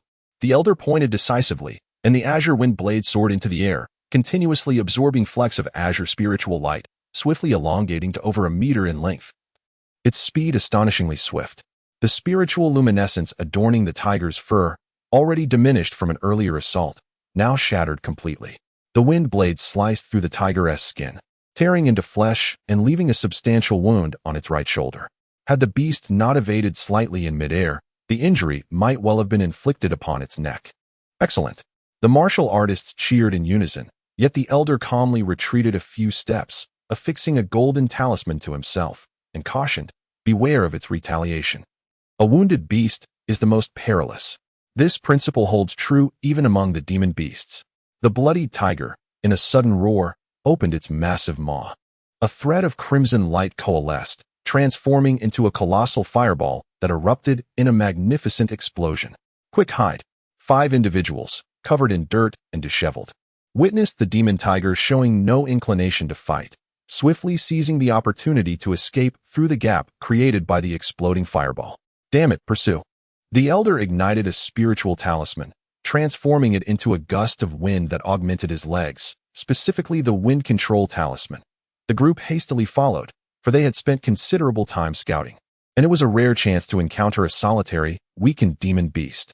They had invested much in this pursuit, and the thought of losing this demon tiger would surely leave them dejected to the point of nausea. However, in the next moment, a howl echoed from ahead, a sound steeped in anguish. "Stop!" The elder hastily raised his right hand, signaling his forsworn brothers and sisters to halt and advance cautiously. As they passed through a thicket, they beheld the demon tiger lying on the ground, its fate uncertain, while a silver-robed youth stood beside it. "Dear friends, have you come to hunt this demon tiger?" The youth, Fang Xing, wielding a staff, smiled faintly as he inquired. Upon seeing the five, he had resolved to approach them to glean information about the market. After all, the drone footage could only confirm that the market remained unbreached. But any changes within would necessitate direct inquiry. Fang Xing intended to thoroughly question them to ascertain that no dangers lurked within the market before he ventured to partake in its offerings. Otherwise, well, the Federation's nutrient solution, though lacking, could still serve as a temporary sustenance. Coupled with the local environment, his martial training progress would not be unduly hindered. Indeed, 5 individuals exchanged glances, and it was the elder in black who stepped forward, introducing himself. "I am Chen Yi, and these are my 4 sworn brothers and sisters, Hua Fei Yue, Shen Hongtian, and the couple Meng Yi and Shen Yusen. We have been graciously bestowed with the moniker of Tsangshan 5 heroes by our peers in the market." This was, in truth, a modest assertion, for without considerable prowess, one would scarcely dare to venture into the market to hunt demon beasts at such a time. While the Tsangshan 5 heroes may be regarded as insignificant by the 3 great powers of the market, they are not entirely unknown among the lower-tier cultivators. It was clear that the Tsangshan 5 heroes were being met with respect, as Fang Xing offered a slight smile, his gaze sweeping over them before he clasped his hands in greeting. He intended to rent a residence in the market under his new identity, establishing yet another stronghold for his ulterior motives. After all, prolonged interactions would render any disguise transparent. It was far more prudent to present his true self. Given that his authentic identity was unblemished, he would not attract undue trouble and could manage his affairs with ease. At this moment, he regarded the Tsangshan 5 heroes with contemplative attention. Chun Yi, a Qi refinement cultivator, possessed numerous talismans and was likely the strongest among the 5. Hua Feiyue, adorned in a peach-colored dress, exuded an enchanting allure, appearing as youthful and succulent as a ripe peach, likely around 30 years of age. Shen Hongtian, the burly figure clad in black, wielded a hammer, his countenance carved like a chiseled statue, projecting a shrewd and formidable presence. Meng Yi donned an elegant blue scholar-esque robe, his demeanor refined, while Shen Yusen beside him radiated the delicate grace of a cherished daughter of a humble family, their expressions reflecting a tender intimacy. Chapter 30. Settling down according to the rules of the scattered cultivators. The final strike against this demon tiger is to be claimed by Brother Fang, who will receive a share. What do you think? Chen Yi's somewhat murky gaze swept over Fang Xing before he suddenly spoke. Elder brother. Shen Hongtian's heart raced at this utterance. How much effort had they expended to subdue this beast? It was inconceivable to share the spoils with an outsider. The wealth and spirit stones at stake was considerable. They, the 5 heroes of Tsangshan, were not known for their benevolence in the realm of cultivation. Yet, Chun Yi shook his head, using a glance to silence his younger brother, urging him not to speak. Instead, it was Hua Feiyue who, upon hearing this, let out a tinkling laugh. Indeed, this young brother was able to deliver a fatal blow to the demon tiger. His skills are evidently formidable. May I inquire about the esteemed lineage from which you hail? She was cleverly probing into Fang Xing's origins and background. I am but a wanderer without a sect. With his drone harvesting herbs, he held little regard for the materials from this first-tier demon tiger. His primary purpose for appearing was merely to gather information. In the market, all is well. Although various supplies have seen a price increase, the elder of the Qingxian sect has issued a demon hunt order, allowing for an additional reward of spirit stones for slaying demon beasts. Chun Yi exhaled deeply, his aged visage adorned with a faint smile tinged with bitterness. We are somewhat burdened, which is why we venture forth to hunt these beasts. I see. Fang Xing nodded in understanding and posed a few more questions. After a brief moment, he clasped his hands in farewell. The mountains are high and the waters long. Until we meet again.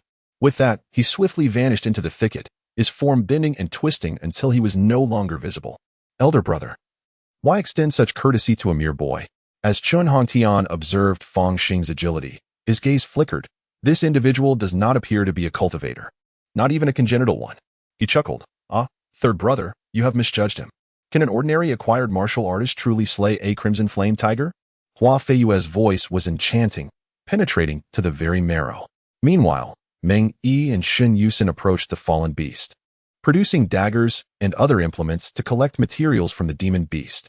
As they turned the tiger over, a gasp escaped their lips. Elder brother, look. Chun Yi approached to find the tiger's pristine white belly now marred by charred blackness. Is this lightning magic? A lightning attribute talisman? Chen Hongtian's eyes narrowed. No. It is likely a blood-refined artifact. Chen Yi recalled the staff the silver-clad youth had pointed at them, a sudden chill sweeping over him. This person must not be provoked. Blood-refined artifacts, even in the Qinglin market, were exceedingly rare. Their wielders were invariably at the pinnacle of congenital cultivation, and with such an artifact, even an average mid-stage Qi practitioner would have to tread carefully. Yet, this one was possessed by an acquired martial artist. What does this imply? If he did not fortuitously acquire it from a corpse, he must possess a formidable background, making him exceedingly troublesome to engage with. From their earlier conversation, it was clear that the youth was not merely a lucky braggart. Indeed, elder brother and second sister have a keen eye for assessing character. Chun Hongtian scratched the back of his head, relieved. Fortunately, he seems indifferent to the flesh of demon beasts. Let us hastily gather the materials and depart.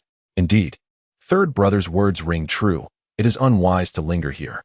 Chun Yi nodded, instructing the 4 individuals to commence the process of skinning and dismembering the crimson flame tiger. Each of them carried over 100 pounds of meat, along with the tiger's hide, bones, and tail, swiftly departing. In the distance, the slightly excited voice of Meng Yi could be heard. The materials from this demon tiger are worth at least several dozen low-grade spirit stones. We've struck gold this time. It's a pity that the recent increase in demon beasts has caused the price of their meat in the market to plummet.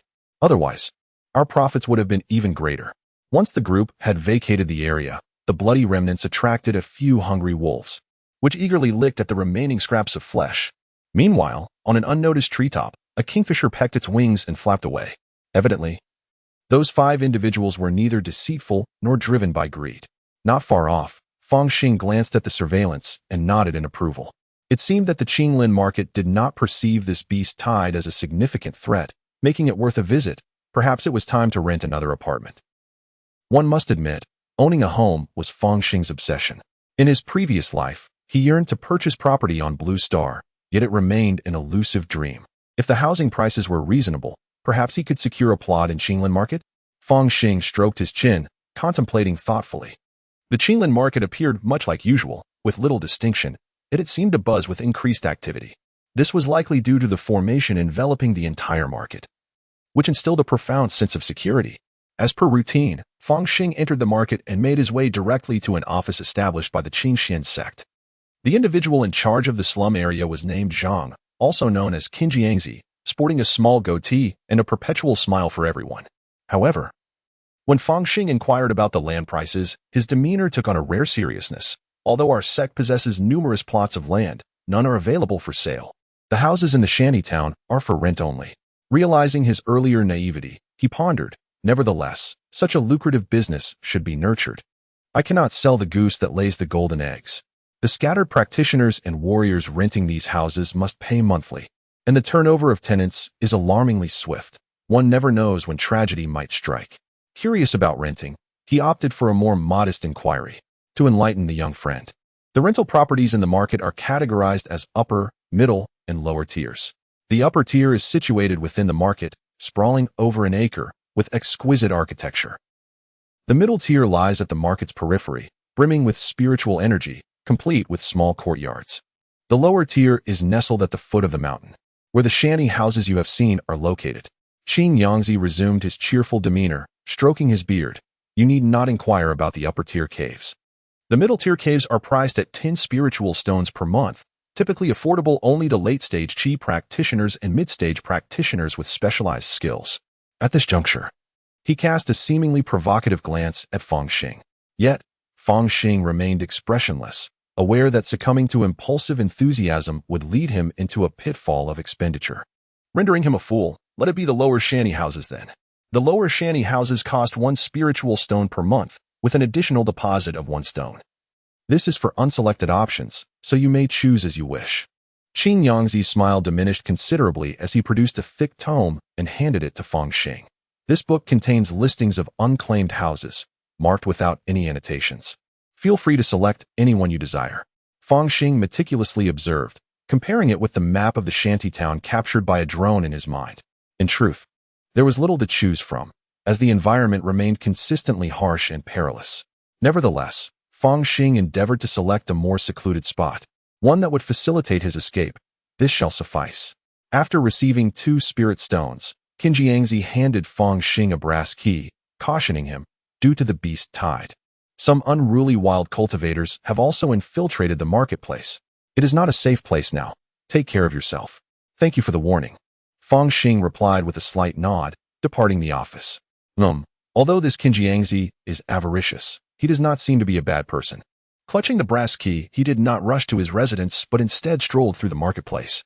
As he wandered, Fang Xing immediately noticed a stark difference.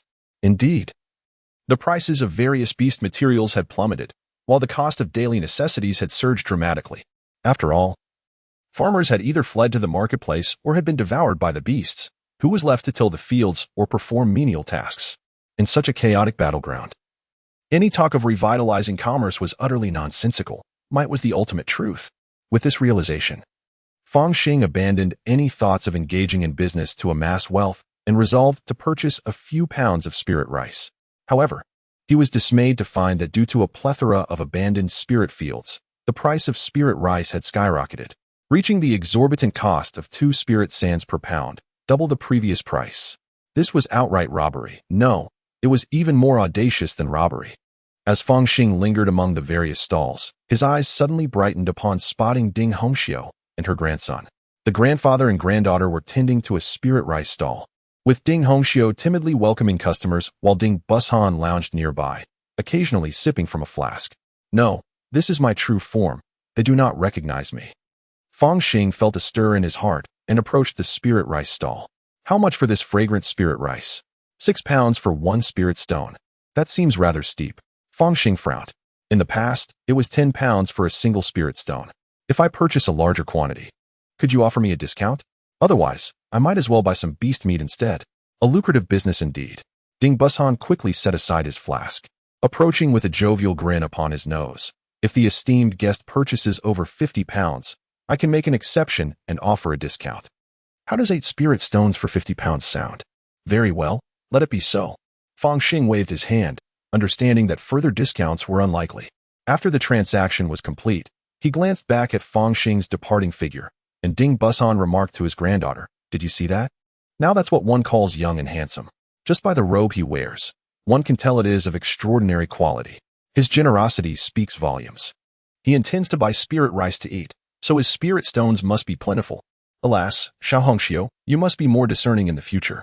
When searching for a son-in-law for your grandfather, seek someone of his caliber. Let us avoid those impoverished stallholders we encountered last time." Chapter 31. Barbecue. Was it here at number 57 in the Ding district? At the foot of the mountain, in the Shanty area, Fang Xing arrived at a spot where a row of makeshift shacks nestled beside a grove of crimson leaves. Not far away, a clear stream babbled gently as it flowed by. These shanties were constructed from wood, each adorned with a sign above the entrance. He returned home only to find the door secured with a lock. Without hesitation, he retrieved a brass key and unlocked the chain. With a creaking sound, the door swung open, releasing a cloud of dust mingled with a musty odor. Though the environment left much to be desired, it still offered a semblance of privacy. Fang Xing donned a mask and commenced his cleaning. Half an hour later, he finished tidying up the room and emerged with a basket full of trash. Just then, the door next door opened, and someone stepped out. "Oh, it's you," came a startled exclamation. Fang Xing turned to see a stunning young woman in her 20s. Her expression one of surprise as she gazed at him. "You are the youngest among the 5 heroes of Tsangshan, Shin Yusen?" He recognized her immediately, realizing she was one half of a couple he had heard of, and could not help but sigh inwardly at the fateful connection. "Indeed, that is I. So, fellow cultivator, you reside next door?" Shin Yusen pondered her elder brother's opinion of him, feeling quite intrigued. Having just moved in today, they were to be neighbors. destined to look out for one another in the days to come. Fang Xing smiled, and then noticed a small head peeking out from behind Shen Yusen, appearing quite adorable. Is this your son? Indeed, this is Meng Zijing. Come, quickly greet your uncle, Shen Yusen urged, pulling the child forward with a hint of pride on her face. Uncle. Meng Zijing called out. Good boy, I shall buy you some sweets another day, Fang Xing replied with a smile, though internally he grumbled. Am I truly so old as to be called uncle? Brother would suffice. The simple meal of firewood rice seemed appealing as well. Lifting the lid of the pot revealed an abundance of fragrant spiritual rice, wafting an irresistible aroma. Fang Xing pondered for a moment, refraining from immediate action, and instead sliced off another piece of beef. This beef, procured from the market, belonged to a formidable beast, robust and sturdy, adorned with intricate marbling reminiscent of snowflakes. Unmistakably a top-quality selection. What a pity it would be to have rice without vegetables. Fang Xing retrieved a bottle containing barbecue seasoning from the Blue Star Federation. He deftly cut the beef into small cubes, skewered them with a root of redwood, and placed them over the fire to roast slowly, occasionally sprinkling fragrant spices upon them. Before long, an astonishingly aromatic fragrance wafted from the kitchen, permeating the surroundings and reaching the neighbors. Next door, the head of the household, the very youth we encountered earlier, had become our neighbor. What? Meng Yi's previously buoyant mood evaporated in an instant as he felt the weight of his coin pouch at his waist.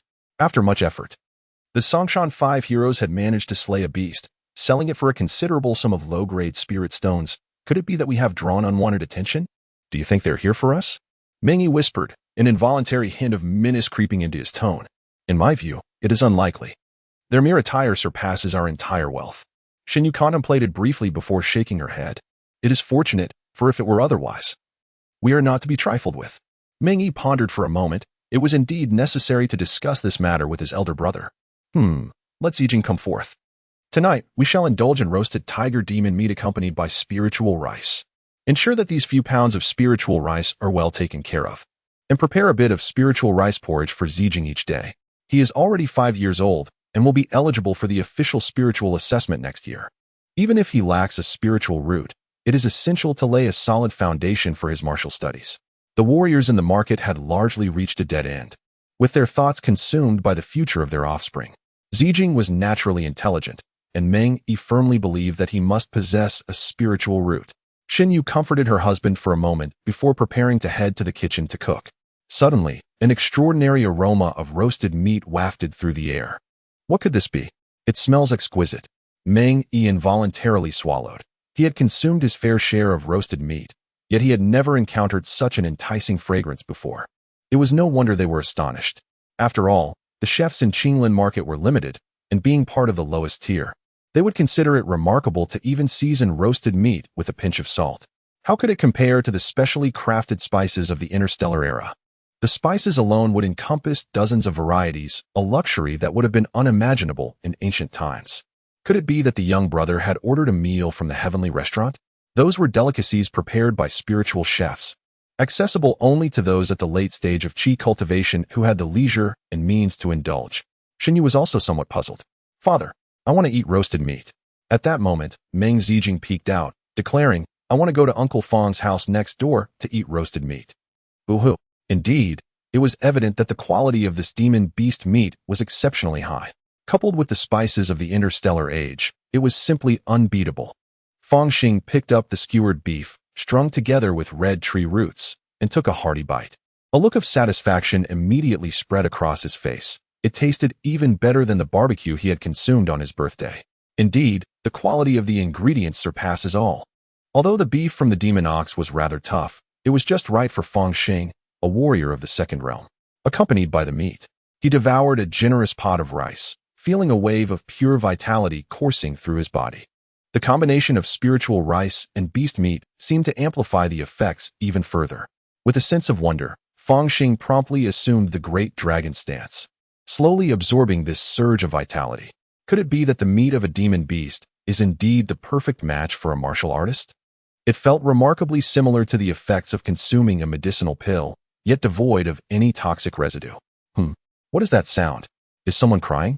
Whose child is being chastised? Is it that Meng Zijing from next door? Never mind. On a rainy day, if one must discipline a child, They might as well do it. The next day, Fang Xing pushed open his door, inhaling the fresh air and nodding to himself. Practicing martial arts here proved to be far more efficient than in the temporary encampment. It is said that cultivators are attuned to spiritual veins, and according to legend, Qinglin Square was established atop a land rich in spiritual energy. It appears there is truth to this notion. After stretching his limbs and preparing to warm up with a set of boxing techniques, the adjacent door swung open, revealing Ming Yi, Brother Fang. Brother Ming. After all, it was a personal family matter. Besides, for the bioengineered child, finding parents to discipline them is no easy task. The child ought not to be oblivious to their good fortune. Yesterday, I heard my wife mention that Brother Fang had just moved in.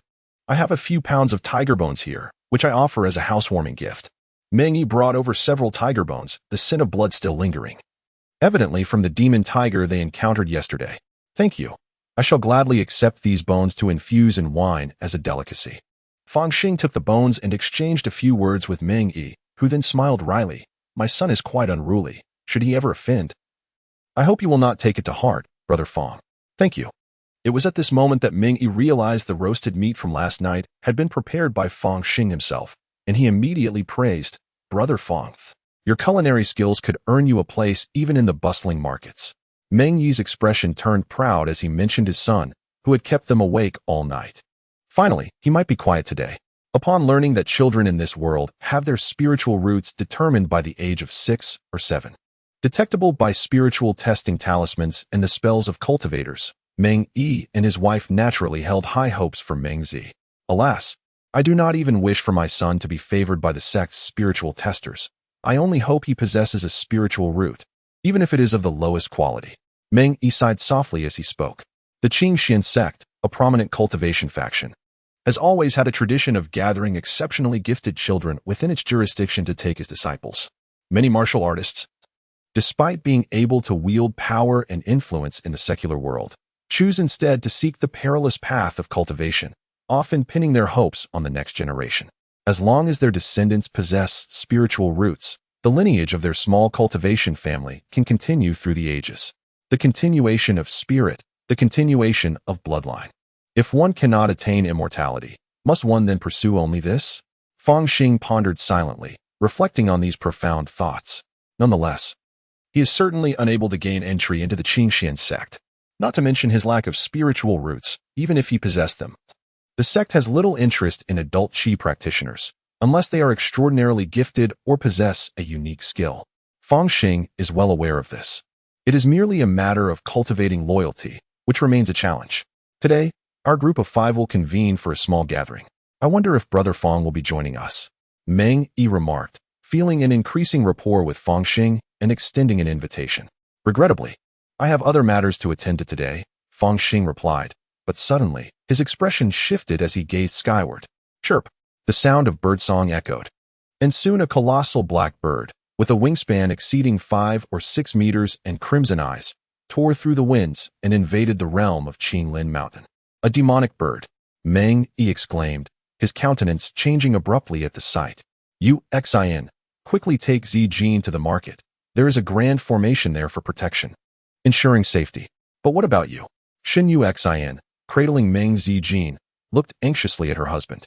I shall investigate, Meng Yi declared, his gaze fixated on the direction of the demonic bird, an odd glint of excitement flickering in his eyes. Fang Xing watched Meng Yi's departing figure, inwardly ridiculing. Is he truly going to confront the demonic bird?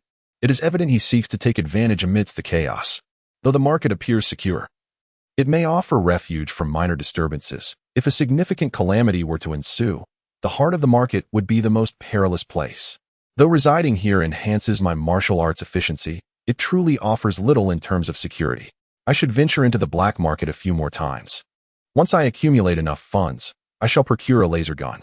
Chapter 32. Danger approaches.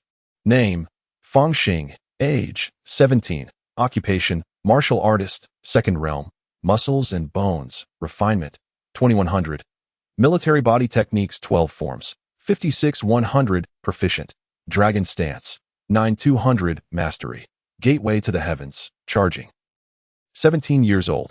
In the Happy Home community, Fang Xing's attention was fixated on the attributes panel, prompting a sigh of reflection.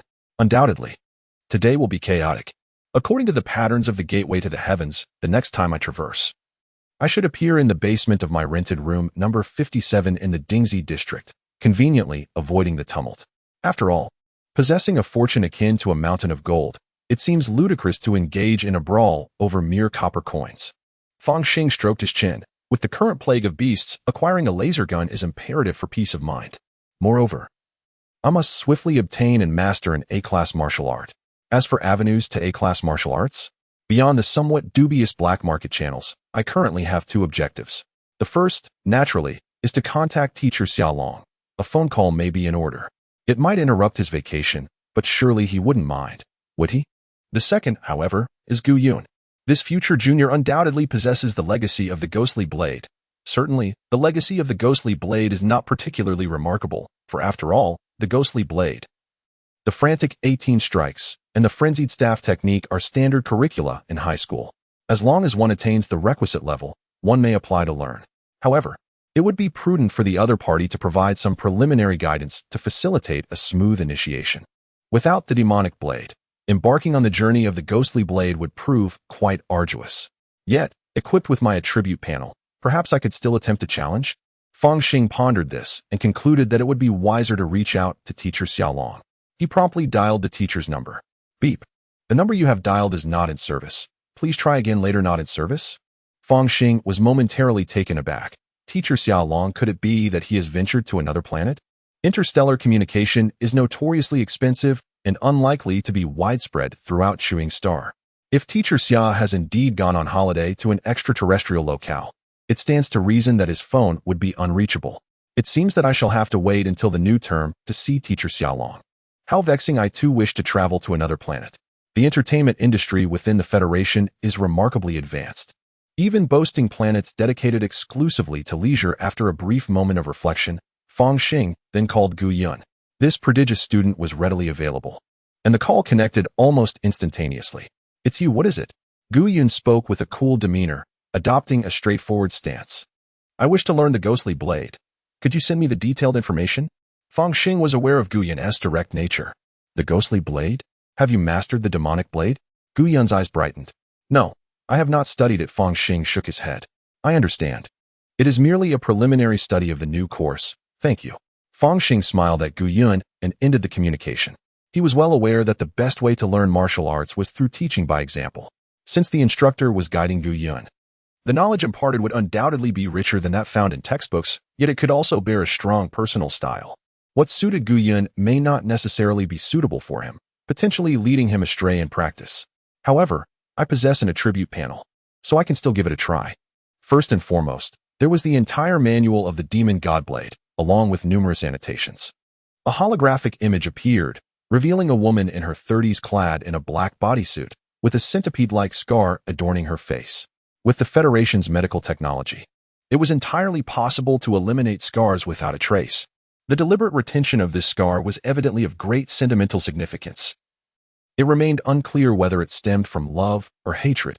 The first step of the meditation technique involved contemplating the essence of the demon god blade, which is encapsulated in the phrase "with the blade in hand, no ghost or god remains." Some martial artists misinterpreted this as a killing intent and ultimately found themselves on a misguided path. During meditation, distractions surged, and the desire to kill became overwhelming. At this moment, one must subdue such feelings with the demonic blade's nature. The woman in black spoke eloquently, leaving Fang Xing with profound insights. Indeed, the demon god blade did not necessarily require the demonic blade as a prerequisite. One could directly embark on the path, albeit with considerable difficulty. This demanded an exceptionally high level of meditation cultivation, as well as a state of mind devoid of thoughts and distractions, to replace the nature of the demonic blade. The crux of the matter lies in understanding. What precisely is the essence of "with the blade in hand, no ghost or god remains"? Fang Xing felt an urge to express his grievances. In the video, the woman clad in black merely drew her blade, inviting Gu Yun to experience its essence. Yet, through the screen, he felt nothing at all. Indeed, the significance of teaching by example cannot be overstated. This is the hallmark of a truly exceptional mentor. Were it not for the likes of Xiaolong, who could evoke a profound state of understanding, I might have had the chance to genuinely feel it. But alas, Fang Xing shook his head. Even if the Federation were to lift the restrictions on learning devices, such an elusive state of comprehension might not be attainable through mere mental absorption. The ghostly blade. The ghostly blade. To grasp its fundamentals, one would likely need to enlist a practitioner well-versed in the ghostly blade to demonstrate its essence. It seems that most A-class martial arts follow a similar pattern. Demonstrating the essence merely grants the qualification to practice. The journey to mastery is still a far cry away. The considerable difficulty in grasping A-class martial arts left Fang Xing somewhat disheartened. The following day, in the old district's black market, after undergoing a transformation in appearance, Fang Xing returned to this place. Unfortunately, he was still in need of funds. Thus, he procured a substantial amount of gold at a bargain price using spirit sand, intending to sell it here. The transaction involving the gold, coupled with money laundering, proceeded quite smoothly. As he passed by the blood cage fighting arena, an impulse struck him, prompting him to enter. Today, the front desk was still manned by the same alluring bunny girl. "Hello, Meat Bun. That code name feels a bit out of place. Could we perhaps change it?" Fang Xing's gaze drifted from the bunny girl's luscious red lips down to her ample bosom, and he spoke up. "You may call me Zhang Jurui. Ahem. If I wish to experience the essence of the ghostly blade, might there be a means to do so?" Fang Xing coughed softly, articulating his desire. "The ghostly blade, you say? As one of the most prevalent tier A martial arts, it is mastered by numerous fighters in the arena, among whom the most renowned are Black Sparrow, Iron Fist, and Multi-Armed Blade. To grasp its essence merely through spectating a match is akin to chasing a fleeting dream. Is that so? Very well. Please arrange for me to witness the upcoming bout featuring 3 contenders." Fang Xing retrieved his black market communicator. Certainly, the nearest match is scheduled for 2 days hence. At 9 o'clock in the evening, where Iron Fist will make an appearance. Zhang Jurui checked the details and promptly provided the time and location. Standard seating at 5,000 star coins per person, VIP seating. "Let us opt for the standard seats." Fang Xing waved his hand dismissively. The prices in this black market, regardless of how many times one observes, never fail to quicken the heartbeat. He received an invitation to the arena, then meandered through the black market before heading towards the new district. In the shadows, a lizard seemed to cast a glance in his direction, then flicked its tail and vanished swiftly into the sewer. Within the sewers, a labyrinth of pipes intertwined, emanating a pungent odor. The blueprints of the old district's underground conduits have long been buried in the dust of history, now transformed into an enigma that no one could fully explore. Meanwhile, in a concealed chamber, a rough-skinned hand seized the lizard. A glimmer of amusement evident in its slanted eyes. At last, a suitable target has appeared. After several ventures, his wealth should have reached at least 500,000 star coins. Yet, he does not hesitate to take action once more, as his opponent appears rather feeble. The carrion eater lance is merely a negligible figure within the black market, nonetheless. He is a martial artist of the primal jade realm and has awakened a unique ability, enabling him to communicate with certain small creatures. This time, he has set his sights on Fang Xing Chapter 33. Combat him? Something feels amiss. As Fang Xing traverses the ruins of the old city, an unsettling sensation causes his heart to race.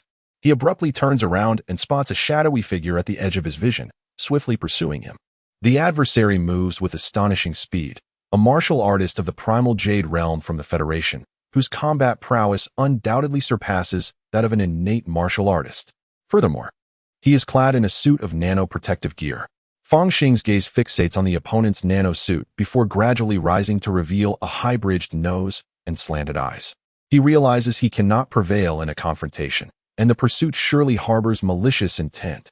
With this thought, he reaches into his pocket and discreetly tears open a wind control talisman. In the next moment, a gentle breeze swirls around him, significantly diminishing the air resistance he experiences. With a light leap, he ascends effortlessly, soaring over 20 meters. This is dire. Upon witnessing this spectacle, the carrion eater lance's eyes widen in astonishment. He did not anticipate encountering a phone-type ability user. After all, who would dare to venture into the black market without possessing exceptional skills? Fang Xing discreetly tore open the talisman in his pocket, appearing to outsiders as a wind elementalist. He did not dare to hesitate and swiftly accelerated. Concealment talisman. Invisibility talisman. Before long, he noticed Lance pursuing him, etching the features of this pursuer deep into his memory. Subsequently, he observed Lance summon a swarm of rats, seemingly instructing them to search for something. Unfortunately, these rodents were utterly incapable of detecting Fang Xing's presence. A Caucasian male with slanted eyes, capable of manipulating small creatures. I have marked you in my mind, Fang Xing thought, gritting his teeth.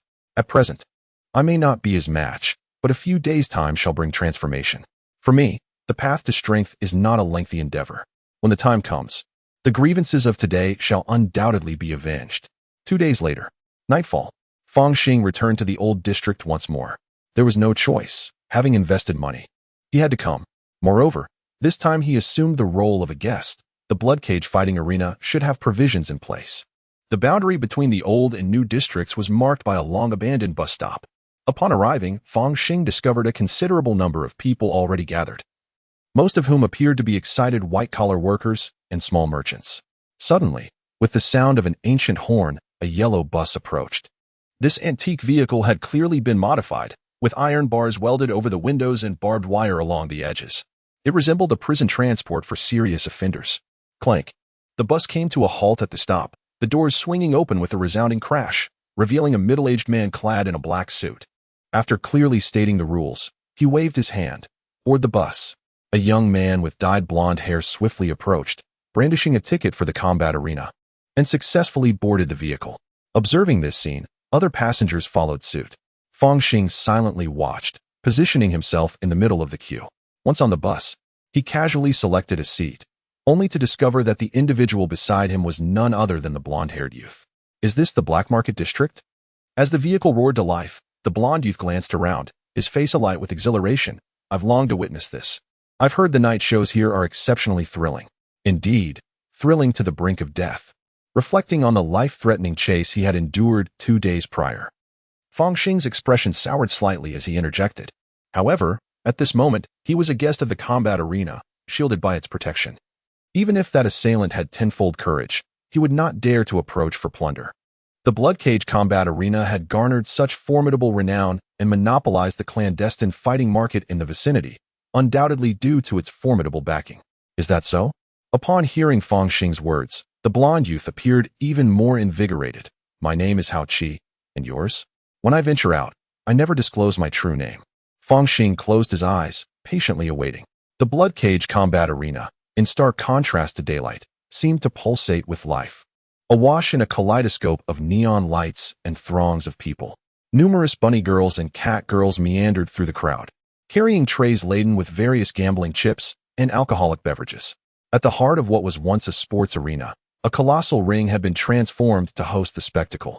Surrounding the arena is a menacing iron cage, its surface marred by rust, with remnants of flesh and blood staining certain areas. A primal, savage, and bloody atmosphere envelopes the space. The spectators, upon witnessing this scene, seem to awaken a long-dormant wild instinct, raising their voices with fervor. The combat of the Iron Hand is set to commence at 9 o'clock. Fang Xing, holding a glass of juice, declines the betting proposal from the cat girl, standing outside the iron cage in silent observation. Good evening, everyone. Welcome to the blood cage fighting arena. At that moment, a multitude of spotlights converges on the stage, revealing a host dressed in a white suit, a blood-red rose pinned to his chest. His expression is exuberant, his voice thunderous, resonating through the audience's ears. Good heavens. At the very least, he is a rough-hewn martial artist, having mastered techniques akin to the lion's roar. Fang Xing rubs his ears as he hears the host continue. First up, our flaming killer croc. Come forth and delight us with your blood. No sooner had the words left his lips than the sides of the iron cage swung open, each admitting a fighter. Flame is clad in a crimson cloak, his fists wrapped in bandages, appearing lean and agile. In stark contrast, Killer Croc towers at 2 meters tall, a muscular African man adorned with dreadlocks and an array of tattoos. The fight begins. With the host's booming command, the iron cage seals shut. Subsequently, Flame tears away his cloak and collides fiercely with Killer Croc. Fists, feet, elbows. The two figures transform into lethal machines, every part of their bodies concealing the potential for horrific violence. The individuals participating are not particularly formidable, predominantly hovering around the second realm. However, their practical combat experience far surpasses my own. Without the allowance of weaponry, I might not stand a chance against them. Fang Xing observed the gravity etched upon the face of the fiery combatant. Suddenly, he witnessed the blazing fists launch towards the center. executing a powerful strike aptly named double peaks converging, directly impacting the temple of the killer crocodile. The force of this blow was evidently tremendous, causing the formidable crocodile to collapse to the ground, struggling to rise. In a true life-and-death confrontation, the victor can be determined in mere exchanges. As Fang Xing beheld this scene, a wealth of knowledge washed over him. Congratulations to the blazing warrior for securing victory in this bout. The ensuing moment now rested upon the audience's decision. Should they condemn the killer crocodile to death? The MC, positioned at the edge of the iron cage, appeared increasingly fervent as he called out, "Those in favor of executing the killer crocodile, please raise your right hand. Eliminate him. End this wretched creature. He has caused me substantial loss. Kill, kill, kill." Almost instantly, as the MC's words echoed, a significant majority of the crowd raised their right hands, fists clenched, their expressions wild with fervor. Kill, kill, kill. Amidst the fervent shouts of the audience, the fiery warrior acted without hesitation, seizing the killer crocodile by the head and twisting with force. A sickening crack resonated through the air as the crocodile's lifeless body thudded heavily onto the ground. Witnessing this event, Fang Xing fell into a contemplative silence. Damn it. Back then, Lu Wei and I were nearly swayed by the promise of handsome rewards, preparing to enter the realm of underground fighters. Given our abilities at that time, we would undoubtedly have been eliminated in the first round, perhaps even subjected to brutal mockery and slaughter. Reflecting on this, he could not help but feel a sense of relief regarding the original owner's past choices. Following this incident, several more bouts of combat unfolded. Bloodshed and brutality abound, accompanied by an array of peculiar martial arts and techniques that leave Fang Xing utterly astounded. Now, we arrive at the most exhilarating segment of this evening's combat tournament. The MC loosens his bow tie, exuding palpable excitement. Let us welcome Iron Hand and Armored King. A resounding cheer erupts from the crowd, as if two celestial superstars are about to take the stage. Iron Hand has finally made his entrance. Fang Xing's expression shifts as he gazes upon the iron cage fighting arena. On the western side of the arena, a robust warrior strides in slowly. His upper body is bare, showcasing a well-defined physique, particularly his right arm, which is a mechanical appendage imbued with a sci-fi and metallic aesthetic. A mechanized warrior. This Iron Hand is indeed a mechanized fighter. Observing this spectacle, Fang Xing ponders thoughtfully. The mechanized warrior represents a subset within the martial arts community. Practitioners of this discipline are acutely aware of the fragility of flesh and blood, thus they often opt for various mechanical prosthetics to replace their limbs, and even their eyes, ears, and internal organs. In essence, they are all semi-cybernetic beings. The advantages of this system are evident. With sufficient funds, they can easily overpower ordinary warriors in the early stages. However, as one progresses, the situation becomes more complex, for the more organs one replaces, the closer one approaches becoming a machine. Yet, the Federation is entirely capable of manufacturing robots on its own. Why then resort to these semi-cybernetic entities, which carry numerous vulnerabilities? As for the Armored King, he is likely an Esper, possessing the defensive ability of Iron Skin. Although both individuals are merely at the raw gem stage, their combined prowess is remarkably formidable, showcasing extraordinary strength that promises a captivating spectacle. Fang Xing set down his juice cup, his full attention fixated on the arena. Under the influence of the formidable presence of these two titans, the once raucous blood cage fighting arena fell into an eerie silence. Many spectators found themselves breathless, overwhelmed by an indescribable tension. The aura of mastery? Fang Xing grasped its essence when suddenly, an explosive sound reverberated. In the arena, the Armored King made the first move. With a thunderous roar, he transformed into a colossal figure of iron, charging towards Iron Hand with ferocity. Chapter 34. The demon god blade. Though his entire being seemed to have morphed into steel, the Armored King's speed was astonishing, akin to a fleeting breeze.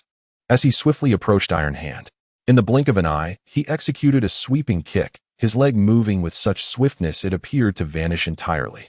B-class martial arts, shadowless leg. Witnessing this, cold sweat beaded on Fang Xing's forehead, for he understood that should the Armored King unleash this technique, he would be utterly incapable of withstanding it. The opponent's leg was too swift, too powerful. It seemed as if his entire thigh were devoid of bone. Bang! Bang! In the face of the Armored King's wind-like leg technique, Iron Hand performed a seemingly mundane action. He raised his mechanical arm to block. With his right mechanical arm positioned before him, A resounding crack echoed as if an iron whip had struck a shield, the violent metallic clash resonating throughout the arena. The piercing sound wave caused all onlookers to wince in pain. Fang Xing remained intensely focused, observing the two figures as they rapidly shifted positions within the arena. Crack! Countless gusts of wind surged forth, leaving fine fissures along the edges of the stage. These two exceptional martial artists, akin to unrefined jade, can indeed be regarded as the pinnacle among their peers. Perhaps they could even challenge some of the weaker Fourth Realm warriors. A sudden thought emerged in his mind. I have grown weary of your leg techniques. In the next moment, a sinister expression flickered across the face of the mechanical warrior. Iron Hand, who had seemingly been forced into a defensive stance in the corner of the arena. With a swift motion, a blade suddenly protruded from the palm of his mechanically crafted right arm.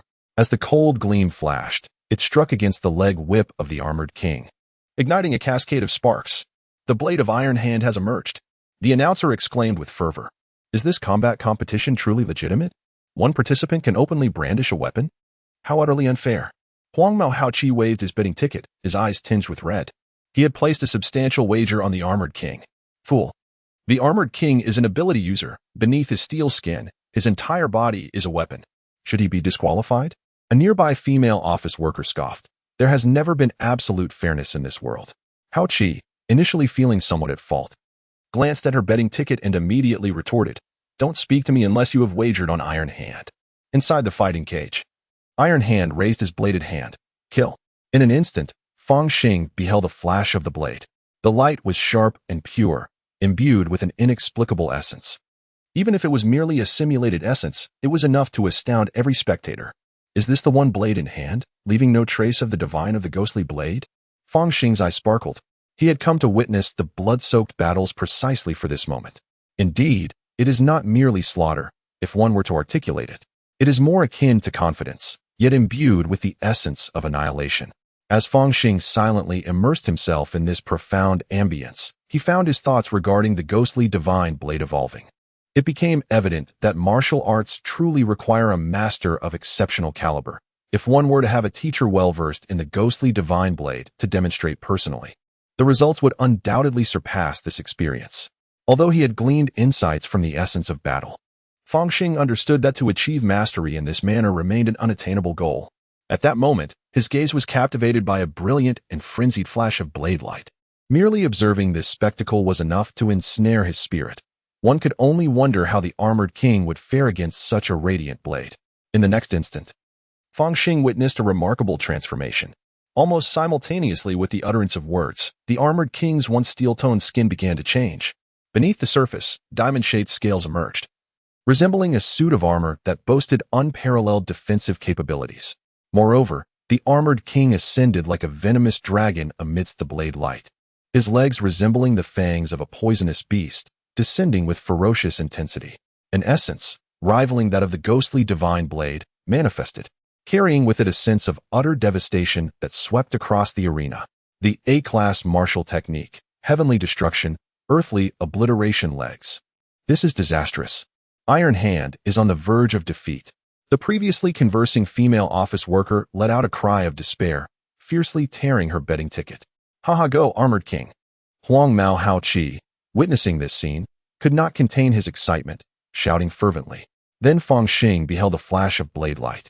This blade light, though not dazzling, was remarkably pure, cleaving through countless leg shadows and striking heavily against the armored king's chest. Impossible! The armored king roared, as the black iron scales upon his body seemed to gather instinctively around his chest, transforming into a series of heart-protecting shields. Yet, it proved futile. No matter how many iron scales he bore, they ultimately succumbed beneath the glint of the blade.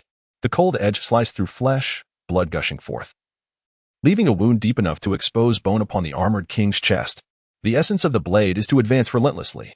Iron Hand stood resolutely before the fallen armored king, his expression steadfast, uttering with calmness, awe. The audience erupted into frenzied screams, with one female office worker nearly on the verge of collapse. Iron Hand, you absolute buffoon. Though you have triumphed, I have already torn up my betting ticket. Nearby, the yellow-haired Haoqi, upon hearing this, felt a wave of relief wash over him. Glancing at the female office worker with newfound admiration, he stepped forward, intending to say something further, only to be abruptly embraced by her, their lips crashing together in a fervent kiss. Well, in such an environment, it truly is conducive to venting. Fang Xing observed the escalating chaos around him, noticing even some patrons directly engaging with the bunny girls beside them. He glanced around the arena, spotting individuals lifting the armored king from the stage while doctors attended to his injuries. Clearly, in a venue of such caliber, they would not intentionally inflict harm upon a master of this level. The power over life and death is entrusted only to esteemed guests. Fang Xing gazed at the unfolding scene, suddenly feeling a sense of ennui. He decided to exit the fighting arena, preparing to board the bus for departure. He lacked the strength to navigate the black market alone at night. Had the patrons satisfied their desires? Suddenly, a voice resonated from beside him. Fang Xing turned his head and saw none other than Mi Bunjong Jiarue, still clad in her alluring bunny attire, her violet eyes deep and captivating. "What? Aren't you going to attend to the guests?" he inquired, gesturing toward the bustling fighting arena, where others were indeed catering to patrons. Zhang Jiarue licked her lips, her short, rosy tongue exuding an inexplicable allure. No thank you." Fang Xing waved his hand, deciding against disembarking from the bus before reaching his destination. "What a pity. I hope tonight's performance by Iron Hand will satisfy the guests," Zhang Jiarue remarked as she stepped off the bus and proceeded toward the fighting arena. Fang Xing gazed intently at her retreating figure when suddenly his eyes narrowed. A security guard in a black suit was welcoming Zhang Jiarue into the arena, even bowing slightly, displaying an air of utmost respect. Oddly enough, this security guard seemed to be the same client manager responsible for escorting the vehicles earlier. It appears that this meat bun has an intriguing background, serving as a hostess while playing the role of a cunning underdog. Fang Xing closed his eyes, choosing not to dwell on it. After all, the blood cage fighting arena clearly had formidable connections behind the scenes and was not to be trifled with lightly. However, tonight he had the rare opportunity to witness the simulated essence of the ghostly blade and needed to seize it. The A-class martial arts involve meditation and hypnosis, enabling ordinary third-tier martial artists to simulate a hint of the essence's might in advance. With a blade in hand, would the ghostly spirits not manifest? Lacking the guidance of a distinguished mentor, he had to rely on watching and exploring on his own, and without mastering the demon blade, the beginning would undoubtedly be arduous. Fang Xing let out a silent sigh.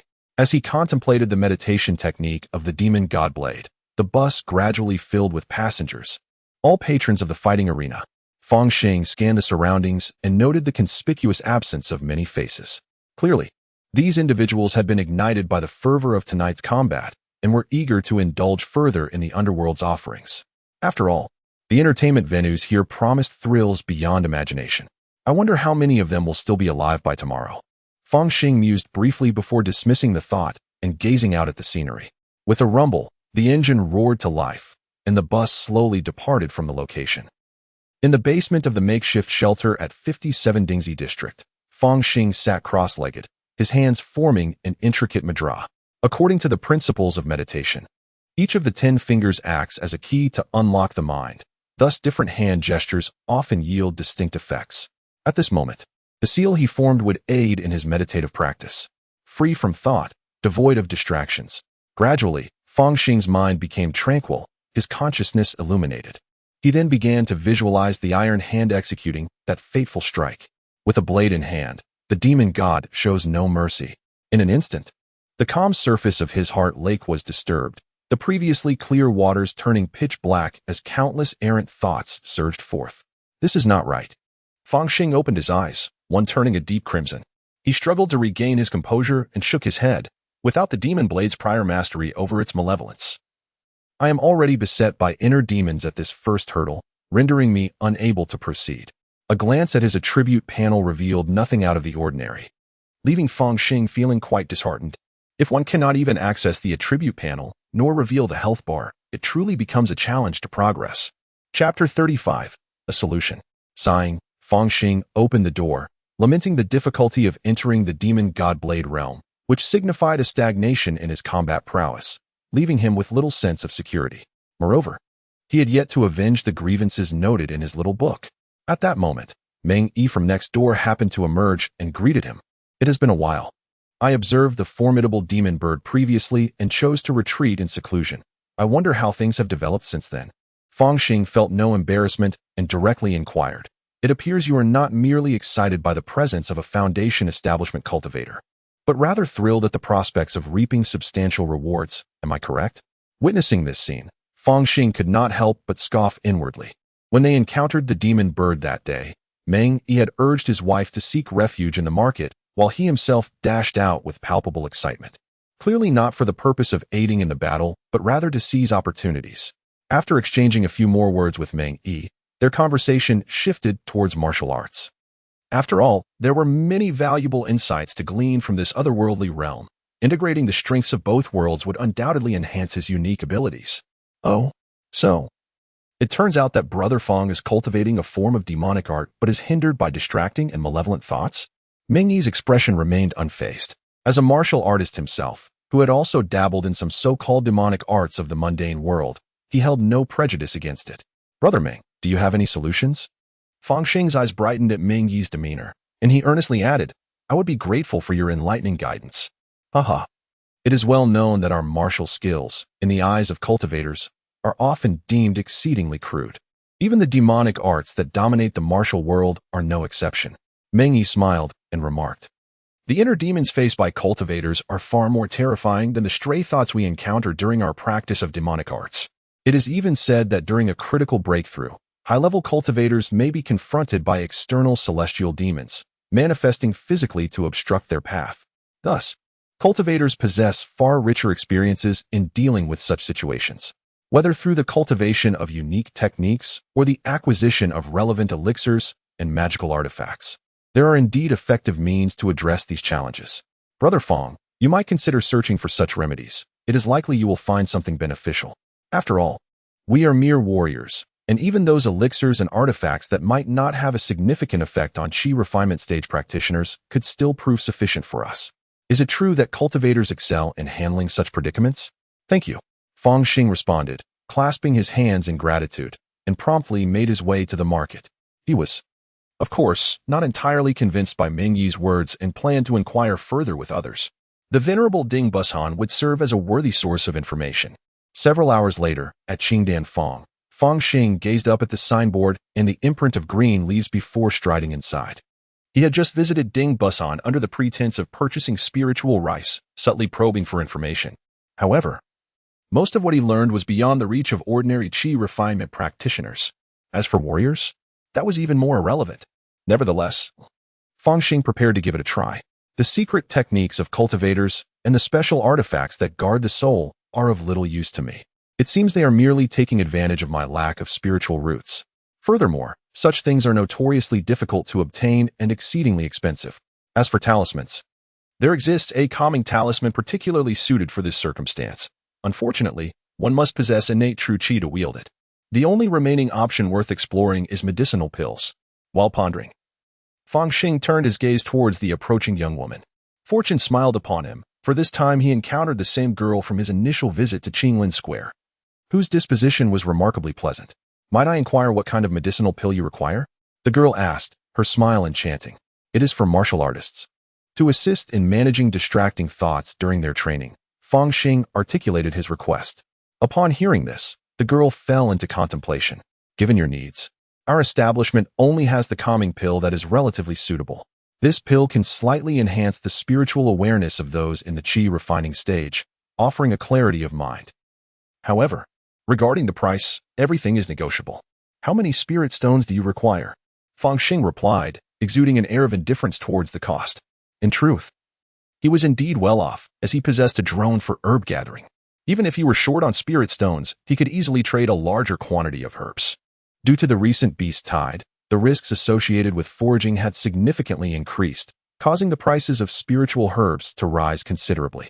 Presently, Fang Xing could effortlessly produce several dozen spirit stones. Were it not for the necessity of the calming pill, he would have already prepared to purchase a congenital pill for future use. He could not help but wonder whether the medicinal pills in this realm of cultivation had an expiration date. The previous price of the tranquil spirit pill was 30 spirit stones per vial. However, it is currently out of stock in our shop. The young girl smiled apologetically. What? Out of stock? Fang Xing was slightly taken aback. Why is that? The preparation of the tranquil spirit pill requires a specific herb known as illusory heart orchid, while our shop would occasionally receive a few specimens. The ongoing beast tide has made it increasingly difficult. The illusory heart orchid demands specific growing conditions, mostly found deep within the great wilderness. And no herbalist can venture there now, leading to its gradual scarcity. The young girl explained earnestly, perhaps after the beast tide, customers can return to check again. Thank you. May I ask your name? Fang Xing, feeling somewhat disappointed, was about to leave but thought it prudent to establish a rapport with the girl. After all, he was presenting himself in his true form and wished to explore the potential of this world while nurturing every relationship was crucial. Cultivation is not merely about combat. My name is Xiao Rui. The girl beamed, her smile radiant as a flower. When you visit next time, you can simply ask for me. Understood, I will remember that. Fang Xing nodded earnestly. Despite knowing this, he could not shake off his lingering hope. Although the tranquil spirit pill was not available in the apothecary, there might still be some stock sold previously at various stalls. However, after a quick survey, he felt disheartened. Given the nature of loose cultivators, any beneficial elixirs they acquired would typically be consumed to enhance their strength, leaving little behind. Moreover, even if there were a few pills available at a loose cultivator stall, Fang Xing would not dare to use them. One must procure a sufficient quantity of the medicinal pills at once, followed by conducting a test on a lab rat, before attempting to sample them, correct?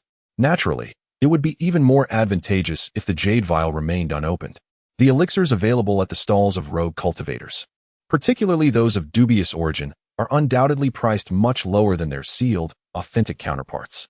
Within the bustling Qinglin market, stalls selling elixirs are exceedingly rare.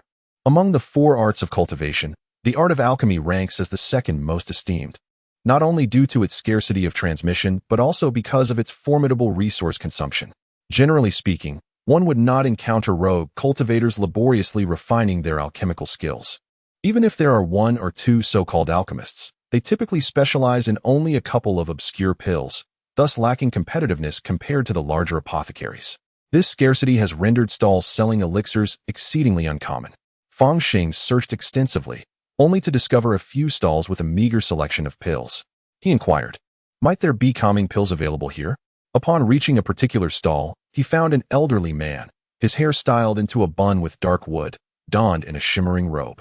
Upon hearing Fang Xing's inquiry, the old man's eyes sparkled with delight, and he replied, "Ah, dear friend, you have indeed asked the right person. There are but a handful of sources for calming pills in this market, and I happen to be one of them." "Oh, you possess calming pills? What is the price?" Fang Xing's interest was piqued. "They are still in the furnace." The old man stroked his beard, exuding an air of a wise sage. Fang Xing, in response, promptly turned to leave. "Wait, young brother, please hold on." The old Taoist priest sprang up immediately and exclaimed, "Listen to me, my young friend. I am indeed an alchemist. In my early years, I acquired the formula for the calming spirit pill, and I possess a 60 to 70% certainty in its refinement. If you do not believe me, go out and inquire about my esteemed name in the Wanfeng forest." Fang Xing paused for a moment, then asked, "So, do you have the elixir?" "Well," Master Wan chuckled, "I, along with a few fellow Taoists, have managed to gather the materials for several batches of calming spirit pill. But we are still in need of a single ingredient, the illusion heart orchid." This was tantamount to saying nothing at all. Fang Xing continued to turn away. "Why the haste, young brother? I have discovered a location where the illusion heart orchid flourishes. However, it is somewhat perilous, as a swarm of purple-winged scorpions has taken residence there. I was just about to invite my fellow Taoists to eliminate this menace. Once it is dealt with, the illusion heart orchid will be abundant, and the calming spirit pill will be within easy reach. Then I shall wait for you to concoct the elixir before I consider purchasing it. The price is negotiable." Fang Xing nodded and cast a deep glance at the old man. "Young brother, might you be inclined to lend a hand? Should we succeed, I could significantly reduce your expenses." Master Wan ventured tentatively. "I am merely a mere postnatal warrior. What assistance could I possibly provide?" Fang Xing scoffed lightly and turned to leave, departing without a trace of hesitation. The old man gazed at Fang Xing's receding figure, wishing to call him back, but finding the words stuck in his throat, he could only sigh deeply. Unbeknownst to Master Wan, a tiny beetle, no larger than a fingernail, had quietly taken residence in the corner of the shed, lying still and lifeless, devoid of any spiritual aura due to its diminutive size. The beetle-shaped listening device appeared to Fang Xing as nothing short of a divine instrument. Today, the old man's behavior was somewhat suspicious, after all. If he were merely selling elixirs, He should have returned after some time. What could be the motive behind courting a postnatal martial artist? Unless the other party was aware of his exceptional nature. Consequently, after departing, Fang Xing promptly dispatched the beetle listener. Everything seemed quite ordinary until the late hours of the night, when a knock echoed at the door, a rhythmic pattern of 3 short and 2 long taps. The old man immediately rose and approached the entrance. As the wooden door creaked open, a figure emerged. "You have arrived?" Upon seeing the visitor, the old man's face instantly registered a hint of displeasure. Chapter 36. The Purple-Winged Scorpion. Brother Wan, why such disdain? The newcomer, not particularly young, was none other than Chen Yi, the leader of the 5 righteous ones of Tsongshan, whom Fang Xing recognized. Observing Master Wan's expression, Chen Yi felt a twinge of curiosity. Master Wan, however, let out a few huffs. "Today, you saw that lad scouring the marketplace for the Ningxin Dan. You informed me, and I extended an invitation as you suggested, yet the young man completely disregarded me, leaving me with considerable embarrassment. Pray tell, how should this be compensated?" Chen Yi was momentarily speechless, yet he understood that the miserly Master Wan Fenglin was one who relished trifling gains. The crux of the matter was that he could not afford to offend a master alchemist. Thus, he forced a bitter smile and clasped his hands. "It is indeed my fault. I shall undoubtedly make amends to Brother One in the future." Amends are unnecessary. Yet the allocation of the spiritual herbs for this endeavor must be reconsidered. Master Wan Fenglin revealed his true intentions. "This, I must confer with my forsworn brothers." A flicker of hesitation crossed Chen Yi's face. "Humph. I still do not comprehend why you would seek to cultivate a connection with a mere postnatal martial artist. He does not appear to possess any extraordinary talent for cultivation." Wan Fenglin remarked with a hint of curiosity. "Alas, this individual possesses a mysterious background, and I originally had no intention of provoking him. However, since he has recently taken residence beside my 4th brother and 5th sister, I find it necessary to test the waters. Brother Wan, do not underestimate this person. He possesses at least one blood-forged magical artifact." Chen Yi sighed, adding, "It is precisely for this reason that I believe he could prove invaluable in our upcoming endeavor. Yet, to my surprise, he seems indifferent to the Ningxin Dan. A blood-forged artifact?" A fleeting glimmer of greed crossed Wan Fenglin's mind before he continued. "That is indeed unfortunate. He would undoubtedly be a significant asset in combating the purple-winged scorpion. As for his intentions, whether he seeks to forge alliances or to engage in nefarious acts of plunder remains uncertain. I even suspect that Chen Yi shares similar sentiments. Anyone who has survived as a loose cultivator to this day cannot be a fool. Should that young man possess notable connections, they would likely seek to curry favor, hoping for some benefit to flow from his fingers. Conversely, if he harbors no reservations and finds himself in peril during the hunt for demon beasts, they would not hesitate to strike him down without a moment's thought. It seems Brother Wan is prepared to take action soon." Chen Yi's eyes brightened at this revelation. "Indeed. Without even considering the fact that the bloom of the illusion heart orchid is nearing its end, the venom produced by the purple-winged scorpion alone is an excellent alchemical material. How could I possibly let such an opportunity slip away?" Wan Fenglin cast a deep glance at Chen Yi.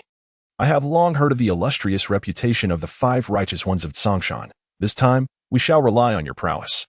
"Well said," Chen Yi responded. Turning to leave, Wan Fenglin watched Chen Yi depart, then slowly sat down to savor his spiritual tea. The beetle remained utterly still, resembling a lifeless object.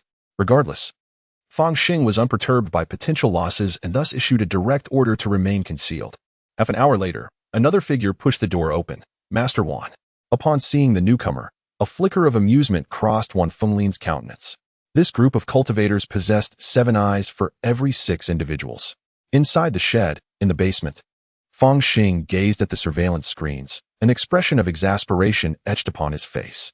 It became evident that, aside from the alchemist Wan Fenglin plotting in secrecy, Chen Yi, upon exiting Wan Fenglin's residence, hastened to another location, conspicuously conspiring with other cultivators. Although apprehensive of the cultivators discovering their activities, Fang Xing commanded the monitoring drones to maintain their distance, yet he could easily surmise the nature of their schemes. Fortunately, he had declined to participate, otherwise, engaging with such seasoned schemers would have been quite the folly. As for the present, each one of them ought to bestow upon him a fortune in gold coins. Fang Xing believed his actions to be consistently prudent, with the most crucial aspect being his self-awareness. The market possessed a semblance of order. And with a golden opportunity to traverse the realms, he was confident that perseverance would ultimately yield success. To embark on a reckless venture for a mere bottle of elixir would be sheer folly. A child of immense wealth does not lounge idly. The white dragonfish attire invites unnecessary trouble. Thus, he remained entirely unfazed. For Fang Xing, the worst-case scenario merely entailed failing to obtain the elixir, leaving the ghostly blade inaccessible. If that is the case, he would merely delay some plans and wait until the next semester to seek out Master Xiaolong to learn the crazy 18 strikes, which is still an A-class martial art. At worst, he would slightly postpone his cultivation, but in the future, he could still gain admission to a prestigious university, and that would suffice. If he were to encounter danger on this outing, even facing the possibility of death, that would be the true loss. This alchemist, along with the 5 heroes of Tsongshan and the individuals behind them, are indeed intriguing. To scheme to such an extent for a mere handful of demon beast materials and a few illusion heart orchids, cultivators in this world truly have it tough. Fang Xing sighed, preparing to watch the unfolding drama. Although he did not venture into the market, he had the audacity to arrange several drones to discreetly follow along. The next day, Fang Xing stood within the confines of a fenced courtyard, quietly practicing the 12 forms of military boxing. At some point, a little rascal peeked over the fence, his eyes sparkling with curiosity. "Uncle, are you practicing martial arts?" "Zijin, how can you be so impolite?" Meng Yi pulled his son aside. The boy had been timid at first, but ever since he tasted the neighbor's barbecue, he had been eager to visit their home daily, which was quite a worry for him. He looked at Fang Xing, offering an apologetic smile. Fang Xing, seemingly oblivious, continued to circulate his vital energy, each move imbued with tremendous strength. His energy coursed through him, gradually flowing from flesh to bones. After completing a set of movements, he finally glanced at his attribute panel. Military boxing 12 forms, 61-100, proficient. The proficiency has improved again. Excellent. Ever since the ghostly blade became difficult to master, Fang Xing had devoted most of his energy to military boxing. As of now, this martial art has made remarkable advancements, likely due to his elevation to the second realm of martial arts. Many of the originally obscure aspects of military boxing now appear remarkably clear. The higher the realm, the more effortless the cultivation of martial skills becomes. As for the concern of being observed, it is worth noting that if the martial arts of the Blue Star Federation could be comprehended simply by watching a few demonstrations, then instructors like Xiaolong would have long been rendered obsolete. "Brother Meng," Fang Xing greeted Meng Yi upon spotting him. "Are you preparing to head out?" "No, I am merely going out to set up a stall." Meng Yi waved his hand dismissively, casually remarking, "My wife is taking Zijin out, and as the head of the household, I must venture out to gather some spiritual sand." "I see. I wish you prosperous business." Fang Xing sincerely wished him well, although inwardly he scoffed at the absurdity. According to the surveillance outside his home, the mysterious Shen Yusen had stealthily left in the dead of night. Clearly, that Tsongshan 5 heroes and that alchemist were poised to embark on a mission to harvest the illusion heart orchid. Yet, Meng Yi seemed intent on putting on a charade to deceive him, evidently lacking trust in his neighbor. But this is understandable. In a world where everyone possesses a cunning nature, one must remain vigilant lest they meet an untimely demise without leaving a trace. Fang Xing empathized, watching Meng Yi depart. How pitiable it is to be so perceptive. In the wilderness, a swarm of beetles, lizards, and hummingbird-like drones prepared for action. Though I shall not partake, I will observe the entire endeavor and cheer for you. Deep within the vast wilderness, several hummingbirds flitted through the jungle. Through their petite eyes, a faint glimpse of a small team of cultivators advancing ahead can be discerned. Fang Xing gazes at the images on the surveillance screen, nodding silently. They are merely a bunch of novices, incapable of even detecting my hummingbird drone. Yet, one cannot entirely blame them, after all. This mode of reconnaissance transcends their comprehension. A person cannot earn wealth beyond their cognitive limits, nor can they perceive threats that lie outside their understanding. Based on his experiences within the realm of cultivation, Fang Xing has gained a deeper insight into cultivators. Most practitioners in the Qi refinement stage lack spiritual consciousness, rendering them unable to extend their awareness outward to pinpoint adversaries. What they possess is spiritual perception, which allows them to introspect and consult jade slips among other things. Although this ability of spiritual perception has made even a beleaguered warrior like Fang Xing envious, as it signifies absolute mastery over one's own body, it remains confined to internal awareness. For a martial artist, this would denote prodigious talent. Nevertheless, The inability to project this perception outward makes it challenging to detect distant, diminutive foes. Furthermore, within the cultivator's paradigm, even the tiniest puppet should be manipulated by magical force, exuding traces of power. In stark contrast, the simulation devices of the interstellar era possess no such magical aura, nor do they emit any semblance of presence, making them easily overlooked. Their destination. Fang Xing commands a falcon-shaped drone to soar high, revealing a valley some miles ahead. The valley is surrounded by steep cliffs, the black stones upon the precipices gleaming with a metallic sheen, as if hewn by knife and axe, with only a rugged path leading into it. What is referred to as a path is, in fact, merely a canyon opening, fraught with numerous perils. This must be the place. A falcon descended, revealing a valley shrouded in a delicate mist. As it approached, an unexpected rustling sound pierced the air. Suddenly, a flash of purple shadow emerged, and the drone resembling the falcon plummeted from the sky. Hiss! The wreckage of the drone struck the ground, immediately emitting a hissing sound of corrosion. The lifelike feathers shed entirely. Even the mechanical skeleton erupted with tiny sparks, beginning to dissolve. Ultimately, the transmitted screen displayed only a silhouette of a purple scorpion. The purple-winged scorpion?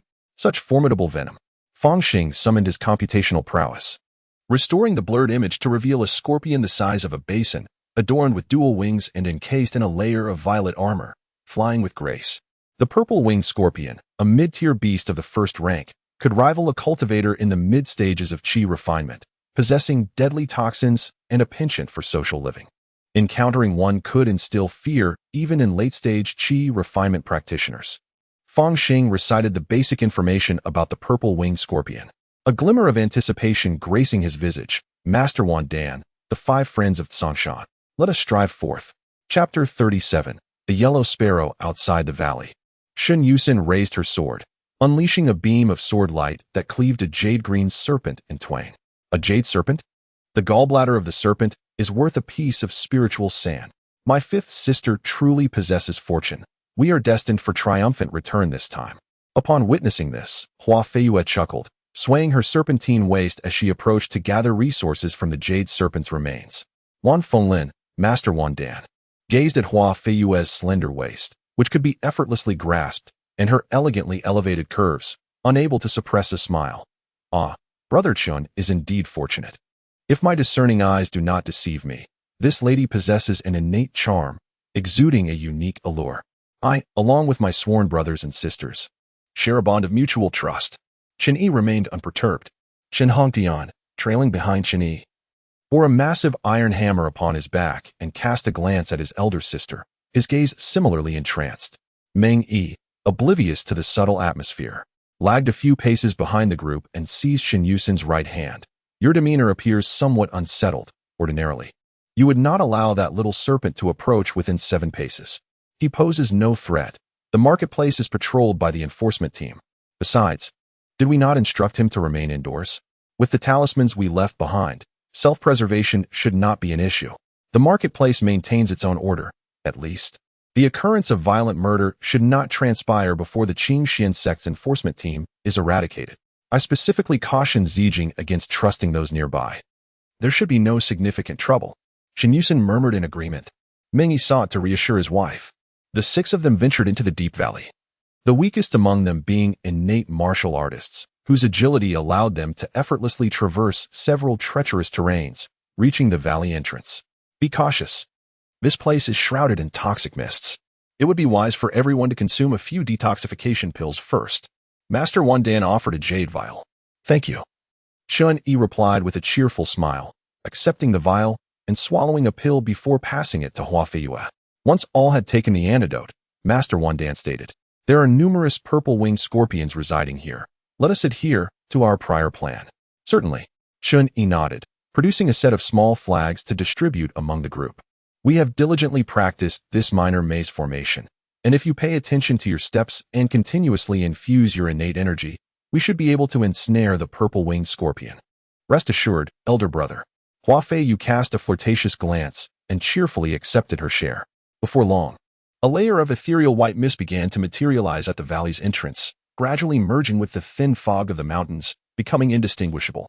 Suddenly, a puppet resembling a monkey emerged from the mist. It stood nearly 2 meters tall, with arms that reached past its knees, adorned with various shimmering spiritual patterns that radiated a powerful aura of magic. At that moment, the puppet monkey struck its chest fiercely and opened its cavernous mouth.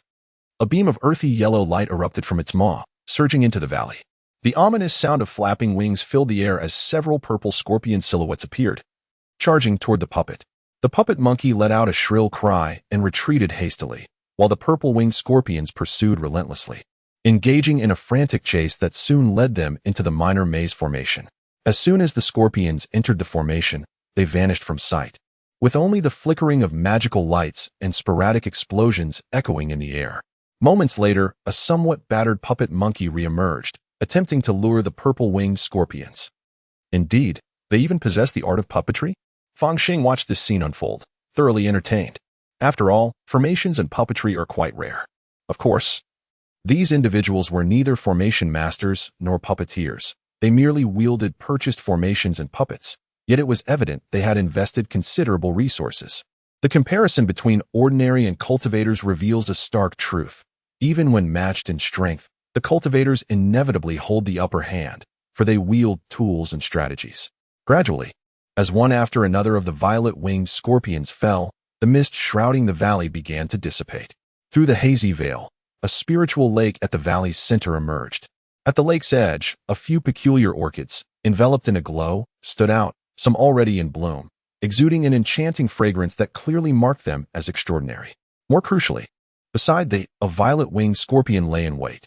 This creature, the size of a grinding disc, resembled a sculpture carved from purple crystal, its semi-transparent armor refracting a spectrum of colors under the sunlight. At that moment, the violet-winged scorpion king sensed the change in circumstances, fluttering its wings and transforming into a streak of purple light, darting towards the valley's entrance, accompanied by the few remaining violet-winged scorpions. This was alarming. The Scorpion King was no ordinary foe. It was at least a top-tier first grade, capable of rivaling a late-stage chi refinement cultivator. Within the Master Wandan, waving a small flag, witnessed this scene, and his expression shifted dramatically. It was now or never. They had to draw it into the formation. Chun-Yi gritted his teeth fiercely. What of a top-tier first grade? United within the array, we may yet prevail. No sooner had he spoken than the streak of purple light surged into the. Instantly, tendrils of purple toxic mist materialized, enveloping the area, seemingly corroding the original white fog. As Ming-Yi and the other innate warriors experienced a shift in expression, a mouthful of vital blood was forcefully expelled. Feeling as though the innate true energy within them was draining at a pace tenfold, or even dozens of times faster than before. Presently, it seemed an opportune moment. Yet one must be cautious, for the man stalks the cicada, unaware of the oriole behind. I shall remain a mere apprentice, far away in the Qinglan market. Fang Xing observed the fierce altercation with an enigmatic smile gracing his lips. Suddenly, a thunderous roar echoed. Minutes later, the surveillance footage flickered with flames, followed by the explosive shattering of the minor mist array. As the thick fog dissipated, the figures of Tsongshan Wui and Master Wandan emerged, though they appeared quite disheveled, with Hua Feiyue and Shun Yusin bearing blood-soaked garments. The massive purple-winged Scorpion King lay lifeless on the ground.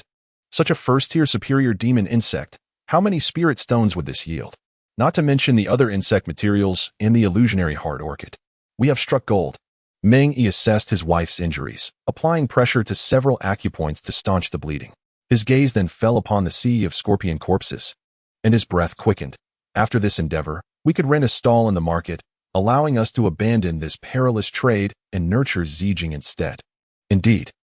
A tender smile emerged on Shun Yusin's pale visage. Yet in an instant, their smiles froze in place. Third brother you? In their line of sight. Chun Hantian wore a sinister grin as he swung his iron hammer with ferocity towards his elder brother, Chen-Yi. Clang. A golden light enveloped Chen-Yi, transforming into a shape reminiscent of a golden bell. The ominous iron hammer struck the golden bell, sending forth a resounding roar as the innate true energy surged, causing the bell to emit a thunderous clang. The golden bell shield talisman? Chen Hantian missed his strike and swiftly retreated. The massive iron hammer he wielded moved with such precision that it created an impenetrable barrier, resembling a dark curtain that shielded him completely. You were prepared all along. Third brother, you truly have colluded with Wan Fenglen. Chun-Yi exclaimed, his face etched with anguish. Why, my brother? Hua Feiyue, already grievously injured, quickly retreated, casting a furtive glance at the equally bewildered fourth brother and fifth sister, distancing herself slightly. In this moment of betrayal, trust had become a rare commodity. Why? Shen Hongtian greedily eyed Hua Feiyue, sneering, "It is simply because this old wretch, relying on his identity as an immortal cultivator, always takes the lion's share." Why should it be so? Those who recognize the times are the true talents, Wan Fenglin declared confidently. "I believe it would be prudent for you all to surrender willingly." "Daoist Hua, what do you say?" Wan Fenglin continued, a triumphant expression upon his face. Hua Feiyue, her pallid complexion tinged with sorrow, appeared particularly pitiable. However, before she could utter a word, a wave of dark energy surged forth. "This is bad. You actually resorted to poison? The antidote pill from before?" "Haha, indeed. It is the antidote pill." Wan Fenglin laughed heartily.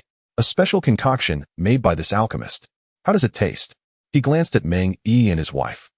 Noticing that these innate martial artists were in a worse state, already collapsed to the ground. Yet, upon turning his gaze back to Chen Yi, he was taken aback.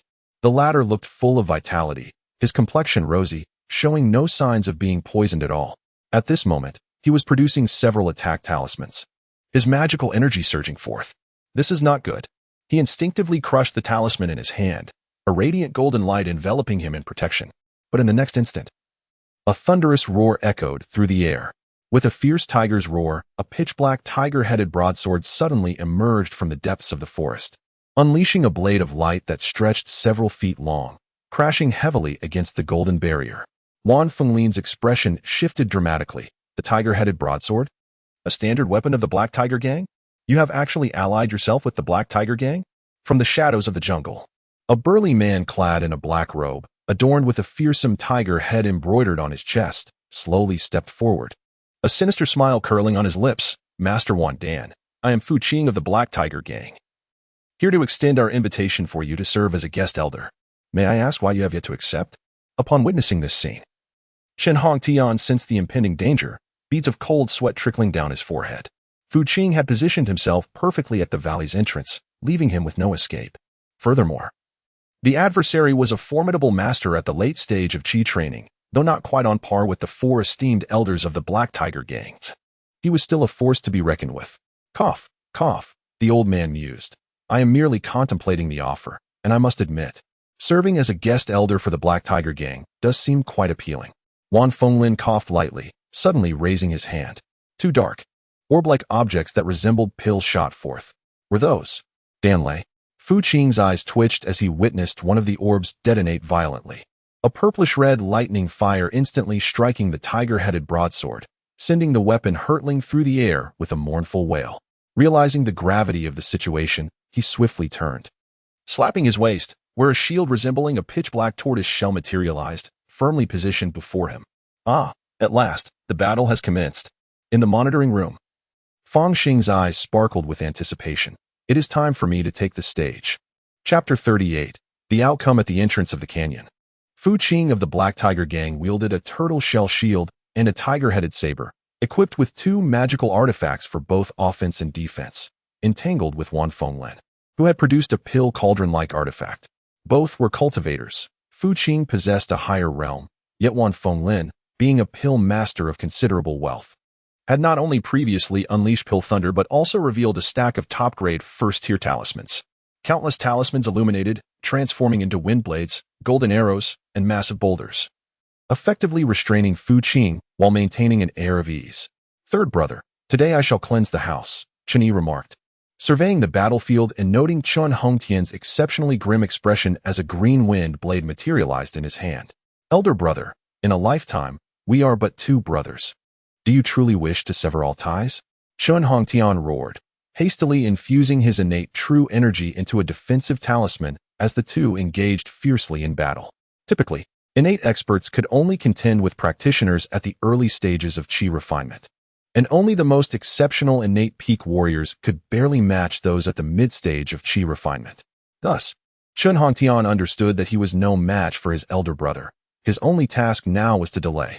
On the ground, Hua Feiyue and the couple Meng Yi and Xin Yusen were simultaneously channeling their innate true energy to dispel toxins while gazing at the battlefield, their faces reflecting a hint of bewilderment. "Why has everything changed so drastically?" How did the situation unfold? Betrayal from the third brother. And the elder brother remained oblivious to their plight. Meng Yi felt as though his heart were being torn asunder, while Hua Feiyue furrowed her brow, contemplating her chances of survival. Unbeknownst to everyone, a hawk had appeared above the canyon, its presence concealed by the dissipating mist. It circled twice before swooping down like a dark arrow. In an instant, the hawk reached the edge of the lake, extending its sharp talons to seize a phantom heart orchid. What a vile creature! Master Wandan was nearly driven to madness upon witnessing this scene. However, with Fu Qing positioned directly across from him, he could not intervene, especially since the hawk flew with such swiftness and from such a distance. Several cultivators could do nothing but watch helplessly as it departed. Boom! In the next moment, despite their lingering animosity, the cultivators moved in unison toward the valley. They could hardly bear the thought of their hard-won spoils being snatched away by an unrelated beast, lest they spew blood in frustration. At the Qinglin market, Fang Xing pretended to carry a basket, masquerading as a humble herbalist. As a resident of the market, he faced the monthly burden of rent. Many innate martial artists struggled to survive within the market's confines, often compelled to sign contracts of servitude to toil as tenant farmers in nearby spiritual fields. Those who remained did so either through exceptional skills or sheer determination. Living within the market offered numerous advantages. Not only safety and order, but also a rich concentration of spiritual energy. Nourished by this energy, cultivators experienced rapid advancements in their inner abilities and longevity. Fang Xing possessed ample spirit stones to cover his rent, yet such a display inevitably attracted attention. Moreover, the phantom heart orchid was nearly within reach. Thus, he resolved to venture to the temporary encampment.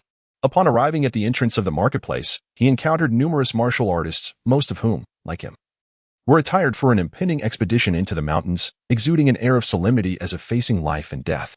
After all, with the current surge of beast tides, delving deep into the wilderness was tantamount to courting disaster. Alas, even Song Laosi has fallen. At that moment, a martial artist noticed Fang Xing and approached him. Young brother, are you also a herbalist? Are you aware of the heightened dangers outside? Numerous demon beasts have sensed the density of human presence here and are migrating en masse to the Qinglin mountain range, treating this place as a hunting ground. Sighing, Fang Xing replied, the greater the storm, the pricier the fish. Indeed, that is a wise observation. The martial artist's eyes brightened. Shall we join forces? No need. Fang Xing waved his hand dismissively, donning an expression that discouraged further engagement, and swiftly vanished into the dense forest. With the aid of aerial reconnaissance from drones, the likelihood of encountering danger was minimal, yet he remained vigilant. Naturally, Fang Xing did not need to make a direct journey to the temporary encampment. He merely had to exit the Qinglin marketplace, evade the watchful eyes of others, and then he could gather the bounties that nature had to offer, facilitated by the drones. Strictly speaking, the danger was not substantial. Nevertheless, to ensure camouflage, he had covered his supplies with a layer of debris and, recalling the lesson learned from the old man with the smoking pipe, had taken care to mask the scent of the herbs. As Fang Xing shouldered his basket and entered the marketplace, he happened to glimpse the martial artist who had conversed with him earlier, now transformed into a lifeless corpse, grotesquely mutilated beyond recognition. Ah, what misfortune has befallen this small team? They ventured forth but a short distance before encountering a fire elemental jackal, listening to the nearby martial artist's discussions and observing the charred remnants of wounds upon that individual. Fang Xing shook his head in dismay. Isn't this brother just stepping out? One martial artist, catching sight of Fang Xing, cast a casual glance at the contents of his basket. Upon noticing the camouflaged plant roots, he couldn't help but scoff. So, brother, you are not out gathering medicinal herbs, but rather digging for tubers to stave off hunger? Alas, in this day and age, one can scarcely afford even common rice, let alone spiritual grains. With a sigh, Fang Xing turned away amidst the scornful gazes of the crowd. Room 57, Dingzi. Fang Xing glanced over and noted that the door next door remained firmly shut. Only when a sound was heard did a single eye cautiously peer through the crack, resembling a forlorn little creature. Ah, truly a pitiable little soul. Ignoring Meng Zijing, Fang Xing closed his door behind him and descended to the basement. He tossed aside the top layer of tubers in his basket, revealing an abundance of medicinal herbs within. Each one that escaped would surely incite envy among innate martial artists, particularly that exquisite illusory heart orchid. This flower appeared as if woven from dreams, its stems, leaves, and petals glistening with a resplendent sheen. Just a gentle inhalation, and Fang Xing found himself enveloped in a delightful haze, akin to the sensation of inebriation. Indeed, it is a remarkable item. As long as I entrust it to the Qingdan workshop for refinement, obtaining the calming pill should pose no issue. However, this particular spiritual herb was seized by me, and I am aware that both Master Wandan and the Black Tiger Gang have their eyes on it. Will the Qingdan workshop truly keep this a secret for me? Despite the reputable standing of the Qingdan workshop, Fang Xing still harbored some reservations. At that moment, he activated the surveillance logs to examine the subsequent events involving the 5 heroes of Tsongshan, Master Wandan, and Fu Qing. Oh, in the footage, Meng Yi was pierced through the chest by a tiger-headed blade artifact, yet managed to forcefully push his wife, Shen Yusen, away. In Shen Yusen's grasp was a phantom hard orchid. This is a tangled web indeed. By the time Fang Xing pieced together the sequence of events, it became clear that Chun Yi had anticipated this outcome and was not poisoned. After Huafei and Yu resolved their toxins, they swiftly rejoined the fray. Wan Fenglin, after all, was merely an alchemist with insufficient combat prowess, while Chun Hongtian was but a congenital warrior, and he was besieged by the remaining 4 heroes, ultimately meeting his demise on the spot. Sensing the dire situation, Wan Fenglin invoked a life-preserving talisman and successfully fled. It appeared that the victors were indeed Fu Qing of the Black Tiger Gang and the 4 heroes of Tsongshan. Yet, as they began to divide the spoils, Chen Yi unexpectedly struck first, launching a surprise attack on Fu Qing. With no alternatives, Huafei and Yu were compelled to assist in the battle, leading to Meng Yi being fatally pierced through the heart. Just before his demise, he created an opportunity for Shen Yusen to depart with their gains.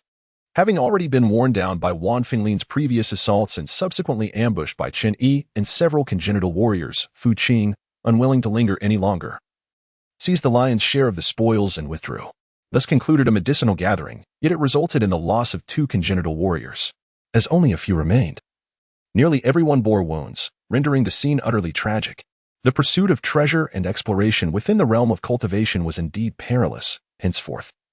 It would be wise to refrain from participating in such inexplicable endeavors. Fang Xing silently reminded himself, then began to prepare rice, cook dishes, and grill meat. With the advantageous spiritual energy and spirit rice available in the market, along with the supply of demon beast meat, he diligently practiced martial arts each day. The continuous rise in his attribute data filled him with a sense of exhilaration akin to leveling up in a game from his past life. It was simply irresistible. That night, as Fang Xing was preparing to retire for the evening, he was suddenly startled by a heart-wrenching wail from nearby. "Father," sob. "I want my father." Although he understood the gravity of the situation, it would undoubtedly appear strange to intervene at this moment. Thus, Fang Xing stretched lazily, waited 3 seconds, and enveloped himself in a shroud of silver light. One must concede that the public safety in the Blue Star Federation was commendable. Aside from the cultists of the evil god, the environment was generally secure. Living in such a setting, even his sleep was more restful than in the Qinglin market. Had it not been for his desire for the market's spiritual energy, he might have chosen to remain there indefinitely. The following day, in Qinglin market, as Fang Xing stepped outside his home, he noticed a white banner raised outside the nearby shed. This was a local funeral custom. A white banner at the entrance signified the passing of a loved one. Approaching, he found that the shed had been transformed into a mourning hall, adorned with an altar and ceremonial attire. After all, Shen Yusen had fled in great haste, leaving no room for extravagance. "What has transpired?" Fang Xing exclaimed, utterly taken aback upon witnessing this scene. "I am the head of the household, out gathering medicinal herbs, but alas, I met with an untimely demise." Chapter 39, Tranquil Spirit Pill. "Shall we depart from this place?" Fang Xing was slightly taken aback. "Madam, do you have sufficient funds?" The Qinglin market was established by the Qingxian sect to cultivate the vast wilderness, situated deep within the untamed lands, surrounded by peril on all sides. For wandering cultivators, reaching Qinglin market is relatively attainable, yet leaving it demands exorbitant boat fare. Selling off assets should suffice for the journey. Now, with the Tsongshan 5 righteousness on the brink of disintegration and having greatly offended the Black Tiger Gang, venturing beyond the market may soon become a treacherous endeavor, leaving them ensnared in a deadly predicament. The only escape lies in departure. Here is a low-grade spirit stone. Accept it as a token of respect, and I hope you do not find it lacking." Fang Xing pondered for a moment and produced a humble spirit stone. How could this be acceptable? Shen Yusen's eyes reddened further, her voice choked with emotion. After all these years of brotherhood, it seems I am outdone by Fang brother. A mere neighbor I've known for only a few days, huh? Such loyalty. However, she possessed a clever heart. After expressing her gratitude, she led Fang Xing to the back hall. My husband and I have our belongings here. Please, take what you find worthy. Fang Xing offered a substantial gift, which was, in truth, his primary intention. A glance revealed the Meng couple's possessions, which were meager, merely a few weapons, 5 tomes of knowledge, along with assorted pills, talismans, and herbs. Oh, is that a phantom heart orchid? Fang Xing exclaimed, pointing at the freshly picked orchid with astonishment. Though she and her son were unafraid of the Black Tiger gang and the bustling market, the wisdom of 1,000 days guarding against thieves could not be ignored. Naturally, leaving early was prudent. 10 spirit stones? That was hardly a steep price. It was fortuitous that I was in need of materials for my martial cultivation, and I was merely short of the calming spirit pill. Fang Xing sighed, retrieving 10 spirit stones and holding the illusory heart orchid in his hand. Each low-grade spirit stone was no larger than a fingernail, and many could easily fit within a small pouch. However, even these 10 spirit stones were quite rare among rogue cultivators. Even Xin Yusin could not help but glance at Fang Xing twice. Yet she refrained from further comment and promptly completed the transaction. Success. Upon departing Xin Yusin's residence, a faint smile graced Fang Xing's lips. Although it appeared that he already possessed the illusory heart orchid, acquiring an additional one seemed superfluous. In reality, the situation was significantly different. At the very least, the origins of the illusory heart orchid in his possession were now cleansed. It was not obtained through theft from the clutches of the Black Tiger gang, but rather through purchase. No matter how arrogant the gang might be, they would find it difficult to trouble him over this matter. As for the illusory heart orchid, who could ascertain how many Xin Yusin had sold him? Once this mother and son left, it would become an issue devoid of evidence. In the Qingdian workshop, a charming and smiling maid approached, only to be disregarded by Fang Xing. Is Miss Xiaorui in? Miss Xiaorui, I shall fetch her immediately. The maid's smile faltered slightly. Moments later, Xiaorui appeared before Fang Xing. Esteemed guest, are you the one who inquired about the calming spirit pill last time? Her memory was commendable. She indeed recognized Fang Xing. Indeed, may I inquire if there are any available in the shop? Fang Xing asked. I sincerely apologize, but the calming spirit pill remains out of stock.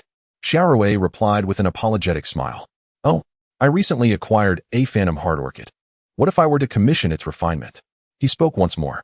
What a fortunate encounter for the guest, to have procured a phantom heart orchid. Xiaorui exclaimed with slight astonishment, quickly followed by a smile. If you wish to commission its refinement, that is certainly not a problem.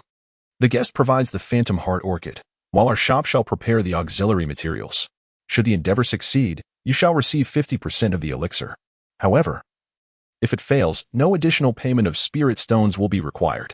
Fang Xing furrowed his brow slightly, sensing a hint of deception from this establishment. Yet, he had no alternative. Other private alchemists were even more unscrupulous, and their skills left much to be desired. Rest assured, our alchemists have a success rate exceeding 70% in refining the tranquil mind elixir. Xiaorui seemed to perceive Fang Xing's hesitation and quickly added, Very well. Let it be so. Fang Xing retrieved a phantom heart orchid, preparing to give it a try. After all, he still possessed another one, so he was not overly anxious.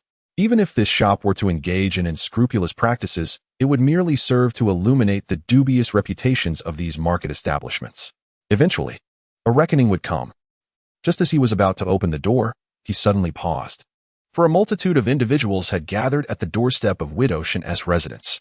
Each person bore a fierce demeanor, adorned with embroidered tiger heads upon their chests. Unmistakably members of the Black Tiger gang. Where had the women and children residing here gone? The leader growled menacingly, casting a glare at Fang Xing.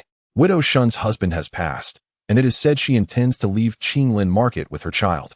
Fang Xing trembled involuntarily, seemingly gripped by fear. As he directly sold Xin Yusin. She has departed. Indeed, quite astute. Let us leave. This group of Black Tiger gang members seemed to have interrogated other neighbors long ago. And now they departed in disappointment, having confirmed their suspicions. Indeed, within the ranks of the gang, one could expect a life to be extinguished with alarming regularity. Fang Xing closed his door, shaking his head. With insufficient strength, he recognized the necessity of patience. He awaited the day when he could dominate this area, at which point he would act at his discretion. Such was his martial path, although Xiao Long had expounded on the spirit of martial arts, proclaiming that the weak should strike against the stronger. Fang Xing remained unimpressed. His martial journey was simply about becoming stronger, ensuring self-preservation, and thereafter engaging in endeavors within his capacity. He practiced his punches, diligently honing his skills.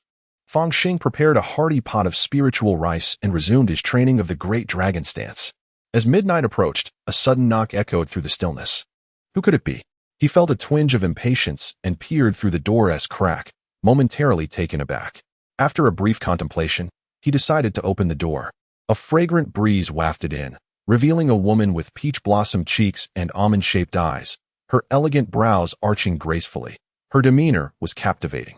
She exuded the aura of a mature woman, akin to a ripe and succulent peach, none other than Hua Feiyue, the second of the 5 righteous ones of Tsongshan. Miss Hua. No, Taoist friend Hua, we meet again, Fang Xing stated, maintaining a cool demeanor, as they had only encountered one another previously. What brings you here? Little brother Fang, I merely came to inquire about fifth sister. I did not expect her to have already departed. She truly is a perceptive individual. Hua Feiyue's breath was slightly uneven, clearly indicating that her injuries had not yet fully healed.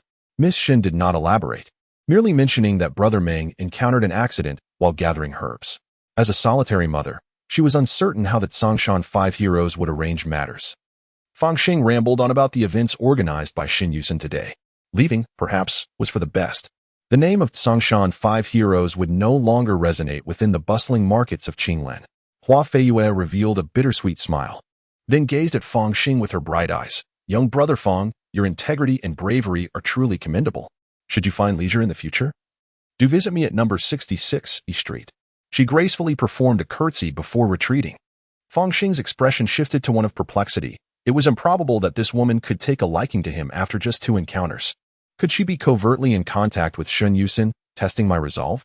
Or perhaps she genuinely intended to retire from her perilous lifestyle?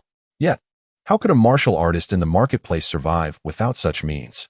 The dangers of herb gathering were already substantial, and with the rampant beast tide, the situation was tenfold more arduous. For martial artists without savings, the struggle was even harsher.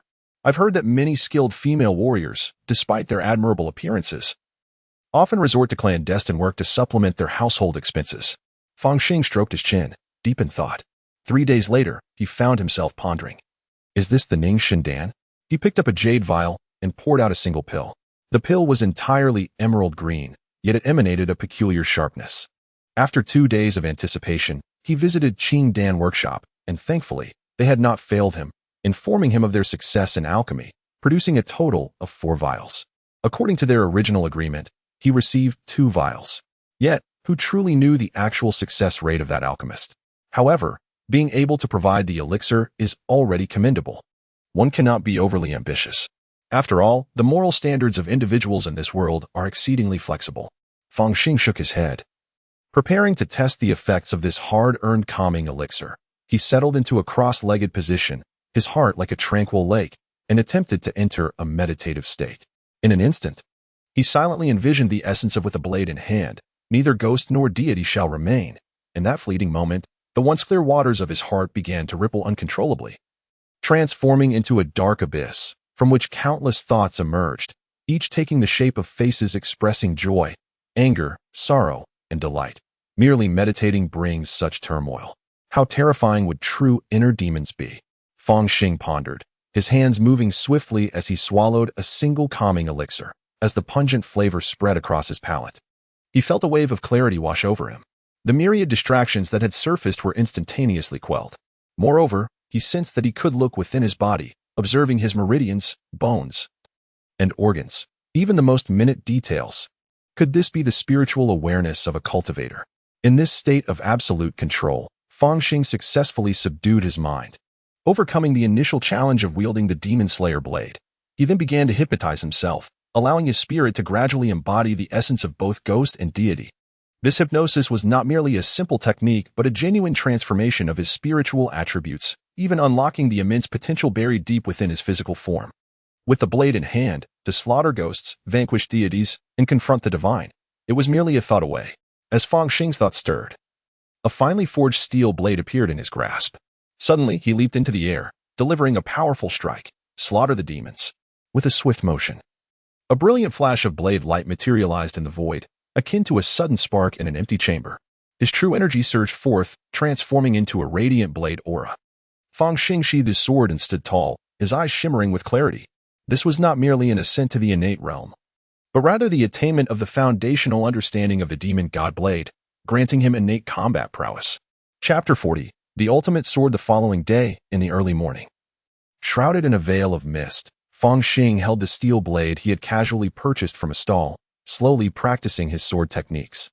The essence of the A-level martial art demon god blade lay in simulating the state of mind required for entry, relying on meditation and hypnotic techniques.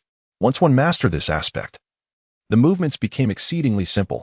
After completing his sword practice, Fang Xing's gaze flickered as he scrutinized his attribute panel. Name: Fang Xing. Age: 17. Occupation: martial artist. Second realm: muscles and bones, muscle refinement. 31-100. Military boxing. 12 forms. 61-100. Proficient: Great Dragon Stance. 14-200. Mastery: Demon God Blade.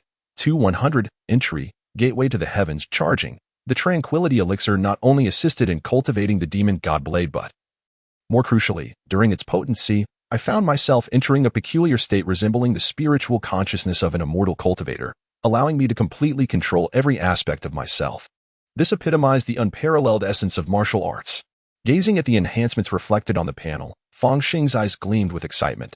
He increasingly felt that within the bustling marketplace of King Linfang lay numerous treasures awaiting his discovery. To practice martial arts. To practice martial arts.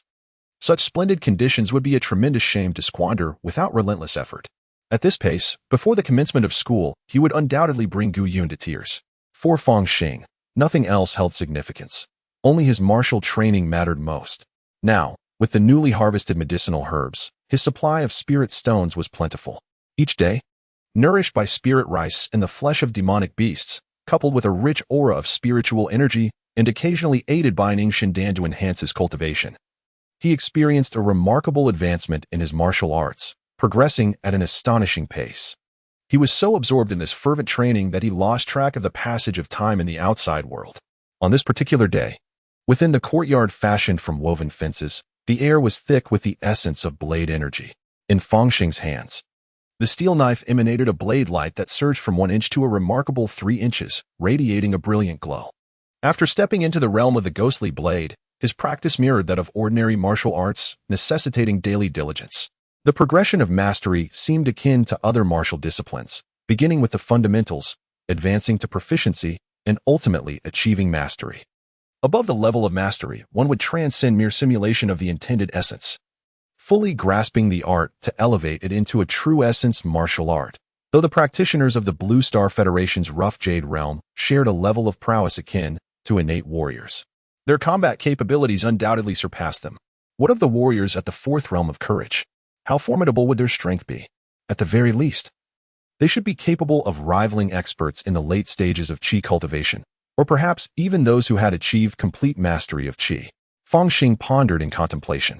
Even the most innate masters of this world, even at their pinnacle, can only be equated with mid-stage practitioners of Qi cultivation. Upon reaching the later stages of Qi cultivation, one would be regarded as a formidable expert within the Qinglin market, a place where the total number of such individuals barely exceeds a few hundred. Not to mention those who have achieved the consummate stage of Qi cultivation. One cannot help but wonder how they would compare to foundational stage practitioners. Alas, I digress. Suddenly, the ground trembled slightly. He abruptly raised his gaze to witness the grand formation that enveloped Qinglin market shatter, showering the area with countless streams of spiritual light, akin to raindrops. Massive flying vessels, towering over 10 meters and stretching 100 meters in length, emerged from the market like colossal beasts of war. The overwhelming aura and pressure evoked in Fang Xing a comparison to the Federation's aerospace fighters, albeit the smallest models among them. By the decree of the sect, we shall eliminate the beast tide. A deep, resonant voice reverberated throughout the market. Upon hearing this voice, Fang Xing felt a shiver run down his spine. A foundational stage practitioner. It was indeed a formidable foundation cultivator. At last, the Qingxian sect could no longer contain itself and was ready to take action. Haha, let us unite and eradicate the beast tide. There are abundant spirit stones to be gained. The practitioners within the market cheered and leaped in excitement, eagerly following suit. For them, Danger was less daunting than stagnation. They feared the lack of opportunity more than peril itself. Just then, a terrifying roar from a beast echoed from beyond the market. The sound resonated like thunder, bearing a pressure distinctly different from that of a first-tier demon beast. It was a second-tier demon beast. A voice among the loose cultivators exclaimed in astonishment. How dare such a mere beast act so brazenly? The earlier age voice resounded once more, tinged with a hint of ire. Approaching, Fang Xing beheld a radiant beam of earthy yellow light erupting from the fleet, resembling a long rainbow shooting towards the direction of the beast's roar. Following this spectacle was a terrifying, muffled sound that accompanied the furious growl of the second-tier demon beast. Moments later, an elder clad in a cerulean robe, adorned with 3 wisps of long beard and possessing an ethereal demeanor, returned, dragging the lifeless body of a second-tier demon beast that resembled a small mountain. This colossal ape stood approximately 16 meters tall, retaining an imposing presence even in death. A single claw could effortlessly reduce numerous cultivators to mere pulp. Its fur was icy, akin to sharp blades, with remnants of spiritual light still flickering and blood continuously oozing from its wounds, the corpse occasionally twitching. Yet, it lay dead, slain by a cultivator at the foundational level. Indeed, cultivators held a distinct advantage over demon beasts of the same tier. Though such overwhelming prowess might suggest a slight disparity in rank, this ape could very well be a lower-tier second-grade beast, while the cultivator from the Qingxian sect was likely at the mid-stage or even higher in cultivation. Fang Xing pondered quietly, his gaze towards the ape's carcass tinged with eagerness. What might the flesh of a second-tier demon beast offer in terms of efficacy? To battle. At that moment, the voice of the foundational elder rang out as the fleet of flying vessels advanced steadily, followed closely by numerous independent cultivators and martial artists equipped with their provisions. Although they were gathered spontaneously, those who contributed to the hunt of demon beasts would indeed be rewarded, and the rewards promised to be exceptionally generous. This is a grand feast, albeit tinged with crimson. Perhaps this situation is not suited for me. Although the expedition against the Qingxian sect is undoubtedly well prepared, with a high probability of success, I remain reluctant. In this vast world, one's own autonomy reigns supreme. In such perilous times of conflict, it is wise to maintain a distance. The Chuyang Star, the Garden of Happiness Community. August has arrived. Observing the tumultuous weather outside, with thunder crackling and torrential rain pouring, Fang Xing gazes at the calendar and murmurs, school begins in September. One must possess independence and not be easily swept away by prevailing tides. Those with simpler minds might witness the earlier scene and impulsively rush into the fray. But what benefit would come from such recklessness? Fang Xing muses aloud as he picks up his communication device to check who has recently sought him out. In the realm of ordinary communications, few have reached out to me. After all, my previous closest friend was Lu Wei, and now even he has ceased to invite me for companionship. Yet, it appears Ouyang Qianqian has invited me to the gym for a duel. It seems this girl is not easily dissuaded. This communication device was procured from the black market, having had its tracking function erased, and is not registered under my name, thus evading numerous complications. The information on this black market device is scant, containing only one message. Zhang Jirui? Could it be that there is an event at the Blood Cage fighting arena? As he glances at the contact name, a sense of curiosity arises within him. However, he is aware that this Meat Bun Bunny girl is no ordinary individual. Without hesitation, he accepts the communication. Beep. A holographic image materializes, revealing none other than Zhang Jirui. At this moment, the other party was clad in a sleek black suit, exuding an air of competence. The guest has now been promoted to manager. As for the A-level martial arts you previously requested to search for, there seems to be some progress. You must have heard of the renowned extreme emotion sword, right? Recently, there happens to be a coach in the fighting arena who specializes in the extreme emotion sword and is willing to serve as a personal trainer. If you wish to make an appointment, you can contact this number. Fang Xing promptly shut the communication device, lost in thought. The extreme emotion sword.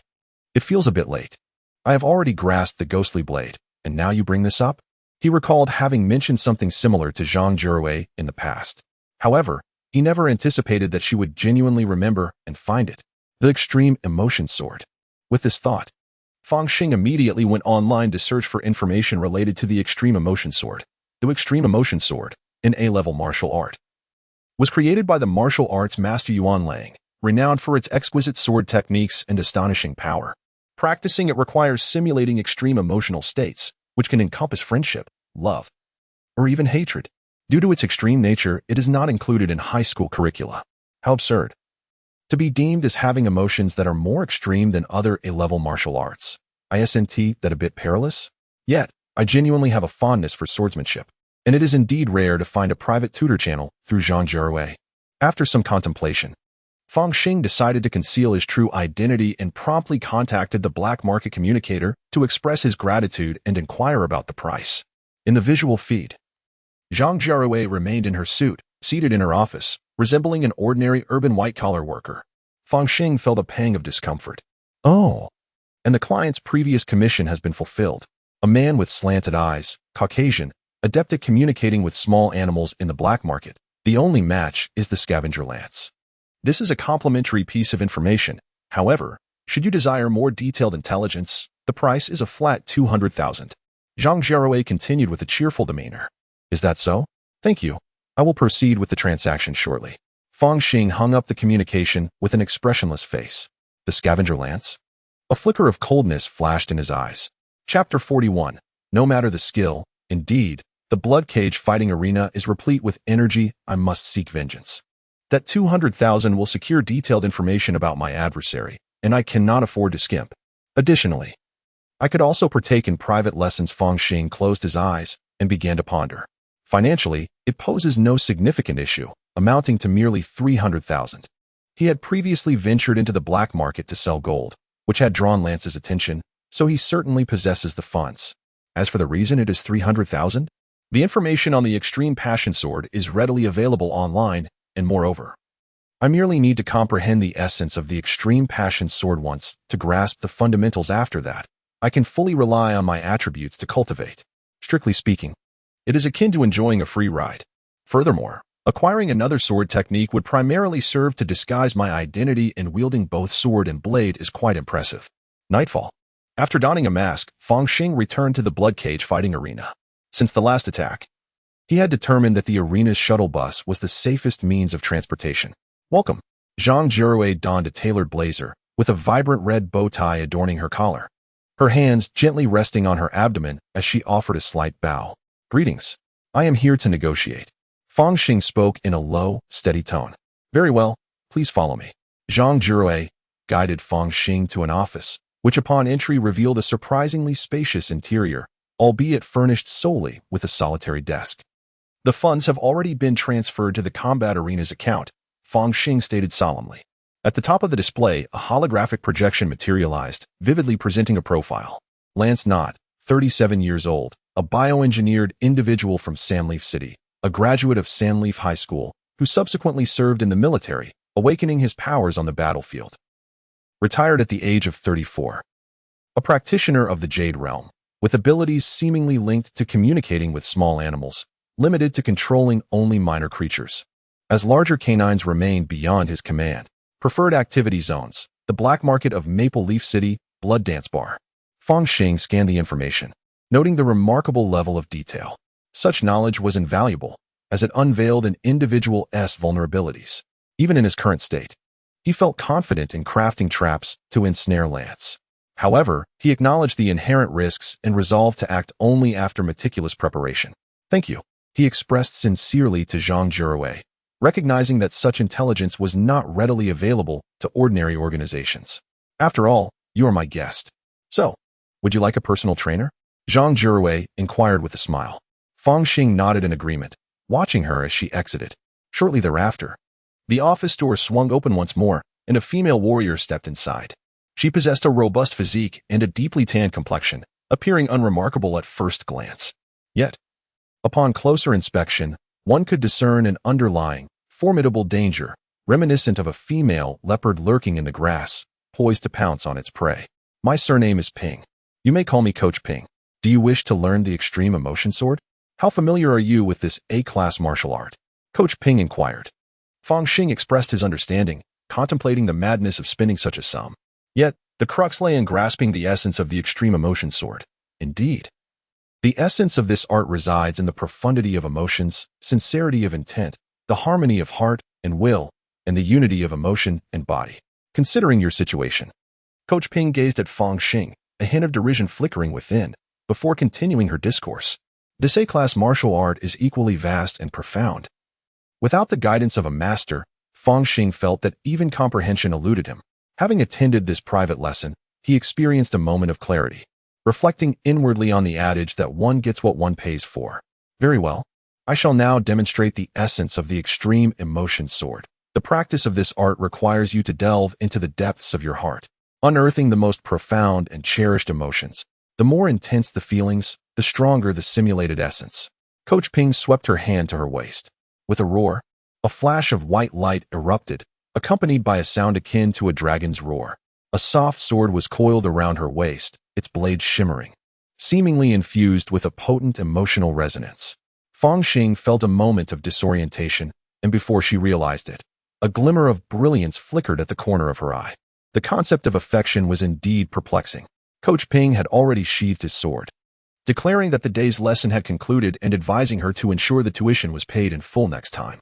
She was somewhat short on funds, otherwise she would not have acquiesced to such private tutoring requests. The subtle display of intent was merely bait for her to engage further. Ultimately, she would still have to begin her practice anew. Thank you, Coach. Fang Xing firmly etched the earlier sensation into her memory, as it provided at least a semblance of direction. As for purchasing an extensive series of courses, that was simply out of the question. It would never be feasible in her lifetime. Future lessons would certainly not require any expenditure. Upon exiting the office, Fang Xing glanced at the time and promptly made her way to the pawn shop and weaponry store. Within the bustling Qinglin Square, there was no shortage of gold, and Fang Xing had brought another batch this time. Coupled with her previous surplus, she could barely amass 2 million. In the Huanyuan community, she toyed with the firearm in her hand. This swift dragon-class laser gun was procured from the black market, its body radiating a lustrous silver metallic sheen. Feeling weighty and substantial in her grasp, what was more crucial was it could be used against people. The speed of the laser gun approaches that of light, and its destructive power is sufficient to penetrate even nano-protective suits.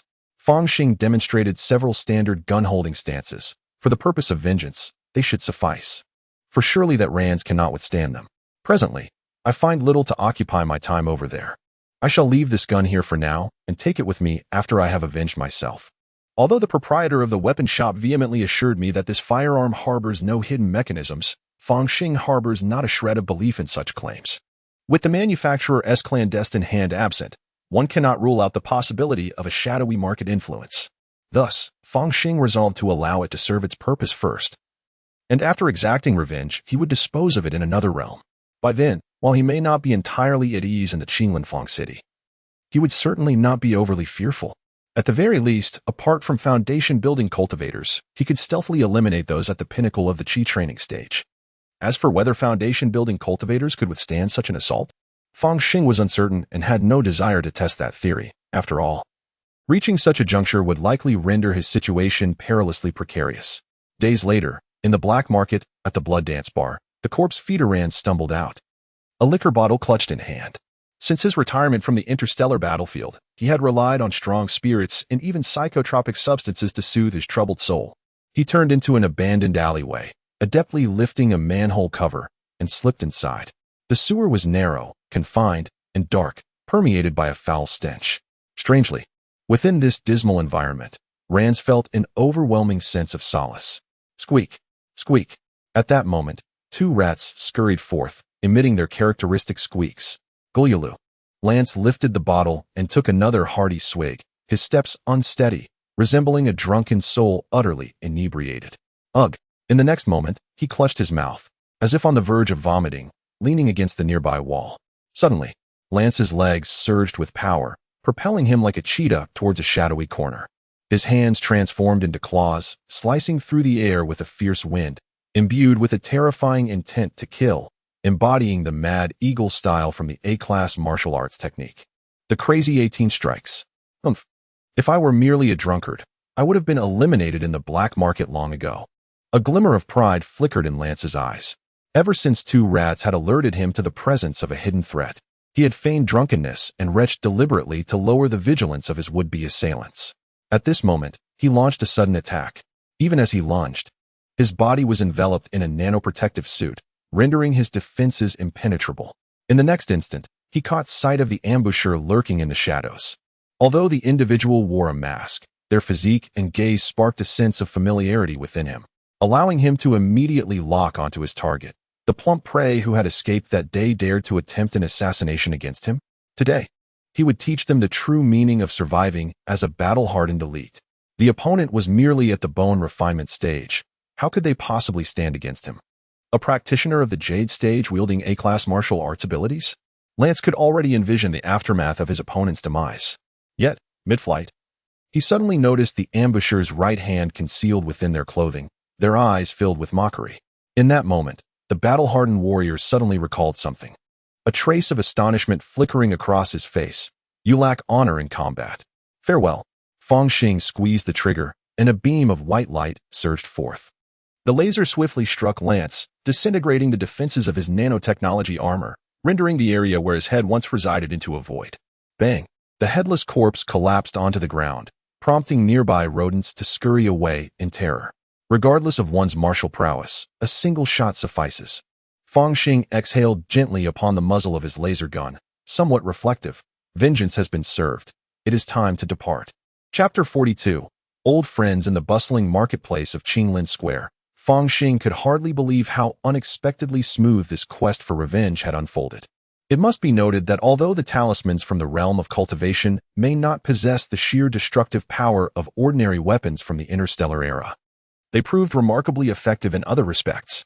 Take the Qi-seeking talisman, for example. It allows one to locate another's presence within a certain range as long as their essence is detectable. Furthermore, the previous concealment talisman had saved Fang Xing's life. Otherwise, he might have been discovered and slain by Lance's minions. However, if it had come to that, he would undoubtedly have chosen to risk exposing his secret of traversing worlds rather than face his demise. As Fang Xing stepped out of his abode, he stretched languidly.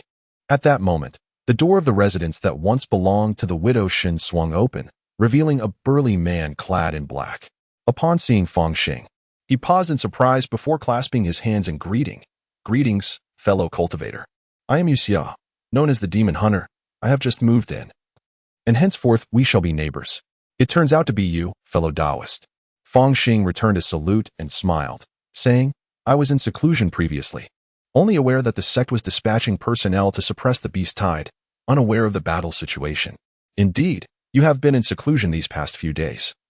Yu Xia grinned. With a foundation-building master taking action, we undoubtedly achieved a resounding victory. The sect's foundation-building cultivators joined forces with the ancestor of the Zheng family, annihilating several second-tier demonic beasts. Without their leader, we managed to slay a considerable number of the remaining first-tier demonic beasts, thus resolving the beast tide. Is it true that the beast tide has been quelled? Fang Xing pondered, feeling somewhat disoriented. He privately marveled that this was indeed the world of cultivation, where the triumph of higher-tier combatants dictated everything. Indeed, the prices of ordinary living materials would finally decline. How frustrating. If only there weren't so many demonic beast materials, the plummeting prices would not have adversely affected my livelihood. Since Yu Xia claimed to be a demon hunter, it was natural for him to make hunting demonic beasts his primary vocation. Yet, at this moment, he spoke not with a sense of despair but rather with a hint of pride. Regrettably, you did not join in, he continued. However, in 2 days, the Zheng family is preparing to host an auction to celebrate the successful conclusion of the beast tide. It would be unwise to miss it. An auction, you say? Thank you for the reminder, fellow Taoist. Fang Xing replied with a cupped fist, making his way towards the market street. Demonic beast meat. Discounted demonic beast meat. Premium black spirit fruits available for merely 1 spirit sand each. Fur, tendons, and bones of demonic beasts are all significantly reduced in price. The market remained as bustling as ever. Even Fang Xing observed an abundance of stalls, each displaying a dazzling array of materials derived from various magical beasts, overwhelming to the senses. Indeed, he thought it prudent to procure a substantial amount of beast meat, perhaps even stockpiling it, as the prices had remarkably plummeted. After perusing the market, he nodded thoughtfully. Perhaps it would be wise to enlist an agent, whether to assist in selling elixirs or to gather diverse information from the marketplace. His solitary dedication to martial practice had left him somewhat insulated from the latest news. He only learned of auctions through others. Now, armed with a laser gun for protection, his movements had become somewhat bolder. It was only with sufficient strength that one could recruit others to serve their interests, unafraid of backlash, as he could easily suppress any dissent. However, there was no rush for such matters. They could be arranged and contemplated at leisure. At the very least, there was no urgency before the commencement of his studies. Once classes began, Fang Xing's time here would diminish significantly, and every moment would be dedicated to cultivation. Having someone to delegate tasks to would be immensely beneficial. Approaching a stall selling beast meat, Fang Xing inquired, "How much for this beast meat? Could you lower the price a bit? How about 30 pounds for a spirit stone?"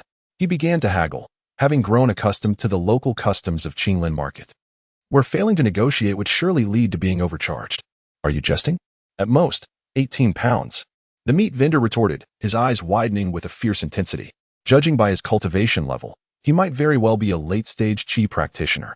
Nevertheless, Fang Xing, possessing a laser gun, was unfazed. 25 pounds. He countered. He haggled for quite a while, ultimately settling on approximately 20 caddies. "Very well, I shall take 100 caddies." His demands were rather excessive. The meat vendor, somewhat at a loss for words, nonetheless complied with Fang Xing's request, wielding his knife obediently. After all, there were numerous stalls selling materials from exotic beasts, and meat left out for too long would easily spoil. Every little sale mattered.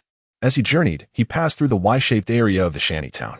Upon Fang Xing's arrival, he frequently encountered several heavily made-up women, languidly leaning against their doorways, their eyes seemingly like hooks, fixated intently on every passerby.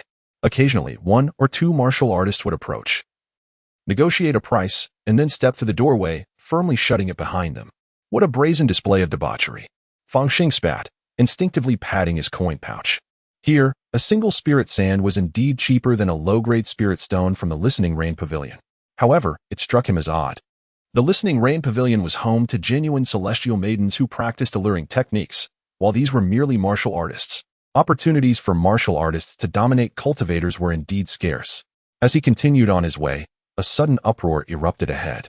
With a loud thud, a figure was hurled out, landing awkwardly on the ground. Fortunately, the aggressor had no intention of causing harm. The individual merely rolled over and stood up, dusting himself off. "Damn harlot. If you refuse to sell, why resort to violence?" Hua Feiyue languidly leaned against her door, her playful banter infused with a myriad of charms. She wore a lotus leaf skirt that revealed ample, creamy white skin, truly as smooth as jade, captivatingly beautiful. In such a setting, it was no wonder that misunderstandings arose. After scolding the man she mistakenly believed to be hiding behind the half-open door, she caught a glimpse of Fang Xing from the corner of her eye and let out a playful giggle. "If you were as handsome as this young man, I might actually consider it, and I would even gift you half a spirit stone." The lecherous man, though not exactly ugly, was certainly unremarkable in appearance. He shot a resentful glare at Fang Xing, clearly harboring disdain for him as well, leaving Fang Xing utterly speechless. Was this what they called unwarranted misfortune? He silently lamented, yet managed to smile. "Dear Hua, your words are rather misplaced." "Oh, in what way are they misplaced?" Hua Feiyue chuckled. "Very well, I shall grant you a spirit stone." She beckoned with her finger. Fang Xing immediately stepped through the doorway, executing a swift motion to slam the door shut with a decisive kick. The lecher could only curse, hurling insults as he departed amidst the derisive and scornful gazes of the onlookers. Is the young brother truly going to take care of the sister's business? Hua Feiyue observed Fang Xing's abrupt action, a flicker of intrigue in her eyes as she playfully inquired, "How has dear Hua fallen to such a plight?" Fang Xing surveyed the surroundings and noticed some leftover rice in a blue and white porcelain bowl on the stove, only to find it was mere ordinary rice. Alas, having offended the Black Tiger Gang and severed ties with the boss, how could I dare venture out to hunt? I can only remain in the market, striving for survival. Most of my savings have been spent, and a portion was used to buy healing elixirs. Is it any wonder I find myself in such straitened circumstances? Hua Feiyue's tone carried a hint of melancholy as she fixated on the pork Fang Xing held. The young brother seems to be living rather lavishly, enjoying beast meat at every meal. I merely engage in a small business. My situation has improved somewhat recently. Fang Xing initially intended to engage in casual conversation, but upon observing Hua Feiyue's current predicament, he found himself somewhat moved. After all, she was a congenital martial artist, albeit one who had initially acted rather foolishly by attempting to befriend cultivators, ultimately leading to her disgraceful defeat. Now, she had fallen so low that she was seemingly eyeing his own flesh. To have a livelihood within the market was a dream cherished by many cultivators and martial artists alike. Alas, Hua Feiyue seemed lost in thought, her spirits clearly dampened. Perhaps, like her sister, she ought to leave this place of sorrow? If she continued to linger, she might truly descend to the depths of selling her own body. Do not be disheartened, my friend Hua. Here are 10 pounds of demon beast meat. I implore you to accept it. Fang Xing contemplated for a moment, deciding to offer a gesture of goodwill. After all, it was his first visit, and it was customary to bring a gift.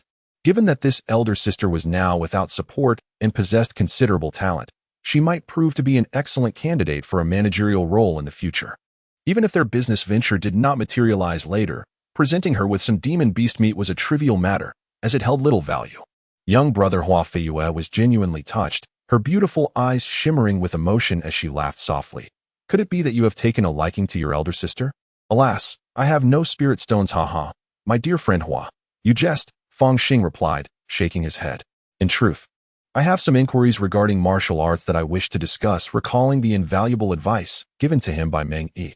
Fang Xing was not so arrogant as to dismiss the wisdom of ancient practitioners simply because he hailed from a futuristic era. In terms of realms, the innate state of this world is akin to the realm of unrefined jade. Strictly speaking, Hua Feiyue surpasses her by a significant margin. He immediately articulated some of the difficulties he encountered while practicing the extreme emotion sword. The main challenges lay in meditation techniques and simulating the desired state, which proved to be quite elusive. After all, the extreme emotion sword differs fundamentally from the ghostly god blade, as it necessitates the evocation of the deepest emotions within oneself, intensity being paramount. This stands in stark contrast to the tranquilizing essence of the calming pill, rendering his experiences with the ghostly god blade ineffective in this context, thus requiring an alternative approach. If I am not mistaken, dear friend, the reason you struggle to enter the realm of your martial art is due to the inability to evoke profound emotions within, perhaps owing to the benefits received. Hua Feiyue's address became markedly more formal. Indeed, that is the case. Fang Xing, reflecting on his foundational knowledge in meditation and hypnosis from the ghostly god blade, believed that overcoming this hurdle would allow him to grasp the extreme emotion sword. Once initiated, the remaining challenge would merely involve the cultivation process. This matter appears straightforward. Are you aware that among us martial artists, there exist some unconventional forms of spiritual martial arts? Hua Feiyue smiled enchanting, to be candid. I too practice a profound mental technique known as the 7 emotions secret, which can evoke the emotions of other martial artists. Spiritual martial arts? That indeed presents a viable solution. Fang Xing's eyes sparkled with intrigue. However, such stimulation carries a degree of risk. Fang Xing furrowed his brow slightly, feeling that it might be wise to refrain from provoking cultivators for the time being. Perhaps you could try it first? Fang Xing set aside the beast meat, now intrigued. Very well, gaze into my eyes. Hua Feiyue's gaze grew somewhat ethereal. Fang Xing gazed into the depths of the other's pupils, perceiving an ethereal glaze enveloping them. This was the first expression of emotion, joy, accompanied by Hua Feiyue's voice. Fang Xing suddenly felt a wave of profound elation wash over him. Intriguing, yet it is still insufficient to fully stir the depths of my heart, he murmured softly. Hua Feiyue bit her lip and exclaimed, this is the second expression, anger. In the next moment, Fang Xing's eyes turned a shade of crimson, as if a raging fire ignited within him. Several hours later, Fang Xing emerged from Hua Feiyue's humble abode, carrying the flesh of a demonic beast. His steps somewhat unsteady. Hiss. This woman possesses remarkable verbal prowess. I have made my decision, henceforth. I shall appoint her as the female manager. However, there is no need to purchase a shop. She may simply oversee a stall. Having undergone the trials of the 7 emotions technique today, while Fang Xing could not claim to have mastered the extreme emotion sword, he had certainly grasped some semblance of understanding. With perseverance, he believed he could attain that elusive state and successfully enter the realm of the extreme emotion sword. Trading 10 pounds of demonic beast meat for these insights was not a loss. A hint of joy danced across his face. 2 days later, at the Zheng family auction house, the venue was vast, adorned with various spirit patterns that swam like fish along the walls. Today marked the commencement of the Zheng family's auction. The 6 grand doors of the auction hall swung open, resembling a colossal beast, swallowing the torrents of people from all directions. Dressed in gray with a concealed face beneath a wide-brimmed hat, Fang Xing gazed upon the throng, his heart swelling with emotion. As he stepped through the entrance, he was immediately greeted by a host. Would this esteemed guest require a private booth? Only 10 spirit stones are required. If you successfully bid on your desired item, you may immediately proceed to the private room for the transaction. Moreover, there are several pathways and concealed doors that allow for a discreet exit from the auction venue. The welcoming words were delivered swiftly, clearly having been repeated numerous times. No need. Fang Xing waved his hand dismissively. Although he initially entertained the notion of reserving a private room, he reconsidered, given that he was not even a congenital cultivator. Such a decision would draw undue attention. It was evident that even the foundation-building cultivators within the market could extend their spiritual senses and perceive much more than he could. Of course, I am merely an ordinary acquired martial artist. Even if a foundation-building cultivator were to notice me, they would likely dismiss me as insignificant, perhaps akin to an ant, provided I do not act too conspicuously. Fang Xing gently caressed the laser gun nestled in his bosom. This weapon emitted no trace of spiritual energy. Thus, it would likely appear as a delicate contraption of mundane craftsmanship to the probing spiritual senses.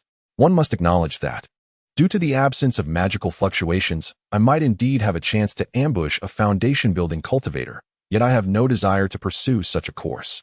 Stability in cultivation remains paramount. He made his way to the hall, where he discovered a spacious area furnished with numerous mahogany tables, each adorned with tea and delicacies. These snacks, crafted from spiritual rice and other materials, were exquisitely presented, and the aroma of tea wafted through the air. The Zheng family has indeed put forth considerable effort. He mused. Fang Xing casually chose an unoccupied seat, settled in, and closed his eyes to rest, awaiting the commencement of the auction. After half an hour, the hall was nearly filled to capacity, populated predominantly by cultivators, alongside many congenital and acquired martial artists. Within the private rooms, pearls the size of fists radiated their brilliant light. Accompanied by the resounding echoes of 3 gongs, all gazes converged upon the high platform. Fang Xing cast his eyes forward and beheld a tall, slender elder clad in a dusty yellow robe. His deep-set eyes seemed to shimmer with threads of golden light as he clasped his hands in salute to the 4 corners, introducing himself. I am Zheng Yuanao, and I extend my warmest welcome to all who attend this auction. May each of you acquire the treasures you desire. Zheng Yuanao's profound magical prowess resonated throughout the venue. And it was unmistakably him, the renowned Zheng Yuanao of the Zheng family, known for his golden-eyed eagle abilities, a consummate practitioner of qi cultivation. It was no wonder his voice felt as if it were whispering directly into my ear. Indeed, his mastery was formidable. Furthermore, this individual presided over the Zheng family's auction house and pawn shop, reputed for his keen insight, with no missteps in his dealings, having salvaged many opportunities. Listening to the discussions of 2 nearby practitioners, Fang Xing found himself intrigued. It appears that the golden glint in his eyes signifies a unique technique he has cultivated. For one who runs an auction and pawn shop, lacking a discerning eye could lead to ruin. With the Zheng family's ancestor possessing foundational cultivation, he certainly commands respect, and with this individual at the helm, it is no surprise they amass wealth daily. Anticipation for the auction began to bloom within him. At that moment, Zheng Yuanao summoned a lovely maid with bright eyes and a radiant smile, who presented the first item of the auction, the exquisite iron feather sword.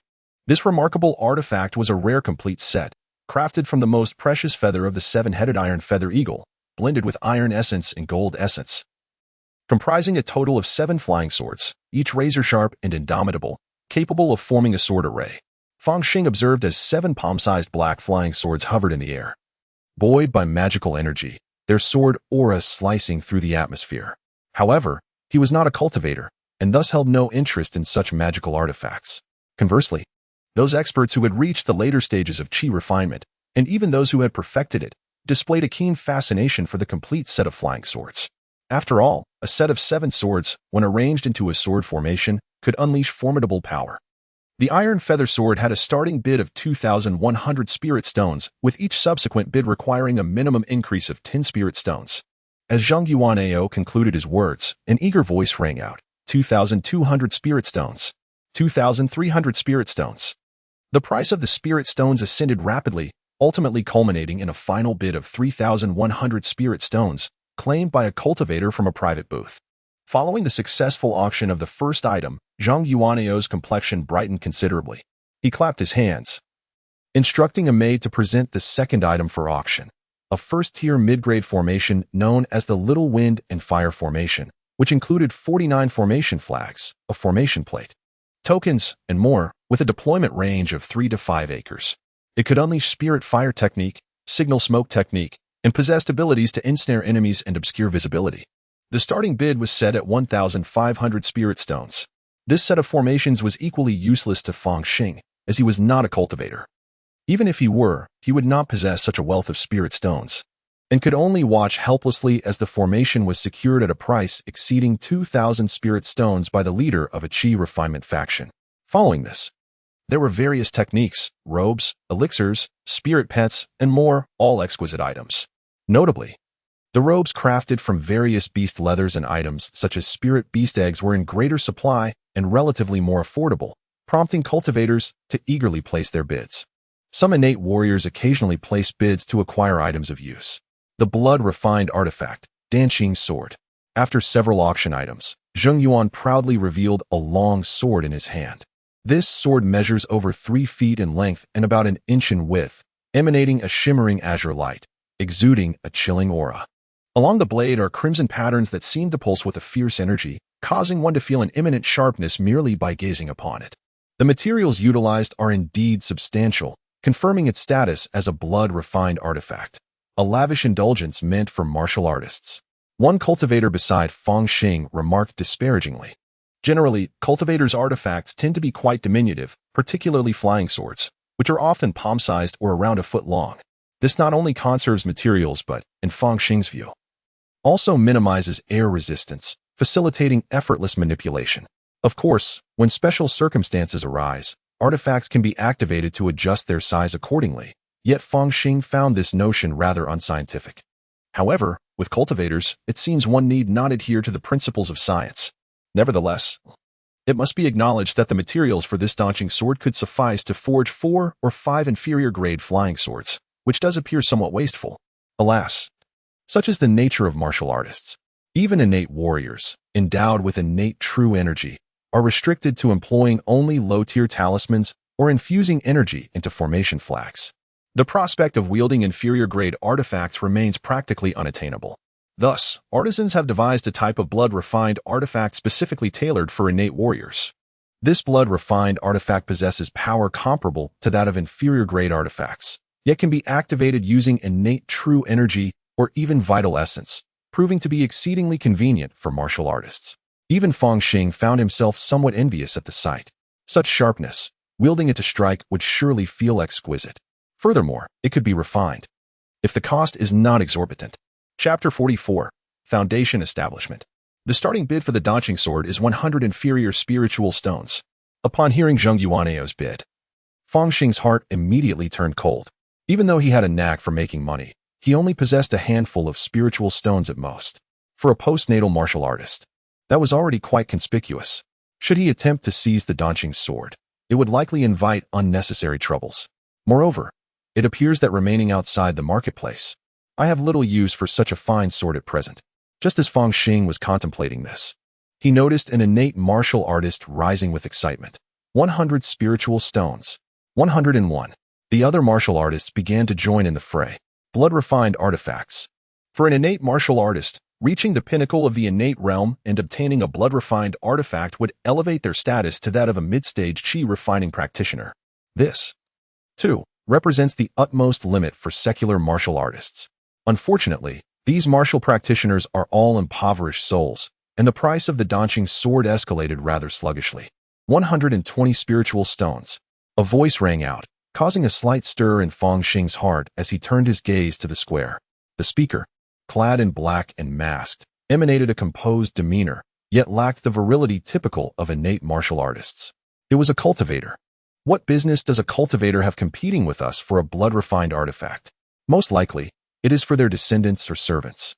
The innate martial artists inwardly cursed. Yet, Fang Xing recognized the owner of that voice. It was him, the leader of the 5 righteous ones, Qin Yi. He has come too. But why would he seek to purchase a blood-refined artifact? 130 spirit stones. He, Qin Daoyu, you have finally made your appearance, lurking in the shadows. Thinking I wouldn't recognize you? At that moment, a somewhat arrogant voice echoed from the private room. Why do you purchase blood-refined artifacts? Are you hoping to rekindle old ties with those brothers of yours? Unfortunately, it seems your 2 companions have perished, leaving only 2 women. who are unwilling to associate with you. Is it him?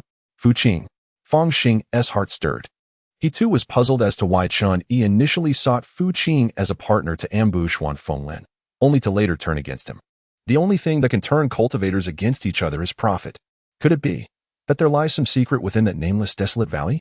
140 spirit stones. I need not explain my actions to you. Upon being recognized, Chun Yi, relieved, ceased to feign innocence, tearing off his veil to reveal an aged visage. 150 spirit stones. Old man, if you have the guts, step out of the market. Fu Qing appeared to be exasperated with Chun Yi, yet restrained by the market's regulations, he dared not make a move. His words were laden with caution, prompting Fang Xing to ponder deeply. Enough, this is the Zheng family's auction. I kindly request that you both refrain from bringing personal grudges here. Zheng Yuan'ao suddenly interjected. The influence of a foundational family still held sway, and Chun Yi promptly fell silent. 150 spirit stones. The Danqing sword has been claimed by the guest in box 16. With Zheng Yuan'ao's declaration, this small farce came to an end. Yet, as Fang Xing gazed at Chun Yi, he suddenly sensed that the latter had intentionally exposed himself. Not only did he fail to disguise his voice, but he also brazenly antagonized the Black Tiger gang. Was he perhaps fishing for something? Or perhaps attracting the giants to participate? As for the success of the bidding, it is of no consequence at all. Never mind. It has nothing to do with me. I shall simply observe. Fang Xing reclined comfortably against the back of his chair. However, it was not long before he could maintain such ease. The Dragon Blood Pill. Crafted primarily from the essence and marrow of the Crimson Blood Dragon Carp, although not of high grade, is said to possess a trace of the dragon lineage, thus imbuing the Dragon Blood Pill with draconic power, which aids martial artists or cultivators in refining their physical forms. Zheng Yuan'ao held a jade vial, his voice calm. As the Zheng family has eradicated a group of Crimson Blood Dragon Carps, this pill will subsequently be available for sale at the Zheng family's apothecary. For now, we shall release 10 vials, each starting at 50 spirit stones. Bidders may engage in a silent auction, and the 10 highest bids will secure a successful purchase. For the Zheng family, this represents a light-hearted diversion during the auction intermission, while also promoting their own elixirs. After all, following the extermination of the Crimson Blood Dragon Carps, they had intercepted some fry and were attempting to cultivate them, thereby expanding into an entire industry chain. A trace of the dragon lineage? Fang Xing found himself intrigued. Ever since my great dragon steak reached the mastery level, progress has been slow. I wonder if this pill will yield any effect? The great dragon steak merely simulates a dragon, yet within the dragon blood pill, there might indeed be a hint of the blood of a flood dragon. Even its aura would be beneficial. At the very least, it would certainly aid me in comprehending the essence of the dragon. What is a dragon? If one has never even encountered a flood dragon, how can they claim to grasp the essence of the dragon? That would be quite the jest. He pondered for a moment and slipped a note into the plate served by the maid, detailing the maximum amount of spiritual stones he was willing to offer, along with his seat number. If successful, he could later claim his prize using that seat number. Shortly thereafter, a smile spread across Zheng Yuan'ao's face as he received a slip of paper. Congratulations to the following 10 friends for successfully bidding on the Dragon Blood Pill. Ding 27. Bing 65. Remarkably, he had one. Fang Xing below gave a slight nod, but inwardly he couldn't help but chuckle bitterly. 67 spiritual stones, surpassing even the price of the innate pill. If it proves futile, I shall incur a significant loss. Yet the innate pill merely facilitates progression to the innate stage, while the Dragon Blood Pill may grant insights into the realm of understanding, a capability of the fourth realm. Thus, if it proves effective, it would still be a gain. He continued to peruse the list, coming across an array of precious auction items, ranging from breakthrough pills for the chi refining stage to puppets and spirit plants. Truly a comprehensive assortment. Regrettably, most were only suitable for cultivators. Next came one of the 3 featured items of the auction. Suddenly, Zheng Yuan'ao's voice took on a grave yet slightly exhilarated tone as he instructed the maid to present a dusty little pouch. A low-grade storage bag, containing 3 compartments for storage, though it cannot hold living entities. The starting bid is 3,000 low-grade spiritual stones. Before he could finish, the auction hall erupted in a flurry of excitement. A storage bag? Could it truly be a storage bag? How exorbitant! Such a treasure for storage. It seems that aside from those who have reached the foundational stage of cultivation, few chi refining practitioners possess the qualifications to own it. Space artifacts? Fang Xing's eyes sparkled. The Blue Star Federation's expertise in spatial technology has generally been mediocre, only compelled to catch up after the invasion of those outer realm malevolent deities from the void. Yet even then, they were unable to entirely intercept every attack. Such a compact space artifact. It is likely that even the martial saints and martial gods of the Federation may not be deemed worthy of possessing one. More crucially, this signifies another civilization's interpretation of the path of space. If sold to top-tier conglomerates or laboratories, even a trillion-star essence would be considered trivial. Well, I dare not. Fang Xing shook his head, listening with great interest to Zheng Yuaneo's introduction. It was only then that he learned this storage bag is an exceptionally unique magical tool. Crafted from the tanned hide of a certain void attribute beast, impervious to ordinary magical artifacts. However, the key point is that its usage still requires magical power and even spiritual consciousness. I sense the malice of the world. This realm of cultivation is exceedingly unfriendly towards me, he lamented internally, watching as the price of the storage bag gradually ascended, ultimately being secured by a practitioner in a private booth for 6,800 spirit stones. The penultimate auction item was a contract with someone willing to resell a shop in the market, originally known as the Qingyun Boutique, starting at a base price of 4,500 spirit stones. Zheng Yuaneo said with a beaming smile. A deed? Such a thing would only be of use to major powers, wouldn't it? Fang Xing shook his head. Observing the fierce competition among the powerful factions within the private room, ultimately culminating in an exorbitant bid. Why does the atmosphere seem somewhat amiss? Just as Fang Xing was eager to witness the unfolding spectacle, he sensed an unsettling tension enveloping the auction hall. As if an invisible weight had been added to the air. It felt as though a ferocious beast lurked nearby, its gaze fixed upon him. It is the great ancestor of the Zheng family. The rumors were indeed true. It appears that the proprietor of the Qingyun shop has liquidated his assets, possibly in anticipation of this final auction item. Fang Xing's thoughts were stirred upon overhearing the conversation between two nearby cultivators. Buzzing.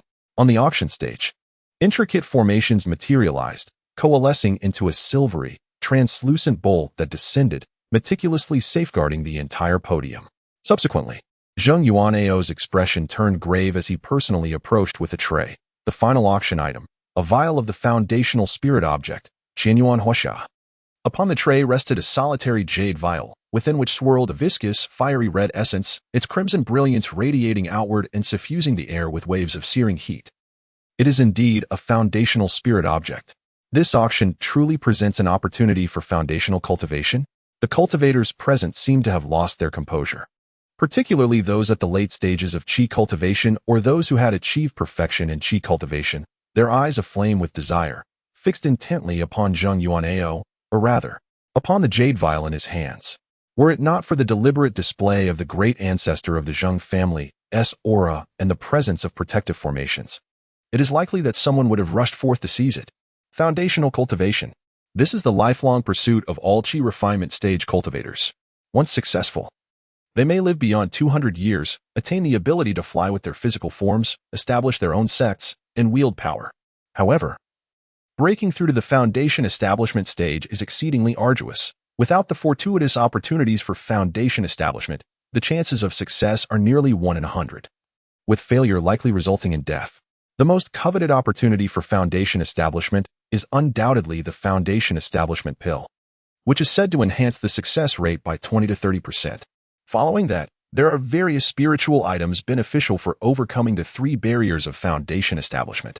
Zhang Yuan's voice trembled slightly as he summoned great willpower to divert his gaze from the Qianyuan Fire Sha. The Qianyuan Fire Sha possesses the ability to refine the physical body and spiritual power, greatly aiding in overcoming the physical barrier among the 3 barriers of foundation establishment and providing slight assistance for the spiritual power barrier. Overall, it can elevate the probability of a perfected qi refinement cultivator successfully breaking through with fire attribute techniques by 50 to 100%. The starting price is 10,000 low-grade spirit stones. Chapter 45, Consuming Dragon Blood Madness. They are all mad, observing the frenzied bidding of the qi refinement stage cultivators. Even the esteemed guests who had been composed in the private room became flushed with excitement. However, Fang Xing felt a chill wash over him. Aren't these cultivators suited for fire attribute techniques? Why are they all acting so irrationally? Little did he know that for these qi refinement stage cultivators, this represents their path to immortality. It is worth every effort.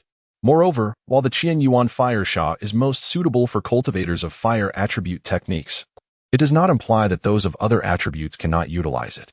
For instance, according to the theory of the 5 elements, fire generates earth. Therefore, earth attribute cultivators can still use it, albeit with a reduction in effectiveness of about 20 to 30%. For those cultivators practicing the yang attribute techniques, their strength may only be diminished by 1 or 2 tenths. Even for other cultivators, as long as they are not the most antagonistic water attribute practitioners, it is worth the risk. Who knows, success might just be within reach. Should it come to fruition, one would instantly ascend to the status of a foundational ancestor, on par with the ancestor of the Zheng family, thus becoming the 4th major power within the Qinglin market. Even in defeat, it would merely result in death. In the marketplace, death is a common occurrence. This place is no longer suitable for me. It is time to leave. A gentleman does not stand beneath a precarious wall. Fang Xing immediately rose and exited the auction hall. Approaching a counter, he retrieved his token and promptly exchanged 67 spirit stones for a vial of dragon blood pill. Having completed this transaction without a moment's hesitation, he casually selected a door to exit the auction hall and headed straight home. Perhaps it was due to most cultivators' focus on the auction of foundational spirit items. Or perhaps Fang Xing's revealed value was deemed insignificant. Or perhaps the deterrence of the Qing Xian sect lingered. In any case, Fang Xing returned home safely, with no incidents occurring. He exhaled deeply, then turned his attention to the dragon blood pill in his hand. Upon removing the cork, he poured out several crimson pills. It turned out a vial contained 5 pills. Fang Xing sniffed, detecting no trace of a bloody scent, only a fragrant aroma. As per his usual practice, he decided to test for toxins before gradually sampling it. He was always cautious about what he ingested.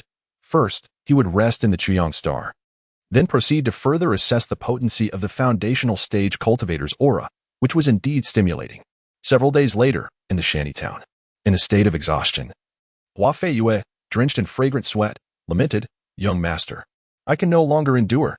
Fang Xing, seated upon a chair, breathed heavily, feeling a tinge of regret. Just a little more.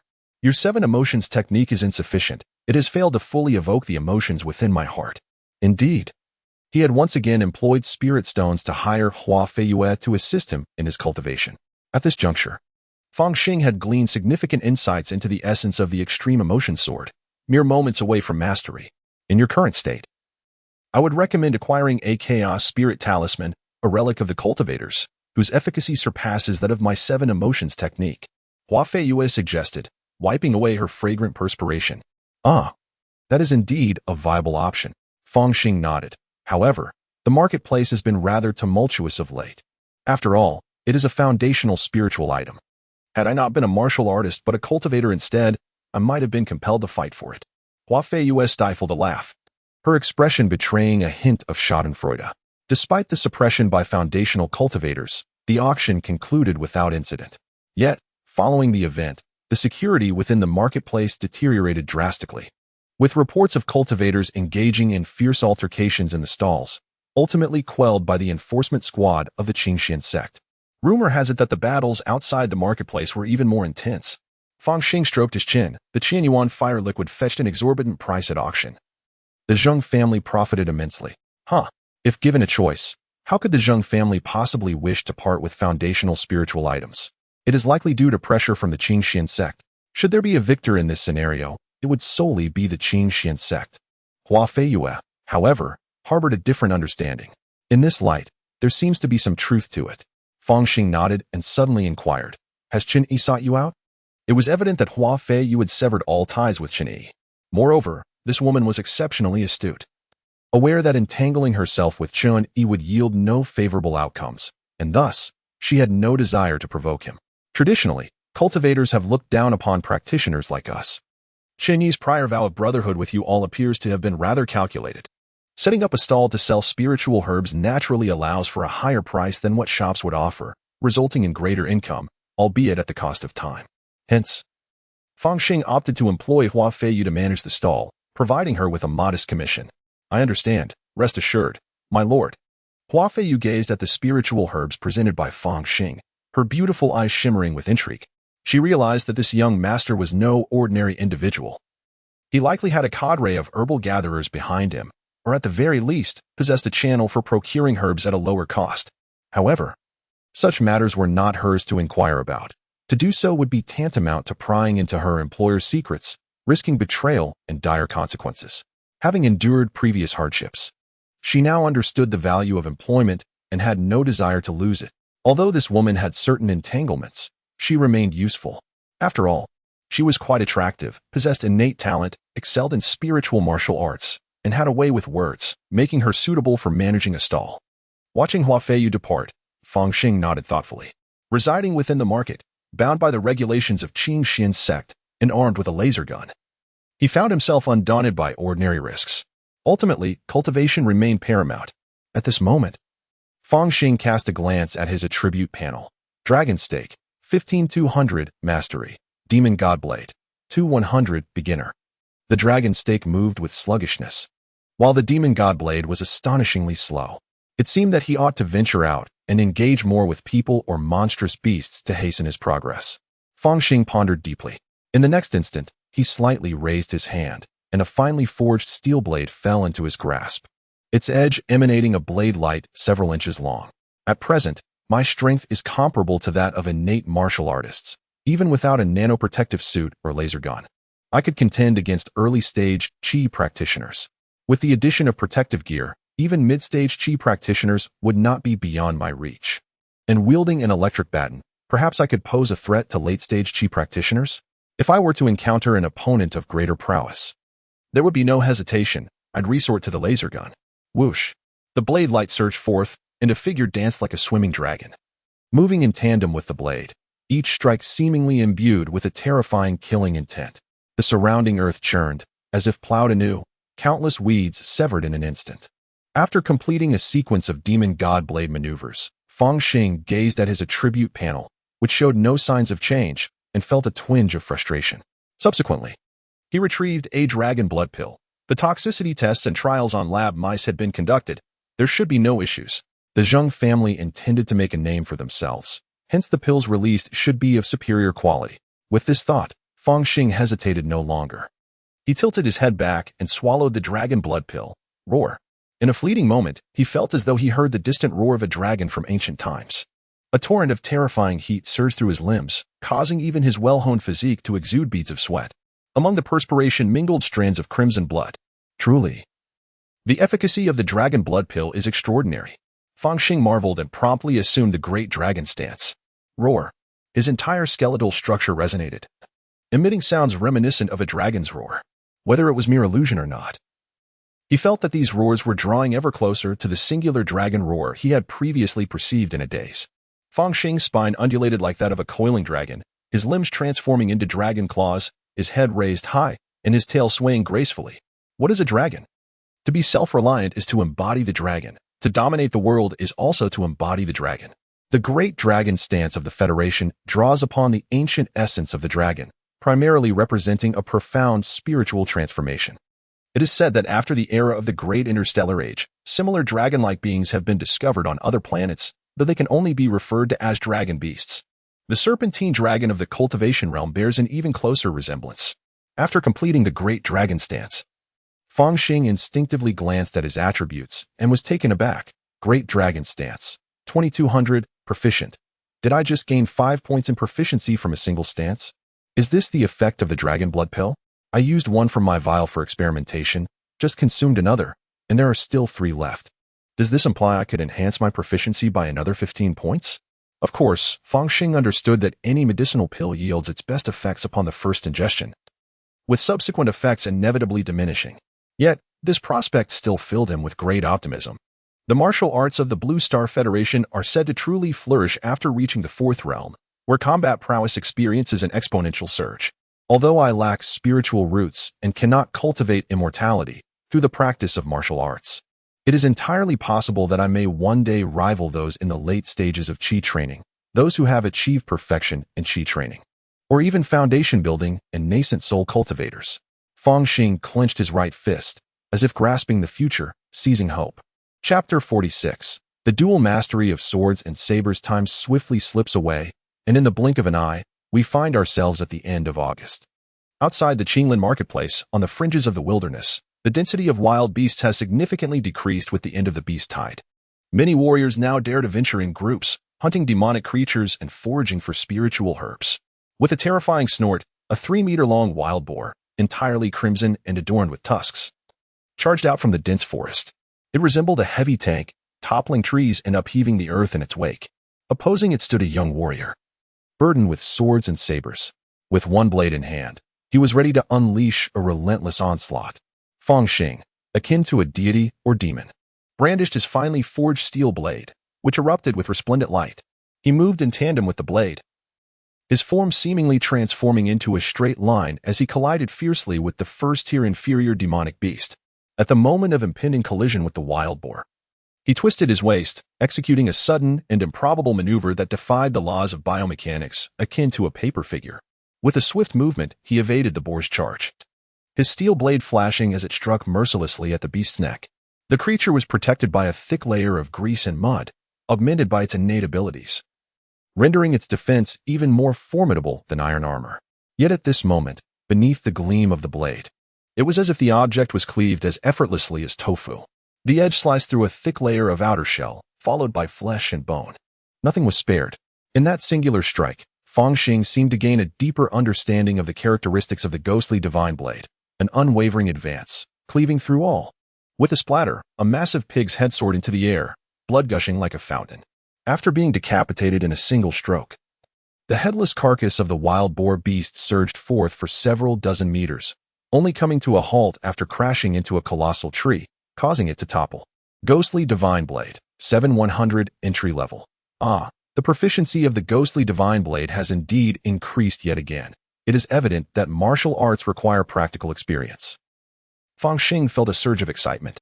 Ever since he had entered the basics of both the Ghostly Divine Blade and the Extreme Passion Sword, he had occasionally ventured into the wilderness to test his skills. Many martial arts forms can only advance rapidly through real combat. Moreover, in this realm of cultivation, there exists a certain advantage. Human life is deemed of little value. Even if dozens were to perish, it is hardly a matter of concern. Battles occur almost daily. Were this on Chuang Star, any act of reckless slaughter would attract the attention of local law enforcement, even if a single life were lost, unless one were to operate within the black market. Yet, in the black market, individuals are clad in protective gear, making them exceedingly difficult to kill, with the likelihood of failure being quite high. In the vast wilderness of this cultivation world, the probability of failure is relatively lower.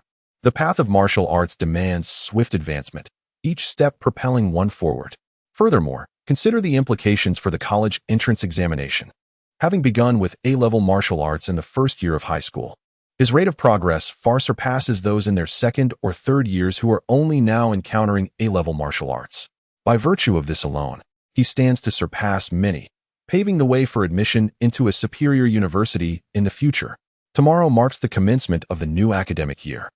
Accompanied by a sense of melancholy, Fang Xing approached and began to harvest materials from the wild boar demon. His recent excursion was ostensibly to establish connections for herbal supplies.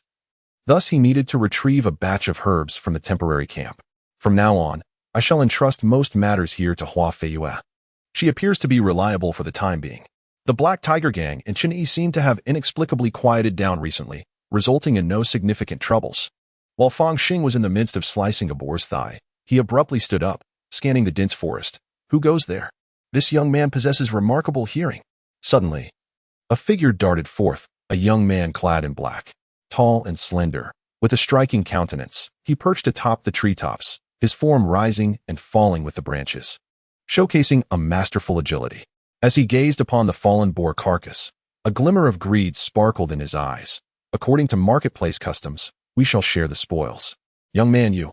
Being a congenital martial artist with exceptional agility, he could not help but look down upon Fang Xing. Moreover, this first-tier inferior demon beast held considerable value in spirit stones. While it might not mean much to some cultivators, every martial artist would never overlook even a single spirit sand. Seeking demise, Fang Xing's expression darkened, and he hurled the steel knife from his hand. Whoosh! The knife embedded itself into the tree behind the young man, plunging deep into the bark. A mere acquired martial artist, whether relying on traps or poison to fortuitously slay an inferior demon beast, dares to. The young man's figure transformed like a specter, suddenly manifesting three shadowy forms that silently approached Fang Xing's side, a hint of cruelty flickering in his eyes. With a sharp sound, Fang Xing unsheathed his long sword. This sword, however, was not a blood-refined artifact but rather an ordinary Qi Feng sword purchased at a market stall. Its material, while decent by worldly standards, could barely be considered a weapon, and to a cultivator, it was akin to scrap metal.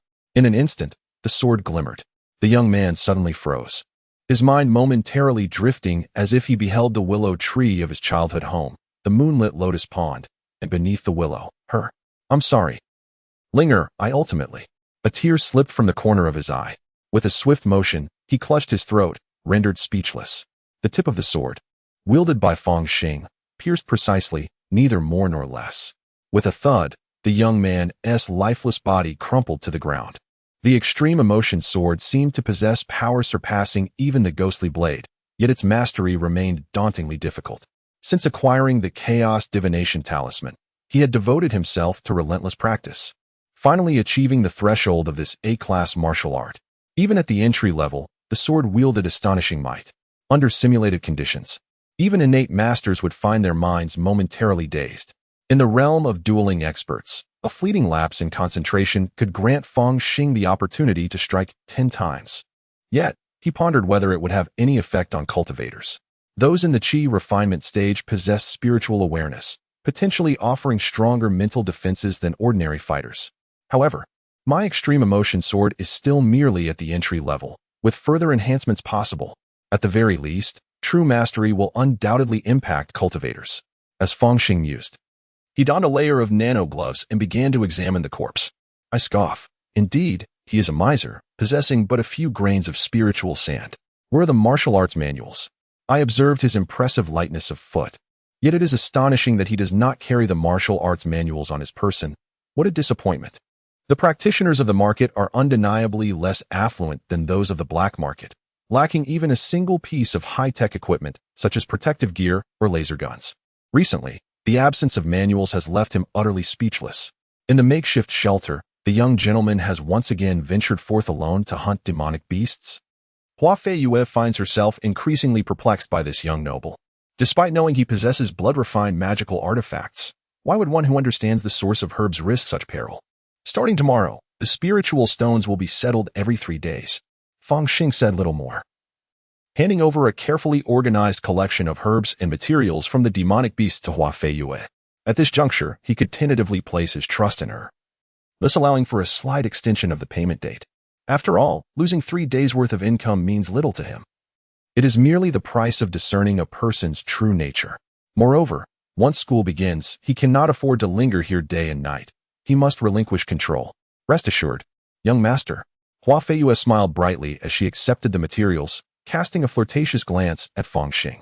Unfortunately, today, Fang Xing had little interest in further conversation, promptly serving tea and bidding her farewell. Once Hua Fei Yue departed, Fang Xing fell into silence, commencing the preparation of spiritual rice while setting up for his training on the dragon's post. After consuming the spiritual rice, he began to practice the ghostly blade and the ultimate passion sword. The greatest efficacy of A-grade martial arts lies in the protection of the spirit. It enables one to confront the mental assaults and taint of the minions of wicked deities.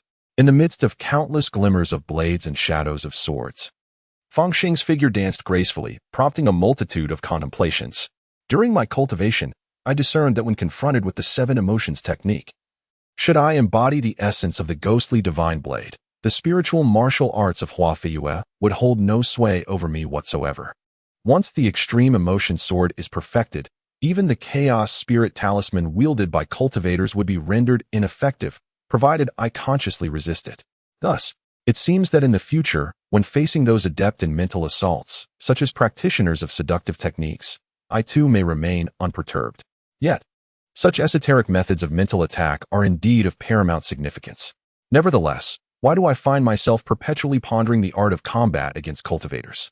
Is it the fate of a true martial artist to dominate this otherworldly realm with sheer physical prowess?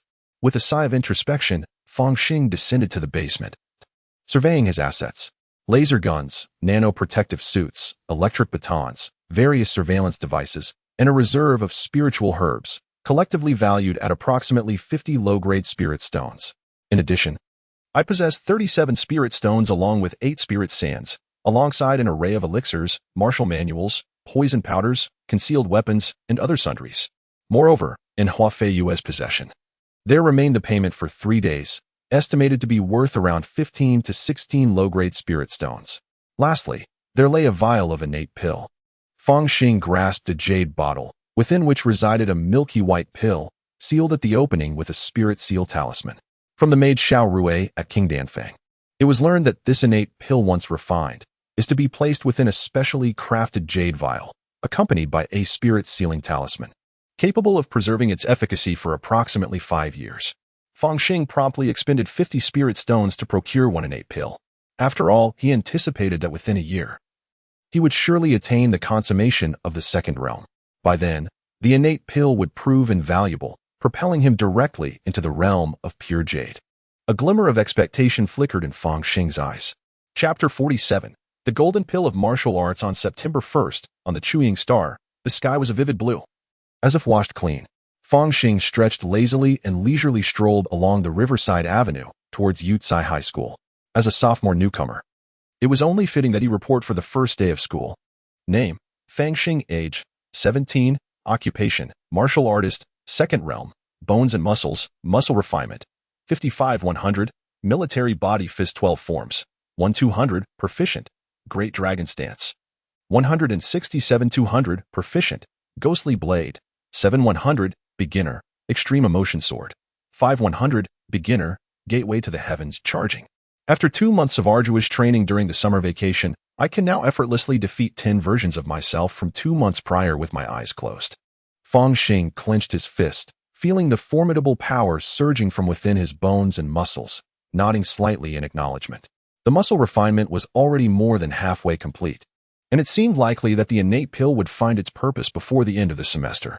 Furthermore, he had also made significant progress in 2 A-class martial arts, achieving proficiency in the military body fist 12 forms. Undoubtedly, the greatest advancement was in the Great Dragon Stance. Since the discovery of Zhang's newly launched Dragon Blood Pill being beneficial for the Dragon Stake, Fang Xing subsequently purchased several more bottles. However, he was dismayed to find that the efficacy of the Dragon Blood Pill was indeed diminishing gradually. Now, it had reached a point where a single pill could only enhance proficiency by a mere fraction, rendering it utterly useless. Nevertheless, Fang Xing remained optimistic and planned to have Huafei acquire some items related to the Flood Dragon, which should further stimulate the Dragon Stake's enhancement, ultimately leading to the comprehension of the essence of the dragon. It felt as though top-tier universities were beckoning to him. Perhaps he should consider applying to Blue Star University and simultaneously fulfill the original owner's aspiration of purchasing a home there. While Fang Xing was deep in thought, he suddenly heard a dog bark. Woof woof. He looked up to see a tall and beautiful woman dressed in athletic wear, seemingly engaged in her morning exercise. Accompanying her was a formidable bulldog. It was a familiar encounter. Jing Xia, leading her pet dog Ginger, greeted Fang Xing with a smile. What a coincidence. Do you come to exercise every morning? Fang Xing inquired, somewhat surprised. Indeed, mainly to walk the dog, and also to investigate. Since this place is very close to Yucai High School, a Blue Star Federation agent sauntering around here every day makes me quite uneasy. Fang Xing mused internally. After exchanging a few more words, he said, School starts today. I must take my leave. Well then, good luck, little brother. Jing Xia replied with a cheerful smile. Just don't grow up to become a useless person like those under my sister's command. Fang Xing appeared utterly speechless, waving his hand dismissively as he departed.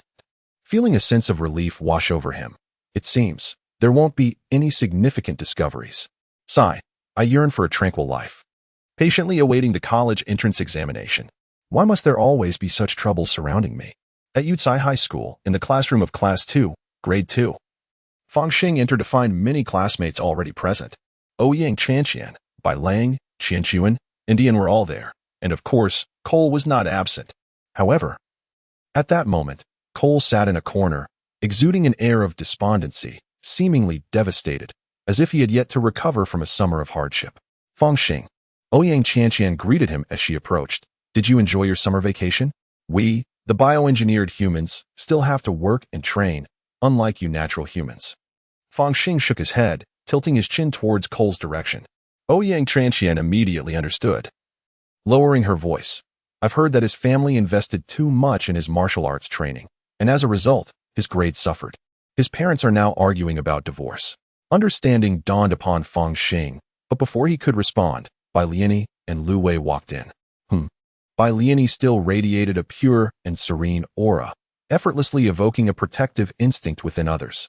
However, Lu Wei had undergone a startling transformation. Not only had his physique changed, but his demeanor was now sharp and fierce, causing Fang Xing to involuntarily think of those involved in the underground fighting scene. No, not mere underground fighters, but rather illicit brawlers. He carries an air of bloodshed. Could it be that he engaged in underground fighting this summer, perhaps even resorting to violence? Observing his martial prowess, one could surmise that he had made rapid advancements. His muscle activation was inherently suitable for refining his physique. Could it be that he has now reached the second realm? Indeed, practical combat appears to be the most advantageous for martial arts progression. Oh, he must not have taken more lives than I have. Then it is of no concern. Greetings, fellow classmates. Welcome to the second year of high school. We shall now commence the roll call.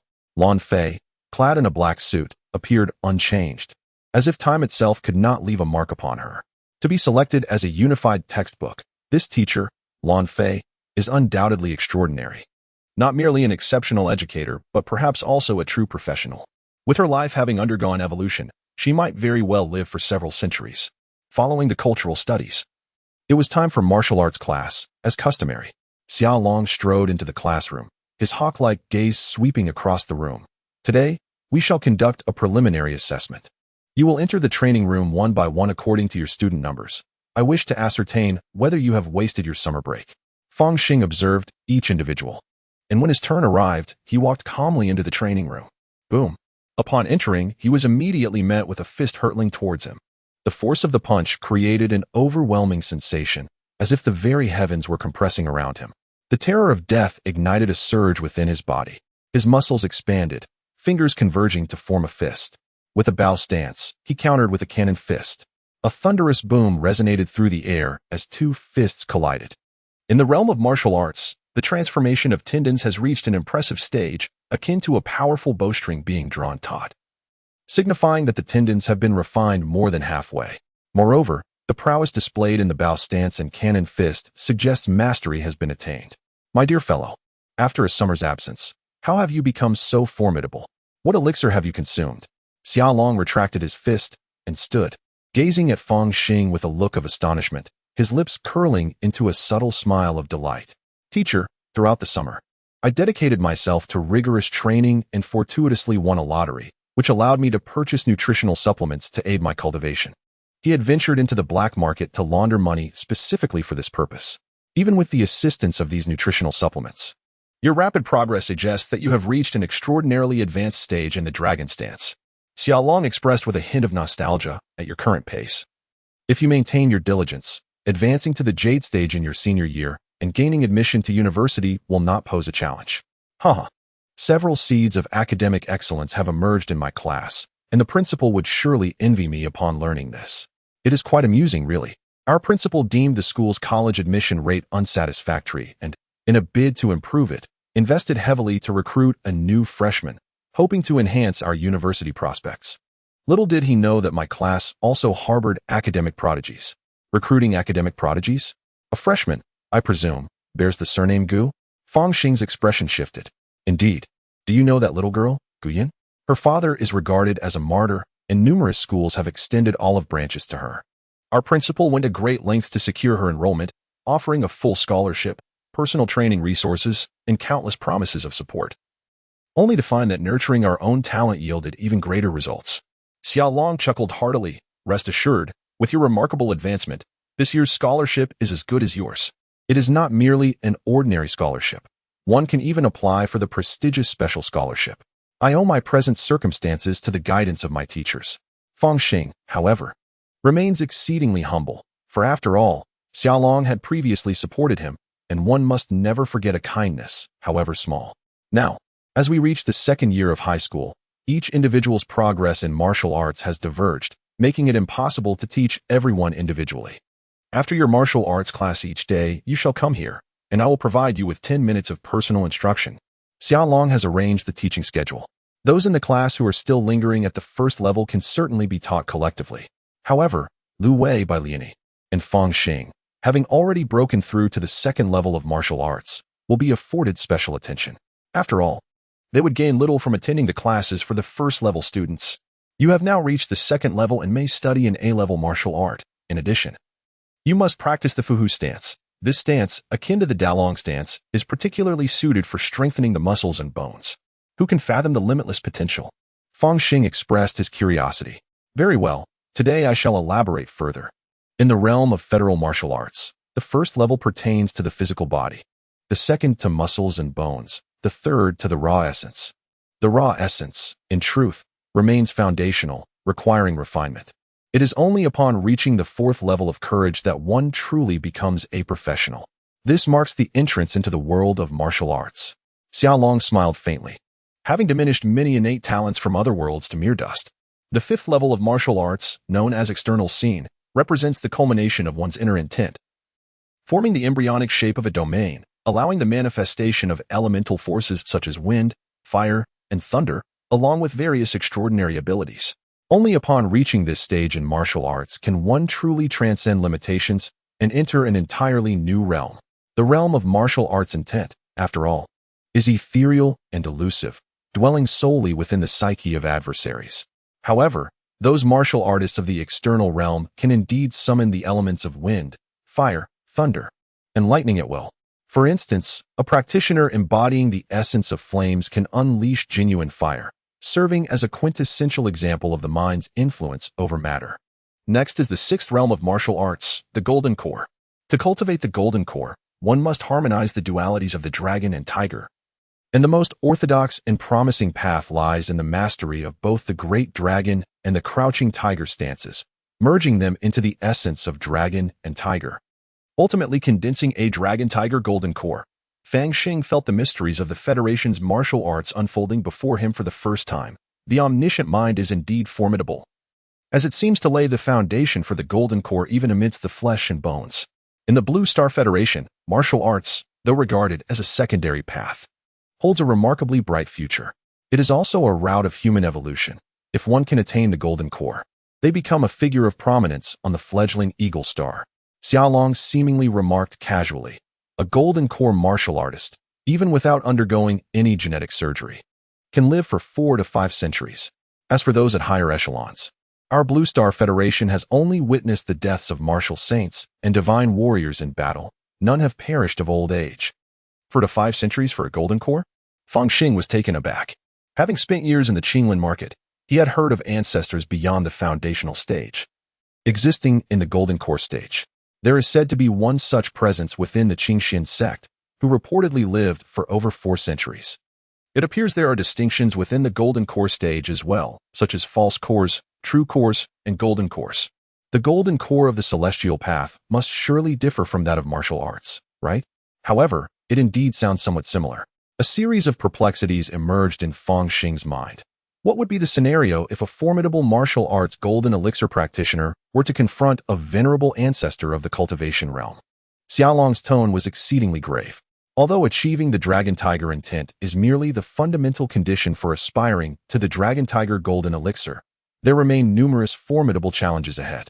If one cannot even attain the dragon-tiger intent, then the matter of the dragon-tiger golden elixir is altogether beyond discussion.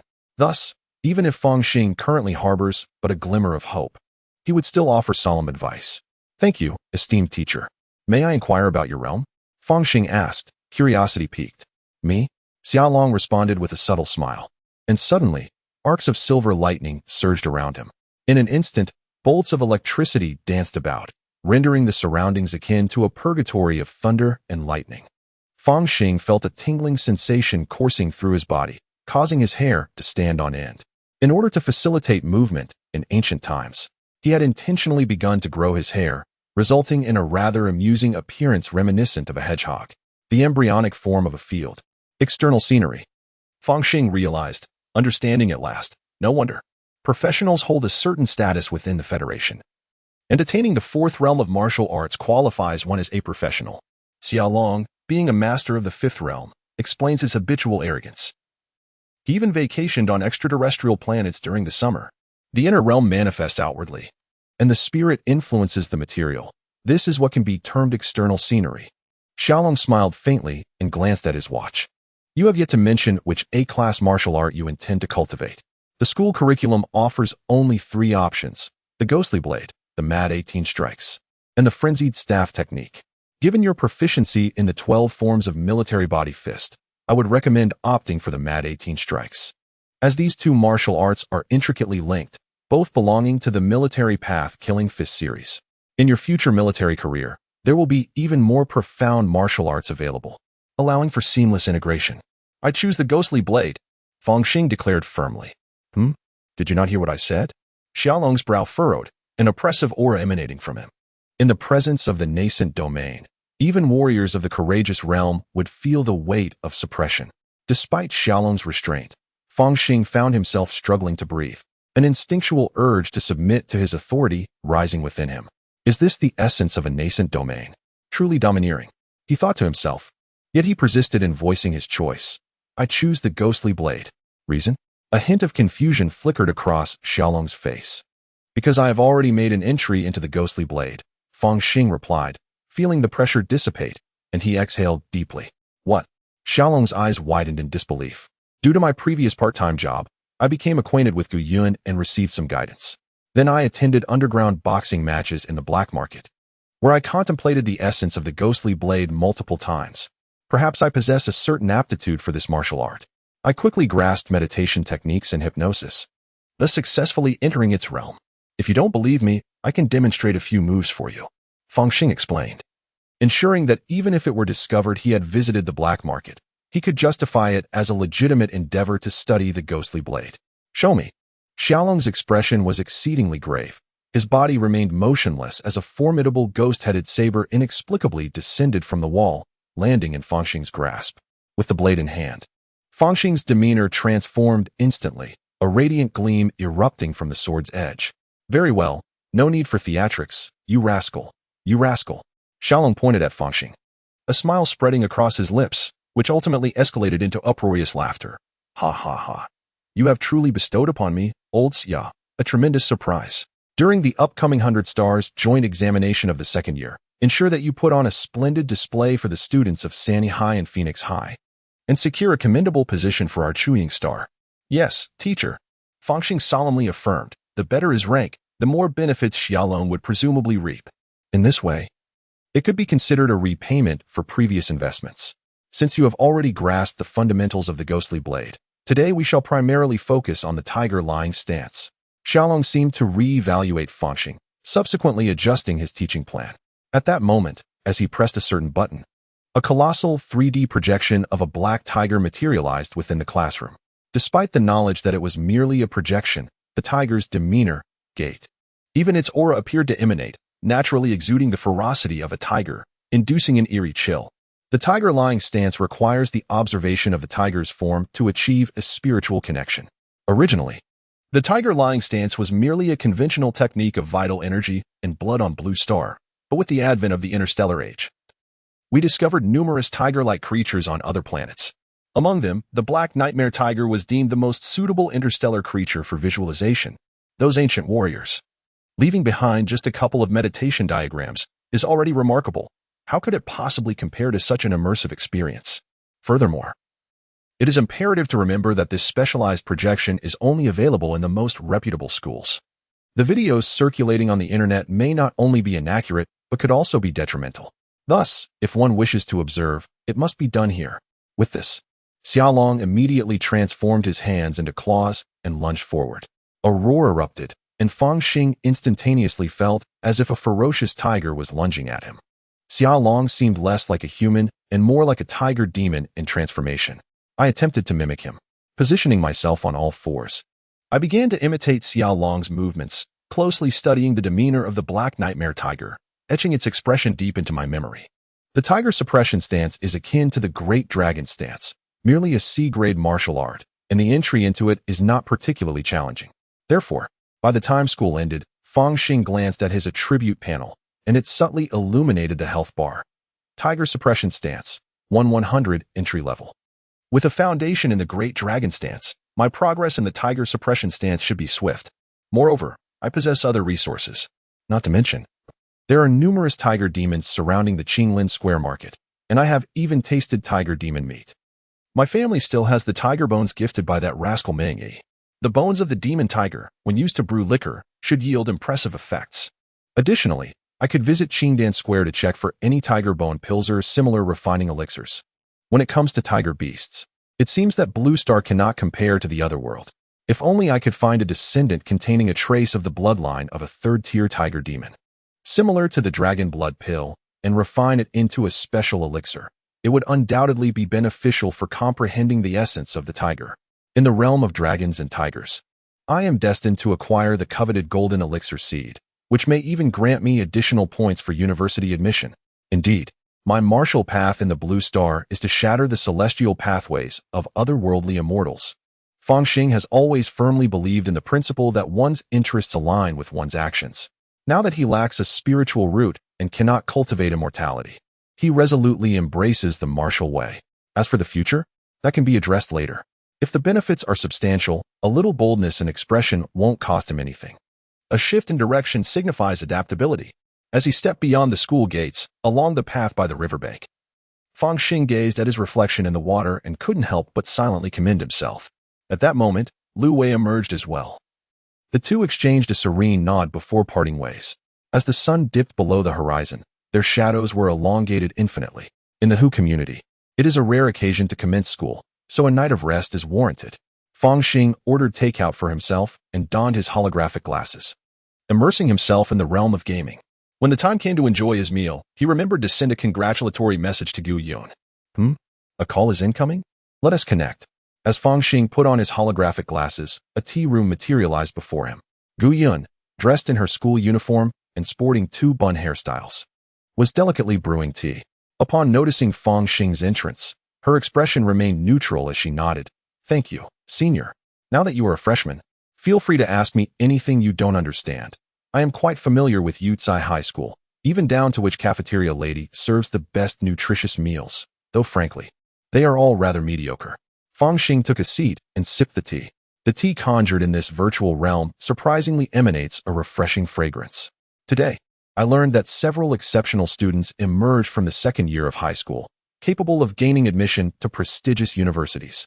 Gu Yun directly broached the subject. Among them, one of them is you. Fang Xing was taken aback by how swiftly the news had spread. The principal, in his quest to enhance the school's enrollment rate, has certainly exerted considerable effort. Gu Yun gazed at Fang Xing, her eyes glimmering with a hint of determination. It seems you have made significant progress this summer. Just in time. I would like to challenge you to a duel on another day. All right. Fang Xing waved his hand, feeling somewhat resigned. He had anticipated that Gu Yun sought him out for a serious matter. In addition, I have also applied for an off-campus internship opportunity with the principal. If your skills impress me, I might recommend you to join. Gu Yun continued, mentioning something that raised Fang Xing's eyebrows. Oh? Is this a prize for our duel challenge? If you perceive it as such, then indeed it can be. Chapter 49, The Duel. Off-campus internships. TSK. It is no wonder that those residing in the illustrious Jiangfu possess such wealth. It is not merely their affluence, but also their connections that matter. Removing his holographic glasses, Fang Xing felt a wave of reflection. Although he had previously jested with Lu Wei about the Gu family's middle-income status, in reality, the Gu family's circumstances on Shuiying Star are quite favorable, and Gu Run is indeed a genuine professional. To be precise, Gu Yun's family is considerably more fortunate than many of Fang Xing's former classmates. This external internship is arranged by the school, facilitating Gu Yun's work-study program, which essentially involves caring for the orphans of martyrs. The position offers a generous salary, minimal responsibilities, and proximity to home. Truly an excellent opportunity. Fang Xing pondered for a moment. Despite this, he still held a certain disdain for it. Alas, the importance of one's persona cannot be underestimated. While the Fang Xing endowed with resources from another realm finds it unworthy, the original Fang Xing would undoubtedly view it differently. It would be prudent to associate with some ruffians, earn a legitimate star source, and avoid the complications of money laundering. After a brief contemplation, he ultimately made his decision. This would also serve to expand his network here, as Gu Yun's background is certainly more formidable than his own. Fang Xing's martial pursuits primarily rely on the Blue Star Federation. Thus, he cannot neglect his endeavors in this realm. The following day, Fang Xing set out early for school. Along the way, he encountered Jing Xia, who was engaged in her morning exercises. This compelled him to sigh inwardly. Unless Jing Xia resided nearby, her daily presence in the vicinity clearly suggested ulterior motives. It was even possible that she had come specifically to investigate something. Aside from Yutsai High School, this area primarily consisted of residential complexes for teachers and students, leaving little else to attract attention. "Good morning," he greeted, maintaining his usual demeanor. "Good morning," Jing Xia nodded, passing by with her formidable dog. Time flew by, and soon it was Saturday. At the illustrious Zhang residence, in the village training arena, Fang Xing stood opposite Gu Yun, who was clad in training attire. "This time, I shall not hold back," he declared, as Gu Yun's expression turned serious, clearly regarding Fang Xing as her opponent. She wielded a gleaming wooden sword, unburdened by any weight, allowing her to unleash her full potential. "Please, go ahead." Fang Xing approached the wooden frame in the practice arena and selected a wooden sword. "I must inform you that I have already made progress in mastering the ghostly blade." Upon hearing this, Gu Yun's eyes ignited with combat fervor. "Have you been concealing your abilities?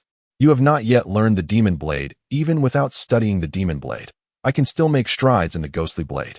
Perhaps I possess a natural talent for this technique," Fang Xing replied softly. "You may strike first very well." Gu Yun acquiesced, and as her words fell, her wooden sword sliced through the air towards Fang Xing, as if propelled by her very voice. "Your movements still resemble those of the demon blade," Fang Xing smiled faintly, sidestepping as he held his sword in his right hand, while his left thumb and middle finger intertwined, gently flicking the blade of Gu Yun's sword. The dull thud of their clash resonated, and Gu Yun's form seemed to drift like a water plant, swaying in the breeze, her face adorned with astonishment. "What is your realm?" "We are both refining our muscles. I may have a slight edge over you, after all. I am a few years older." Fang Xing maintained his smile. At this moment, his realm and swordsmanship surpassed Gu Yun's, combined with his extensive practical experience, allowing him to dominate in their exchange. After all, in martial arts, even a slight elevation in realm often results in a stark contrast in practical combat. I refuse to believe it. In the next instant, Gu Yun's gaze deepened, enigmatic and fierce, as her wooden sword seemed to meld with the wind. "Ghostly blade." Fang Xing's expression grew slightly solemn as he sensed the essence of her simulated realm. The cultivation of the martial arts of the realm ultimately enhances the spirit, even leading to a qualitative transformation of the spirit, resulting in what is termed spiritual anomaly. This distinction is the most profound difference between the 4 realms of martial courage and the 3 realms of unrefined jade. In Fang Xing's perspective, the innate masters from other worlds have indeed discovered the path, which is the martial arts of the spirit. Should one elevate the martial arts of the spirit to a higher level, achieving a transformation in one's spiritual essence and mastering spiritual anomaly, it may indeed allow for a breakthrough beyond the innate realm.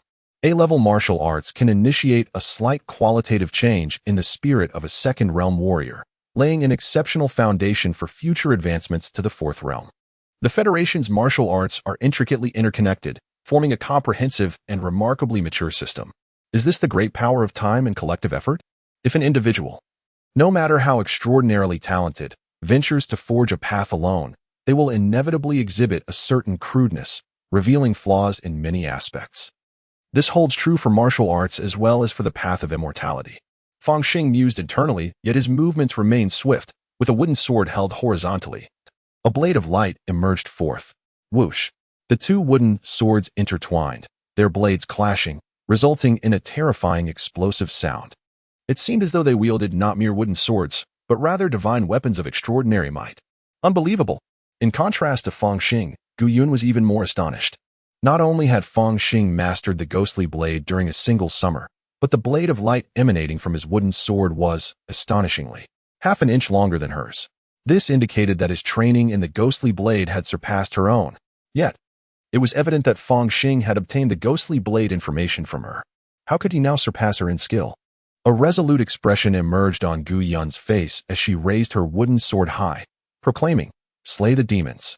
With a single, sweeping strike, the blade radiated with an astonishing ferocity.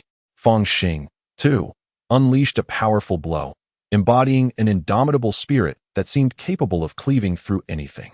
In the next instant, their figures intersected, and to Gu Yun's astonishment, her wooden sword shattered, the break smooth as glass.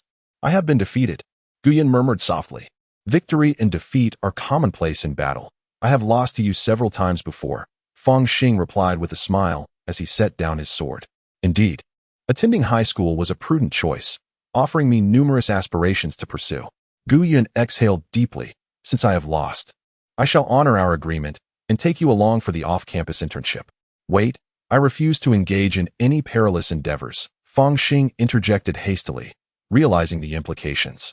With a promising future ahead, he had no intention of risking his life.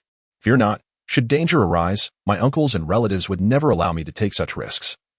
Guyan retorted, rolling her eyes slightly. That is reassuring. Fang Xing, undeterred, continued, then, shall we go out for a meal? I am quite famished. Inconvenient, Guyan replied curtly. You may leave now. I will call you when the work begins. This junior still lacks social grace. Fang Xing shook his head as he exited the villa. Just as he stepped out, he caught a glimpse of a figure on the second floor. Oh, perhaps it is Gu Yun's mother. Although Gu Ruang has passed away, her mother will still take care of her, regardless of the circumstances. The bioengineered individuals are the most pitiable. With this thought, Fang Xing lost interest in teasing Gu Yun further and departed. Upon returning to the happy home community, Fang Xing received a message containing information about an internship outside the school. Initially, he assumed it was an external assignment, only to discover that it involved office work. The Department of Ideological Theory? Does the Federation even have such a department? Fang Xing searched online for this department and was taken aback. It falls under the jurisdiction of the Prevention and Control Bureau, responsible for reviewing extraterrestrial texts and other products to prevent the spread of contamination. Due to its inherent dangers, one must at least master an A-level martial art to qualify for civil service in this department. This aligns perfectly, as both Gu Yun and I have mastered the Ghost God Blade and are not afraid of ordinary mental pollution.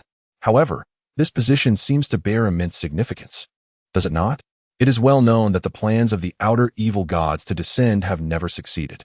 Yet, numerous sects have developed among humanity, some of which undoubtedly promote certain doctrines. Furthermore, there are exchanges with various extraterrestrial species. It is possible that a seemingly normal extraterrestrial race secretly worships an outer evil god, concealing rituals and sacrificial information within various cultural products to be sold to the realms of humanity. Such occurrences can easily lead to chaos, a phenomenon not uncommon in the annals of the Federation's history. More importantly, can I truly undertake such a role?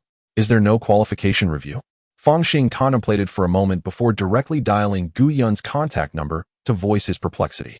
Oh, that. Rest assured. It was arranged by an aunt who took great care of me in the past. It won't entail any genuine work. It's merely a matter of serving tea and running errands. Damn, a scab. Fang Xing silently cursed. This operation, adeptly maneuvering within the confines of rules, had always been unrelated to the bioengineered populace. It did indeed sound quite acceptable.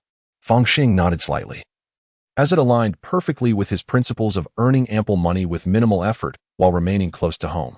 Moreover, the income was entirely legitimate, requiring no laundering. Alas, ever since I spent the entirety of my lottery winnings on nutritional solutions, my living expenses are once again dwindling. The scholarship won't arrive anytime soon, and I truly need a transparent avenue for income. After all, I can't expect to win the lottery 2 or 3 times in a row, can I? Fang Xing sighed inwardly. Chapter 50, Surveillance and Visits Qinglin Square Market. Fang Xing prepared a meal and enjoyed it alone. Although the chefs on Chuang Star possessed remarkable skills, the quality of ingredients here was markedly superior. In pursuit of his martial arts, he opted to dine in Qinglin Square Market whenever possible, only occasionally ordering takeout from Chuang Star as a treat. Of course, to maintain appearances, he would sporadically stockpile some supplies at his home on Chuang Star, only to bring them here for disposal. He was savoring a bowl of rice as a cascade of melodious laughter reached his ears. A fragrant breeze swept in, heralding the arrival of Hua Feiyu. Clad in a well-tailored pink dress, she showcased her alluring curves, yet her countenance remained remarkably serious, evoking the essence of a virtuous lady. In simpler terms, she was temptingly irresistible. Nearby, the neighboring demon hunter, Yu Xiao, was taken aback by the sight, his eyes widening in astonishment. Ah, you're here. There's no food for you here. Did you bring the spirit stones? Fang Xing hastily finished his rice and inquired. I did bring them. Hua Feiyu replied with a playful giggle as she gracefully entered the house, effortlessly closing the door behind her. Sigh. Reflecting on himself, he considered his own appearance, tall, strong, and strikingly handsome. Why, then, had no female cultivator taken an interest in him? Truly, it was a case of comparison that could incite envy. He exhaled deeply, preparing to critique the matters at the Listening Rain Pavilion. Young master, 3 snake orchids, 1 golden dragon ginseng, and 3 jade bone flowers have all been sold, totaling 13 spirit stones and 8 spirit sands. Furthermore, there remain 13 vermilion dragon herbs that have not sold. Originally, the market offered high prices for the vermilion dragon herb, yet it seems the trend has passed. Should we consider lowering the price? Hua Feiyu sat upright. Beginning her account, the price of the vermilion dragon herb has dropped? Fang Xing expressed mild surprise, though he knew such matters could easily be inquired about. Hua Feiyu had no reason to deceive him. Perhaps a certain faction was exploring new alchemical recipes or had discovered the herb's utility in nurturing demon beasts, necessitating a large quantity for experimentation, only to meet with failure. Hua Feiyu had tucked a few strands of her dark hair behind her ear, a gesture that was rather commonplace. Well, although a portion of the earnings must be given to Hua Feiyu, the convenience of having someone run errands was worth it, and naturally, Fang Xing was willing to do so rather than selling everything outright to the store. Thank you, my lord, Hua Feiyu said, playing with a low-grade spirit stone the size of an ordinary die, her eyes sparkling with delight.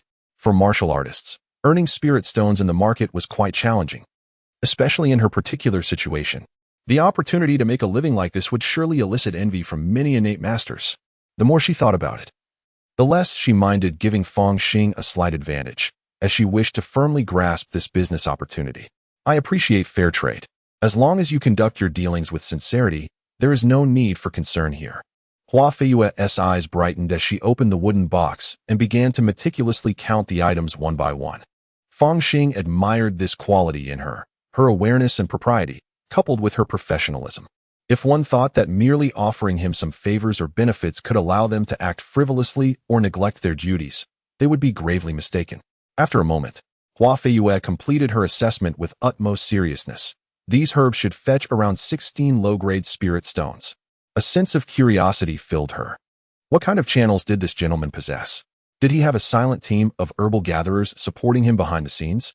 Otherwise, how could he consistently acquire such fine herbs? Nevertheless, the joy on her face gradually faded, replaced by a hint of seriousness. What is the matter? Is there trouble? Fang Xing inquired upon noticing her change in demeanor. For 3 days, the meager sum of a few inferior spirit stones accumulates to around 100 within a month. Indeed, the potential profits are rather substantial. Logically speaking, a cultivator in the initial stage of qi refinement would find such income perilous. While those in the intermediate stage might manage it for a short duration, yet it would prove unsustainable in the long run. Only experts in the late stage of qi refinement can genuinely safeguard such wealth. This situation arises from his deliberate suppression of the medicinal herb output, yet he finds himself entangled in unforeseen complications. It is merely a matter of slight probing. Within the market, the enforcement team of the Qingxian sect maintains order, posing little threat. However, the channels outside the market, particularly during exchanges, warrant caution, as Flower Feiyu advised. I understand. Fang Xing nodded silently, realizing he might have attracted the attention of some discerning individuals. He must exercise extra vigilance when leaving the market henceforth. Those drawn by such trifling gains are unlikely to be formidable experts. A cold sneer curled upon his lips as he mused. I need not disguise myself to exit the market. I merely wish to entice them to test the sharpness of their blades. As for the possibility of mishaps, armed with an electric baton, protective gear, and a laser gun, even a perfected qi-refining cultivator would struggle to pose a real threat to him, rendering him fearless. In fact, Fang Xing contemplated refraining from using these tools, intentionally fishing for experience in real combat. After Flower Feiyu departed, Fang Xing activated the surveillance, a faint smile gracing his face. Indeed, there were traces to follow. His residence was situated in a region dense with monitoring equipment, more fortified than the temporary camps outside. Numerous seemingly innocuous birds, beetles, and even earthworms collectively formed a tightly woven network. As long as there are no foundation-building cultivators monitoring with divine sense, any flaws will likely be discovered. At this moment, the screen revealed 3 groups of individuals. Is a business generating nearly 100 spirit stones a month truly worthy of attracting so many? Fang Xing cast a glance and found himself engulfed in profound suspicion. subsequently issuing a command. He turned to depart, unaware of a minuscule drone, no larger than a mosquito, stealthily trailing behind him on the breeze. On the rooftop of a shanty, a spirit bird with bright eyes focused intently on Huafiua, casting a perplexed glance at what lay beside it. Perched on the eaves, a yellow bird had appeared unnoticed. For reasons unknown, as the spirit bird locked its gaze upon the lifeless eyes of the yellow bird, it suddenly felt a shiver run through it, hastily flapping its wings to soar high into the air. The yellow bird tilted its head and took flight as well. Following in pursuit of the spirit bird, 3 factions. One group displayed little technical prowess. They were likely a gang from the slum district. Gangs ran rampant in the slums, with each dream revolving around becoming a formidable entity like the Black Tiger Gang. Yet the outcome often led to their eradication within mere months. Subsequently, more gangs emerged, incessantly like cockroaches, impossible to eliminate. Such small gangs, boasting a late-stage Qi practitioner as their leader, were already considered impressive. This was the sort of clientele that might take an interest in my business. Fang Xing stroked his chin and shifted his gaze to the other group, the Black Tiger Gang, one of the 3 major forces in Qinglan Square. Are they truly eyeing my modest enterprise? No. The Black Tiger Gang is quite substantial, with numerous perfected Qi practitioners. Perhaps it is merely the private undertaking of a steward or elder among them. Or perhaps there exists another reason. One that draws attention to the blooming flowers rather than the moon. To be candid, Fang Xing initially believed that Chun Yi was entangled solely with Fu Qing. Yet now he finds himself uncertain. Fu Qing, merely a practitioner in the later stages of Qi refinement, could not possibly command such a multitude of Black Tiger Gang members. Indeed, there must be hidden circumstances. Regrettably, the surveillance I had set up often only afforded me a distant glimpse, failing to capture their every utterance and subtle movement in detail. Otherwise, I surely would have uncovered something significant.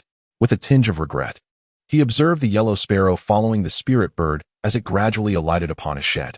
Shortly thereafter, a middle-aged cultivator emerged from the opposite shed. The spirit bird perched upon his shoulder, chattering animatedly.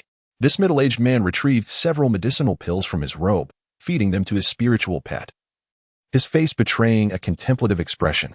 Subsequently, he made his way towards the T-shaped area. The shed numbered 57. Fang Xing exited the underground monitoring room and, lost in thought, proceeded to the living room.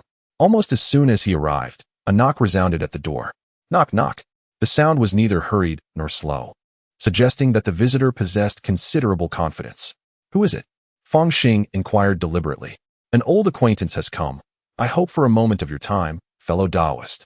The middle-aged cultivator spoke, his voice surprisingly aged, yet tinged with an air of familiarity. Fang Xing opened the door, and the man swiftly stepped inside. Who are you? A hint of perplexity crossed Fang Xing's features, though he remained unperturbed. He had never subscribed to the superstitions of the marketplace. Thus, he always donned his nanosuit while in this vicinity.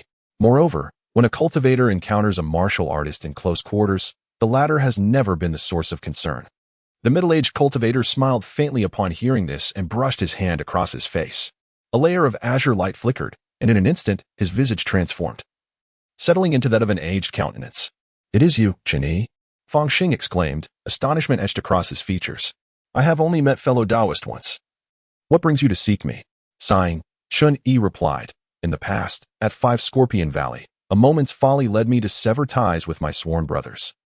Now, reflecting upon it, I truly feel deep remorse. Chun-Yi's face bore a bitter expression. It is merely that I have a hidden predicament. I had heard that you aided my sister's family, a widow with her orphaned children, and later took in my second sister. I specifically came to express my gratitude. Gratitude? Is it not to eliminate witnesses? Fang Xing silently scoffed.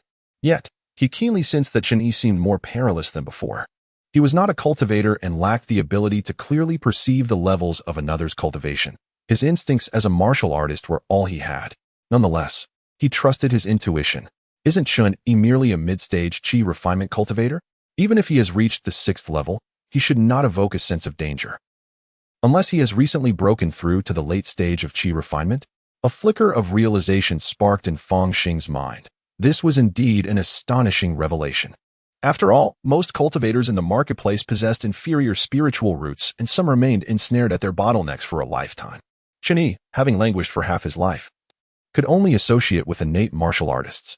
suggesting not only a lack of aptitude but also a dearth of opportunity, possibly destined to remain a mid-stage qi refinement cultivator until his demise. How could a true genius of cultivation ever condescend to mingle with martial artists? Yet, in the realm of existence, absolutes are but an illusion. At this advanced age, the ability to transcend the bottleneck between the mid and late stages of qi refinement clearly indicates that one has encountered a great opportunity. Chapter 51. Boldly. In the realm of cultivation, anything is possible. Tales of seemingly lowly individuals soaring to greatness, refining their golden elixir, or even achieving the nascent soul, ultimately leading to their ascension into immortality, are not mere fabrications. Fang Xing gazed at Chen, his mind swirling with thoughts. Who would have imagined that at this age he would finally stumble upon such an opportunity? If Chen and Fu Qing were to fall out over such an opportunity, it would be entirely reasonable. Yet on the surface, he revealed no signs of this. To express gratitude? Might there be a gift?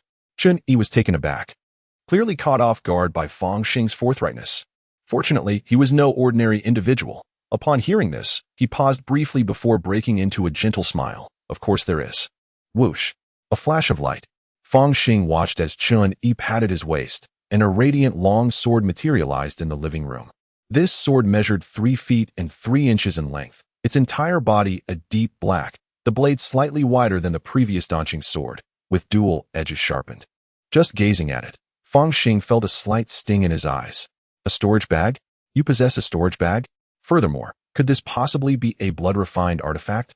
Fang Xing was genuinely astonished. This storage bag, although not the one from the auction, was still significant.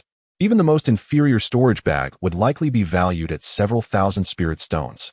And this long sword, clearly a blood-refined artifact, would at least command a price exceeding 100 spirit stones. This sword, named Maoan, I shall gift to my esteemed friend. Chen smiled lightly as he handed the ink-patterned sword to Fang Xing. A splendid sword, Fang Xing remarked upon receiving it, feeling the weight of the dark blade, which was approximately 16 pounds. The sword moved with a certain grace. While some martial artists might find it a tad heavy, for him, it was just right. Indeed, it is a fine sword.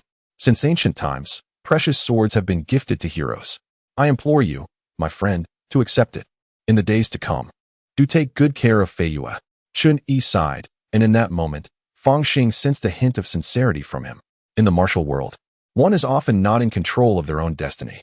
Is it any different in the realm of cultivation?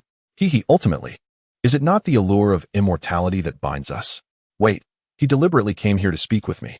Could it be that his sole intention is to express gratitude?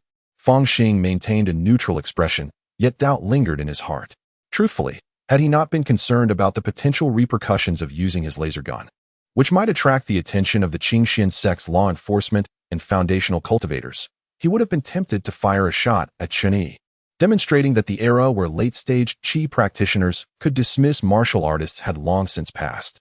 After all, a storage bag is worth thousands of spirit stones, and possessing one within the market would provide ample justification for committing robbery. Alas, I am but a young man of the interstellar age.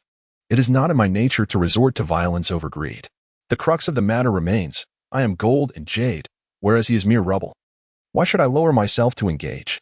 Fang Xing had initially contemplated offering tea and seeing his guest off when suddenly, a warning beep emanated from his possession.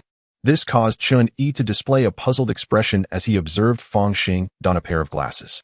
This is merely a trinket from the mundane world, my friend. Please, do not mock it. Fang Xing spoke with a serious demeanor, only to observe numerous images transmitted by the puppets surrounding him. As Chen approached, he seemed to be filled with subtle movements. Not only did some powder escape from the soles of his shoes, but he also secretly formed a certain seal. Initially, these actions did not raise alarms, but the few scouts accompanying Chen caused the alert that Fang Xing had set to blare immediately. This person is utterly despicable, deliberately coming to utter nonsense, all to divert attention. In an instant, Fang Xing comprehended much, regardless of the secrets or hidden motives the other party possessed. Such behavior was merely a way to shield oneself from calamity. With this thought, he swiftly reached into his robe and retrieved a silver laser gun. These contraptions of the mundane world possess quite an ingenuity. How amusing.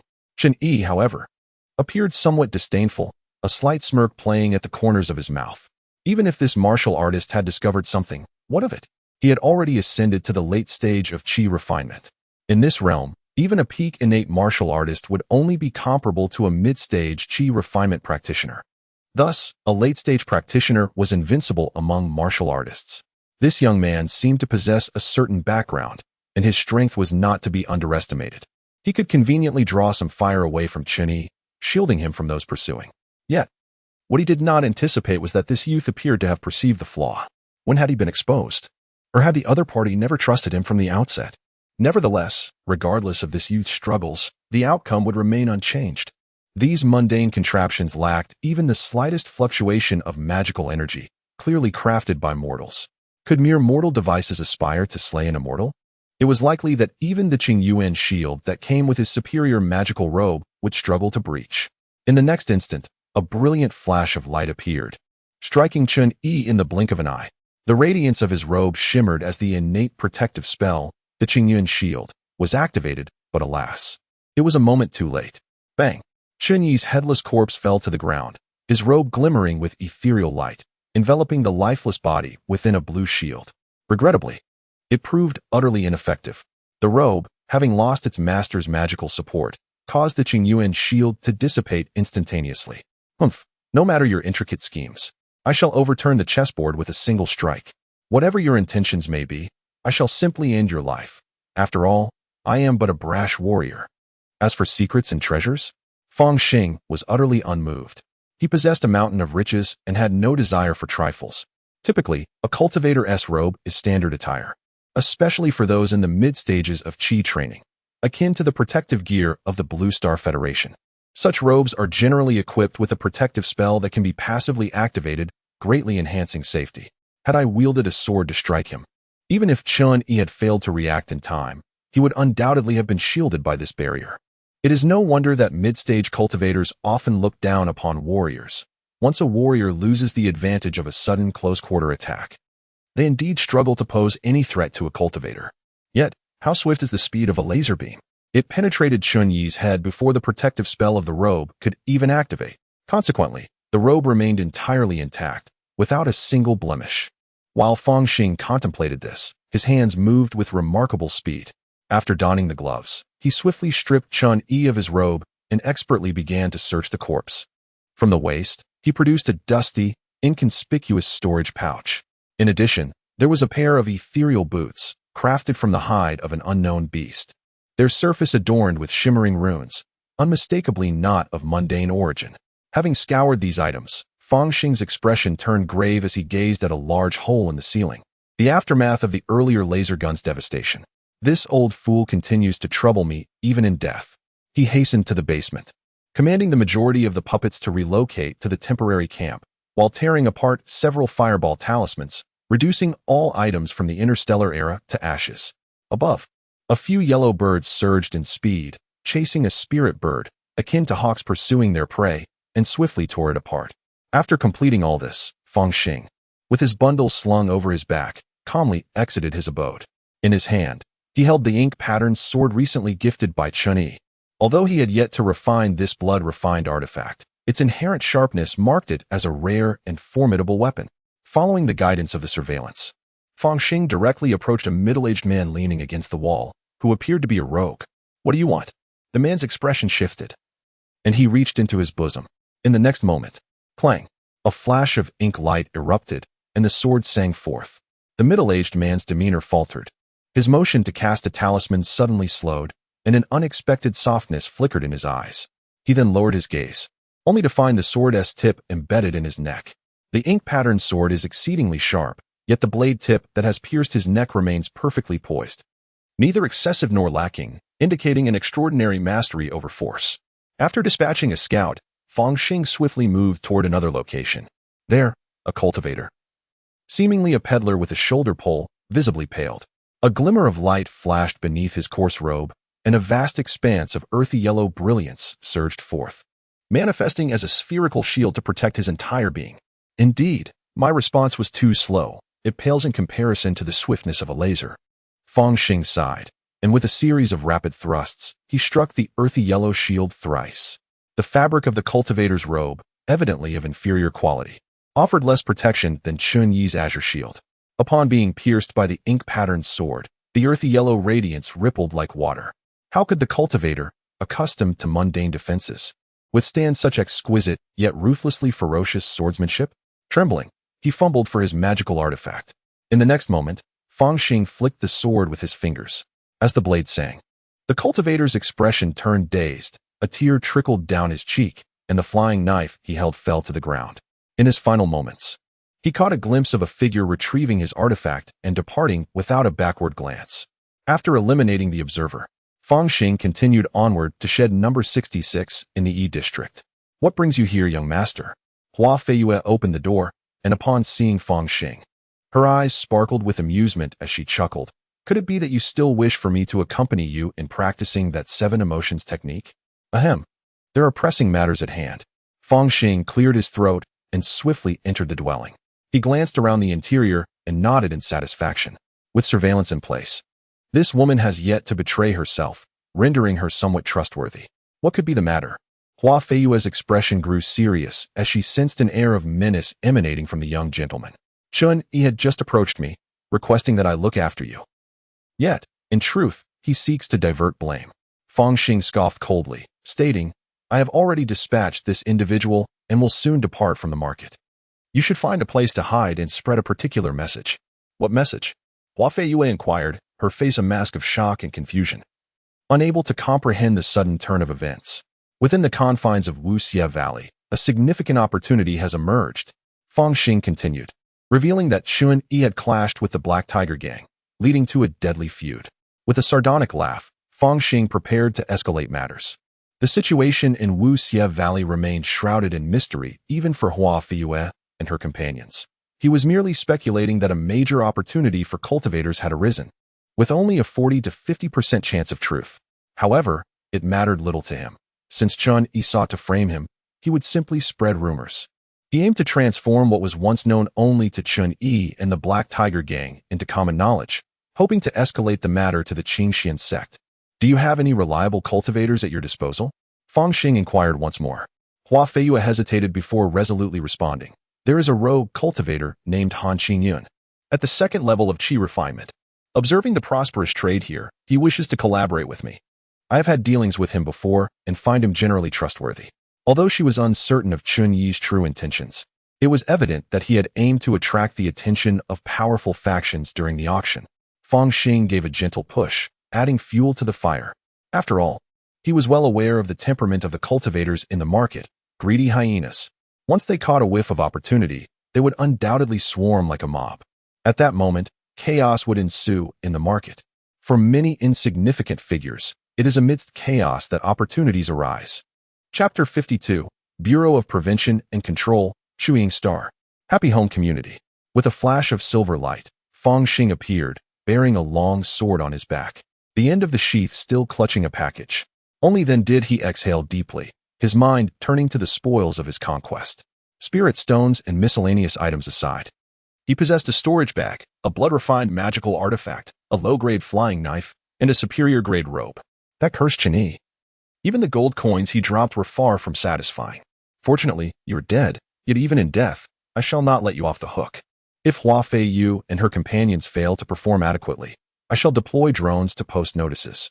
Rest assured, I will ensure this matter becomes widely known. After all, those who enjoy the spectacle are rarely deterred by the consequences. Fang Xing sighed, picking up the superior-grade robe. This robe, dark blue in hue, was woven from spirit silkworm silk, with tightly stitched seams concealing flickering spiritual light, possessing functions such as temperature regulation and protective spells. Alas, I lack the spiritual power. The superior-grade robe, in theory, should be slightly more valuable than an ordinary superior-grade artifact, yet it is of no use to me. The warrior is incapable of refining the robe, nor can he even utilize the size-altering artifact. However, when donned, it offers a meager semblance of warmth in winter and coolness in summer, and can serve as a form of soft armor. Of course, it relies solely on the material of the robe itself to withstand attacks, as the protective spells within are utterly dormant. This exquisite robe possesses but one function for Fang Xing, to be sold off for spirit stones. In this storage bag, undoubtedly it harbors treasures, yet I am utterly unable to open it. Fang Xing gazed at the dull gray storage bag in his hand, his expression growing increasingly frantic. Common magical artifacts are resilient, and even if I were to shoot at it, shattering it would not cause the items to spill forth, but rather scatter into the chaotic currents of space, vanishing entirely. It is precisely because many cultivators possess treasures that he cannot utilize, that he holds little genuine interest in Cheney. Yet, this person insists on courting death. Strictly speaking, ever since I moved next door to the Meng couple, and later established contact with Hua Feiyue, was I then marked? Alas, regardless of the schemes this individual has concocted, a life is paramount, and I shall forgive you. Fang Xing sighed, grasping a flying dagger to inspect it. The weight of this inferior magical artifact felt substantial in his hand, its blade featuring a blood groove, affirming its status as a genuine inferior artifact. Even the innate true qi struggles to activate it. In Fang Xing's possession, it remains merely a decorative piece. However, that ink-patterned sword, being a blood-refined artifact, can be activated not only by innate true qi but even by a postnatal warrior through blood sacrifice, thus unleashing a measure of its might. Yet, Fang Xing clearly harbored doubts regarding Chun Yi's character, previously engaging solely with the sword's sharpness in battle. The items from the realm of cultivation should not pose a risk of leaking secrets and can be brought into this world. There is, of course, a degree of risk involved, but it is more likely that they will be regarded as extraterrestrial artifacts or unknown alloys. For the sake of safety, it might be prudent to acquire a device for testing, which could then be taken to a temporary camp. However, this would require a substantial expenditure of star currency, and one might even have to venture into the black market. Fang Xing sighed. Yet, even without utilizing his own vital essence for refinement, this blood refinement method for crafting magical weapons is a rare and formidable technique. It suffices for my current needs. Fang Xing meticulously organized his gains and then opened the package that hung from his sword. Inside were jade bottles, each exuding a faint aroma of liquor. These bottles varied in size. The larger ones contained tiger bone wine, crafted from the bones of demon tigers. In addition to his own brews, he had procured quite a number from the marketplace. Furthermore, there were the body-refining spiritual pills, tiger marrow pills, recommended by Xiao Rui from Qingdan Workshop. It is said that the production of this particular elixir requires the marrow of demon tigers, making it highly beneficial for enhancing physical strength and suitable for cultivators in the mid-stage of qi training. For those who have attained martial prowess, it may be somewhat extravagant. Nevertheless, Fang Xing harbored no fear of waste. He made his way to the training room he had specially designated, first taking a sip of tiger bone wine. Ah, how fiery, how potent. As a minor, am I not violating federal regulations by drinking? Yet, it feels exhilarating. What kind of martial practice does not involve wine? As the tiger bone wine coursed through his system, Fang Xing felt a warm sensation in his abdomen, accompanied by a gentle surge of vitality, initiating the process of bone tempering and marrow cleansing. The tiger bone wine possesses a gentle potency, making it suitable for moderate daily consumption, perfectly complementing the spiritual rice. Beyond this, there exists the tiger essence pill. He poured forth a dark, murky tiger essence pill and placed it into his mouth. Roar! In the next instant, Fang Xing's hands transformed into claws, lunging forward with the stance of the tiger subduing posture. In a daze, he felt as though he had metamorphosed into a mythical tiger, weaving through the mountains and forests. With each breath, a tempest followed in his wake. As clouds arise from dragons, so winds follow tigers. Half an hour later, Fang Xing wiped the foul sweat from his brow. Casting a glance at his attribute panel, second realm, muscles and bones, refining muscles, 77-100, tiger subduing posture, 15-100, proficient. Such rapid progress in the tiger subduing posture? In fact, over the past few days, Fang Xing had noticed that his practice of the tiger subduing posture consistently yielded a few points of proficiency, a remarkable advancement indeed. Yet today, the combination of medicinal wine and pills propelled his skills directly from novice to proficient. A splendid find. Fang Xing even sensed that the potency of these medicinal wines and elixirs had yet to fully manifest, lying dormant within his bones. When the time comes for him to refine his bones, the progress may soar to extraordinary heights. After all, it is merely the realm of the acquired. A mere touch of resources suffices to elevate him. Upon completing the tiger subduing posture, he grasped the ink-patterned sword and began to practice the techniques of the extreme emotion sword. With a swift motion, he drew the sword, and a flash of dark light shimmered along the blade, leaving a profound mark upon the wall. What a sword! Indeed, a magnificent sword. He had long been aware of its sharpness, having wielded it in the act of taking lives. At this moment, I practiced a few sword techniques, feeling their execution smooth and effortless, as if the sword's radiance was decidedly more fluid and sharp than that of ordinary weapons. Within the Blue Star Federation, there exist specialized armaments crafted for martial artists, composed of various alloys, exceedingly precious materials. However, it appears that the sword in my possession is far from an ordinary item.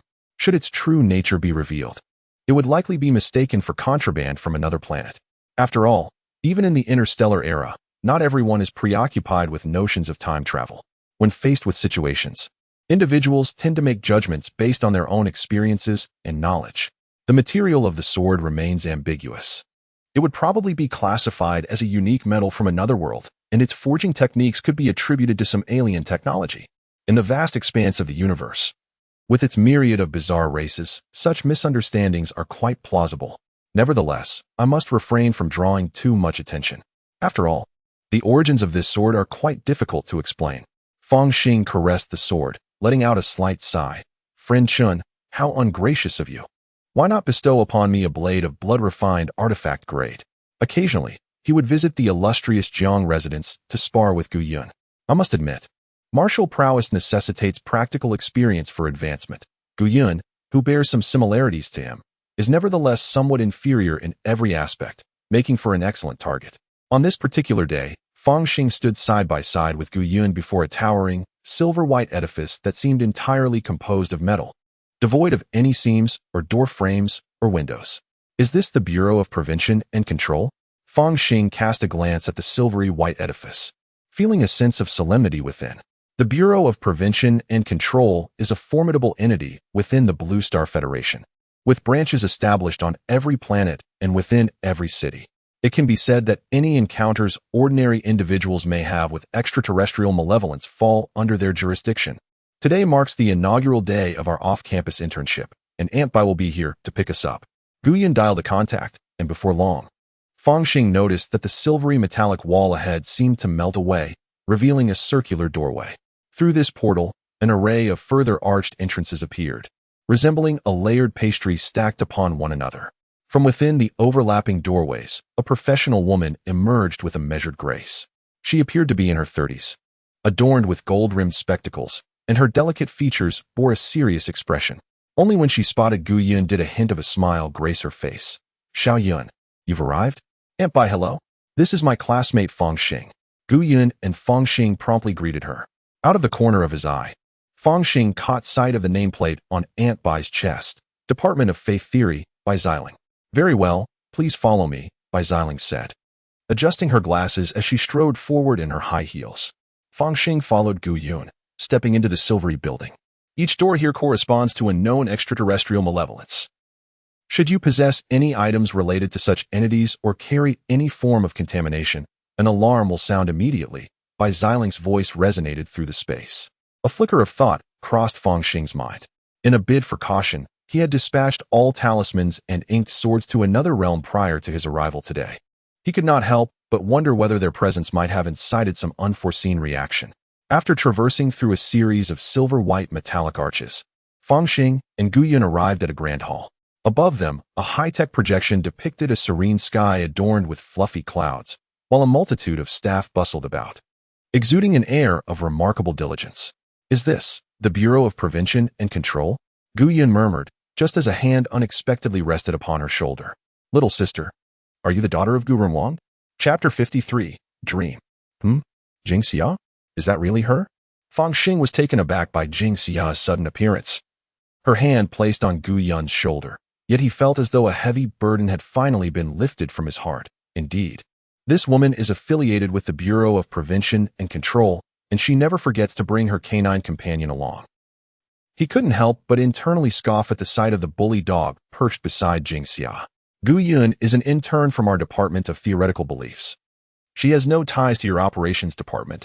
Moreover, she is a commissioned intern from the school and cannot possibly join your division. Bai Xiling's expression was frigid, hinting at some past grievances with Jing Xia. I was merely inquiring. After all, I perceived a flame in her eyes. Such talent would be ideal for our operations department, perfectly suited to replace some inept individuals. Jing Xia boldly acknowledged, holding a drink in her hand. Though she exuded an air of maturity, Her smile resembled that of a cunning fox. Apologies, but this is the school's designated internship program. Fang Xing swiftly shook his head. He would be insane to join the operations department. Such a pity, indeed. Jing Xia waved her hand dismissively, saying, should you change your mind, feel free to seek me out at any time. They departed. Bai Xiling said little more, escorting Fang Xing and Gu Yun into the elevator. Once the silvery liquid metal enveloped them completely, Fang Xing could no longer discern whether they were ascending or descending. Do you know that woman? Bai Xiling suddenly turned, fixing her gaze on Fang Xing. I often encounter her during morning exercises. She seems to reside in the vicinity of the school, Fang Xing replied candidly. Well, do not provoke that woman. She takes pleasure in ruthlessly exploiting her subordinates and verbally belittling them. Bai Xiling scoffed. The number of her team members transferred to logistical support and those undergoing treatment at the recreational center is alarmingly high. Do you grasp the implications of this? Certainly. Fang Xing nodded vigorously. Before long, the metallic wall ahead parted, revealing an expansive floor. Numerous members of the Faith Theoretical Department, adorned with identification badges, busily attended to various tasks. I will send you a copy of the map. Your designated area of activity is limited to the green zone. The library, storage room, and observation room are classified as the red zone. Entry is strictly prohibited. Bai Xiling transmitted the map, her expression grave. Today, your responsibilities include cleaning the green zone and managing the water dispensers. Does that even require cleaning? Fang Xing questioned, gazing at the pristine floor, strongly suspecting that the silvery metal possessed a self-cleaning capability.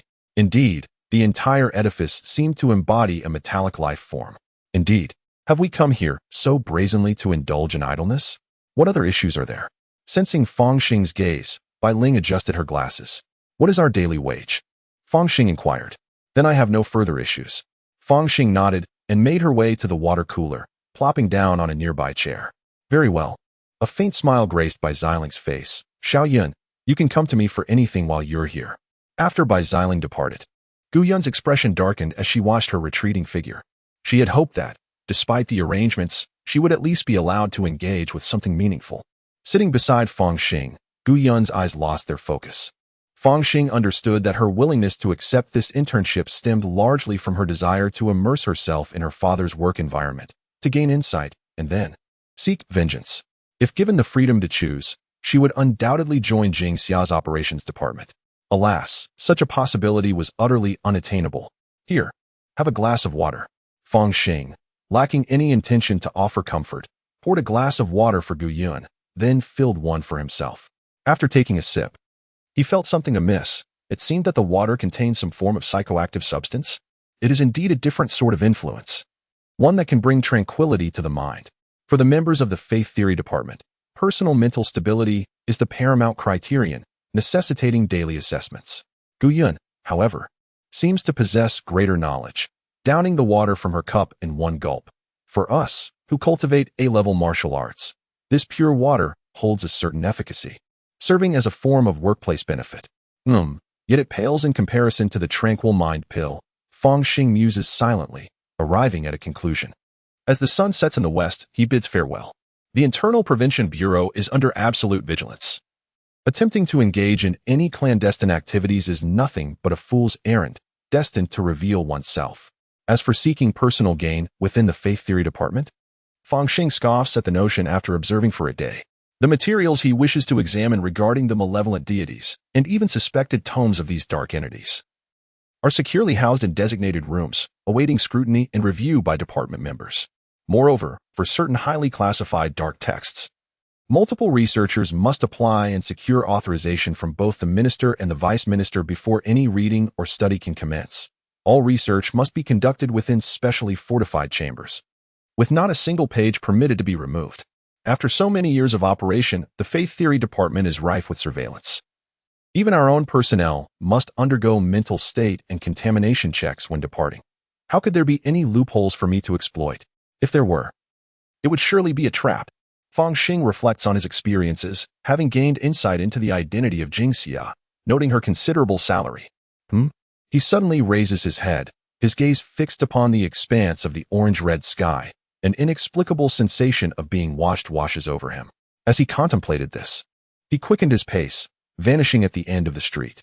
Moments later, a figure emerged from the shadows, their voice hoarse. Indeed, he is a prodigious talent who has entered the realm of A-level martial arts. His mental fortitude is beginning to undergo a subtle transformation. We cannot approach too closely to observe. This martial artist's intuition suggests trouble. The individual was shrouded in a black cloak, and the surrounding surveillance inexplicably sparked, as if malfunctioning. Following this cloaked figure were two students. One, with a physique reminiscent of a bodybuilder, gazed at Fang Xing's retreating figure with a hint of complexity. It was Lu Wei. The other was not Bai Liani, but Lu Wei recognized her as Guo Pei Pei, a classmate from Yucai Middle School, her appearance strikingly graceful. At that moment, Guo Pei Pei turned to Lu Wei and inquired, "I hear this person is your good friend? He has become quite remarkable. Not only the favorite student of teacher Xiao Long, but also managing to infiltrate the Prevention Bureau. If necessary, I can take care of him. Dealing with him is quite simple, yet it would yield no benefit for us. This Fang Xing's value is escalating." The cloaked figure chuckled ominously. "I hope he will come to believe in our Lord, becoming a force for him within the Prevention Bureau. That might be quite difficult." Lu Wei furrowed his brow, recognizing that a normal person would be reluctant to associate with cultists. "Lord Messenger, please allow me to take action." Guo Pei Pei replied with a smile. "The ability I have acquired is dream infiltration, which enables me to taint and corrupt him within his dreams, ensuring that he remains oblivious to it." Dream infiltration? Indeed, it is feasible. The dark robe envoy pondered for a moment and then declared, "You shall take action. However, your extraordinary abilities are not of a high caliber, rendering you incapable of entering dreams from a distance. Approaching may entail certain dangers. Thus, I shall dispatch 2 divine generals to safeguard you." "Thank you, esteemed envoy." Guo Pei Pei's eyes sparkled with gratitude. As night fell, silence enveloped the surroundings. Fang Xing practiced the tiger stance once more and engaged in a few rounds of games, ordering takeout for a late-night snack. After satisfying his hunger, he promptly succumbed to sleep. Currently, his level was modest, and he could not replace slumber with meditation or standing postures. Thus, he continued to enjoy deep, restful nights. Yet, this particular night seemed different. A shroud of mist enveloped the entire neighborhood, which appeared to be enshrined in a veil of fog. Within this haze, a low hum reminiscent of countless insects writhing could be heard, a soft susurration akin to myriad voices whispering in a gentle lullaby. Fang Xing arose and gazed out the window, momentarily frozen in astonishment. He beheld a scene of disarray, as if the entire neighborhood had fractured, with numerous crumbling walls defying the laws of gravity, each suspended in midair. In the distance, an enigmatic entity seemed to manifest. It was composed of countless luminous spheres, vaguely resembling a door. Yet, upon closer inspection, it appeared not to be a door, but rather an intricate layering of dimensions, each vibrant orb seemingly harboring the ultimate truths of the world and the universe. Just a single glance rendered it impossible to avert one's gaze. Fang Xing felt a sharp pain in his head, as if it were on the verge of exploding. A torrent of inexplicable knowledge and information surged forth, akin to countless red-hot iron rods attempting to pierce his mind.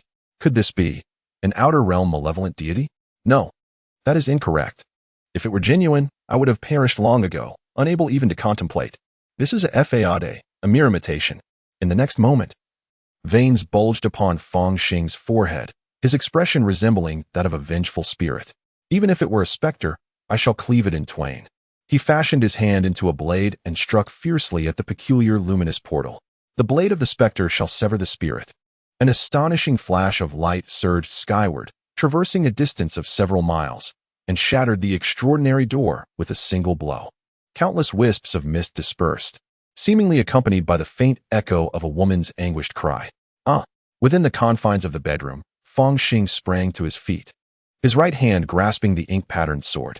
Outside the window, the night breeze was frigid, and a few nocturnal creatures called out in a springtime frenzy, producing sounds akin to an infant's wail. The community lay tranquil and serene, everything as it had always been. Am I dreaming? A flicker of doubt crossed his countenance. The door to the void? How could I dream of such a thing without reason? No, this is not right. Someone is scheming against me. It must be a cultist. As for that foreign malevolent deity, it was undoubtedly a mere figment of their imagination, not even a projection or essence of the true entity. The rationale is simple. Even a cultist, if lacking in power, would succumb to utter madness or death upon witnessing the true visage of the malevolent god. Whom have I offended? Fang Xing let out a low growl, his heart brimming with fury. Such is the way in the market, and so it is with the Chewing Star. Despite my utmost caution and efforts to remain inconspicuous, merely wishing to develop in peace, why is it that there are always those who conspire against me? Then, as if struck by inspiration, he extended his hand, and a talisman materialized in his grasp, the chi-seeking talisman. In the realm of dreams, the woman had already left her lingering essence. The individual must still be nearby. Fang Xing gripped the ink-patterned sword tightly, his expression dark and foreboding. Chapter 54. The clash within a rental unit of a building in the Happy Home community. The floor was soaked in blood, subtly forming a particular ritualistic pattern. A multitude of dark red stains streamed forth from the kitchen and bathroom, remnants belonging to the unit's original occupant, whose fate was all too predictable at this juncture. In the living room stood two imposing figures, their physiques robust and features chiseled, resembling silent granite sentinels. Suddenly, a piercing scream shattered the eerie stillness. At the center of the numerous rituals, Guo Pei, initially seated in meditation, abruptly opened her eyes, clutching her head as she cried out, Fang Xing. Is that the third realm of the ghostly blade, battling the gods? That strike. No, that's not right. It was in his dream, his domain, which allowed him to transcend the limitations of his ghostly blade. The broader one's heart, the higher one's martial prowess. Dreams, by their nature, diverge from reality, enabling one to achieve the extraordinary, especially within one's own dreamscape. Each individual is a half-creator. Guo Pei had merely awakened a low-tier ability of dream induction, lacking profound understanding of the dream realm. Yet, she realized that she had faltered this time. The magnificent entity she had conjured through imagination and sacred texts could not intimidate Fang Xing, but was instead vanquished in an instant. The will of martial arts truly possessed such formidable strength? Guo Pei's complexion was ashen, her forehead throbbing with pain. This is not good. They might report to the Prevention Bureau. It's no longer safe here. I must leave. Suddenly, a deafening explosion erupted from the direction of the main door, like the roar of cannon fire. The alloy gate of the community was instantly blown away by De Cheng's powerful strike. Amidst the swirling dust, a shadow darted into the storage room, accompanied by the piercing sound of a sword being drawn, and without hesitation, he launched an attack. This individual was none other than Fang Xing. Having located the place through the chi-seeking talisman, he wasted no time and charged in. Firstly, a warrior must not endure humiliation. He had been bottled up for too long and needed to unleash his pent-up frustration. Secondly, he had taken precautions and, through Bai Xiling's connections, had contacted Jingxia. Although waiting for the action team from the Prevention Bureau after reporting is the best option. I am a warrior, he thought. Even if I cannot strike against the stronger, should the weak dare to provoke me, they shall be met with a severe suppression. Informing the Prevention Bureau was a last resort. Even if Fang Xing managed to keep everything under wraps today, without the authorities being aware, the masterminds behind these individuals would certainly know it was he who did it, leading to relentless retaliation. This was an entire cult of evil gods. Despite his confidence, Fang Xing did not believe he could withstand the subsequent retribution. Thus, seeking protection through official forces became the most optimal choice. After all, he was indeed an exemplary student. Recently, he had received substantial support from the school, gained the favor of Xia Long, and had proactively reported the heretics, naturally positioning himself on the side of righteousness. These thoughts had been meticulously contemplated on the journey, and at this moment, he was consumed by an insatiable desire for bloodshed. With a resonant clang of a blade, Guo Pei was instantly plunged into a state of bewilderment. Memories of her childhood surfaced as she recalled standing alone outside the railing, observing other children frolicking with their parents in the amusement park, a wave of sorrow washing over her. Meanwhile, the two divine beings were momentarily startled yet remained unfazed, emitting guttural roars reminiscent of wild beasts, their faces adorned with grotesque, writhing tattoos pulsating with a hint of mental corruption and shock. In an instant, their garments were shredded, and their fingers morphed into razor-sharp claws. Lunging towards Fang Xing with ferocity, Fang Xing spun the ink-patterned sword, unleashing a beam of sword light that spread like mercury, its chilling aura enveloping the entire living room.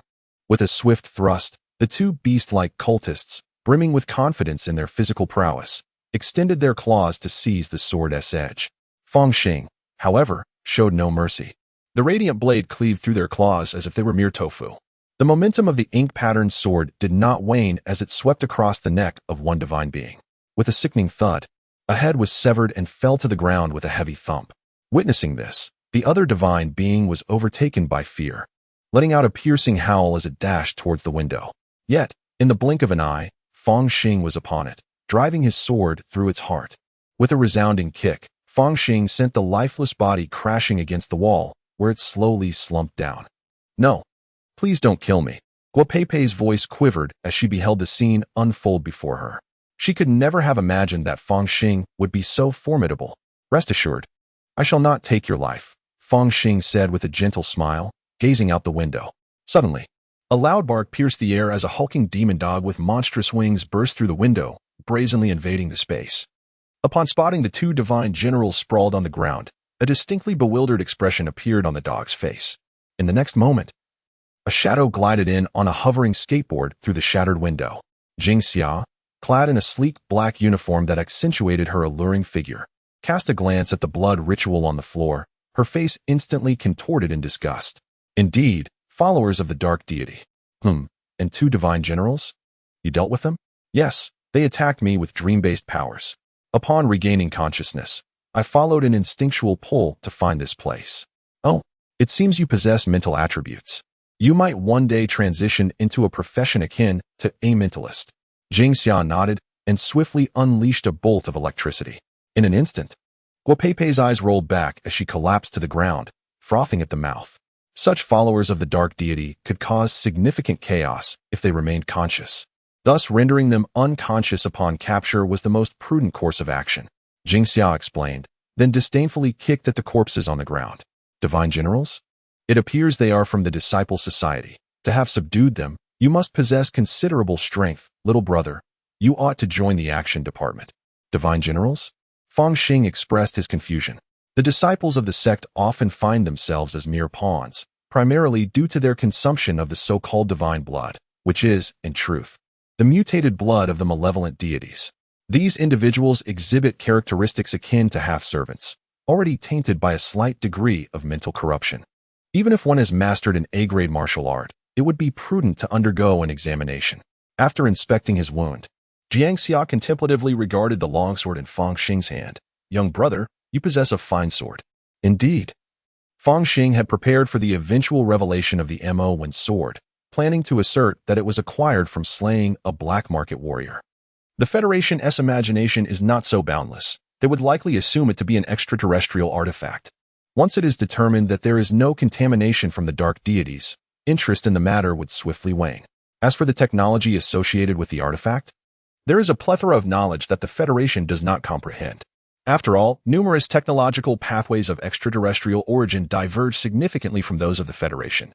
Some require unique racial talents for their development, rendering much of the research value of alien technology rather minimal.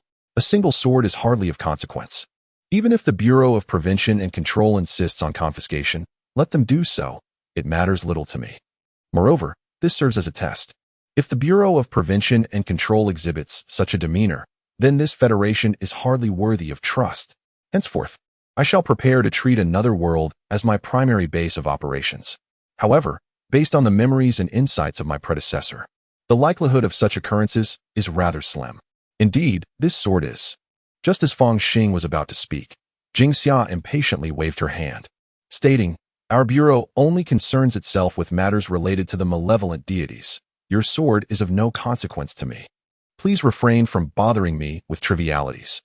With her astute perception, Jing Xia discerned that it was merely a sharp alloy weapon. Everyone harbors their own little secrets, and as long as they are not related to the malevolent deities, she is disinclined to delve deeper. In summary, thank you for your assistance. I shall dispatch a commendation order to you shortly. Although it won't contribute towards university admissions, it may still hold some value during high school, potentially augmenting your scholarship. After addressing Fang Xing, Jing Xia shouted towards the doorway, You tardy layabouts, come in and clean up. A multitude of members from the Bureau's action team promptly entered, each silently beginning to clear the bodies and subsequently escorting Guo Peipei away in specially designed handcuffs. Upon witnessing the remains being carried out from the kitchen and bedroom, Fang Xing fell into a contemplative silence. while he did not consider himself a virtuous individual. Such a scene was undeniably unsettling. The followers of malevolent deities certainly deserve their fate. He sighed, pondering the critical question, why have they targeted me? I feel the need for protection. Furthermore, what is this cult of disciples? The cult of the malevolent deity harbors a particular fondness for the personnel of the Corruption Prevention Bureau, and perhaps this is the reason you have drawn their attention.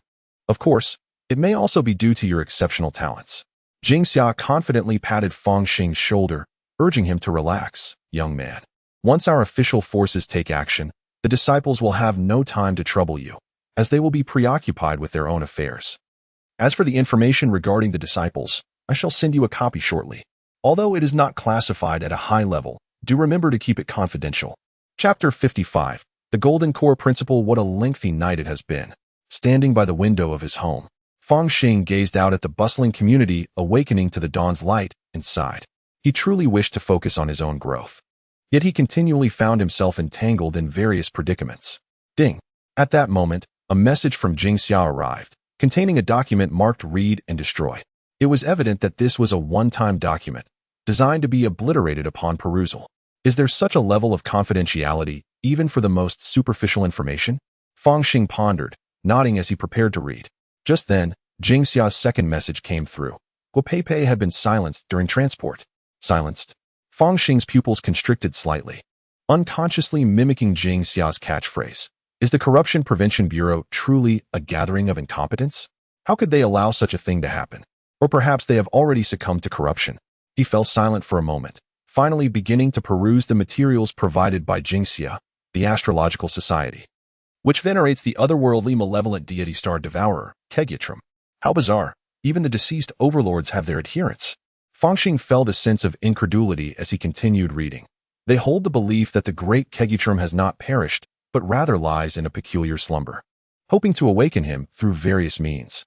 The Celestial League, suspected to be a branch of the Astrological Society, often presents its followers as astronomy enthusiasts. The Bloodfall sect, proficient in various blood magic and human augmentation, bioweapons. They regard blood as the essence of life, worshipping a malevolent entity known as Endless Sea of Blood, believing that life originally emerged from the Blood Sea. The Chaos Association, devoted to a deity known as Lord of Entropy, perceives order as merely temporary, while chaos is eternal, reveling in the creation of disorder. The Disciples Guild, worshipping a malevolent being connected to the concept of the Gate, codenamed Void Gate, whose members are enigmatic and prefer to cultivate followers among the bioengineered. They proclaim that Void Gate possesses myriad forms, with research suggesting that two other malevolent deities, Gate of the Profound Bull and Profound Lord, are likely intertwined with Void Gate in a trinity. The information transmitted by Jingxia was brief, yet it encompassed dozens of sinister organizations, each shrouded in mystery. Even so, there are numerous concealed entities, eluding even the scrutiny of the federal authorities. Among these foreign malevolent deities, it remains uncertain which one instigated the explosive awakening of human abilities. Or perhaps it is not they, but rather another unknown existence. It is entirely possible that this is merely a normal phenomenon of the universe. After reflecting quietly for a moment, Fang Xing prepared breakfast for himself, then calmly consumed it, readying himself for school. Despite having dismantled a cult stronghold just the previous night, he is still a high school student who must attend classes. Moreover, the recent atmosphere has grown quite tense, making it unnecessary to venture towards the Qinglin Square Market. The principle of enjoying the spectacle lies in ensuring that blood does not stain one's own hands. It is evident that chaos will reign in the market for a while, and there are certainly those who wish to track down the individual who eliminated Chen Yi, curious about what they may have gleaned from him. Thus, Fang Xing resolved to lay low for the time being. Prior to his retreat, he had already procured a sufficient stock of supplies necessary for his cultivation. On the embankment road, this time Fang Xing did not encounter Jingxia. Given the severity of the incident involving the silencing of a perpetrator, it is likely that the dog-walking lady is quite occupied. However, at the school gate, Fang Xing crossed paths with Lu Wei. "All Wei, are you here for class?" He greeted politely. "Yes, it was quite chaotic in your neighborhood last night," Lu Wei remarked casually. Indeed, they apprehended a cultist. Fang Xing nodded as the two entered the school together. Upon entering, they were met by Xiaolong. "You two arrived just in time. The principal wishes to see you." "Oh." Fang Xing's eyes brightened. Could it be that the scholarship has finally been awarded? Indeed, this time, not only you, but also Gu Yun and Bai Liani from the first year, follow me. Xiaolong waved his hand and walked ahead of the two. Fang Xing trailed behind Xiaolong, making his way to the principal's office. To be honest, after 2 years as a student, this was his first time entering this office. It is often said that the teachers encountered in university are essentially the pinnacle of life. It seems that adage holds some truth. In this otherworldly realm, even a high school principal is a remarkable individual. The Chuying star is an educationally inclined planet, where the principals of various high schools form a supreme council to guide the policies and trajectory of the entire planet. The principal of Yucai High School, Lu Guangming, is a formidable figure, a 6th-tier martial artist, a martial Dao golden pill-level powerhouse. Lu Guangming appeared to be an ordinary middle-aged man, slightly balding. Upon seeing Xiaolong and Fang Xing, he immediately offered a warm smile. Teacher Xiaolong, please step outside for a moment, allowing me to engage with our outstanding students. Come, Lu and Fang, please have a seat. It must be noted that, as a martial arts expert, this principal exhibited no semblance of a domineering presence. Rather, he resembled an educator. On the office sofa sat 2 others, Gu Yun and Bai Liani. Fang Xing and Lu Wei expressed their gratitude and took a seat beside them. Our school is in dire straits. I fear this year's senior class may face total failure, with not a single student gaining admission to university. All hope now rests upon you. Lu Guangming gazed earnestly at the 4 individuals before him. This time, the school will award you the prestigious scholarship, amounting to 1 million star yuan per semester. I hope you will continue to strive for excellence and bring honor to our institution. 1 million per semester? That's not even enough to purchase a black market laser gun. Fang Xing silently lamented, yet he recognized that it was indeed a substantial sum. At the very least, it would barely suffice to secure a modest apartment in the Happy Garden community. However, the admission rate at Yucai High School is rather dismal. Wait, Gu Yun is an exceptional student brought in from elsewhere, but now in her 2nd year, there are only 3 prospects for university, all concentrated in Class 2. Isn't that rather conspicuous? A sudden realization struck Fang Xing, sending a shiver down his spine. He raised his gaze and met Lu Guangming's gentle eyes. The latter offered a slight smile, exuding warmth and approachability. Yet, Fang Xing felt a stirring within. Is this an evaluation? Is a martial arts golden elixir expert conducting a direct assessment? Nevertheless, he had never been a follower of the sinister deity, and thus felt no guilt in this encounter. Should you encounter any issues in your studies or daily life, feel free to seek me out. After engaging in amiable conversation with the 4 students, Lu Guangming began to usher them out. Fang Xing and the others politely took their leave, closing the office door behind them. As Lu Guangming settled into his genuine leather armchair, cradling a thermos infused with goji berries, he mused, one must learn to embrace the passage of time. Observing these youthful individuals makes me feel a year older. How swiftly time flies, and how fleeting youth is. Ah, if only I could live for 5 centuries. Then all would be well. Suddenly, a holographic projection of a stylish and radiant woman materialized above his desk. Lu Guangming. What is the verdict? Upon addressing the matter at hand, Lu Guangming's demeanor shifted to one of gravity. The woman appeared dissatisfied with his tone. Alas, I am merely a humble martial arts practitioner, not a martial sage or deity. How can I guarantee that I won't overlook something? With a sigh, Lu Guangming continued, if we are to speak candidly, Lu Wei may be the most significant. After all, we both know that the so-called natural evolution of abilities is merely a ruse. The emergence of these gifted individuals is undoubtedly tied to some malevolent extraterrestrial deity. However, we must adhere to federal law. We cannot apprehend individuals simply because they awaken extraordinary abilities.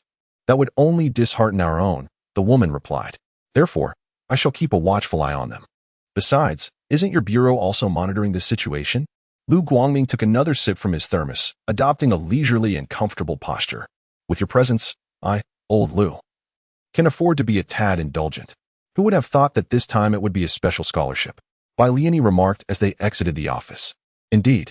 Now, I need not worry excessively about living expenses or even nutritional costs for the upcoming semester. Although Fang Xing inwardly cursed the federal miser, he maintained a cheerful demeanor. Indeed, I am nearly impoverished to the point of resorting to underground fighting.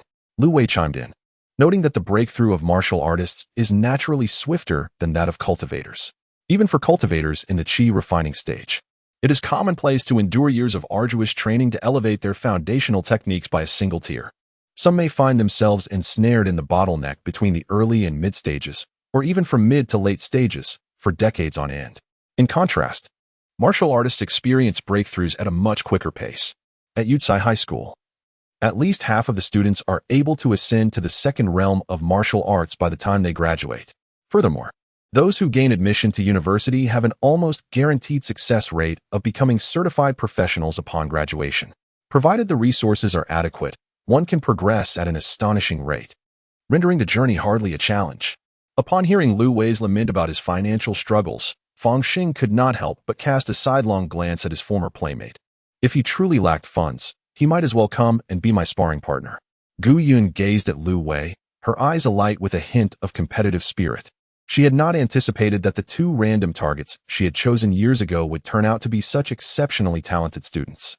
No, Lu Wei could only be said to have been fortunate, awakening his abilities and soaring to great heights. However, Fang Xing, who had mastered the ghostly divine blade through self-teaching, was the true prodigy. Contemplating this, her gaze toward Fang Xing became imbued with eagerness. I must attend class now, and remember to practice your internship. Chapter 56. The Three Tigers. Time flows like a swift current. Ever since the emergence of the cultists of the evil god in the Happy Home community, Fang Xing had fallen into a period of tranquility. Each day was spent attending school and working during the weekends, and of course, he devoted himself to diligent study and practice. Unbeknownst to him, 2 months had swiftly elapsed. In the building of the Bureau of Prevention and Control, within the Department of Theoretical Beliefs, Fang Xing, adorned with his work badge, was diligently sweeping the floor. Beside him, the latest model of a domestic cleaning robot from a household company gazed at him with a forlorn expression. Aunt Bai is looking for you. Gu Yun emerged to find Fang Xing nodding in acknowledgement. Fang Xing relinquished the broom to Gu Yun and entered Bai Xiling's office. Good day, Manager Bai. Fang Xing greeted first. Gu Yun mentioned that you have been under my care. I truly appreciate your efforts, Bai Xiling responded warmly. Your internship has concluded, and the stipend will be directly credited to your accounts. I have filled out your evaluations with the highest commendation. Thank you, Manager Bai. I have learned so much during my time here. Fang Xing expressed his heartfelt gratitude. This was no mere formality. Although he had not ventured into the so-called red zones during his internship, he had made numerous acquaintances, broadened his horizons, and uncovered many secrets.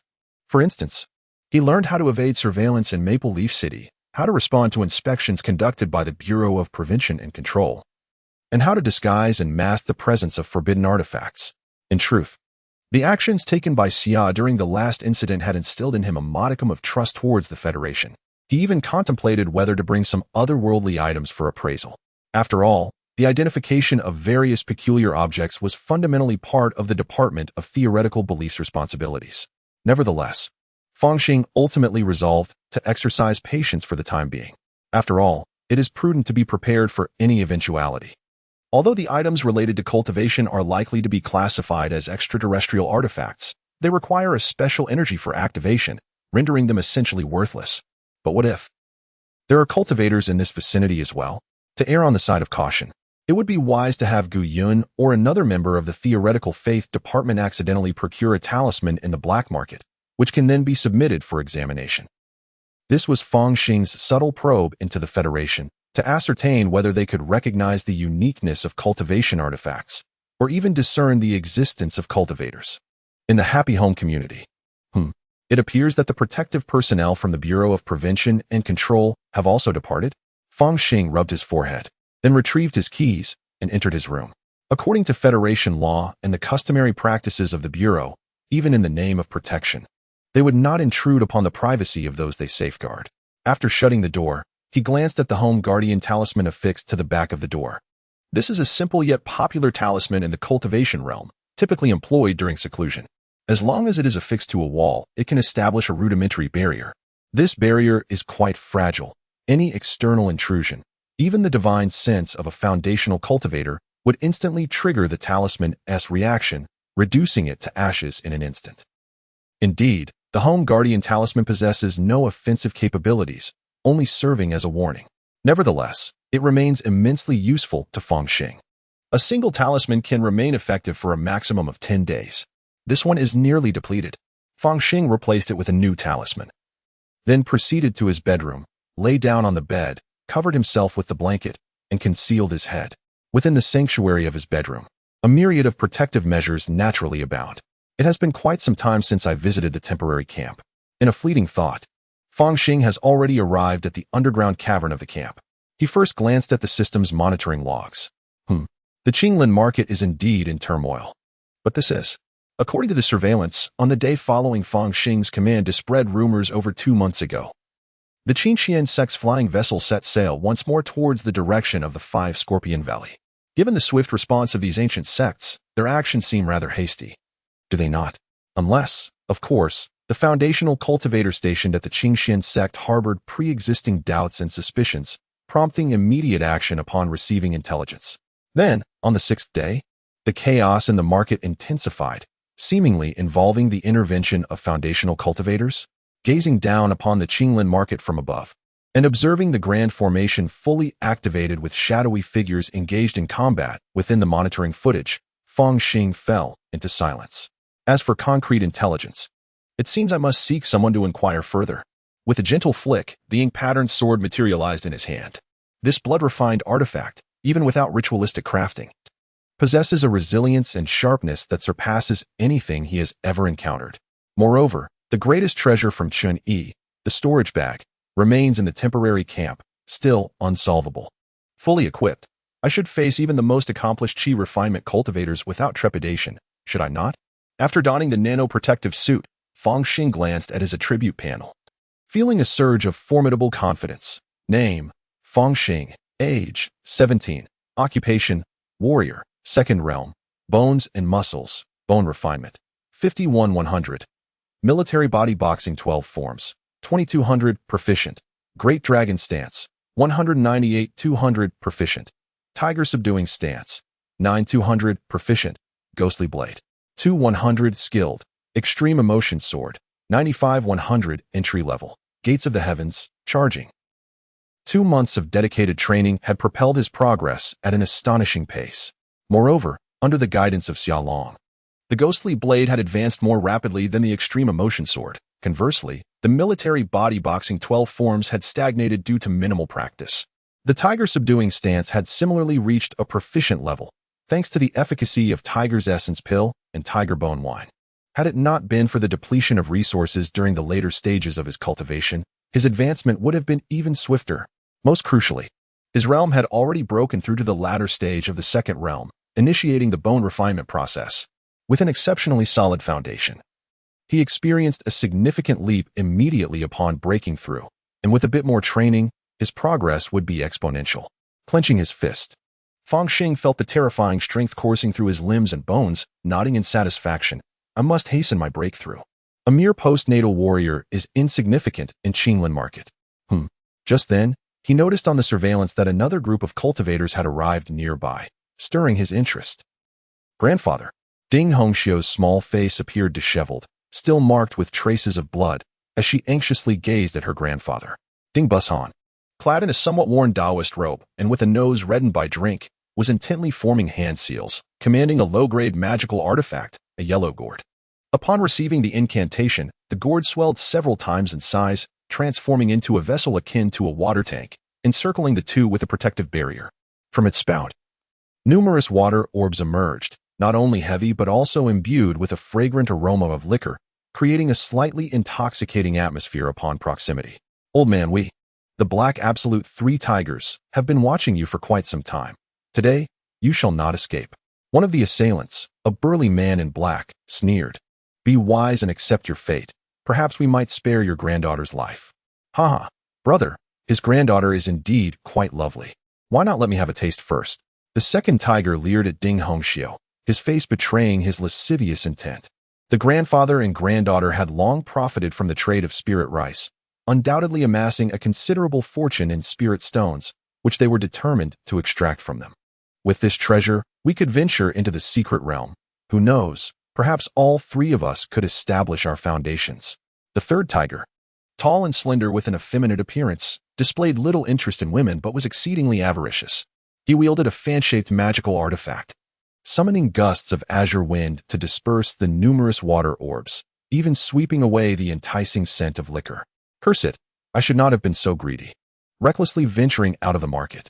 Witnessing this scene, Ding Bushan felt his heart tremble, acutely aware that he and his granddaughter might not survive this ordeal. The Black Absolute Three Tigers are notorious bandit cultivators within the marketplace, and their survival despite being pursued by the Qing Xian sect speaks volumes about their remarkable skills. The eldest, known as the Great Tiger, is a formidable body cultivator, said to be capable of engaging late-stage qi refining practitioners through sheer physical prowess. The second tiger wields a pair of bronze hammers, which are said to be indomitable. Although the third tiger possesses the weakest cultivation, he is cunning and merciless. At that moment, the second tiger suddenly formed a hand seal, and the two bronze hammers radiated a brilliant yellow light, resembling two colossal millstones as they descended with tremendous force. Ah, Ding Hongxiu gasped, as her protective talisman was drained of its magical energy and crumbled to ash upon the ground. With a resounding crash, the hammers struck the yellow gourd talisman, eliciting a mournful cry as the artifact was forcefully pressed down. With remarkable synergy, the Black Absolute Three Tigers sprang into action. Following the movements of the second and third tigers, the Great Tiger swiftly appeared before Ding Banshan, requiring no weaponry whatsoever. He merely brought his fingers together and delivered a devastating punch against the golden bell barrier surrounding Ding Banshan. Crack! The bell emitted a sorrowful wail, revealing a fissure. A flush crept onto Ding Banshan's face as he spewed forth a mouthful of blood. Grandfather! Ding Hongxiu cried out in alarm, raising her hand to unleash a fireball talisman. However, in the next instant, the Great Tiger let out a chilling laugh and struck downwards with his hand. A shadowy black palm materialized, extinguishing the fireball and reducing it to wisps of azure smoke. Boom! Ultimately, the golden bell barrier shattered with a resounding explosion, transforming into countless golden specks, akin to a swarm of luminous fireflies, vanishing into the grass below. Heh. The second tiger strode forward, reaching out towards Ding Hongxiu. He delighted in the gaze of the little girl, reminiscent of a timid rabbit, finding a certain thrill in the prospect of teasing her. A stark contrast to the seductive and unrefined women of the Listening Rain Tower. Just then, the Black Absolute Three Tigers were suddenly startled by the sound of a sword's resonance. This resonance was imbued with an indescribable spiritual force, causing them to momentarily lose their focus, each reflecting upon the most profound and regretful emotional experiences of their lives. In an instant, an ink-patterned iron sword materialized, its tip darting like a star, lightly tapping the water barrier surrounding the two tigers. The sharp radiance of the blade effortlessly pierced through their protective spell, plunging directly into the throat. With one swift strike, a silver figure flickered, resembling a celestial being, not targeting the formidable elder tiger, but heading straight for the three tigers. Brother, save me. Yet, in the next moment, a flash of blade light swept across, severing his throat. Chapter 57. The Robbery of Cultivators Martial Artist? In merely a moment of distraction, two brothers had perished. The elder tiger, alarmed, turned to the newcomer. He beheld a young man clad in silver, wielding both sword and knife, standing calmly beside the corpses of the three tigers, a smile gracing his features as he regarded the grandfather and grandson, Ding Bushan. Red Sleeve. It has been a long while. Fang Xing greeted. Who are you? Ding Hongxiu felt a sense of familiarity with this individual, as if she had encountered him long ago. Had Fang Xing revealed his true visage, she would undoubtedly recognize him. However, this time, Fang Xing had opted for disguise, adopting the appearance he had just assumed upon entering the Qinglin market. This was, of course, for the sake of safety. After all, his later image is intertwined with the death of Chun Yi, and he brazenly committed murder in the marketplace. It is quite possible that he has already incurred the wrath of the Qingxian sect. Back then, the two of us even set up stalls together. Fang Xing reminded with a smile. It's you? A fleeting glance of joy crossed Ding Hongxiu's face. Meanwhile, Ding Bushan, feeling fortunate to be alive, was also tinged with a hint of shame. He had once looked down upon the other person, even comparing him to that later handsome young man. Yet in times of peril, he found himself receiving assistance from the very individual he had scorned. Ding Bushan turned his gaze toward the lifeless bodies of Eru and Sanhu, his expression growing serious. Though Eru was gone, Dahu remained a formidable opponent. How could there be such a powerful warrior in the marketplace? Dahu looked at Fang Xing, his expression becoming exceedingly grave. You killed my two sworn brothers, leaving me to find two more. How do you intend to compensate me? Although this warrior possessed impressive martial prowess, Dahu felt little fear. After all, he was a body-refining cultivator, his physique robust, having reached a level where he was not intimidated by ordinary low-grade magical artifacts. The body-refining cultivator, as a niche sect among the practitioners of immortality, similarly required a spiritual route to embark on this path. Their daily cultivation primarily involved refining their bodies with spiritual energy rather than relying on magical power. Dahu had reached a point where he could contend with late-stage Qi practitioners based on his body-refining skills, which was quite rare in the marketplace. Of course, achieving such a level of cultivation did not imply that he could disregard high-grade magical artifacts.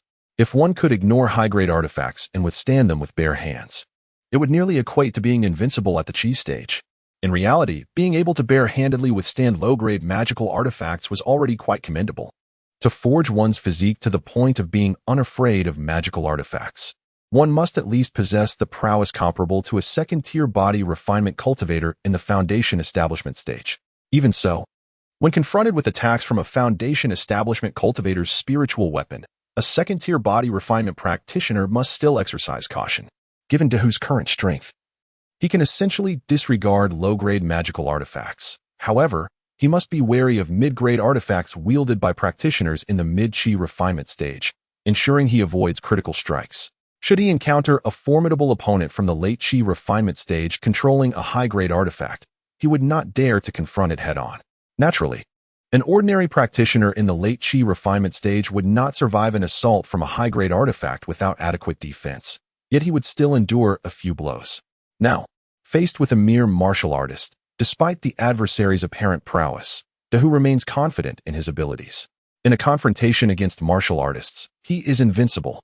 Moreover, he surpasses the average late Qi refinement cultivator in strength and is a body refinement practitioner. The meager blood-refining artifact he faces possesses power at most equivalent to a low-grade weapon, which he can readily disregard. Ding Busan has evidently recognized this, hastily warning, "Be cautious, my friend." Among the Black Absolute Three Tigers, Dahu is the mightiest. His physical form is impervious to low-grade artifacts. "Isn't it a tad late to be saying all this?" Dahu retorted, turning to Fang Xing. "Your strength is commendable. Your ambush tactics against cultivators are quite skillful. Why not join me as my second brother? After all, with those two good-for-nothings dead, I need replacements. If you agree, I might just spare these two today. To become a bandit? Absolutely not." Fang Xing shook his head in refusal.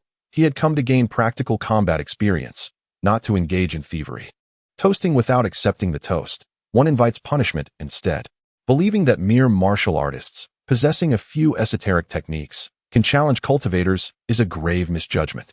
With a sinister grin, the great tiger emanated a suffocating aura of darkness.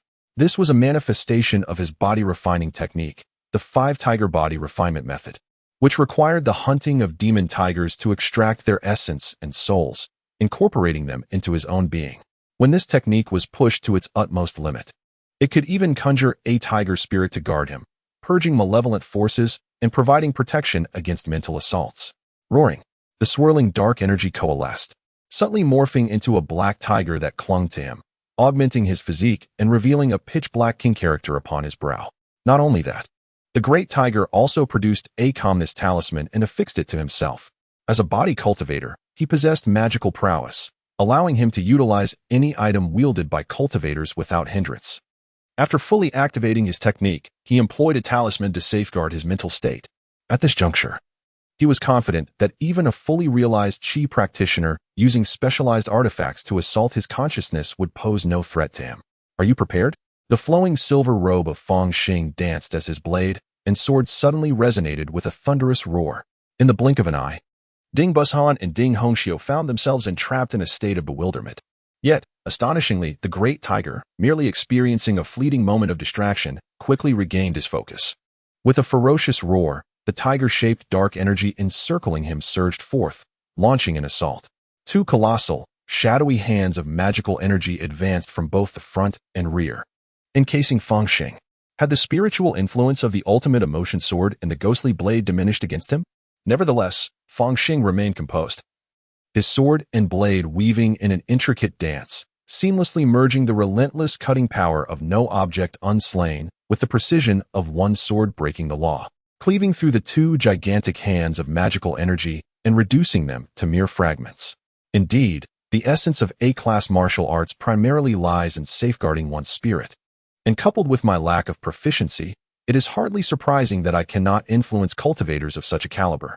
The roar of this cultivator, akin to a tiger's howl, undoubtedly possesses a staggering effect, yet it proves ineffective against me, an evident truth.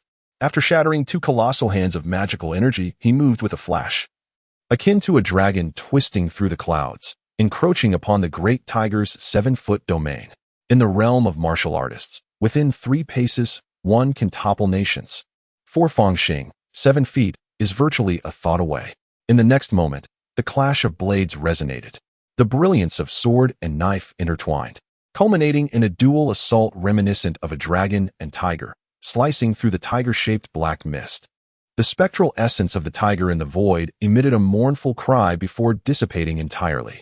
With a swift motion, the blades crossed, leaving a series of pale imprints upon the robust arm of the great tiger. The great tiger let out a menacing laugh, his massive hand unfurling to seize the knife's tip. Fang Xing furrowed his brow as the ink-patterned sword found its place at the great tiger's throat, revealing a trace of blood. With a snap, he retreated like a drifting white cloud, surveying his hands. The ink-patterned sword remained unscathed, its tip still adorned with a hint of blood, while the humble steel knife, purchased casually from the marketplace, lay shattered in 2. If a low-grade magical artifact can inflict harm upon me, then you have every reason to feel prideful. The great tiger wiped the blood from his neck, tossing the knife's tip into his mouth, chewing it as one would a bean.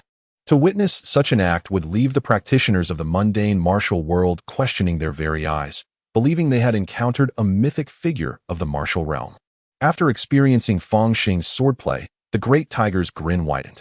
He had confirmed that while this martial artist's prowess was commendable, it posed no existential threat to him. Particularly for body refinement practitioners, the difficulty faced by enemies in breaching defenses serves as a testament to their superiority. You were given a chance before, but now, meet your demise. Dahu donned 2 fist-sized artifacts, weapons ideally suited for body cultivators, which commanded a significant price in the market. With a roar, he charged forth, resembling a colossal black tiger, lunging at Fang Xing. With a sigh, Fang Xing discarded his steel blade. The ink-patterned sword transformed into a torrential downpour, cascading with ferocity. The extreme emotion sword, inherently intricate in its techniques, became remarkably agile in his grasp. As their forms intertwined in rapid succession, the sword and gauntlets never once made contact, leaving Dahu so distressed that he nearly coughed up blood. "Is this all you can do, you brute? Just evade?" he bellowed, producing a small black banner from within his robe. This banner, entirely obsidian, bore an intricately embroidered white skull, vividly alive, with ghostly flames seemingly emanating from its hollow eye sockets. A dark artifact? Observing this scene, Ding Bushan contemplated hastily dragging Ding Hongxiu away to escape. The stakes were too high. It was futile. Fang Xing glanced at his attribute panel. Extreme Emotion Sword, 96-100, Beginner. Originally, it was merely a practice sword. Yet any increase in proficiency would be welcome. A silver firearm materialized in his hand, aimed squarely at Dahu's head. With a swift flash, a silver laser cut through the air, and Dahu's headless corpse collapsed to the ground. No matter how high one's cultivation, a single shot could still bring them down. Fang Xing blew gently on the muzzle of the gun, stowed it away, and regarded the Ding grandfather and granddaughter. What a formidable artifact. Ding Banshan's pupils constricted. This power rivals that of the Thunderbolt, yet there is not a trace of magical fluctuation. That great tiger met its demise without injustice. Every magical artifact, when put to the test, emanates a distinct aura of magical energy. Cultivators possess keen senses. While they may not evade a laser, they can certainly sidestep the muzzle of a gun. After all, no matter how advanced the laser weapon, it still requires a human operator. Were it a Foundation establishment cultivator, their consciousness could effortlessly lock onto Fang Xing, allowing them to evade the gun's trajectory before a shot is fired. However, this leader among the Black Absolute 3 Tigers had evidently grown complacent, or perhaps placed excessive trust in his physical prowess, resulting in a fatal gunshot wound. He could not have died more thoroughly. Ding Banshan, feeling a sense of trepidation, bowed deeply with his daughter. "This old man and his granddaughter are profoundly grateful for your life-saving grace, fellow cultivator." "Ah, I merely acted on impulse." Fang Xing had ventured forth with the intention of inquiring about the marketplace and, in the process, honing his combat skills. Encountering an acquaintance, he was naturally inclined to lend a hand. By the way, having been away for some time, I am unaware of the current state of the Qinglin marketplace. He gazed intently at Ding Banshan. The Qinglin marketplace, you say? It has recently descended into chaos. With the emergence of that secret realm, the enforcement team of the Qingxian sect has diminished in strength, leading to an increase in rogue cultivators. Alas, Ding Banshan's face was etched with bitterness. As a legitimate spirit farmer, he harbored disdain for those unskilled bandits. Chapter 58. The Might of Core Formation, a Secret Realm? What exactly is a secret realm? Fang Xing's interest was piqued, realizing that his earlier penchant for observing trouble had borne fruit. You, my friend, are unaware of the secret realm? Ding Hongxiu gazed at Fang Xing with curiosity. This esteemed fellow is evidently devoted to martial arts, showing little concern for worldly matters, which has led to his current accomplishments. I wonder, what of the secret realm? To us low-level cultivators, such a realm is but a legend. It is only natural that you are unaware. Ding Bushan tucked away his wine gourd, observing Fang Xing as he rummaged through the corpses, yet spoke with a serious demeanor. I kindly ask you to enlighten me. Fang Xing rose, earnestly inquiring. The so-called secret realm is a miniature world established by advanced cultivators. It typically lies hidden within the void, and even traversing the same path 1,000 times might not unveil it. It only materializes under specific circumstances or through certain tokens and secret arts.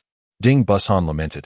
It is said that some secret realms comprise merely a few rooms, while others are vast beyond measure, potentially harboring ferocious beasts. For low-level cultivators like us, a secret realm represents a tremendous opportunity, should we acquire the formidable techniques, treasures, or even elixirs of our predecessors. Our cultivation could advance at an astonishing pace. Is that so? Then how does one encounter such a secret realm? Fang Xing queried with curiosity. Approximately 2 months ago, rumors began to circulate in the marketplace, claiming that a mid-stage chi refiner had a conflict with the Black Tiger Gang over a secret realm located in the Five Scorpion Valley. This realm is said to hold great fortune, and that elder even broke through his bottleneck, achieving full mastery of chi refinement. As Ding Bushan recounted this, his nose, already red from the wine, seemed to flush even deeper with envy. Full mastery of chi refinement? That clearly sounds like a fabrication. Well, it is a common occurrence in the propagation of rumors. Fang Xing inwardly rolled his eyes. And then what? Ding Bushan shook his head and remarked, ultimately, it was the Qingxian sect that claimed the Five Scorpions Valley, driving out all the wandering cultivators in a bid to monopolize the secret realm. However, not long after, it is said that a mishap occurred during the opening of the secret realm's entrance, resulting in heavy casualties for the Qingxian sect, with 2 of their flying vessels even destroyed. Such a tragic fate? Fang Xing continued to play his part. Nevertheless, the Qingxian sect is a formidable Golden Core sect, still managing to suppress the Black Tiger Gang and the Zheng family. Moreover, they have notified their sect, dispatching numerous core disciples to explore the secret realm, reportedly yielding substantial rewards, including foundational opportunities, powerful techniques, and even incomplete magical artifacts. Ding Bushan added, recently, for reasons unbeknownst to us, the sect has declared the secret realm open to us wandering cultivators, prompting many practitioners to prepare for a gamble. In my old age, blinded by greed, I intended to take my granddaughter along for a stroke of luck, only to encounter the 3 black absolutes. Open to wandering cultivators? Fang Xing pondered, stroking his chin.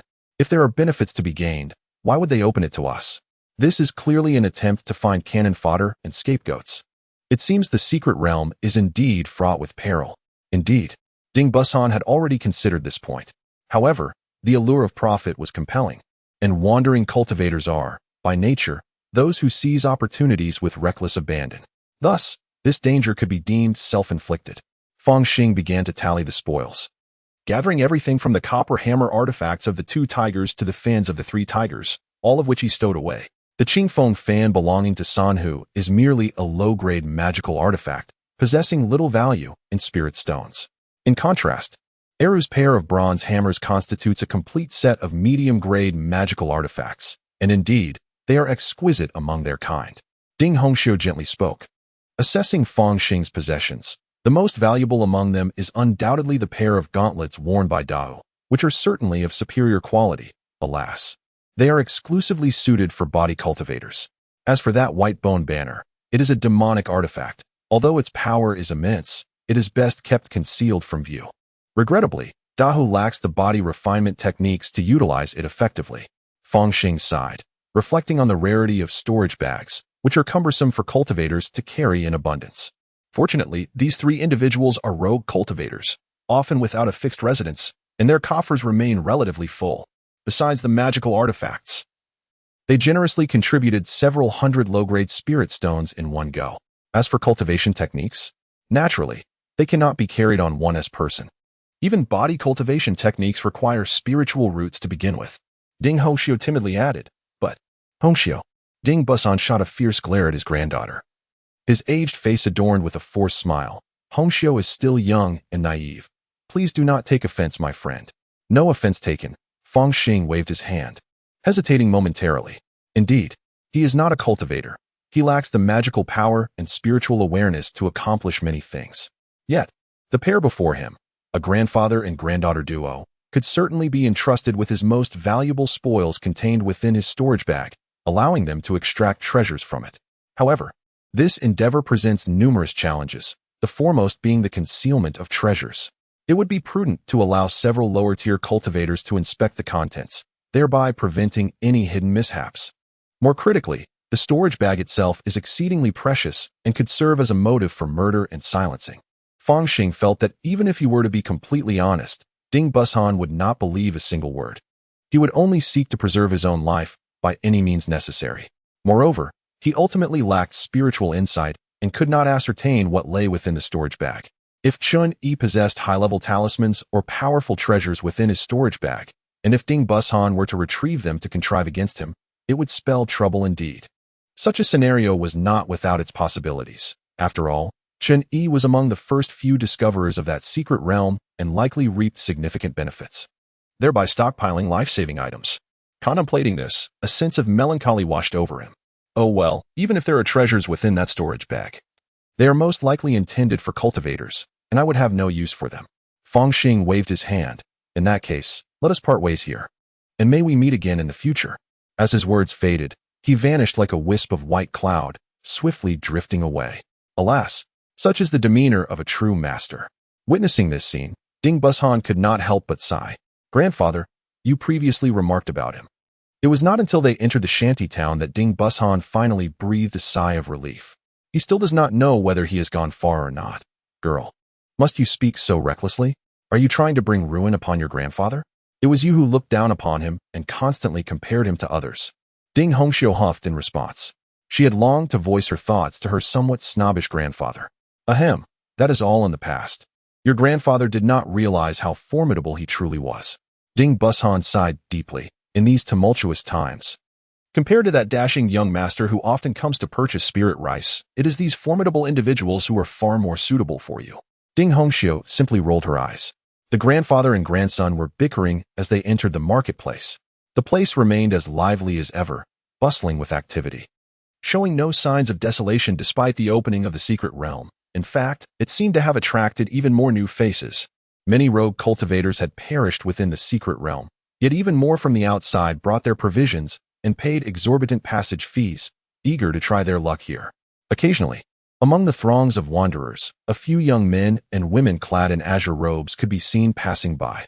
Their robes, a uniform shade of azure, bore the insignia of the Qingxian sect, each exhibiting profound cultivation, clearly disciples of the sect.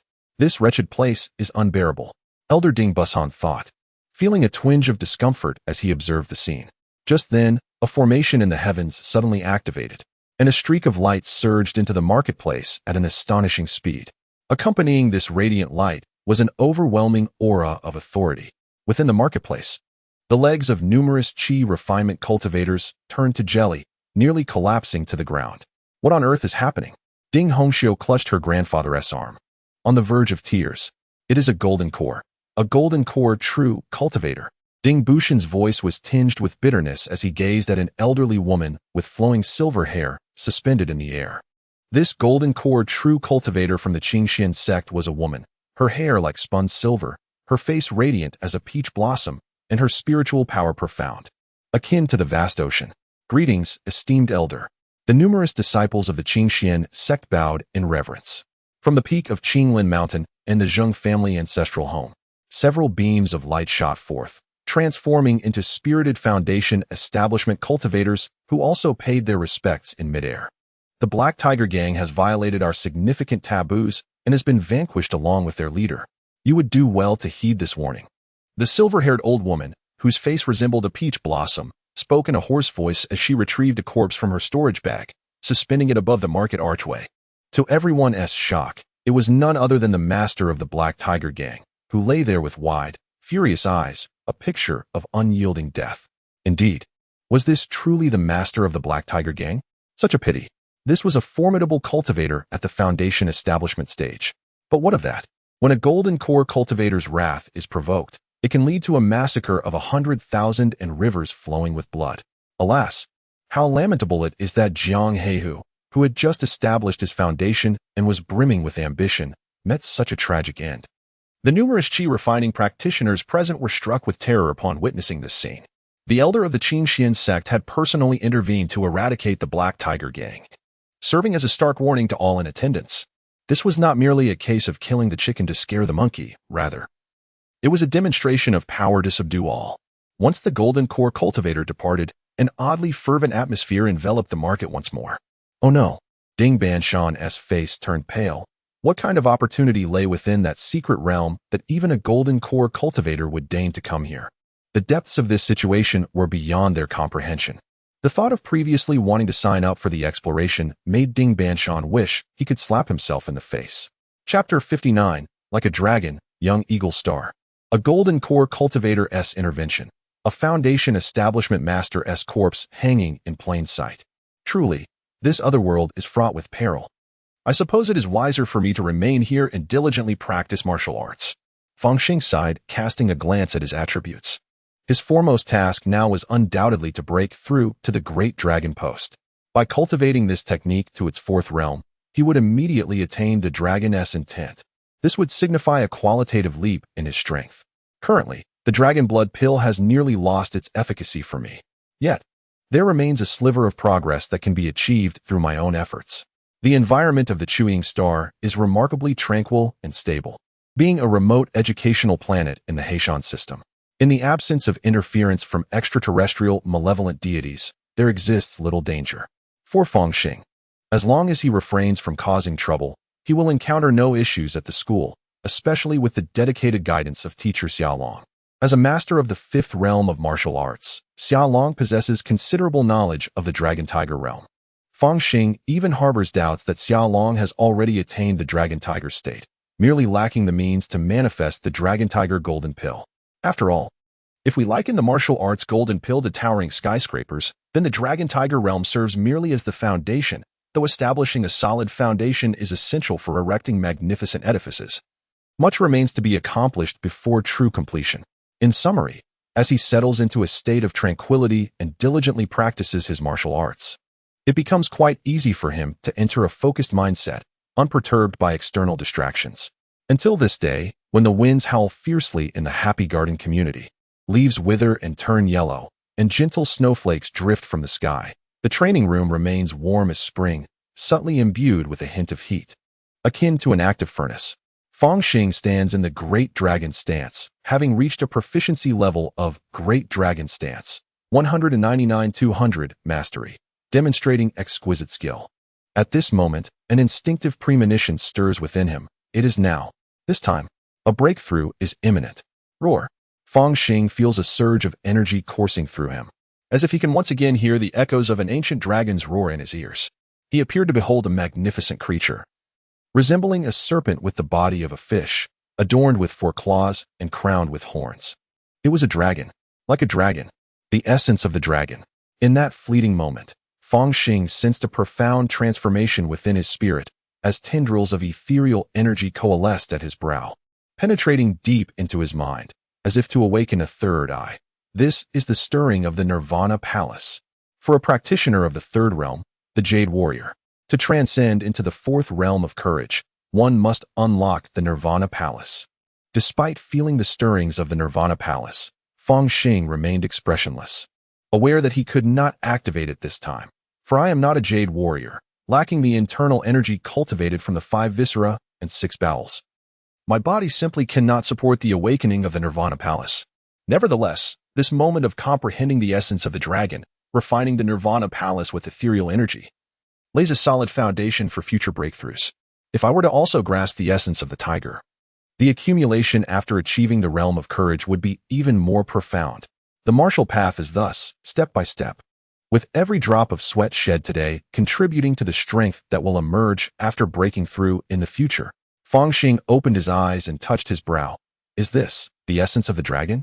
He could feel the hidden ethereal force within the Nirvana Palace at his brow, like a dragon lurking in the depths, poised to erupt with the force of thunder. If the simulated essence attack of the ghostly blade and the extreme emotion sword is rated at 1, the essence of the dragon would surely exceed 20. Such an essence attack on the spirit might well pose a threat even to those at the peak of chi refinement, or even foundational cultivators. Fang Xing felt as though each of his movements exuded a subtle yet imposing aura, reminiscent of a dragon's might. This sensation, however, posed a dilemma. It seemed prudent to take a few days off to temper this presence, for venturing outside might become troublesome. He furrowed his brow and made a decision. Subsequently, he turned his gaze to the attribute panel. Great Dragon Post, 1-400 Master. After attaining proficiency, does one ascend to mastery? Fang Xing murmured to himself. If the proficient level of the Great Dragon Post signifies the beginning of adaptation, then the master level represents the pinnacle of achievement. Yet, it was evident that there was still much to cultivate, indicating that the Great Dragon Post harbored yet another realm beyond mastery. Fang Xing's eyes sparkled with anticipation. He sensed that the Great Dragon Post had been refined to its utmost limits, and should he advance further, would he not draw closer to the realm of the Creator, perhaps even attain a status akin to that of the Creator? In such a state, it is likely he could freely amend the Great Dragon Post. To realize the essence of the dragon and tiger, one must conquer both and harmonize yin and yang, ensuring its seamless operation. Only by reaching the Creator's realm could one hope to amalgamate two disparate techniques, forging a wholly original path. Each individual is unique, and the understanding of the dragon and tiger's essence will undoubtedly differ from person to person. It is only by prioritizing the self and modifying these two foundational practices to suit one's own form that one can master the most formidable dragon and tiger's essence. Although teacher Xiao Long did not explicitly state it, he has always harbored expectations in this regard. Fang Xing glanced at his martial arts realm and nodded to himself. The Delong Zhuang has achieved the essence of the dragon, while the Fuhu Zhuang has made further advancements beyond mastery. Coupled with an abundance of resources, my bone refinement speed is surging. It is quite possible that I will reach perfection this winter. At that time, with the aid of a pre-celestial pill, I shall directly ascend to the third realm of martial arts, the state of raw jade. This accelerating pace of training fills my days with anticipation. A day later, in the old district, clad in black, with a mask obscuring his face, Fang Xing exuded a faint air of authority. Nearby, a few two-headed mutated hyenas met his gaze and, sensing an imminent danger, whimpered and scurried away with their tails between their legs. I still cannot fully conceal my dragon's might. In the eyes of others, I probably resemble a bully who would kick a stray dog on the street.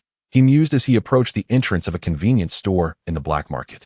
Welcome to the worry-free convenience store, esteemed guest. A young man in a store uniform, with chestnut hair and a round face, set aside the comic book he had been reading, his expression instantly turning serious as he sensed Fang Xing's formidable presence. Thud. Fang Xing casually tossed his backpack onto the counter, producing a dull thud. The zipper was partially open, revealing a glimpse of resplendent gold within. I wish to exchange all of this for cash, he spoke in a low, measured tone, needing to temper the dragon's might. I took a few days off from school due to illness, which conveniently allows me to earn some money in the black market. Please hold on. The convenience store clerk skillfully counted and calculated. After deducting the handling fee, you will receive 12,986, 700 star coins. Well, I intend to purchase a metal detection spectrometer from this sum. Fang Xing glanced at the shelves of the convenience store. There was a giant wave group RDT-93, a second-hand item, 80% new. I wonder if it will meet the customer's needs. Well, I'll buy it. Fang Xing took the spectrometer, about the size of a notebook, and nodded. Additionally, do you have any places in the black market where one can acquire intriguing items? Upon hearing this, the convenience store clerk's expression turned serious. It seems the customer is not merely interested in purchasing weapons. However, our black market is legitimate. We do not deal in illicit goods. Very well. Fang Xing accepted the black market communicator, chuckling softly, and ventured into the black market avenue. In the Bureau of Prevention and Control, he certainly could not enter the red zones, but he could listen to conversations while others were distracted. It turned out that many people were not tight-lipped and could easily divulge information in their daily lives. For instance, Fang Xing knew of several grocery stores in the black market that frequently sold peculiar items, including goods from extraterrestrial beings and even items associated with cults of malevolent deities. These shops had been raided numerous times, yet like cockroaches, they remained unextinguished. Without much effort, he soon found one of these establishments. It appears to be a grocery store, with various items haphazardly piled together, encompassing both weaponry and provisions. Fang Xing even spotted a few illicitly obtained helmets from adult games he had once played. What a chaotic mess. It's a veritable trove of junk. He casually picked up a laser gun, noting that while it appeared decent, it would likely malfunction after just a few shots, prompting an internal critique. Ah, a rare visitor. I wonder what you seek? An elderly man with a pallid complexion slowly emerged from the shadows. His skin was pale, his face marred by wrinkles and age spots, with a bald head adorned only by a few wisps of white hair. He resembled a cadaver. I wish to purchase a few items. Here is my list. I hope you will not disappoint me. Fang Xing implied with a pointed look as he activated his communicator, projecting a screen that displayed his requests: manifest water, dark genesis box, an LIQ 714 solution, TSK, quite extraordinary. He grinned, revealing a toothless grin. I was unaware that one must justify purchases in the black market. Fang Xing scoffed. In truth, due to the rampant smuggling within the federated interstellar realm, many households likely possessed some extraterrestrial artifacts. While alien items were not inherently problematic, there was always the chance of encountering some overlooked anomalies, perhaps even mingling with the creations of eldritch deities. After all, in smuggling, how could one expect rigorous quality control? At such times, if one harbored distrust towards the Bureau of Prevention and Control or wished to conceal certain secrets from them, one had no choice but to take matters into their own hands. Indeed, there is no need for guests to be overly cautious. Our establishment possesses the remnants of the recently decommissioned Gate of Perception, which, after renovation, can still be utilized, albeit at the price of 10 million. The dying old man wore a visage that spoke of broken bones. Chapter 60, Detection in the Desolate Expanse, beneath the temporary encampment. After concluding his purchases in the black market, Fang Xing chose a section of the underground ruins to activate the Gate of the Heavens. Goods worth over 10 million are rather conspicuous. Fang Xing observed the surveillance. With the presence of a Foundation establishment master stationed at Qinglin Fang City, he dared not deploy too many drones, nor approach too closely. He could only monitor from a distance. Aside from the Qingxian sect dispatching additional personnel to the secret realm of the Five Scorpions Valley, no significant events had transpired. Little did I anticipate that the secret realm discovered by Chun Yi would ultimately lead to the demise of those in the Foundation establishment stage, attracting the attention of those in the Golden Core stage. I find myself increasingly intrigued by a storage pouch. With a sigh of reflection, he proceeded to another location. Here lay the recently acquired giant wave RDT-93 from the black market, alongside manifest water, dark generation boxes, and LIQ 714 solution. At this moment, Fang Xing opened the black notebook-like giant wave RDT-93 and placed the blood-refined magical artifacting pattern sword, obtained from Chen Yi, upon it. Beep beep. With the sound of the machine activating, beams of light enveloped the magical sword. Half an hour later, a report was transmitted to Fang Xing unnamed sword-like weapon, measuring 110.2 centimeters in length and weighing 8,172 grams, primarily composed of an unknown alloy. Its similarity to ink iron alloy is 94.9, while its resemblance to titanium black gold stands at 89.7.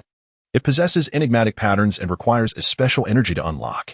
The craftsmanship bears an 88.55 similarity to that of the Blood Spiral clan. Indeed, it is an unknown metal, accompanied by an unfamiliar technique. Fang Xing nodded silently. Such similarity percentages were merely a curiosity. After all, even the genetic similarity between humans and pigs exceeds 90. As long as the similarity does not reach 100 or 99, 99 or higher, it is fundamentally inconsequential. He continued to peruse the report and, upon reaching the final page, was suddenly taken aback. It possesses an unknown structure, requiring a special mental wave key for identification. At the bottom, there was a 3D scan of the ink-patterned sword, appearing transparent and ethereal. Now, through this scan, Fang Xing could distinctly observe that at the junction of the sword's hilt and blade, there was something concealed within. It was a token the size of a thumb, dark and seemingly an ordinary iron piece, yet somehow fused into the ink-patterned sword. Even after multiple uses of this sword, he had never perceived it. Damn it. Is this mocking me for being a martial artist rather than a cultivator? Even if I performed a blood sacrifice, I still couldn't uncover its secrets. This inexplicably feels familiar. Have I become Brother Dog? Ugh, ugh, ugh. However, back in the day, Brother Dog seized an opportunity from a pastry and soared to greatness. Could it be that I have stumbled upon my own chance as well? Clearly, I must first extract this token. It seems a particular technique is required. Or perhaps I should simply destroy this sword. With this thought in mind, Fang Xing retrieved the Anqing box. Along with a myriad of disordered test tubes and beakers, his demeanor grew significantly more serious as he donned a white lab coat, resembling a researcher, and commenced the preparation of the manifestation fluid in LIQ 714 solution. Half an hour later, a peculiar liquid materialized from the Anqing box. It appeared clear and transparent, yet it emanated a radiant spectrum of colors. The beige liquid was exceedingly unstable, even when stored in the Anqing box. It could only last for a maximum of 10 minutes, which was why it had gradually been abandoned by the Prevention Bureau. Fang Xing hastily extracted the beige liquid and let it drop onto the ink-patterned sword. 1 drop, 2 drops. The beige liquid seemed to possess a life of its own, forming a membrane of water that enveloped the entire sword. Subsequently, the vibrant colors dissipated, resembling ordinary water as it dripped down from the blade. It was as clear as water, devoid of any trace of darkness. There was no need for a comparative chart. This sword bore no signs of corruption from the malevolent deities. Fang Xing observed this scene and silently nodded. Indeed, the items of cultivation bore no connection to the evil gods. It was time to initiate the second testing plan. To cast some talismans and miscellaneous items into the black market, then report them to the Prevention Bureau. Days later, the sky was overcast and snowflakes fluttered down. Fang Xing followed his usual route along the riverbank to school. Good morning, Captain Jing. A woman dressed in sportswear was walking her dog, none other than Jing Xia, the captain of the action team at the Prevention Bureau. Good morning. Jing Xia yawned lazily. What news from the Disciples Association? Fang Xing paused, contemplating the matter that concerned him, and inquired. A few strongholds have been dismantled, and many lives have been taken. Yet the subordinates proved to be ineffectual, capturing only a handful of insignificant figures. How delightful that is! Fang Xing chuckled with unrestrained joy, betraying not a hint of guilt regarding his clandestine dealings in the black market for cultivation materials. After parting ways with his companion, he made his way to Yucai High School.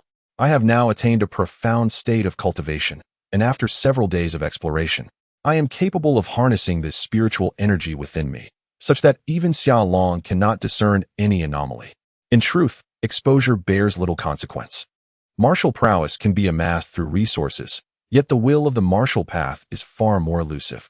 Even if I possessed it, I lack access to such resources, leaving them to perceive my aptitude as extraordinary. My rate of cultivation accelerates beyond my previous expectations. Surely by the winter break, I shall refine myself into a gem. By the conclusion of my second year, during the 100 Stars joint examination, perhaps I might even strive for the 4th realm? Aside from the top-tier universities, most undergraduates merely attain professional certification during or upon graduation. Those who secure certification in high school are truly the CRME de la CRME, the kind destined for guaranteed admission to ordinary institutions. Of course, for the elite universities, one must rely on their own efforts. Entering the classroom, Fang Xing attentively absorbed the lessons delivered by teacher Lan Fei. Each incremental advancement in martial arts grants the practitioner invaluable feedback. Following the refinement of his bones, his mental acuity has further enhanced, bolstering his comprehension and rendering his studies increasingly effortless.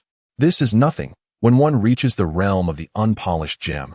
Even the most mediocre talents will transform into true treasures. This represents a significant breakthrough. As these thoughts lingered, Xiao Long unexpectedly appeared outside the classroom. Apologies. Teacher Lan Fei. The principal wishes to see Fang Xing, Lu Wei, and Bai Liani. Of course, students, please refrain from disturbing your classmates' studies. Lan Fei replied with a smile. Teacher Xiaolong, is there something urgent from the principal? Lu Wei inquired as the three exited through the back door of the classroom. Indeed, a teacher from Xingqing High School is leading a group to observe our open class. This is merely a standard exchange. Fang Xing expressed his surprise. So direct? Isn't there a need to conduct the open class first, and then find some pretext for a competition? The abruptness felt somewhat crude. However, Xiao Long merely scoffed. As warriors, we ought to seek the truth directly. I have no intention of wasting time. You shall go and challenge them directly, defeat them all. If you fail, I shall bring you down myself. He clenched his fists, causing the air to crackle ominously. The three present could not dismiss the threat posed by a practitioner of the external realm. Is there a reward for winning? Fang Xing asked. Does the principal's favor count? Xiao Long retorted. Does bringing glory to the school count? Ah, I should have known from the special scholarship. This school is quite stingy. Fang Xing sighed as he followed Xiao Long to the playground. The principal, Lu Guangming, was absent, leaving only a few female teachers to accompany the visitors. There were few from Xingqing High School, just 4 in total, 1 teacher and 3 students. The teacher, in his 30s, exuded an air of refinement, adorned with gold-rimmed glasses, embodying a certain scholarly yet disheveled charm. Admittedly, Fang Xing had to acknowledge that any hostility from his mentor would inevitably color his perception of the adversary. Behind him stood students appearing to be around 16 or 17 years old, 2 boys and a girl, all clad in matching uniforms, radiating youthful vitality. Summer teacher, have you brought your university seeds with you? The leading teacher from Xingqing High School, named Sun Fu, bore a gentle demeanor. His gaze toward Fang Xing and the others reflecting admiration. Indeed, they were all elites. Let us not beat around the bush. You, Mr. Sun, have come here precisely to provoke us. Haven to you? Very well, let us test each other's mettle. Xiao Long chuckled coldly. Lu Wei, you go. Lu Wei's expression remained unchanged as he stepped forward. I am Lu Wei. Who among you will take me on? Ah, Teacher Xia, you have misunderstood me. Sun Fu adjusted his gold-rimmed glasses, a look of resignation on his face. Ming-Yisan, you shall take the stage. Remember, we are here to learn from one another. Friendship comes first. Yes, teacher. The lone female student among the trio stepped forward. With long, slender brows and gentle features, her gaze, however, held a certain resolve. Fang Xing's eyes drifted downward, noticing the condition of her hands. Ming-Yisan's palms were neither fair nor delicate. Instead, they bore a roughness and calluses, evidence of hands forged through arduous toil.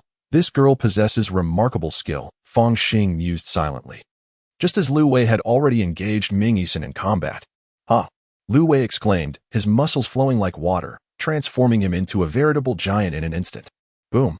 Before him, Ming-Yisan took a swift step forward, his right hand spread wide as if harnessing the fury of thunder and wind. Reminiscent of a fierce gale traversing a canyon, emitting a terrifying wail. The A-class martial art, the soul-seizing dragon claw. Chapter 61. Reward him? Xiao Long furrowed his brow. Is it now customary for Xingqing High School to instruct students in such perilous martial arts? The soul-seizing dragon claw, akin to the extreme emotion sword, is far too dangerous. Despite both being classified as A-class martial arts, they are conspicuously absent from the high school curriculum, clearly beyond the standard syllabus. Ah, this is not part of our teachings, but rather a family inheritance of student Ming. Before he could finish his sentence, Lu Wei roared, his body resonating as if bowstrings were being drawn, unleashing formidable power, revealing his mastery in muscle refinement. He strode forward with a tiger's gait, arms wide open, lunging at Ming-Yisan, daring to counterattack. The frenzied 18 strikes of the mad tiger, dragon against tiger. The atmosphere crackled with tension, akin to a fierce battle between dragon and tiger, as the two figures soared and twisted through the air, energy surging all around. Indeed, this Lu student had already broken into the second realm of martial arts. His frenzied 18 strikes were quite impressive, Sun Fu remarked to the 2 students beside him. Observing this, Xiao Long's brow furrowed further. The opponent evidently possessed considerable confidence. Muscle refinement, is that all there is? Realizing the implications, Xiao Long sighed. Recognizing Lu Wei's impending defeat. As anticipated, confronted by Ming-Yisan's claw, strengthened by bone energy, Lu Wei staggered back several steps, his chest marred by 5 gaping wounds. Blood gushing forth relentlessly. It was indeed bone refinement. I have lost. Lu Wei clasped his hands in acknowledgement. His gaze dimmed, revealing a deep sense of disillusionment. Fang Xing, witnessing this scene, felt a stir within his heart. Previously, he had worked alongside Lu Wei, observing his habitual feints and movements. This appearance resembles a feigned strike. Is he concealing his true intentions? Who does he plan to deceive? Pondered the first-year student, filled with concern. Should Ming take a moment to rest? Xiaolong inquired, glancing at Ming Yisen. No need. Please proceed, Ming Yisen replied, her gaze predominantly fixed upon Bai Liani, revealing her curiosity towards her female counterpart. I cannot even surpass Lu Wei. I am no match for you. My apologies, teacher, Bai Liani said, her face tinged with embarrassment. Xiaolong shot a stern look at Fang Xing. All right, I shall step in. Fang Xing had no retort. Light-hearted banter was one thing. But now he had to take the stage. After all, Xiaolong had been so considerate towards him, and it was not the time to negotiate. The sky grew overcast, with soft snowflakes beginning to fall. I am Fang Xing. He raised his eyes to the heavens, stifling a yawn. Let us bring this tedious farce to a swift conclusion. You, Ming Yisen, expressionless and swift as a dragon, suddenly manifested before him like a true dragon. The essence of the dragon. This was not merely a simulation of A-class martial arts, but a genuine manifestation of the martial will belonging to a warrior of the dauntless realm. Although she had practiced A-class martial arts and possessed a degree of mental resilience, as evidenced in her previous battle with Lu Wei where neither was affected, that was merely an ordinary simulated realm. In the face of true martial will, it crumbled like a castle built of sand. Boom. No, that is a presence 100 times more terrifying than a ferocious tiger. She trembled, unable to move. Fang Xing glided through the air, appearing before her, his hand brushing against her hair. You have lost. I have lost. That was the essence of the dragon, and he had truly mastered the essence of the dragon at the second realm? Sun Fu crushed his glasses in disbelief. A genius. A true martial arts prodigy.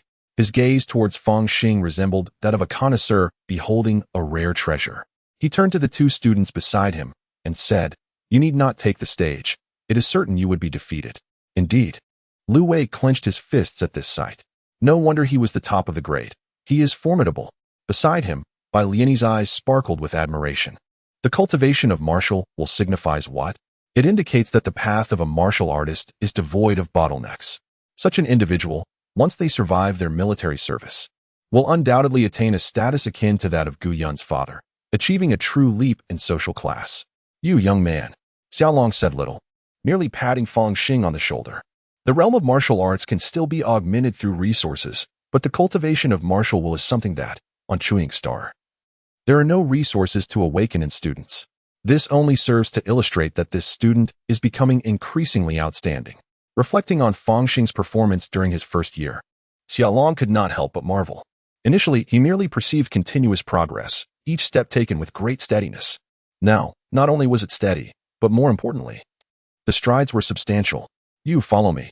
Xiaolong grasped Fang Xing and, with a swift movement, seemed to float through the air into a classroom. Teacher, can you actually fly? Fang Xing exclaimed in astonishment. The realm of martial arts is such that the spirit influences the material. I do not possess the ability to fly in the conventional sense, but rather utilize the power of my external spirit to establish a force point in midair. One might consider it a form of aerial footwork, Xiaolong explained earnestly. To truly achieve physical flight, one must attain the golden elixir of martial arts. Your martial arts seem lacking. At least from what I know, a foundational practitioner can already float in the air. Fang Xing thought to himself, then inquired. What is the purpose of bringing me here, teacher? Nothing much. I merely sense that your martial arts have been progressing rather swiftly. From your recent physical reactions, it appears you have also refined your bones, correct? Xiaolong asked. Do you feel any discomfort? Would you like to undergo a physical examination? As martial artists, we dread the prospect of sustaining hidden injuries during our foundational training, only to discover them when it is time to condense the flawless golden elixir, at which point one would have to endure 100-fold suffering to compensate for it. His words resonated deeply, as if he had experienced such trials firsthand. I am fine, but what about you, teacher? Fang Xing looked at Xiaolong, who appeared robust, far from being weak. There is nothing to conceal. In my youth, I was reckless and left myself with hidden injuries, making the condensation of the golden elixir quite challenging. Otherwise, I would not still be here as a teacher. Had I been more cautious back then, I might have at least become a principal by now. Xiaolong reflected with a hint of regret. Is it true that the hidden injuries from your youth remain unhealed? Even with the advancements in the Federation's medical technology, Fang Xing's expression grew serious. In today's Federation, even the regeneration of severed limbs is no longer considered a complex procedure. It is an old ailment left on the battlefield, not merely concerning physical prowess. Fang Xing, understanding the gravity of the situation, refrained from further inquiries and simply stated, "Is there any way I might assist you, teacher?" "You might indeed assist me. My accomplishments are nearly sufficient, yet I am still lacking one achievement.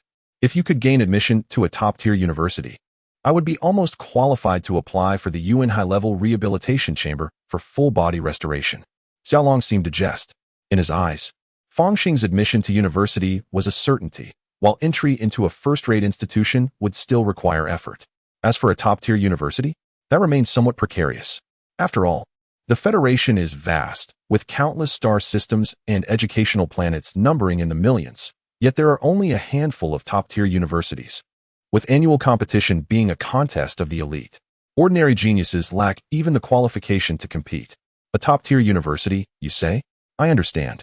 I happen to wish to purchase property on Blue Star. A faint smile appeared on Fang Xing's face. All right, I am counting on you. Xiaolong grinned. Let us dispense with idle chatter. Having brought honor to the school, what reward do you desire? I fight for the honor of the school. Rewards are unnecessary. Fang Xing proclaimed with a righteous air. Yet, if one wishes the horse to run, one must provide it with fodder. Xiaolong chuckled. Moreover, do you intend to save money for Lu Guangming? Does he truly care about your meager offerings? Indeed. Fang Xing nodded, beginning to earnestly contemplate what he truly needed. After a long pause, he finally spoke. I have gained considerable insight into the dragon stance and the tiger stance, progressing at an astonishing pace. At this rate, I might attempt to break through to the jade stage during the winter break. Xiaolong did not deny this. However, do you not perceive the bottleneck too simplistically? Even if you master the jade skin and profound flesh, the willow tendon and steel bone, it does not guarantee a successful breakthrough to the jade stage. Such a bottleneck may very well hinder a martial artist for a lifetime. Only through bloodshed can one transcend it. This is because I have the elixirs. But that is a matter best left unspoken. Fang Xing internally scoffed. Does the school possess resources to assist me in breaking through to the jade stage? No, do not even entertain that thought. Xiaolong shook his head. The Federation maintains stringent control over breakthrough resources on educational planets, aiming to sift out true geniuses. Very well, once I break through to the jade stage, I should be able to learn new martial arts. If the school insists on providing rewards, I would prefer to study something first to facilitate my self-study during the winter break. Fang Xing expressed his intentions. He was unwilling to face a second lesson from the summer vacation. It was essential to acquire the techniques of martial arts beforehand to avoid being caught off guard. Martial artists at the jade stage possess an enduring aura, akin to unrefined jade, constantly polished. Yet Xiaolong's expression turned grave. Theoretically, an A-grade martial art should suffice for you all the way to the courage stage. However, it seems you are rather insatiable. What do you wish to learn? Perhaps a discipline that fortifies the body. As martial artists, a robust physique is essential for our future. Fang Xing mused.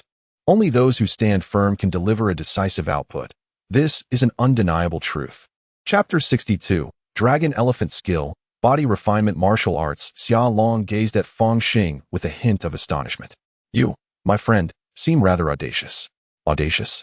I merely seek to enhance my self-defense capabilities, Fang Xing replied, somewhat puzzled. It appears you are unaware, Xiaolong elucidated. Beyond the golden core stage in martial arts lies the Vajra realm. Warriors who attain this realm can refine indestructible substances from their golden core, fortifying their physical form to forge an immaculate golden body. With each revolution of the golden core, the strength of this golden body amplifies.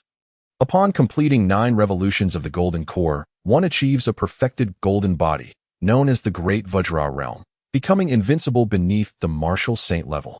The Vajra Realm of the 7 stages of martial arts? Fang Xing pondered. So, by training in body refinement martial arts in advance, I can lay the groundwork for the Great Vajra Realm? Xiaolong assumed Fang Xing sought body refinement martial arts as a foundation for reaching the Vajra Realm. However, he was mistaken. Fang Xing was simply aware of the dangers within the cultivation world and desired to bolster his self-defense. Indeed, the higher the revolutions of the golden core, the stronger one becomes upon ascending to the martial saint level. With less than 3 revolutions of the golden core, the chances of advancing to the martial saint are nearly non-existent. Xiao Long regarded Fang Xing, a flicker of contemplation in his eyes. After a brief pause, he spoke again. The school does not possess any instructional materials for such body refinement techniques. However, should you wish to learn, I can teach you a martial art of my own, the A-class dragon elephant skill. Xiao Long proclaimed solemnly. The dragon reigns supreme in the skies, while the elephant is the mightiest on land. Together, the power of the dragon and elephant renders one invincible across the world. Such grandiose claims. Fang Xing clearly held skepticism. How could one be so brazen about merely an A-class martial art? Indeed, the tone may have been somewhat assertive. Yet it remains evident that there exists a remarkable proficiency.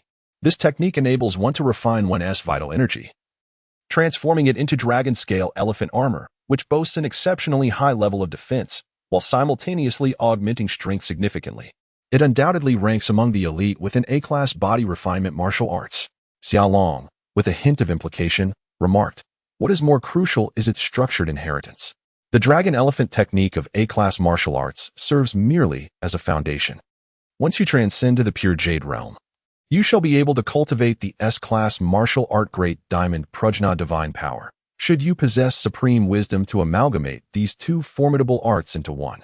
You will ascend to the indestructible divine power of the dragon elephant. This martial art is extraordinarily potent. Once mastered, it poses no challenges before the third transformation of the golden elixir, potentially elevating the golden elixir to the sixth or seventh transformation. Although my teacher is not a martial arts golden elixir, he possesses profound insight into it, Fang Xing exclaimed, raising his thumb in admiration. Xiao Long cast a sidelong glance at him. Though the teacher is not a martial arts golden elixir, he is nonetheless a professional. Once recognized as a professional, the elevation of authority will grant access to this information. The Federation withholds it from you, fearing that it may distract you, as not everyone is endowed with genius. Fang Xing contemplated this. Indeed, if other classmates were privy to such knowledge, aspiring for the golden elixir or even higher realms would compel them to practice several A-class martial arts, which would be an insurmountable challenge, potentially detrimental. Conversely, reaching the four realms of martial arts significantly extends one's lifespan, allowing preparation for the golden elixir and beyond. Thus, the restriction of foundational information, while accessible to the intermediate level, cannot be deemed erroneous. Now, having discussed so much, are you going to learn the dragon elephant technique or not? Xiao Long inquired with a hint of impatience. Of course, I shall learn.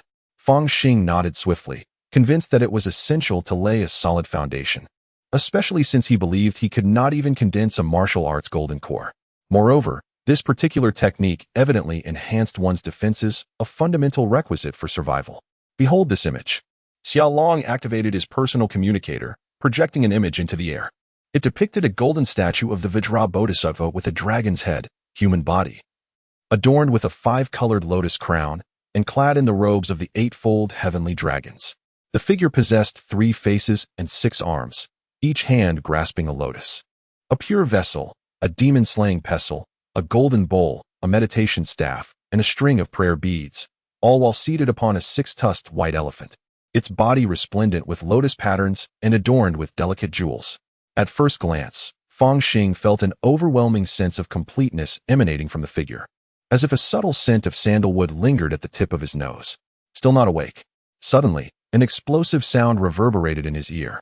Startled, Fang Xing's dazed gaze sharpened, and he was seized by a sudden realization. How long had he been entranced? 10 minutes. Do you comprehend now? For those who have not truly grasped the essence, practicing such a technique can be perilously hazardous. Xiao Long's expression turned grave. Although the dragon elephant technique is merely an A-class martial art, its dangers far exceed those of techniques like the soul-seeking dragon claw. To initiate, one must envision the dragon elephant Vajra Bodhisattva in their heart, with unwavering resolve to attain perfection, stimulating the spirit and subsequently circulating one's vital energy.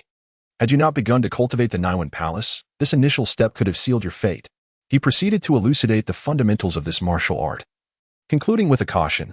Moreover, all physical cultivation techniques share a common flaw. They squander resources, unless one possesses an innate affinity for this particular martial art. Achieving rapid advancement necessitates the consumption of medicinal substances, incessantly indulging in them. The bodily enhancement elixirs suitable for the dragon elephant technique include whale elephant ointment and Kuimping blood, among others. Fang Xing conducted an online search and discovered that whale elephant ointment is a specialty of a certain oceanic planet, where the whale elephant boasts an immense physique and harbors a rare spice within its body, capable of invigorating a martial artist's constitution. As for Kunping, it is a Leviathan-class creature uncovered by the Federation fleet, often referred to as the cosmic whale, a formidable beast capable of surviving in the vacuum of space solely through its physical form, with adult specimens comparable in size to some minor asteroids. This whale elephant ointment costs hundreds of thousands for a box. I could possibly devise a plan for that. But Kunping blood is out of the question. I couldn't even locate a vendor. Fang Xing appeared somewhat dazed. So, do you now comprehend the gravity of the situation? Xiaolong chuckled triumphantly. But his expression soon shifted to one of seriousness. I still have half a box of whale elephant ointment, which is of no use to me anymore. I can gift it to you as a personal reward from your teacher. I hope you excel in the upcoming 100-star joint examination at the end of your sophomore year. The 100-star joint examination is a significant test organized by over 100 educational planets in proximity to the Chuxing star in the Heishan star system, heralded as the most substantial rehearsal prior to the college entrance examination. It is generally aimed at sophomore students, serving as a final assessment. I will do my utmost. Fang Xing felt a sudden weight on his shoulders, hesitant to promise a commendable performance. The reason was straightforward. Cities akin to Maple Leaf City number in the tens of thousands on Chuxing star. Within a single city, there exists merely one mediocre high school, while several esteemed institutions abound, collectively numbering in the tens of thousands. Across hundreds of planets, this aggregate swells to millions of high schools. In the second year alone, each cohort comprises approximately 1,000 students. Thus, the participants of the Interstellar examination number in the billions, with hundreds of planets and billions of inhabitants. The question arises, how many prodigies and fortuitous encounters might emerge? It has reached a point where talent seems devalued. Even though Fang Xing has grasped the essence of his craft and possesses extraordinary aptitude, it is undeniable that within billions, there are surely others akin to him. Moreover, there are affluent scions pursuing paths as mechanized warriors, spellcasters, and beast tamers, not to mention those fortunate enough to awaken unique abilities. Talents abound like fish crossing a river. This is the nature of the Interstellar examination. Yet, the harshness of this competition pales in comparison to the rigors of the National College entrance examination. No wonder the Federal Scholarship Committee is reluctant to grant substantial awards. There are simply too many educational planets. If resources were generously allocated to all, it would be utterly daunting. In this moment, Fang Xing comprehends the rationale behind the Blue Star Federation's policies. It is indeed prudent not to overextend resources on educational planets. Otherwise, the Federation might struggle to sustain itself. Thus, competition is paramount. Countless candidates, akin to nurturing a rare breed, merit cultivation only upon successfully entering university, as the capacity for resource investment is, in itself, a form of talent. Alas, at the core, it is a matter of poverty. Fang Xing sighs inwardly and resumes his silent study of the dragon-elephant technique. As snowflakes swirl, time slips away unnoticed, and once again, the semester draws to a close. Written exam score: 912 out of 1,000. Practical score: 100 out of 100. Comprehensive score: 191. 2. Comprehensive ranking: 1. Fang Xing gazed at the report card, nodding slightly. Life is indeed as lonely as snow. Setting aside the academic subjects, during the martial arts practical examination, many classmates conceded defeat upon realizing he had mastered the profound realm. Occasionally, when faced with the obstinate, it merely required a glance. Lu Wei and Bai Liani decisively admitted defeat, thus securing first place effortlessly. Notably, Ouyang Qianqian bravely took on the challenge, only to faint and be carried into the infirmary. Dear classmates, see you next semester. I hope you all strive diligently during the winter break, living up to your youth.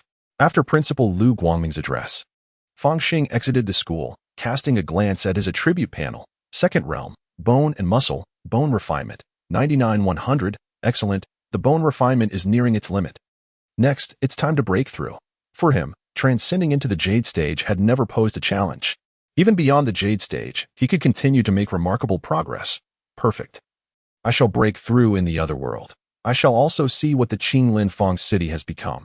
Regarding that secret realm, Fang Xing felt a tinge of curiosity. Of course, he would not venture into the exploration personally, but could wait until the secret realm concluded to gather information gradually. Chapter 63, Jade, Otherworld. Temporary Underground Camp. The winter break spans an entire month, a splendid opportunity to explore this realm thoroughly. After breaking through to the purging stage, even without employing a laser gun, my capabilities should at least rival those of practitioners in the late stages of chi cultivation, if not those who have reached perfection. Fang Xing sat cross-legged, a vial of elixir before him. Upon opening it, a snow-white pill, resembling jade, rolled out. Indeed, it was the innate pill. The quality of the Qingdan workshop remains commendable, and this vial had never been unsealed. Rising to his feet, he began to diligently practice the dragon stance and the tiger stance. With each breath, he inhaled like a dragon and moved with the swiftness of the wind, transforming the chamber into what felt like a great furnace, with the temperature steadily rising. As he engaged in his exercises, Fang Xing could sense the intricate interplay of his skin, flesh, and bones. Within the Blue Star Federation's martial arts, he had traversed the first realm of flesh and the second realm of bones. Now, his physique could be described as possessing jade-like skin and profound flesh, with tendons as resilient as steel. He had reached the pinnacle achievable by practitioners of the initial two realms. A sense of intuition stirred within him. Even without consuming the elixir, with perseverance, he could undoubtedly achieve a breakthrough within 3 to 6 months, as if by natural progression. Such is the advantage of a robust foundation. Yet, I am acutely aware that time is not on my side. How precious is this winter break? There remains so much to explore in this world. Moreover, in the realm of martial artists, speed is of the essence. Advance quickly, and you shall prevail. My preferred approach is to engage only in well-prepared battles, ideally leveraging my level to overpower my adversaries. What does the spirit of martial arts entail if not striking with the intent to confront stronger foes? Since time immemorial, the martial arts have been defined by the dichotomy of standing and falling. The victor stands tall while the defeated lie prostrate. The one who stands possesses the authority to speak, their words deemed infallible, whereas the vanquished find all their utterances dismissed as erroneous. With unwavering determination in his gaze, Fang Xing consumed the innate elixir. The sensation invoked by this elixir was unlike any other body-enhancing concoction. As he actively engaged his digestive faculties, channeling his vital energy, he felt a refreshing coolness begin to spread through his abdomen, gradually permeating his internal organs. The realm of the pure jade. It is said that the human body embodies pure jade, where internal energy flows seamlessly, achieving a harmonious unity. In simpler terms, this signifies the refinement of flesh, sinew, and bone, followed by an inward transformation. Once external martial prowess reaches its zenith, internal energy naturally arises. This internal energy is then harnessed to temper the 5 viscera. When these organs are polished to perfection and the internal energy becomes a cohesive whole, it marks the pinnacle of pure jade, a complete human form, paving the way to attempt the opening of the Niwen Palace and transcending into the realm of courage. Breathe in, breathe out. Fang Xing's breath was long and steady, as he felt the gentle coolness radiating from within, effortlessly embraced and digested by his robust physique. Within his 5 viscera, a bud seemed to emerge. That was internal energy, or, in the terminology of the martial practitioners of this world, it was innate true chi. Indeed, it came as easily as turning one's hand, like water flowing into place. He exhaled deeply, gazing at his fingertips. Suddenly, with a mere thought, several inches of innate true chi erupted from his fingertips, agile and imbued with a sharp intensity. Previously, the mastery of the blade and sword essence was propelled by A-class martial arts, but now, it is the circulation of internal energy throughout his body that brings him unparalleled satisfaction. Fang Xing murmured to himself as he gazed upon his attributes. Name, Fang Xing. Age, 17. Occupation, warrior. Third realm, raw jade. Organs, 11,100. Military body fist 12 styles, 53,200. Proficient. Great dragon stance, 5,400. Master. Falling tiger stance, 69,200. Proficient. Ghostly Godblade, 37,100. Skilled, Extreme Passion Sword, 8,100. Skilled, Dragon Elephant Skill, 5,100. Entry, Gate of All Heavens, Charging. A glance at his realm brought a hint of satisfaction to Fang Xing's face. A 17-year-old raw jade realm warrior could be considered a genius in the Chick Star, especially since Gu Yun was still struggling in the second realm. Indeed, this world is filled with treasures. He was acutely aware of the source of his rapid advancement in martial arts and was determined to exploit this advantage to its fullest potential. The cultivation of a raw jade warrior involves the continuous accumulation of internal energy and the refinement of the organs. Once the organs achieve perfection and unity, a breakthrough into the fourth realm of martial arts is possible. In the marketplace, there are elixirs suitable for innate warriors, although they are rather expensive. They utilize the raw materials for concocting potions that enhance magical power in the initial stages of qi refining, significantly boosting innate true energy. Fang Xing's gaze shifted downward.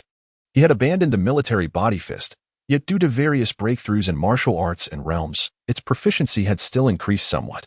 The dragon and elephant stances serve as the foundation for daily diligent practice, yet the ascent proves to be rather arduous. The ghostly blade and extreme passion sword require little elaboration. Their application demands extensive real-world experience. As for the ultimate dragon-elephant technique, once one has refined their essence into a gem-like state and possesses innate true energy, it appears to greatly benefit the practice of the dragon-elephant technique. Within Fang Xing's spirit resides the image of the dragon-elephant Vajra Bodhisattva, his vital energy surging, an abundance of innate true energy intertwining like a tapestry, weaving numerous dragon scales. Moreover, an invisible layer of elephant armor seems to envelop his skin. This is the dragon scale elephant armor. After mastering the dragon-elephant technique, his defensive capabilities have indeed increased significantly. As for the enhancement of strength, currently he feels little change, perhaps due to the rapid advancement of his martial arts and the continuous growth of his power. With this layer of dragon-scale elephant armor, it feels akin to donning a suit of iron armor over a thick layer of leather. With his physical form as the innermost layer, 3 tiers of defense in total, without compromising agility, akin to a state of undress. With a flash of cold light, Fang Xing unsheaths a steel blade and strikes it casually against his body. Bang! The steel blade is unexpectedly deflected. Indeed, once one enters the realm of A-class martial arts, in a state of undress, they are impervious to mere iron. After testing the steel, Fang Xing draws forth the ink pattern sword. This sword is sharp, rivaling that of an ordinary low-grade magical weapon. He extends his robust, jade-like arm, positioning the blade horizontally upon it, and gently pulls. Fang Xing distinctly senses the keen edge of the ink pattern sword. When it cleaves through the dragon scales and lands upon the elephant hide, it is met with a continual dispersal of force. He silently increased his strength, and the ink pattern sword struggled to slice through the armor's defense before landing upon the jade-like skin. After the jade skin absorbed the force once more, the strike that could have severed the arm of an innate martial artist merely left a faint trace of blood. Indeed, under Fang Xing's formidable physical resilience, this mark quickly faded and vanished. 3 layers of defense, each effectively dissipating the force? Quite so. Fang Xing felt a sense of satisfaction. It should be comparable to those in the early stages of qi cultivation. Those in the early stages of qi cultivation are certainly not capable of taking on low-grade magical artifacts with bare hands. The more one practices physical cultivation, the more one must equip themselves with spiritual armor to augment their defenses. This principle was well understood by Fang Xing. For those in the early stages of qi cultivation, while low-grade magical artifacts can inflict harm, it is exceedingly difficult to deliver a fatal blow in just a few strikes. However, when clad in spiritual armor, one transforms into a veritable killing machine, able to charge into a throng of early-stage qi cultivators, impervious to the barrage of spells and attacks from magical artifacts. The essence of a physical cultivator's strength lies primarily in their capacity to endure. They must withstand the penetrating force and effects of low-grade magical artifacts and initial-stage spells. Even for a physical cultivator, relying solely on raw strength to confront an adversary is a folly of the highest order. Thus, should Fang Xing engage in a contest of magic with a cultivator, his first course of action would be to don a nanofiber protective suit, perhaps even applying a few defensive talismans. With these 3 layers of defense, coupled with the nanofiber suit and talismans, I would dare to withstand several strikes from high-grade magical artifacts or even spells from those in the late stages of qi cultivation. The armor may endure, but I shall not find myself in a situation where I cannot. Moreover, with my mental resistance, beneath the foundation establishment stage, there are hardly any opponents worth my vigilance. The physical cultivators possess certain weaknesses, particularly in the realm of spiritual awareness, where their defenses are notably fragile. However, for the martial artists of the Blue Star, a slight deficiency in mental fortitude could lead to dire consequences, death, or madness. Thus, The spiritual defenses of Blue Star martial artists are remarkably robust, rendering them nearly invulnerable in comparison to their counterparts here. Of course, Fang Xing has yet to encounter a second-tier physical cultivator on par with those in the Foundation establishment stage, leaving him unaware of how practitioners here perform at higher levels. Nevertheless, from his observations during the Qi refinement stage, this principle remains valid. Regrettably, the defensive capabilities of ordinary nanoprotective suits are limited to the level of a rough jade. Higher-grade protections involve military exoskeletons and mechs, which are unattainable even on the black market. Fang Xing is filled with exasperation at this thought. Given the choice, he would eagerly wish to pilot a mech. The mere imagination of battling cultivators within such a machine paints a breathtaking picture, one so splendid it is almost beyond comprehension. Furthermore, this is not his ultimate potential. Having broken through the rough jade stage, he can now cultivate S-grade martial arts. The technique known as Great Diamond Prajna Divine Power, highly esteemed by Xia Long, is undoubtedly extraordinary. Moreover, there exists the possibility of mutual integration, evolving into the indestructible divine power of the dragon and elephant. The very title of such a technique signifies its remarkable nature. While he does not anticipate mastering divine powers in the near future, perhaps achieving Great Diamond Prajna Divine Power could enable him to challenge those in the Foundation establishment stage. Alas, one must remain discreet, especially in a marketplace where there are true Dan practitioners. The mere glimpse of the drone allows one to deduce the formidable danger posed by the nascent soul cultivator. Various data points are on par with those of military aircraft. The military forces of the Blue Star Federation are prepared to confront the minions of the malevolent deity head-on. Each piece of military-grade weaponry symbolizes immense power, far surpassing those antiquated models, which are indeed rare even in the black market. Fang Xing arrived at the monitoring room and began to scrutinize the logs. Chapter 64. Great Demon Desolation and Decay. The once vibrant Qinglin Square has now transformed into a vast expanse of ruins. What has become of the protective grand formation of the Qinxian sect? Gazing at the monitor, a sudden thought struck Fang Xing. Qinglin Square was safeguarded by a formidable array. When fully activated, it resembled a colossal bowl, steadfastly protecting the entire district. Yet now, the mist and spiritual light of that grand formation are utterly absent. The summit of Qinxian Peak, usually seldom seen, is now clearly visible. Moreover, low-tier demon beasts are wandering around the square, occasionally breaching its confines to hunt down cultivators, treating this place as their hunting ground. The number of demon beasts is overwhelming. Could it be another beast tide? Has Qinglin Square fallen? The critical question remains. Where is the nascent soul cultivator of the Qingxian sect? Fang Xing stroked his chin, deep in thought. It seems I must seek out a cultivator for answers. Qinglin Square. Periphery. The original demon catcher, Yu Xia, trembled in fear as he concealed himself behind an ancient tree, his heart heavy with regret.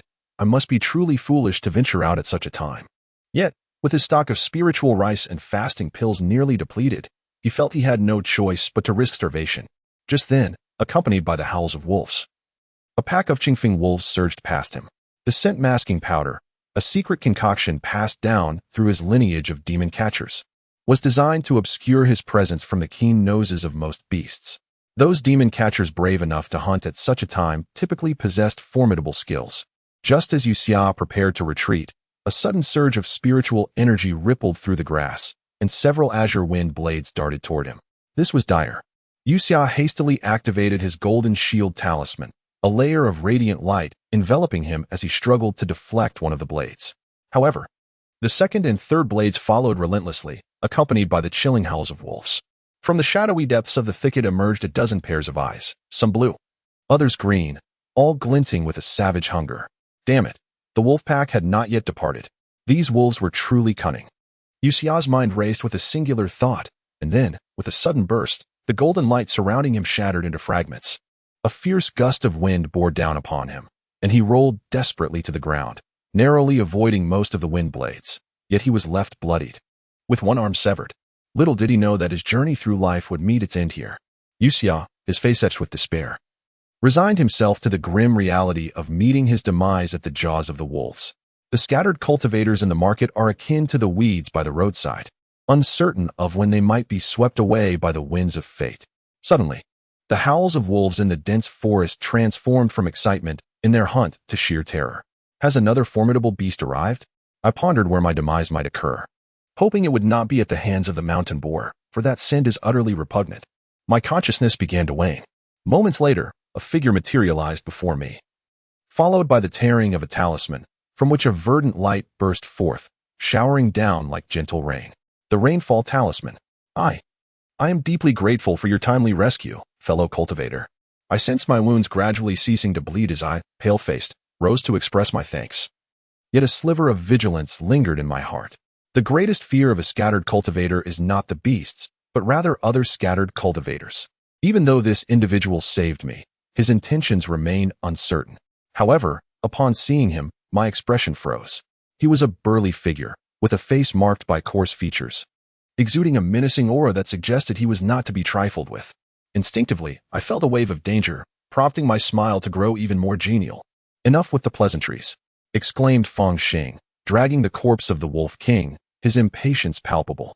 I was previously hunting beasts and inadvertently ventured deep into the wilderness, causing a delay. How has the market devolved into this state? Are you not aware, fellow cultivator? Alas, a jolt of alarm struck Fang Xing's heart. A third-tier great demon? Such a creature rivals the strength of a core formation cultivator, and upon reaching the third tier, demons can condense demon cores, giving rise to innate supernatural abilities and drastically enhancing their power. Perhaps it is not merely an ordinary third-tier demon beast. Otherwise, that true Dan cultivator from the Qingxian sect would not have fled. And perhaps there is more than one? A jolt of apprehension coursed through Fang Xing's heart. How much do you know about that secret realm? Is there still a market for purchasing demon beast materials and selling elixirs? His interest in the secret realms of immortal cultivators was minimal. However, the ability to procure subsequent elixirs was crucial, as it directly impacted the progress of his cultivation in the Puyujing. The secret realm? My knowledge is scant. I only know it is located within the Five Scorpion Valley, harboring foundational opportunities. Yu Xia forced a bitter smile. The disciples of the Qingxian sect might indeed possess greater insight. After further inquiries, Fang Xing learned that the Qingxian sect had departed in haste, almost in a panicked retreat, possibly due to an assault from a third-tier avian demon beast that had destroyed several of their flying vessels. Consequently, many disciples of the Qingxian sect remained stranded here, unable to leave. This circumstance rendered them akin to drowning rats, particularly as they were affluent, attracting the covetous gaze of the scattered cultivators throughout the market. Often, they would disguise themselves as ordinary cultivators, making them difficult to locate. Fang Xing was hardly surprised. Although scattered cultivators often displayed extreme humility in the presence of the talented disciples from sects, when the situation escalated to life and death, even the most esteemed disciples would not hesitate to strike. Not to mention, those Qingxian sect disciples, each with ample resources, might even carry sect texts and rare elixirs, making them prime targets indeed.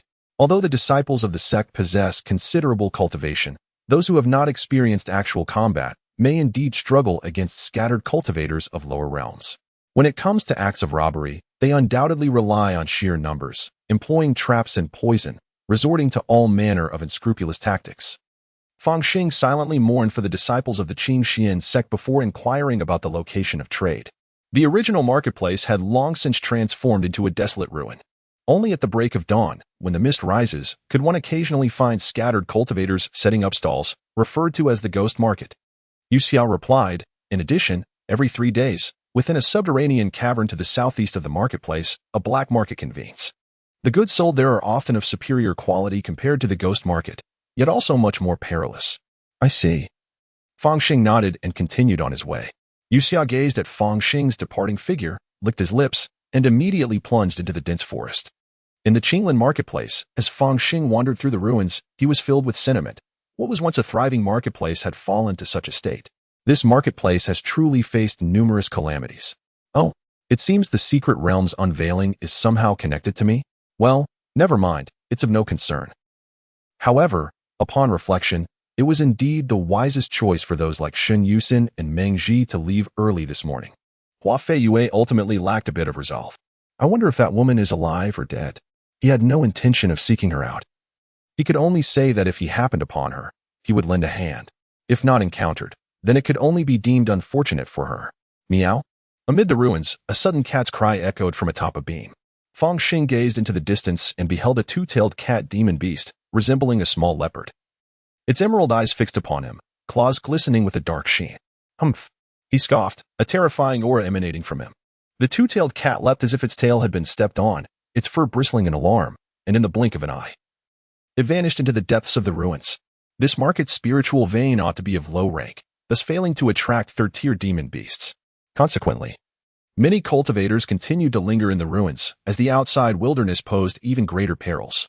As for venturing out of the market to the true stronghold of the Qingxian sect, it bore a certain resemblance to the black market of the fledgling Hawkstar. It is indeed proven that any semblance of order is preferable to complete chaos. Fang Xing, bearing the corpse of a wolf, deliberately passed by the wooden dwelling where he once resided, only to find it transformed into a deep pit, surrounded by charred remains. The events that transpired there a mystery. He walked past expressionlessly, as if he did not recognize the place at all. As he traversed the area, he encountered few people, yet Fang Xing, with his keen perception and heightened awareness following his transformation, sensed the myriad gazes directed towards him. This prompted him to reflect. Humans are truly tenacious creatures, capable of surviving in any environment. Fang Xing pressed onward, eventually locating the Qingdan market, but alas, it lay in ruins, having been scoured countless times. Clearly, this was the handiwork of scattered cultivators during the market's calamity. What a bunch of fools. Fortunately, they could not seize the spiritual energy. Fang Xing arrived at a quaint courtyard, situated in the esteemed cave-dwelling district of the market. Even martial artists could perceive the refreshing and vibrant aura permeating the void. He casually selected a seemingly well-preserved house, pushed open the door, and sauntered inside with an air of confidence. Who dares intrude upon my abode? A late-stage chi refinement practitioner emerged, brandishing a flying sword, his expression imbued with indignation as he glared at Fang Xing. Though his demeanor relaxed significantly upon realizing Fang Xing was merely a martial artist, he immediately scanned the surroundings, wary of the possibility that Fang Xing was a decoy for a band of robbers. Is this your cave dwelling? Show me your spirit contract. Upon witnessing this, a faint smile crept across Fang Xing's lips. Chapter 65, Medical Examination Seeking Death. The late-stage chi refinement practitioner's expression turned icy as he formed his fingers into a sword shape, his flying sword transforming into a streak of light, poised to strike at Fang Xing. This flying sword, a high-grade first-tier magical artifact, wielded tremendous power capable of slicing through gold and jade under the practitioner's command. Yet, he was swift, but Fang Xing was swifter. With a roar, as his thoughts surged, the dragon's realm enveloped him, catching the late-stage chi refinement practitioner off guard. The flying sword trembled midair, seemingly losing its control. In that fleeting moment, Fang Xing stepped forward, closing the distance to stand before the late-stage practitioner. The advantage of a body cultivator lies in their explosive speed and high endurance. The martial artists of Blue Star are akin to body cultivators. To gain the upper hand, one must engage swiftly in close combat. Fang Xing had no intention of entangling himself in a prolonged struggle with this practitioner. While he was confident that the flying sword would not be capable of fatally wounding him in a few strikes, sustaining injury and bleeding profusely would be quite an unsightly affair. Body cultivators do not rely solely on their physical prowess. Instead, they opt for more efficient means of subduing their foes. He unleashed a powerful punch, striking against a brilliant crimson shield. This adept cultivator, proficient in combat experience, activated the protective barrier of his robe simultaneously with the summoning of his flying sword. Draped in a superior-grade crimson cloud robe, he invoked a defensive technique known as the Fire Cloud Shield, classified as a top-tier spell, renowned not only for its formidable protection but also for its ability to conjure searing flames to scorch adversaries. At that moment, however, a layer of silvery gloves enveloped Fang Xing's fist, further shielded by a golden bell barrier, which descended heavily upon the light shield. Having attained the state of jade, he was now capable of harnessing innate true chi, enabling him to activate the golden bell barrier talisman. With but a single punch, the crimson shield quivered ominously. Alas, it was far too late. From Fang Xing's fist, torrents of innate true chi coalesced, suddenly manifesting as another colossal fist imprint. Boom! Under the weight of their combined force, the fire cloud shield shattered instantaneously, unleashing countless sparks capable of melting gold and iron, which cascaded to the ground, scorching deep holes. Fang Xing, engulfed in flames yet unscathed, resembled a deity amidst the inferno. With a subtle lift of his hand, he deftly struck the body of the flying sword amidst a fleeting moment, skillfully avoiding the blade, and flicked it lightly with his finger. Whoosh! The sword transformed into a streak of light, vanishing into the opposing wall. How could such a warrior exist in this world? The late-stage Qi cultivator widened his eyes in disbelief, only to be met with Fang Xing's fist crashing into his abdomen, collapsing him to the ground. Curled up like a large shrimp. Allow me to glimpse your lease agreement. Should it exist, I shall seek out the next establishment. If it does not. Fang Xing's expression turned frosty as he swiftly grasped the flying sword embedded in the wall, seizing its hilt. The sword hummed ominously. Akin to a venomous serpent ensnared by the throat, utterly incapable of movement. With his left hand, he clutched the neck of the cultivator, lifting him effortlessly and giving a gentle shake. The artifacts and talismans adorning the cultivator cascaded down like raindrops. Please spare me. The late-stage Qi refinement cultivator's face flushed crimson as he struggled to utter, I possess no lease. I merely occupied this dwelling later. I had anticipated this. With a slight exertion, it seemed as if the void resonated with the dragon's roar, and the late-stage Qi refinement cultivator promptly succumbed to unconsciousness. The skirmish erupted with astonishing swiftness, concluding in the blink of an eye. Subtle movements echoed around, only to dissipate swiftly. Intriguing. Relishing the atmospheric currents. A faint smile played upon Fang Xing's lips. This marketplace, a nexus of spiritual veins, appeared to be tacitly divided among cultivators and beasts, each claiming their own territory.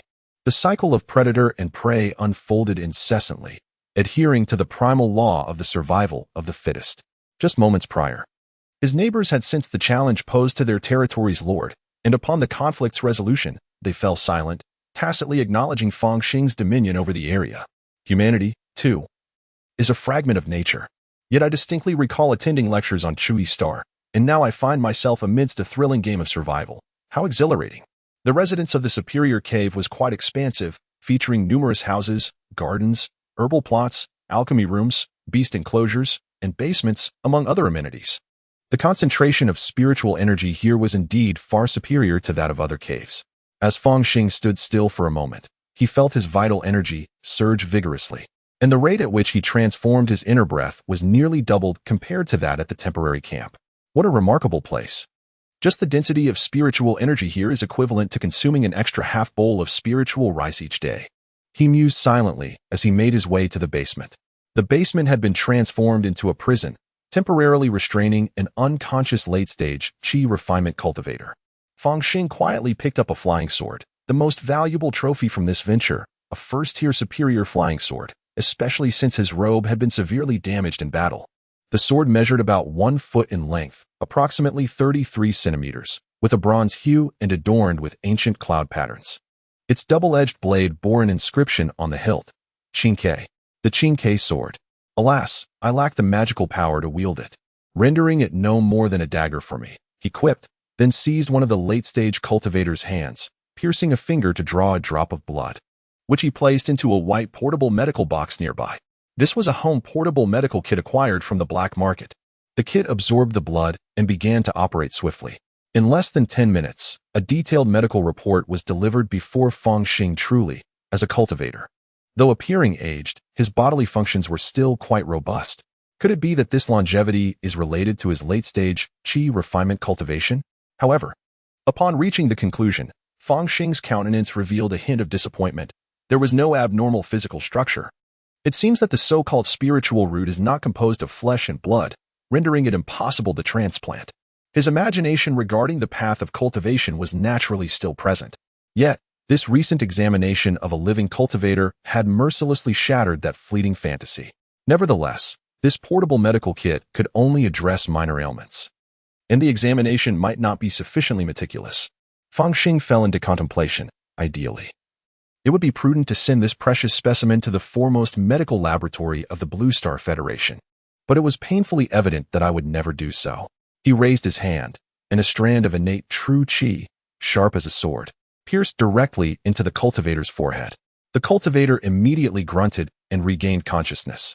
Upon his first sight of Fang Xing, he instinctively formed a hand seal and chanted a spell. There is no room for complacency. I have just administered Devourer Grass to you.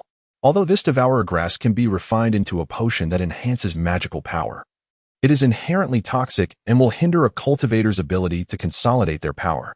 As a cultivator in the Qi refinement stage, you will need at least 12 hours to expel the poison of the Devourer Grass. Fang Xing stated coldly. It appears I have been disrespectful. Please, esteemed sir, How may I assist you? I shall comply with all my might. The Qi refinement cultivator immediately looked at Fang Xing. A demeanor of humility and appeasement etched upon his face, quickly kneeling down. The wandering cultivators in the market are so pragmatic. Very well. Being adaptable is indeed the mark of a true gentleman. What is your name? I am Zhou Tong. Are you familiar with the black market and the ghost market? Fang Xing casually inquired about some intelligence, which corresponded with what Yu Xia had previously shared. Unfortunately, this late-stage Qi refinement cultivator was unaware of the precise details regarding that secret realm, yet possessed extensive knowledge about the black market. In the end, he asked a final question, devoid of any emotion. Do you remember how many people you have killed? Zhou Tong's expression stiffened, only to morph into a hideous grimace as he sensed Fang Xing's murderous intent. I curse you. Swish. A surge of innate true energy descended, extinguishing Zhou Tong's breath. You are not a good person, and I have no habit of leaving hidden dangers. Fang Xing shook his head. From Zhou Tong's collection, he discerned that this individual was far from ordinary, likely hailing from a lineage of robbers. Given that he was a robber, after contributing to the medical cause, he could meet his demise. Since learning of the departure of that golden core real person, Fang Xing had indeed grown considerably bolder. After all, with his current martial prowess and equipment, he could virtually dominate the market. Even when encountering Foundation establishment cultivators, he at least had a fighting chance to escape. Moreover, both Yu Xia and Zhou Tong had hinted that the Foundation establishment cultivators within the market were either dead or had fled with that golden core real person, resulting in the current chaotic state of affairs. Days later, in the southeastern part of the market, within an underground cavern, Fang Xing, clad in black robes and a face mask, entered carrying a large bundle. Beneath the mask, he still bore a fierce visage. Since refining his flesh and bones, he had become remarkably versatile, able to embody any desired height, physique, or appearance, whether handsome or unsightly. The ghost market has been visited, and the quality of the traded goods is rather disappointing, predominantly consisting of mundane supplies. Upon reflecting on this, he felt a deep sense of helplessness. After reaching the state of purity, his cultivation progressed even more sluggishly than during the time of strengthening his bones. In pursuit of suitable elixirs and to dispose of his spoils, he found himself compelled to return once more. This subterranean cavern, originally a natural formation, appeared to have been altered by cultivators, featuring numerous entrances. Within the largest chamber, peculiar luminous pearls were embedded in the walls, emanating a soft and cool radiance. Scattered across the ground were several itinerant cultivators setting up stalls for trade. After wandering about, Fang Xing finally halted at the stall of a venerable elder with a white beard. This elder, robust in stature, exuded an air of vitality despite his age, causing passers-by to quicken their pace, for he was evidently a formidable expert at the pinnacle of Qi refinement. In the current Qinglin Fangshi, devoid of Foundation establishment cultivators, he was regarded as one of the elite. What piqued Fang Xing's interest was a small banner at the elder's stall, adorned with the emblem of the fire refining workshop. It seems that the incident was unexpected. Not all major merchants have departed. He mused silently, stepping forward to clasp his fist in greeting. Esteemed elder, might you be interested in acquiring materials from demon beasts, second-hand magical tools, or spiritual herbs? The elder glanced at Fang Xing, nodded slightly, and spoke sparingly. Acquisition. Good. Fang Xing nodded in acknowledgement, unfastened his bundle, and began to lay out his items before the elder. Upon encountering the boxing gloves and the Qingke sword, the elder's demeanor shifted to one of solemnity, casting a surprised glance at Fang Xing. He casually picked up a piece of wolf hide, a mid-tier first grade. The skin of a Qi foam wolf, valued at 20 low-grade spirit stones. Fang Xing furrowed his brow. The price seemed rather low. Had there not been an incident in the market previously, it would undoubtedly have been higher, but now it was reduced to this. Chapter 66, Transaction. Proceed, please. Fang Xing sighed, observing as the elder lifted the boxing gloves. These were first-grade superior artifacts, crafted from sunlit spirit iron. Regrettably, their usage was rather limited, primarily suited for body cultivators. The gloves bore slight damage, as a formation pattern of the mountain's array had been severed, rendering them worth 750 low-grade spirit stones. The elder contemplated the gloves for a moment before offering a price, then cautiously picked up the Qingke sword, a first-grade superior flying sword, the blade in pristine condition, well-maintained, inscribed with the formidable sharp golden wind control formations, valued at 900 spirit stones. The more he examined them, the more he pondered. These two superior artifacts bore an uncanny resemblance to those renowned for their infamous thefts. Was his earlier offer perhaps too low? Fang Xing nodded slightly. Although he recalled that the superior artifact, the iron feather sword, had fetched several thousand spirit stones at the auction, the circumstances were evidently distinct. The iron feather sword was not only a complete set of artifacts, but also a masterpiece among masterpieces, capable of forming a sword array, comparable to top-tier artifacts. Moreover, it was entirely normal for prices to escalate significantly during competitive bidding at an auction. Typically, the price of a superior artifact ranged from 500 to 1,000 spirit stones. The exquisite Qingxue sword, a top-tier flying sword, is not only well-maintained but also highly coveted among cultivators. In the marketplace, it would command a price of at least 1,000 spirit stones. However, given the current circumstances, one must accept whatever the other party offers. Yet, Fang Xing is certain that the other party stands to gain significantly, perhaps even handsomely. Nevertheless, it remains true that magical artifacts hold no value for him, unless they are blood-refined artifacts. When he tested the Qingke sword, he found that without infusing it with spiritual energy, its sharpness was only marginally superior to that of an ink-patterned sword, rendering it rather insignificant. Upon hearing the evaluation, he suddenly comprehended. So a flying sword's power also relies on the formations and restrictions embedded within its body. I can't shake the feeling that this world is conspiring against me. At that moment, the elderly man finally completed his assessment at a leisurely pace. For this esteemed guest, we only accept fire, fury, and ancient green vine as spiritual herbs. Together, I can offer a price of 2,172 low-grade spirit stones. That's acceptable. Fang Xing nodded, his gaze sweeping over the elderly man's stall, landing on a formidable tiger-headed broadsword. A fine blade. This sword is quite hefty, weighing around 30 to 40 pounds, yet in Fang Xing's hands, it feels as light as a feather, easily wielded. What is the name of this sword? A discerning eye indeed. This sword is called Tiger Sha. Forged from the spine of a demon tiger and the iron of 100 evils, it is a blood-refined artifact, available for just 100 low-grade spirit stones. The old man introduced with a glimmer in his eyes. I'll take it. With an abundance of spirit stones in his possession, Fang Xing is unreserved in his expenditure. To him, such a blood-refined artifact is far more practical than any superior-grade magical artifact. The elderly man, with a cheerful demeanor, presented 20 peculiar, multicolored crystals to Fang Xing, along with 72 lower-grade spirit stones, stating, "Dear guest, please accept these." To think they are medium-grade spirit stones. Fang Xing had only heard tales of such stones, rumored to be exchangeable for 100 lower-grade spirit stones each. Upon receiving them, he indeed felt the exceptionally potent and rich spiritual energy emanating from the medium-grade stones. Stirring his thoughts, cultivators can refine their abilities using spirit stones. Alas, martial artists cannot. Yet perhaps the martial artists of this world may defy such limitations. I shall experiment again in the black market, casting aside a few lower-grade spirit stones to observe the outcome. This was part of Fang Xing's prior exploratory scheme.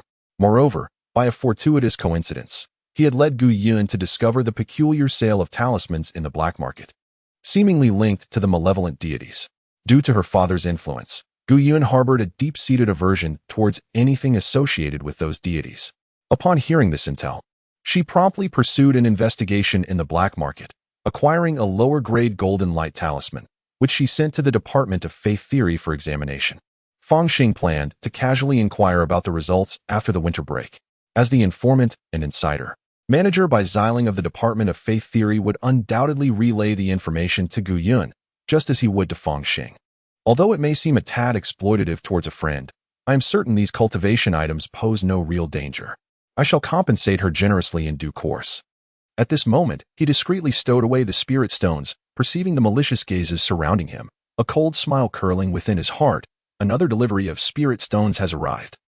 Fang Xing rose to his feet, choosing not to depart immediately. Instead, he sauntered leisurely through the marketplace.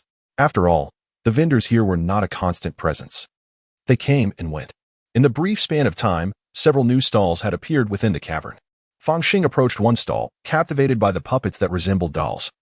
Animated and lifelike. How much for these? These puppets varied from avian and beastly mechanisms to humanoid forms, all palm-sized and glimmering with an alluring brilliance. Since you are aware these are puppets, you must also understand that without the spiritual awareness of a cultivator, manipulating them proves exceedingly difficult. Warriors are often subjected to discrimination within the realm of cultivation. Even innate warriors face such prejudice. Among the myriad arts of cultivation, warriors predominantly utilize talismans. Yet even those with innate true chi can at best activate a mid-tier talisman of the first rank. Upon reaching the superior tier of the first rank, they are essentially cut off from such practices. As for the higher second-tier talismans, the situation is even more dire. Even practitioners in the early to mid stages of chi refining may struggle to activate them. Those in the late stages of chi refining might succeed, but at the cost of expending a significant portion of their spiritual energy, and once activated, they become exceedingly difficult to control, often resulting in self-harm. As for warriors, that is a futile aspiration. The circumstances regarding elixirs are similarly bleak. Should a warrior recklessly consume high-tier spirit pills, they would only meet a gruesome demise. They remain equally estranged from second-tier elixirs.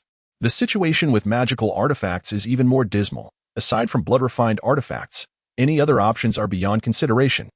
Although I am not a cultivator, I have disciples and friends. Fang Xing picked up a mechanical bird and inquired, "What is the price of this puppet?" The stall owner glanced at him and replied earnestly, "For a low-grade first-tier puppet, if you fancy it, I can offer you a special price of 150 spirit stones." "I'll take it," Fang Xing responded generously, producing a handful of low-grade spirit stones and cradling the toy bird in his palm. The mechanical bird was crafted from wood, adorned with colorful feathers, and intricately inscribed with delicate array patterns. As he strolled, he attempted to channel his innate true energy into it. However, it was as if a clay ox had sunk into the sea, and he feared he might damage the puppet. "Indeed, it does not work," Fang Xing mused internally. Yet his acquisition of this puppet was driven by ulterior motives. The Purity Jade realm is equivalent to innate martial artists, already at the pinnacle of this world. But my path continues. If I can break through to the Courage realm and unlock the Mud Pill Palace, gaining spiritual extraordinary powers, perhaps I could try to manipulate it. Who knows what might happen? In that case, this puppet would serve as an excellent experimental subject. After wandering for a while, just as Fang Xing was about to depart, he noticed a petite and charming female cultivator setting up a stall, causing his eyes to sparkle with intrigue. Upon observing the small banner she had displayed, emblazoned with the green leaf emblem of the Qing Dan workshop, his confidence grew.